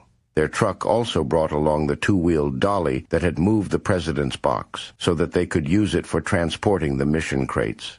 While they worked, Wolf kept guard over them. When everyone was ready to go inside, Tony told Penny, "Take the truck back to the garage. If we leave it here, some pirate might fuck with it. If George needs any help or we need any assistance out here, you're the best driver Hiram has available." Lastly, he added, "It is never safe to be alone. You radio us instantly if you have any trouble between here and there." She gave them a wave goodbye and then took off as instructed. Once Penny had gone, Critias led everyone else up the sidewalk toward the tower, where there was a smaller office building at the foot of it that they would have to pass through first. The air traffic tower had too little interior area to accommodate much more than the actual workspaces of the air traffic controllers. Everything else related to their business had taken place in the lower office structure. As they went, Critias told Tony, Carmen is scouting ahead to find the entrance into the tower. We checked inside the door of that big building already. It was nothing but contaminated rat litter. If there are any ghouls left in this area, they are an endangered species, because we haven't seen one yet. They walked past a little security shack that used to house a parking lot guard. At the top of the sidewalk were the strong metal doors of the lower office building. There was a set of chains with an open padlock that dangled from the loop handles. It appeared that someone had recently chained the doors shut from the outside. Critias was uncertain if the chains had already been loose before they arrived, or if Carmen had picked it open on her way inside. "The soldier boys really shot them to shit and back again," Tony said about the shortage of mobile infection. "All the better for us if you ask me."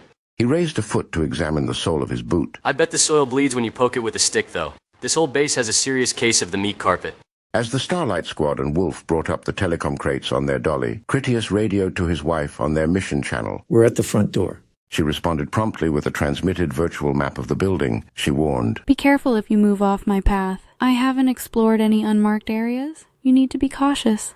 Critias loaded her map to his HUD, then saw that she was one floor underground on the far side of the building near the traffic tower. He followed her map directions inside with the intention to catch up with her. Tony Banjo tarried long enough to plastic zip tie the doors closed from the inside to discourage anything that might otherwise casually sneak up behind them. That building had once been 2 floors of paper shuffler offices with their personal computer desks and locked fireproof cabinets. There were some communal office machines about the place. Enough natural light came in windows that the reflection was sufficient to see by without the aid of night vision goggles. The entry doors channeled pedestrian traffic to a reception area with its long information desk that was across from an elevator. Carmen's map indicated that most of the building was still unexplored territory. The only unusual thing they discovered were stacks of military weapon cases in sufficient number to fill a pickup truck. They sat out prominently in the center of the lobby floor. That's some really nasty stuff. Tony said of the armament containers that were all in excellent condition. He identified 6 large clamshell boxes. Those are man-portable anti-tank missiles. Of another stack, he said, Those are shoulder-launched fire and forget anti-aircraft missiles, like the one Carmen took from those pirates across the river. Tony opened a case from the third group to reveal a belt-fed heavy gun that fired canisters for ammo. This is a brand new M75 40mm grenade launcher with tripod. These other cases have enough grenades to level a shopping mall. Bobby Bean sensed that their find was uncomfortably abnormal. Did the pirates find this stuff here, or did they bring it with them? What would the military want anti-aircraft missiles for while they were fighting infected? Even if this stuff did belong to the pirates, why put it all here? Wolf walked over to the receptionist station and then wiped the counter with a paper towel from a packet in his breast pocket. Once he had collected a thick swathe of settled dust, he showed it to the others. By comparison, the weapon containers were clean of any settled dust. The difference suggested that either the cases had arrived recently or someone had cleaned them, which seemed more than unlikely. This must be pirate stuff. Tony observed, and it gave him an idea. Jin said that Fleet Admiral Rudol would be flying into our airport with a plane from his carrier. Maybe the pirates expected him to do that, which is why they didn't tear the place up. They wanted Rudol to come because they planned to shoot him down when he arrived. The rest of this stuff is for kicking our asses if there was a major battle over at our hangar. Critias waved for the others to follow as he continued on past the lobby. His map from Carmen showed that there was a stairwell up ahead that they could use to go down. Along the way, he radioed to his wife again. Carmen, tell us what you've discovered so far. We found all these heavy weapons in the front lobby, and they're a bit fresh for an uninhabited airbase. Tony thinks that the pirates put them here for when they ambushed that admiral that Polat works for. I think you're right about that. She agreed only with some undisclosed revelations of her own. The pirates were in here recently, and I believe those weapons came aboard the Black Hole. I don't know how many of them there were or where they are now. It's possible they're still inside this building. The entrance was already unlocked when I found it. In case Critias missed the implications, she explained, The chains seem to be fairly new and in perfect condition. If they belong to the pirates, they never locked up when they left. After a pause, she added, It is quite possible that the chains belong to whoever else frequents this place. The owner of this tower may be the sinister mystery that the pirates believe killed all their commandos. That got Critias's attention. What makes you think that some Mr. Sinister owns this tower? I don't have all the facts, of course. She warned him that her explanation would be imprecise. But I am comfortably certain that none of the pirates would be intelligent enough to have performed the work that I have discovered down here, not even if they had the time to have done it, which they obviously didn't. There are only a couple people we know of who possess the technical skills required to fabricate the electrical generator that is down here. The number of man-hours invested in this project precludes it being anyone we've ever met. Someone extremely intelligent took their time with this. As Critias made his way down the stairwell, he told his group, They have electricity down here. He saw a lit light bulb down below where it hung crookedly from improvised wires. When they reached the bottom, 2 additional bulbs illuminated their path along a hallway that went further on into the distance. The Starlight Squad had to work a little extra to get Kevin's equipment crates down the stairs with the dolly, but they managed well enough. Carmen warned, I'm coming out. Just before she emerged from a doorway down by the next light bulb. She waited there for them to get closer and then advised, I'm thinking we should consider returning to the airport to regroup or perhaps to call in reinforcements. Whoever created the equipment inside this room is likely somewhere nearby. Anyone who would build this only did so for some elaborate reason. They would almost certainly be around to take advantage of it. Perhaps they are up in the control tower right now. I rate our situation as highly precarious. It would be extremely unwise for us to explore this situation any further by just blundering around until something bad happens. Critias peered into the chamber that Carmen spoke of. He wanted to see this homemade generator that she discovered and found worthy of such amazement. The room had all the fine trappings of what had once been an executive office. It had thick carpeting and regal furnishings, only all of that currently formed the expensive trash heap in one corner. The trash also contained tattered boxes of scrapped electronics, colorful birds' nests of tangled wiring, and unrecognizable bits of technological junk that had failed to take some meaningful part in an engineering project. The room's closet-sized walk-in document safe stood open. Its armored door could not have been anything else, aside from some kind of paymaster's bank safe. Heavily insulated power cable came from within the vault, which was evidence enough that the machine was inside there. Carmen informed them, Someone built a rather magnificent tritium-fueled beta-voltaic generator inside that document vault. She warned Critias. That means it is nuclear-powered. I insist that you stay completely away from it, since I have nothing at all to gain from you seeing it. Critias understood that a dangerously crude atomic device inside the vault actively made electricity. He still needed to ask, Dangerous how exactly? It's radioactive. She reported. While keeping our distance, the steel vault and its damp concrete encasement will be sufficient shielding to protect us against beta particle exposure for the limited time we will be here at this distance. It may not be especially dangerous as such things go, but it would still be negligent of me to allow you to get near it without first determining that you have some qualified necessity, which I'm certain you don't. Then I don't want you around the damn thing either. He expanded on her caution. Critias was more than content to see the hazardous room from the safe vantage of the doorway. Instead of the generator, he put interest into the power cables that came out from it. They snaked along the floor to exit into their main hallway, and then continued down toward the last unexplored light bulb. He asked her, Where's the juice headed? She best guessed. To the control tower. Critias gestured for her to proceed. Lead the way. It was a simple matter for them to follow the power cables down the hallway to where their building's basement ended at a security checkpoint. Presumably, some military guard had once restricted access into the air traffic control area for authorized personnel only. The tunnel beyond the old security post was short before it opened into the foundation basement of the tower. The power cables that snaked into that chamber terminated at a handmade steel cabinet someone had positioned at center floor. 3 new power cables sprouted from that cabinet to race off again in new directions. That must be the voltage transformer. Carmen indicated the electrical device. These fabrications are quite impressive for survivor engineering. She gave Critias a worried expression to remind him of her earlier suggestion that they come back with more help.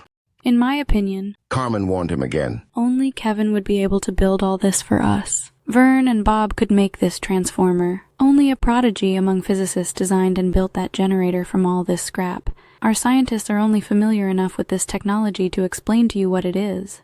She paused a moment to consider the readings she got from her internal Android hardware. And the temperature here is a bit warmer than it should be. Something nearby is generating heat. Perhaps the heat is rising from some underground ventilation. I don't know yet. Critias noticed that a nearby elevator had illuminated controls because of functional electricity. This engineer can't be all bad. He reasoned by virtue of that. He did get the elevator working for us. At least we won't have to carry these crates up the damn stairs. Yes, he can be all bad. Carmen disagreed. She did not share his misplaced gratitude.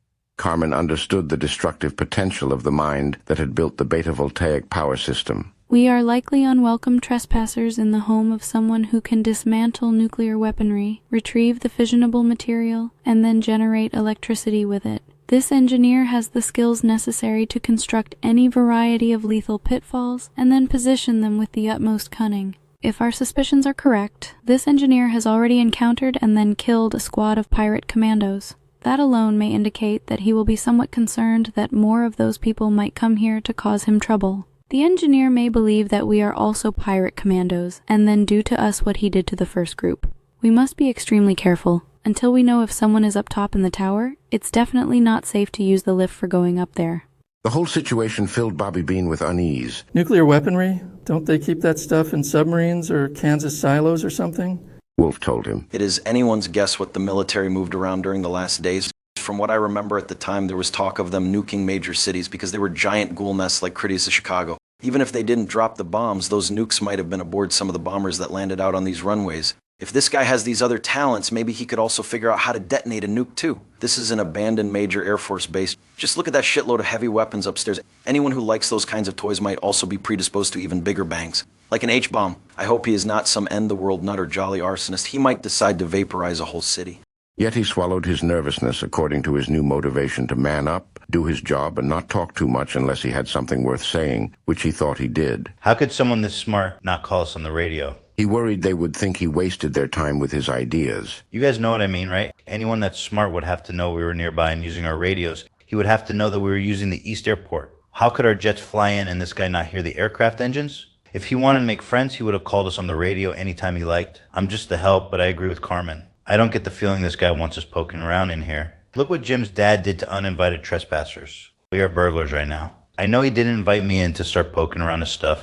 This all stinks to high heaven of watchers. Tony Banjo reckoned. Jingle Bells could have had a couple more pals that we never uncovered. Maybe one of them is here. I think we should split up to search this building carefully to make certain we are alone. If this genius toy maker isn't in here, then his bed should be here, or his food supplies, or a toilet. If they are not, there must be other buildings they are living in. I want to find him before he finds me. I want to know if he is a tool using infected, a crazed survivor, or just already dead out on the lawn somewhere. We're already neck deep in his cookie jar. I think we should find him before he finds us. Carmen gave her husband a hesitant nod of agreement, as testimony that she agreed with Tony's suggestions. If we're not leaving, I think we should catch him off guard before he does the same to us. I can check upstairs if you want. We need to know what the electricity powers up there anyway. If we learn the purpose behind the engineer's power generator, it could help explain his broader motivations. As Yeti pointed out, the power was not for calling us on a radio. I'm sure such a person has been listening to our broadcasts and then decided not to reply.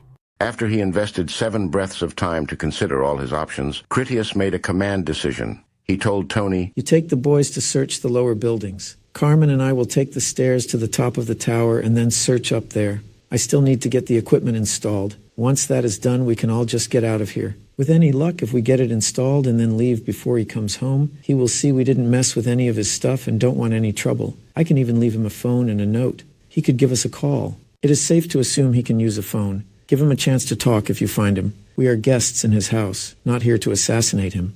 Tony felt glad to have the freedom to do as he saw fit. Good. He instructed Bobby Bean, You stay here and keep your eyes open. I want you to watch the elevator, the passageway, and just watch your rookie ass. Tony gestured for the others to follow him. The rest of you come with me to start searching.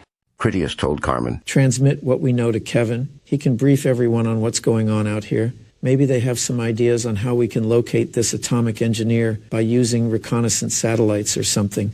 Before Tony left, Critias said, "Hold up a second." He gestured for Carmen to hand over her bite staff, and when she abided by his wishes, Critias offered it to Tony. "Use this for opening doors and poking in holes to save you from tripping a wired scattergun with your face." Yeah, sure. Tony gladly accepted the staff, since he realized how it might come in handy with the engineer around. With Wolf by his side, they backtracked to the lobby along with Yeti, Blue, and Dan. From there, they would thoroughly search the floors of the lower areas. As Critias started up the stairs to explore the top of the tower, he told Carmen, "See where that other cable goes and then catch up with me." Of the 3 outgoing cables that left the transformer box, Critias followed the one that wound its way up the spiral stair. A second crossed the floor to disappear into the elevator shaft through a crude hole in its wall. Carmen followed the 3rd cable around the elevator column opposite the stairs, while she conversed with Kevin about her mission data, which she had started to send to him since she first discovered the exotic generator. Her 3rd cable went only a short distance before it connected to 6 rotund cylinders. Each had many metal radiator ribs to better convection away heat and so increase the wasteful futility intent within the clever apparatus. Carmen reported the find on their team channel. I've discovered what appears to be a molten sodium heatsink back here under the stairs. The sodium isn't molten right now. I assume this only activates as an emergency shunt when there is a dangerously superfluous charge in the electrical system. Critias asked her, "What is consuming their torrent of electricity if it's not being wasted in the pointless melting of salt?" She informed him. Kevin says that their beta-voltaic generator continuously supplies quadruple the amount of power we use at home. There's a lot more going on here, and it's sucking up a tremendous amount of electricity. Roger that. Tony Banjo radioed. That explains why this lobby elevator goes 2 floors deeper than we have seen yet. The main base could be underground. We're going to trap the car on this floor, and then take the stairs to search the upper floors first. Critias bounded up the stairwell with mech-suited strides as he followed the rubberized cable to the room at the tower's summit. After only a few corners, the way was entirely lightless, as profoundly dark as in the depths of a cave. He didn't make it to the top by night vision before Carmen overtook him from behind, using her unconventional style of expedient ascension. She pulled the handrail to add thrust to her superhuman leaps that allowed her to run partly along the walls. She moved as a human might in lower gravity. As they arrived together at a pair of metal doors at the top of the stairwell, Carmen touched Critias's forearm, which caused him to reach for his pistol, since he expected danger. Nothing seemed to be wrong. He asked, "What is it?" Carmen's wistful smile showed him that it wasn't any hazard that inspired her affectionate gesture. Her expression was reminiscent of how she had stared down his resolve to acquire their marriage. He was her husband that she had crossed the centuries for, and she preferred to lose him in blackest anguish rather than never love him at all. She wanted to be back home embroiled in bedsheets and oblivious to outside concerns, but Carmen had no pretense that he would grant her that bliss or that she even asked him to do something so impractical. That he was aware of her devoted infatuation was enough to placate her for the moment. He gave her a brief hug with one arm. "I know you would rather be home snuggling, Princess. Right now I would too. We will get this done, and then tonight I will only have thoughts for you." They opened the doors onto the main 20-meter-wide octagonal chamber where the traffic controllers had plied their trade. There was a similarly shaped, half-as-wide observation deck 1 floor above them. The elevator didn't go up that far, but there was easy access by a pair of carpeted stairways. Portable tables filled the main room. All over them were microscopes, glassware, and other assorted scientific apparatus from the base hospital, which formed into a crude alchemical laboratory that occupied much of the open floor space. Heavier tools were also in the room, like a milling machine, a drill press, and a grinder station that had come up by the elevator. Kevin monitored the progress by Carmen's shared sensory perspective. He spoke up on their radio channel when he finally saw something of special interest to him. Your mysterious nuclear physicist has either an improbable secondary understanding of biochemistry, or there was more than one scientist working in collaboration. Carmen, search about for any research notes to see what we can make of their discoveries. While Carmen searched for lab notebooks, Critias explored the room further to find a row of 10 video monitors that were not part of the original construction. It was primitive technology that Critias didn't know much about. Since none of the antique wires their devices used seemed to be unplugged, he figured it was probably just a matter of him figuring out how to switch them on. The old world also had a fetish for the pressing of plastic buttons. The only symbol he couldn't understand was some kind of hashed circle, so he pressed that one. The first monitor put on a blue light and then illuminated to a bright, high-quality image. It showed the view of a security camera that overlooked an immense underground hall where there were rows of potted orange trees that grew in such vibrant color that it triggered the memory of citrus in his nostrils. Regimented rows of sun lamps gluttonously consumed electricity to feed the trees' light. The amazing nuclear power generator of the mysterious engineer apparently existed to make life-giving artificial sunshine that blazed with encompassing brilliance. Some horticulturalist had used a virtuosity of cold science to create ripest flourishing life. Critias was anxious to find the place because he really wanted some of those fresh oranges. He pressed the rest of the power buttons to see what else went on in the hidden base. Other cameras monitored more crops. He saw tomatoes, beans, and various other things with green, leafy lushness that he couldn't readily identify. There was a room of food storage refrigeration, what looked like a water purification plant, and a fresh air ventilation fan that the builder apparently wanted to make sure never stopped turning. One camera showed a dining hall where a group of normal people sat around picnic-style industrial tables having some kind of community debate. Critias had discovered a secret community of survivors.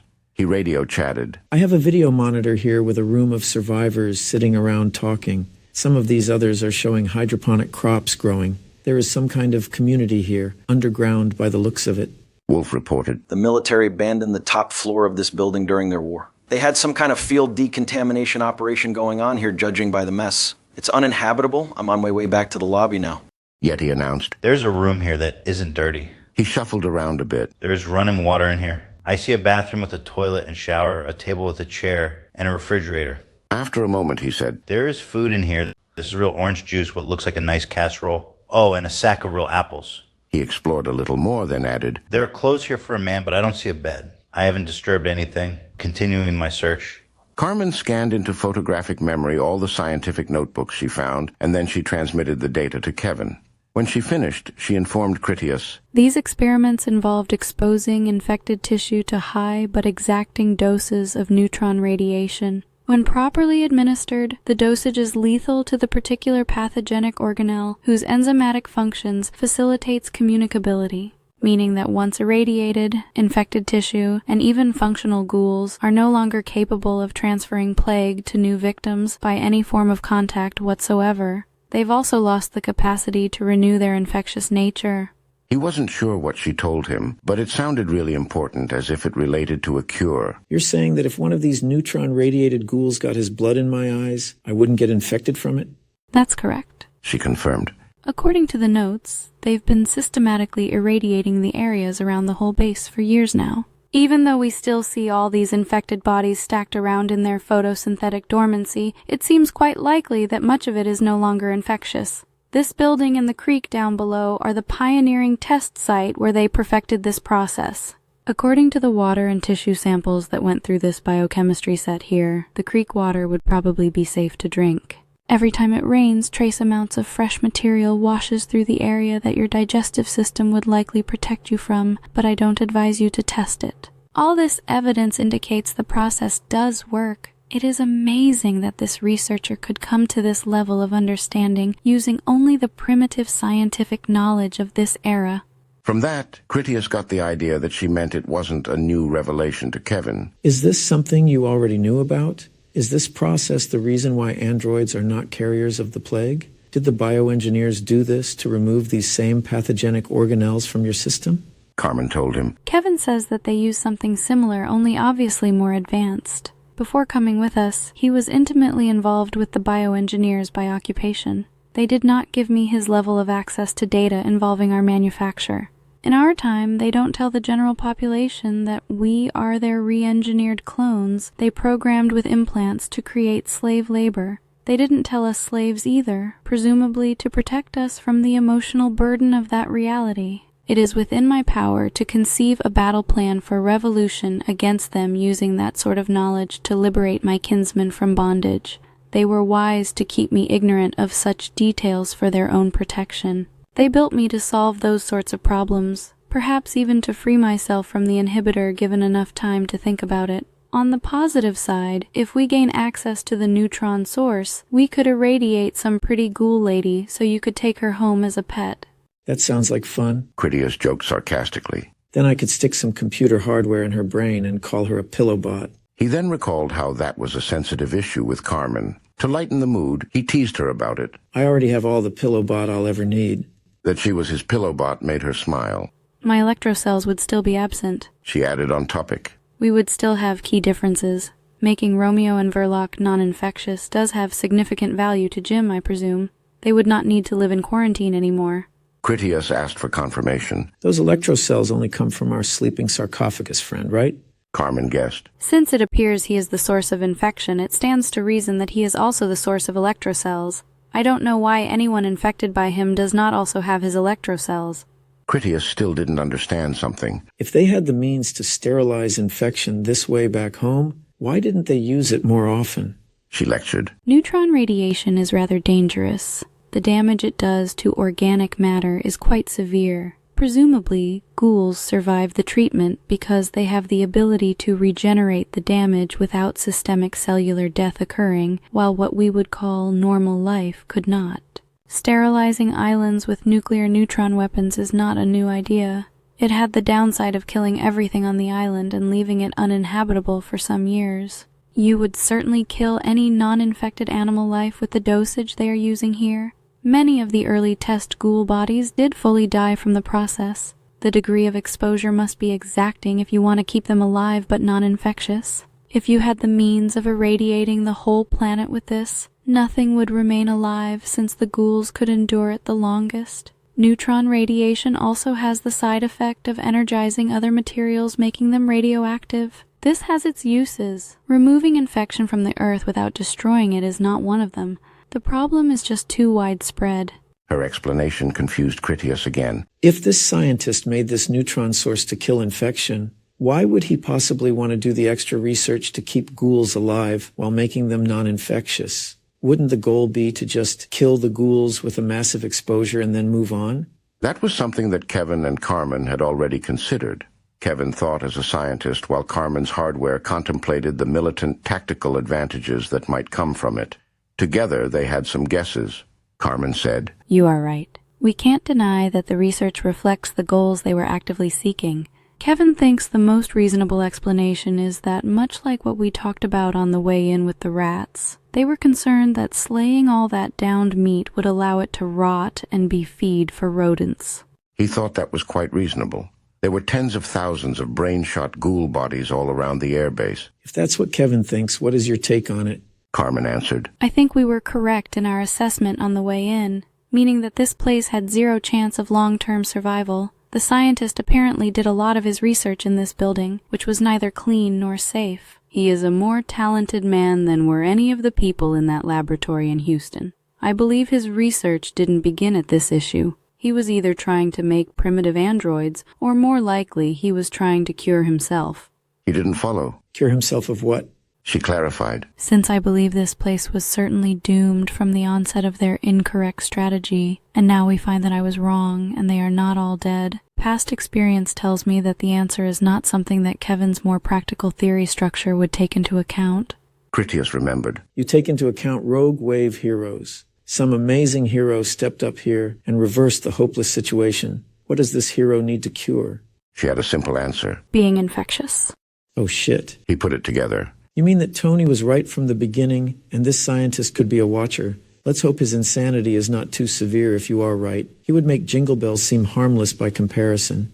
She had told him that from early on, too. "This mad scientist could be extremely dangerous. It would explain a great deal of what I am seeing here. As to the matter of how hostile he will be, your discovery of underground survivors gives us some pertinent clues. If they were all watchers, they would have no reason to live underground at all. If our scientist were antithetic to humans, he would not have gone through so much trouble to keep them well fed and alive. If he was eating them like livestock, it is impossible for them to reproduce that rapidly. It suggests to me that he may yet prove to be cooperative. Tactically speaking, he would have good reason not to want to contact us before we contacted him. From his point of view, we were every bit as likely to be a threat as a friend.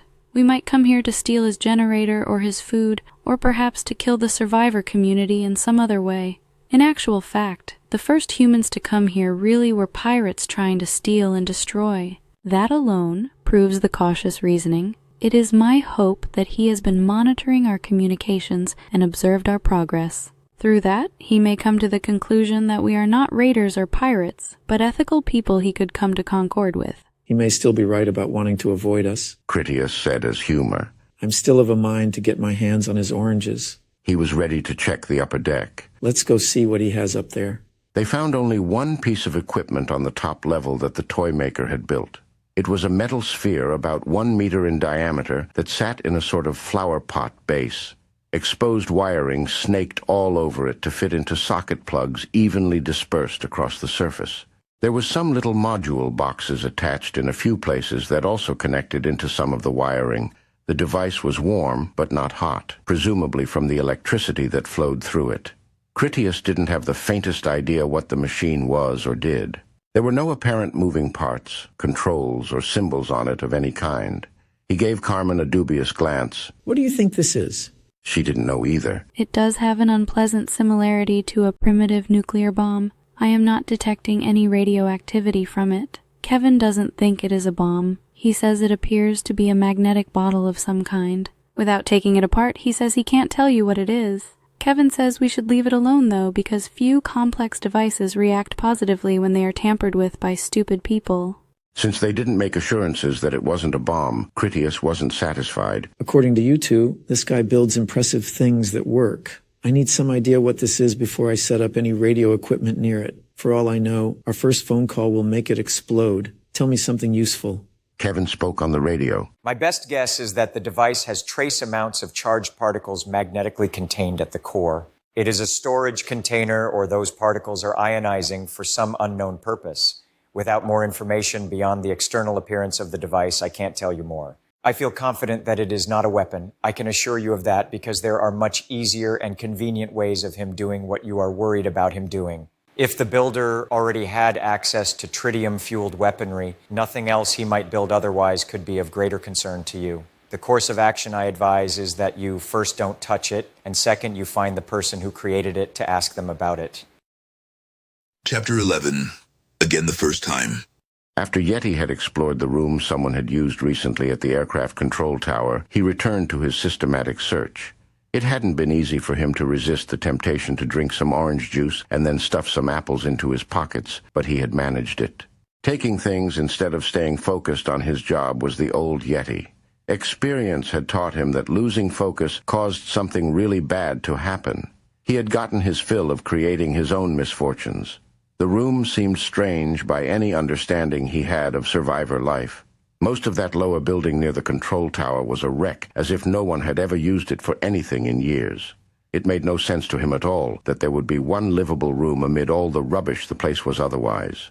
While he stood in the hallway and thought about it, Yeti noticed something move. He didn't see it directly. There was a fire extinguisher cabinet in the wall down the hall, and its glass door hung open. The angle of the glass cast a reflection of the hallway around the corner, and in that reflection, Yeti had seen someone move. Well, at least he thought he had seen something move. Yeti couldn't rule out that it had been a trick of the thin light that came in from the various dirty windows. That was when he relaxed and nearly laughed to himself. It had to be one of the others as they did their search. Even though Yeti was a big guy, he had long experience at being a sneaky weasel. He moved quietly when he had a reason for it. There were more ways to survive in a world of ghouls other than being a genuine badass. Yeti had survived a long time by being one of those other ways. He walked carefully as he headed that way, deliberately avoiding having anything crunch underfoot. The thought in his mind was not to open fire on one of his friends when he bumped into them. Whomever Yeti saw and then followed, the person managed to stay ahead of him. They headed back to the main lobby, which mostly reinforced his notion that it had been one of his teammates. Bobby Bean remained in the room at the bottom of the air traffic control tower, where he kept watch. Nothing happened anywhere around him, but he remained vigilant since he was well aware of the horrors that could just pop up when he worked in dangerous, wild places. After their searches, Wolf met up with Blue and Danny the Ear inside the lobby with the weapon cases, and then they left together to meet up with Tony, who had discovered what appeared to be a makeshift library. The reading room had a comfortable easy chair and stacks of books piled around on the floor. It came as no surprise to Tony that the topics of choice were physics, mathematics, and chemistry. Someone had gone to considerable effort to collect what must have been every readable thing on those topics available on the base, which included the community library. There were also government manuals on military equipment. One book that rested open face down across the arm of the chair drew Tony's interest. The book was about something called quantum superposition. What Tony found interesting was that the reader had filled in the margins with his handwritten notes. The thing about it that got Tony's attention was the way the engineer had crossed things out for being wrong. It was as if he was a school teacher that graded the paper of some kid who wasn't all that sharp a student. Not only did he cross out material, he then wrote in the corrections. Tony couldn't understand what it meant, but he guessed it was a useful insight into the man. Tony radioed the group. Carmen, have you ever heard of Nathan Rosen, Boris Podolsky, or Erwin Schrödinger? He already knew who Einstein was. They are famous mathematical physicists, she explained. Well, the toy maker seems to think he corrected their blunders. Tony gave attention to one set of notes in particular. E = mc squared is crossed out as an error. He has replaced it with something of his own. He's written in the names Alfvén, Haramein, and Ptaszynski underneath, and then circled them. Carmen forgot herself when she answered with the common knowledge of her native time. The correct unified theory of physics is based on those other men. The names he crossed out were just as right as Newton when confined to their limited circumstantial points of view. She was about to give a future date when experiments prove such things conclusively, but then she realized that Tony wouldn't understand things like time dilation or magnetic forces accelerating protonic masses inward at a right angle to a field's radial surface tangent. Instead of explaining away outdated Newtonian phenomena as merely the wonders of electromagnetism, she said, "Before we leave, I will get pictures of the work. Kevin is interested in seeing it." Before he departed, Tony picked up a spiral notebook to thumb through it. He hoped to find some diary entries or something similar that would explain what was going on at the place. What he found instead was page after page of mathematical equations, all tightly packed in exacting calligraphy, with graphs and symbols that were meaningless to him. Wolf quietly said, "Coming in." Before he entered the room Tony occupied, Dan and Blue followed in behind him. Wolf asked, "What's all this?" Science stuff, Tony said as he put the notebook back where he found it. The others started to pick up books to give them a casual inspection. Tony commented, This toy maker appears to be pretty fucking smart. He sounds too smart if you ask me. Smarter than you assholes. A pirate said from behind them, where he stood in the doorway and pointed his assault rifle. Don't turn around and don't move. I'll blow you away before you can even blink. The sneaky bastard had followed Wolf's group and then gotten the drop on them all. Very slowly, the pirate warned. Start putting those guns on the floor. At the top of the aircraft control tower, Critias told Carmen, Take the elevator down and then get the equipment crates. I want to start setting that stuff up. We still need to get out of here. Be sure to warn Bobby Bean you are coming down and warn Tony about this neutron stuff. We don't want him to walk into something that leaves him glowing in the dark. Carmen only managed to get to the bottom of the stairs to stand before the elevator when its lights started to move because the lift was on its way up. Master, She called. I haven't pressed any buttons yet, and the lift is coming up. Before Critias could say or do anything, Bobby Bean radioed. The elevator down here is starting to move. Did any of you guys do it? That's not us. Critias answered him. Hold your fire until you are certain they are attacking you first. We don't want to be the ones who start a war with these people. The elevator car had been down in some unknown basement levels. On the way up, it passed right by the bottom floor Bean was on, and then kept on rising to the only remaining stop, which was the control room at the summit of the tower. The lobby had no one in it when Yeti arrived. He went off in the direction where he expected to find the rest of his squad. It came as quite a shock when he heard a pirate's accented voice in the room ahead. The pirate said, The pistols too. Easy now, or I'll drain you. Yeti crept up to the edge of the doorway to get ready to jump in, and then hosed the pirate down with his machinen pistola.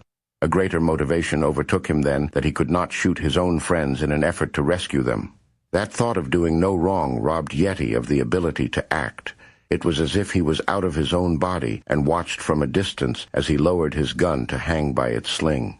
Yeti walked into the room empty-handed. The pirate was a short and thin little rascal that held an M4 carbine.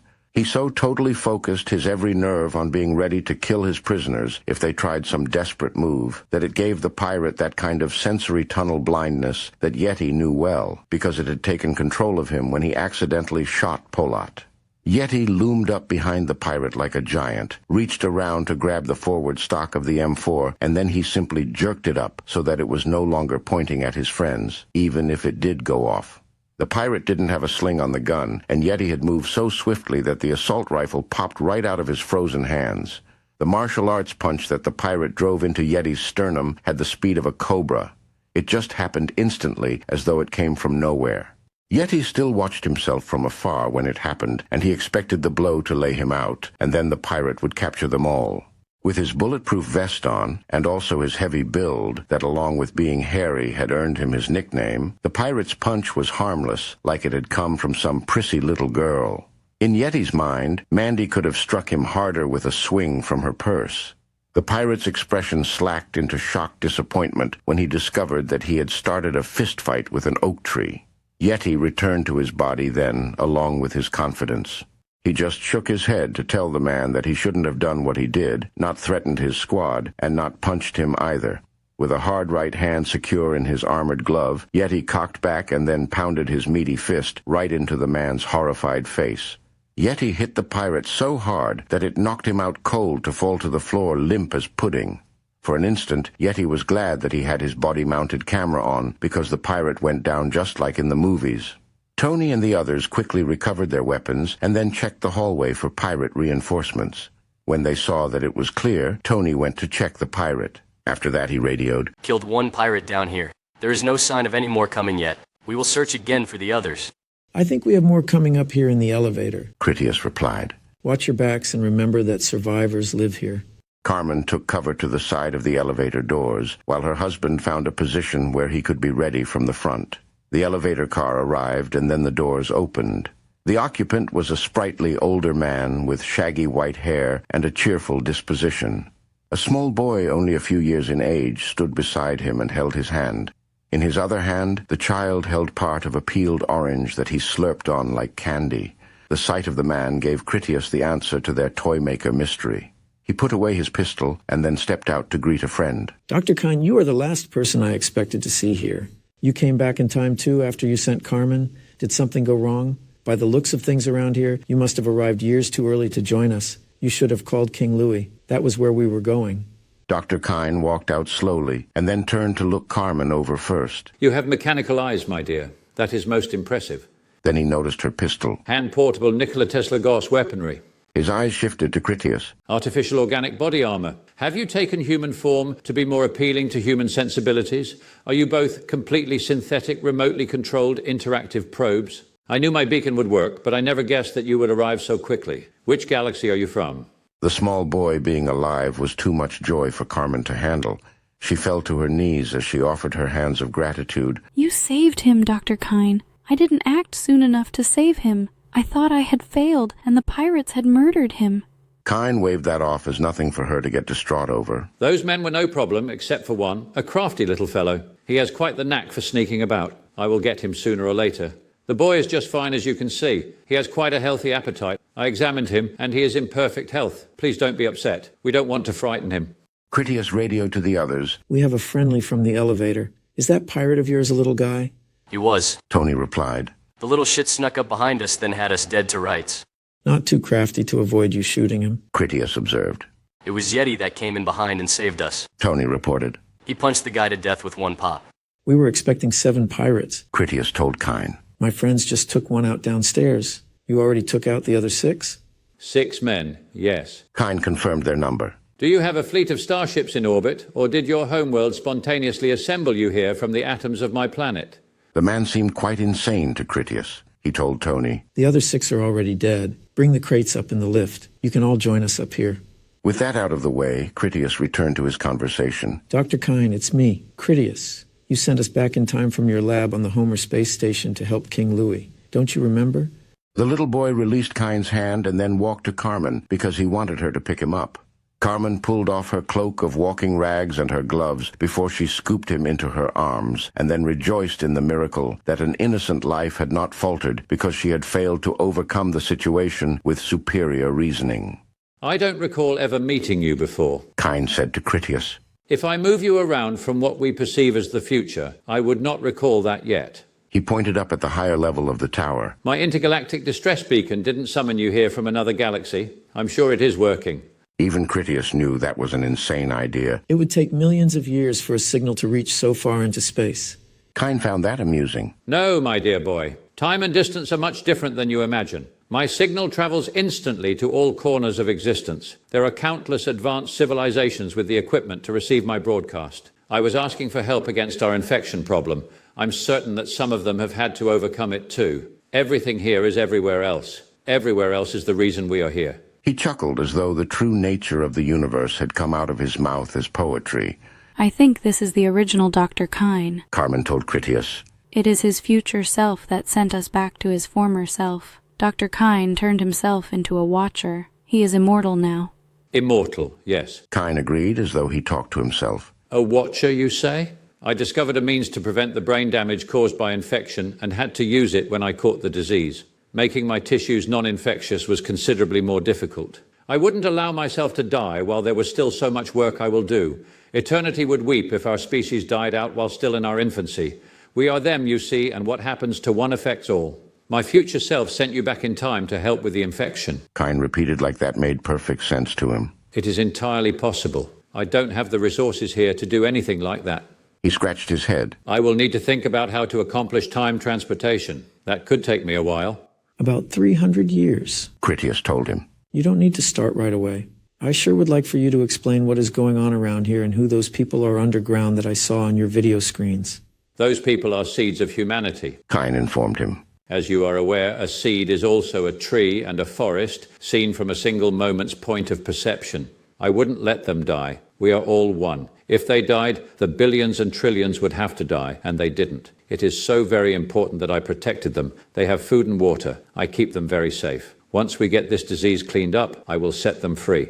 Carmen translated for Critias. I think he is saying the future already exists to him, like the past already existed to us. Even she had to consider that. The future does already exist to us. If the descendants of those survivors are the people of our time, if they were to die now, all their children and their children for all time die with them. Of course, everything already exists, said Cain. That is what the word everything means. The past, right now, the future, these are all illusions of the everything that our simple organic shells we call our lives can never directly see. You can feel it, even understand it, but never see it. This form of life that we are now is quite far from the most evolved intelligences within the everything. The planetoid intelligence minds are greater than we are, as we are superior to a mushroom. That is why they would cry, you see. We are their child, a glorious thing in the happening, just as they once were, are, and will be. Everything that is there is here, but to see that you have to free yourself from thinking there are places in time. Do you think your book is blank except for the words you happen to be reading? No matter how smart Cain was, for the moment he was too crazy to be of much use to Critias. So he asked, Would you mind if we set up a telecommunications hub upstairs? We would like to hook it into your electricity too, if that isn't a problem. We were concerned that your intergalactic everything beacon might react adversely to our phone calls. I don't mind if you set up your relay transmitter. Cain said, unconcerned. And the beacon won't mind either. You would already be dead if you were planning on doing any harm to my work here. Nothing you ever do could be a threat to them without you destroying yourself first. Since, as you told me, we are already working together beyond the frail human perception, I believe you understand what I'm saying. I can assist you if you find it too difficult. I had to build most of this myself. It might be confusing. Amazingly enough, Critias actually did understand. From his life experiences, he and Dr. Cain both already did share a relationship beyond human perceptions of the moment. His past self and Cain's future self were equally real and already part of completed accomplishments they had yet to accomplish if only looked at from the present moment. The past, the present, and the future were the same already existing thing for Critias. As madly confusing as that all should be, it was the reality of them and made perfect sense.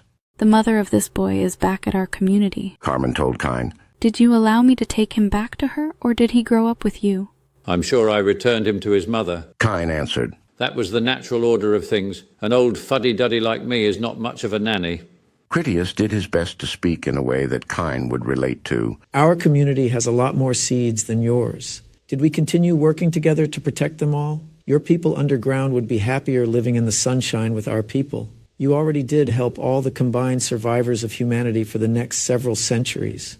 That made Cain grin happily. Why, of course we kept protecting them. We have been friends and partners in this endeavor since before either of us ever met the other, since before you were even born. It is as I have been trying to tell you. We are only here because what was and what will be already is. I have not met myself yet, but I am aware we already did what I still need to do. The great everything takes care of itself. We only need to relax and enjoy the life that the everything provides for us. It was the first time that Critias heard his stoic philosophies merged into the inexplicable complexities of quantum science. If he just relaxed and accepted following the path of his destiny, then the rest would be what it should be. That reminded Critias to get back to work, so he radioed Hiram. Colonel Davis, we have recovered the missing boy. We have the pirates accounted for, and we have discovered that there are survivors still underground. I am speaking to one of them now, and they are interested in cooperation. Jim has been keeping me informed with news he is getting from Kevin. Hiram sent back. I want you to have Carmen take the boy back to the city. Have her call Penny when she is ready to come here to me, and have her bring Wolf too. They will be taking the transport back to the light trail. Stig and a deployment of G&P will be with them on the return trip. Jim wants that communications equipment installed as soon as possible so he can have a video conference with all the officers of those people. If they don't have the equipment they need, we will supply it to them. Since you need Carmen for setting up that phone gear, you should get started if you haven't already. Assuming Jim's conference works out an arrangement with them, you will be helping those people relocate. Critias confirmed his instructions. Understood. We will start the installation in a few minutes. He told Carmen, Dr. Cain can help me set up the communications gear. Call Penny to have her take you and Wolf back to Hiram. You are taking the boy to his mother and then coming back with some reinforcements for when those survivors decide to come out. The elevator shuffle brought the rest of the team up along with the mission crates. Carmen headed back down with Wolf and the boy, who already liked her. It was no surprise that the child already preferred the company of women over that of pirate men he had known thus far. Kevin, Bob, and Vern had carefully crafted each of the telecommunications modules to power up and play with minimal on-site adjustments.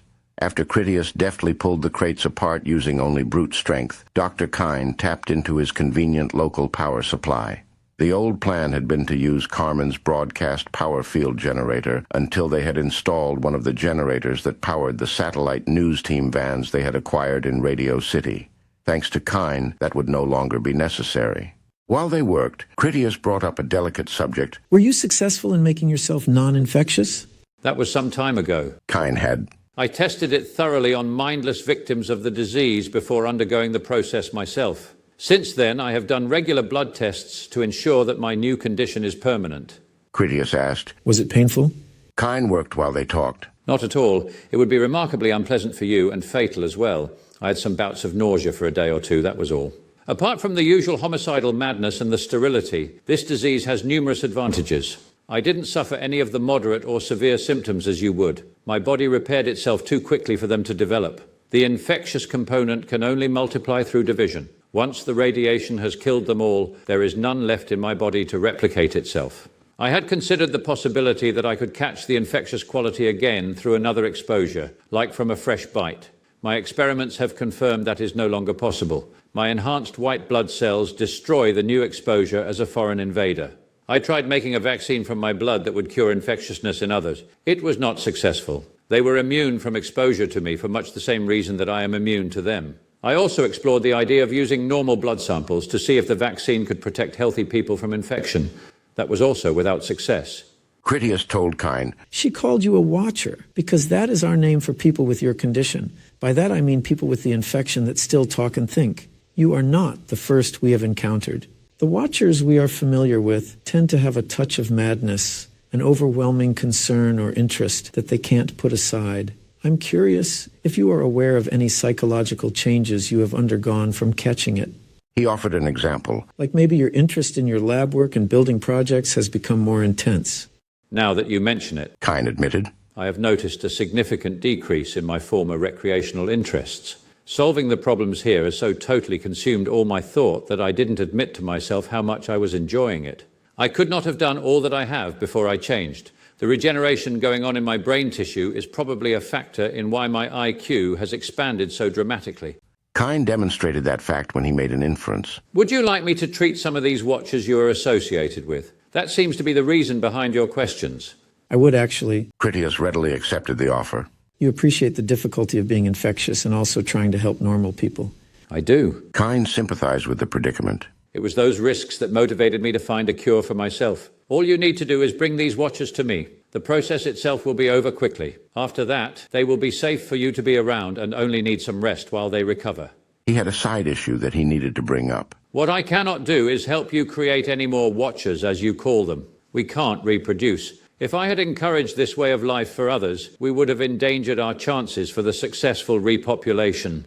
Critias didn't have any problem with that condition. Our leader said the same thing. He will agree with you on that point. By the time that they had all the new equipment installed and operational, Critias had radioed back to Kevin to have him inform Jim about his idea of letting Dr. Kine give his treatment to Romeo and Verloc. The work took them less than an hour with Kine's more than able assistance. That left Critias free to set about his other business. This concludes Gravewalkers Book 6, Blood Fog. Next is Book 7, Blade Thirsty.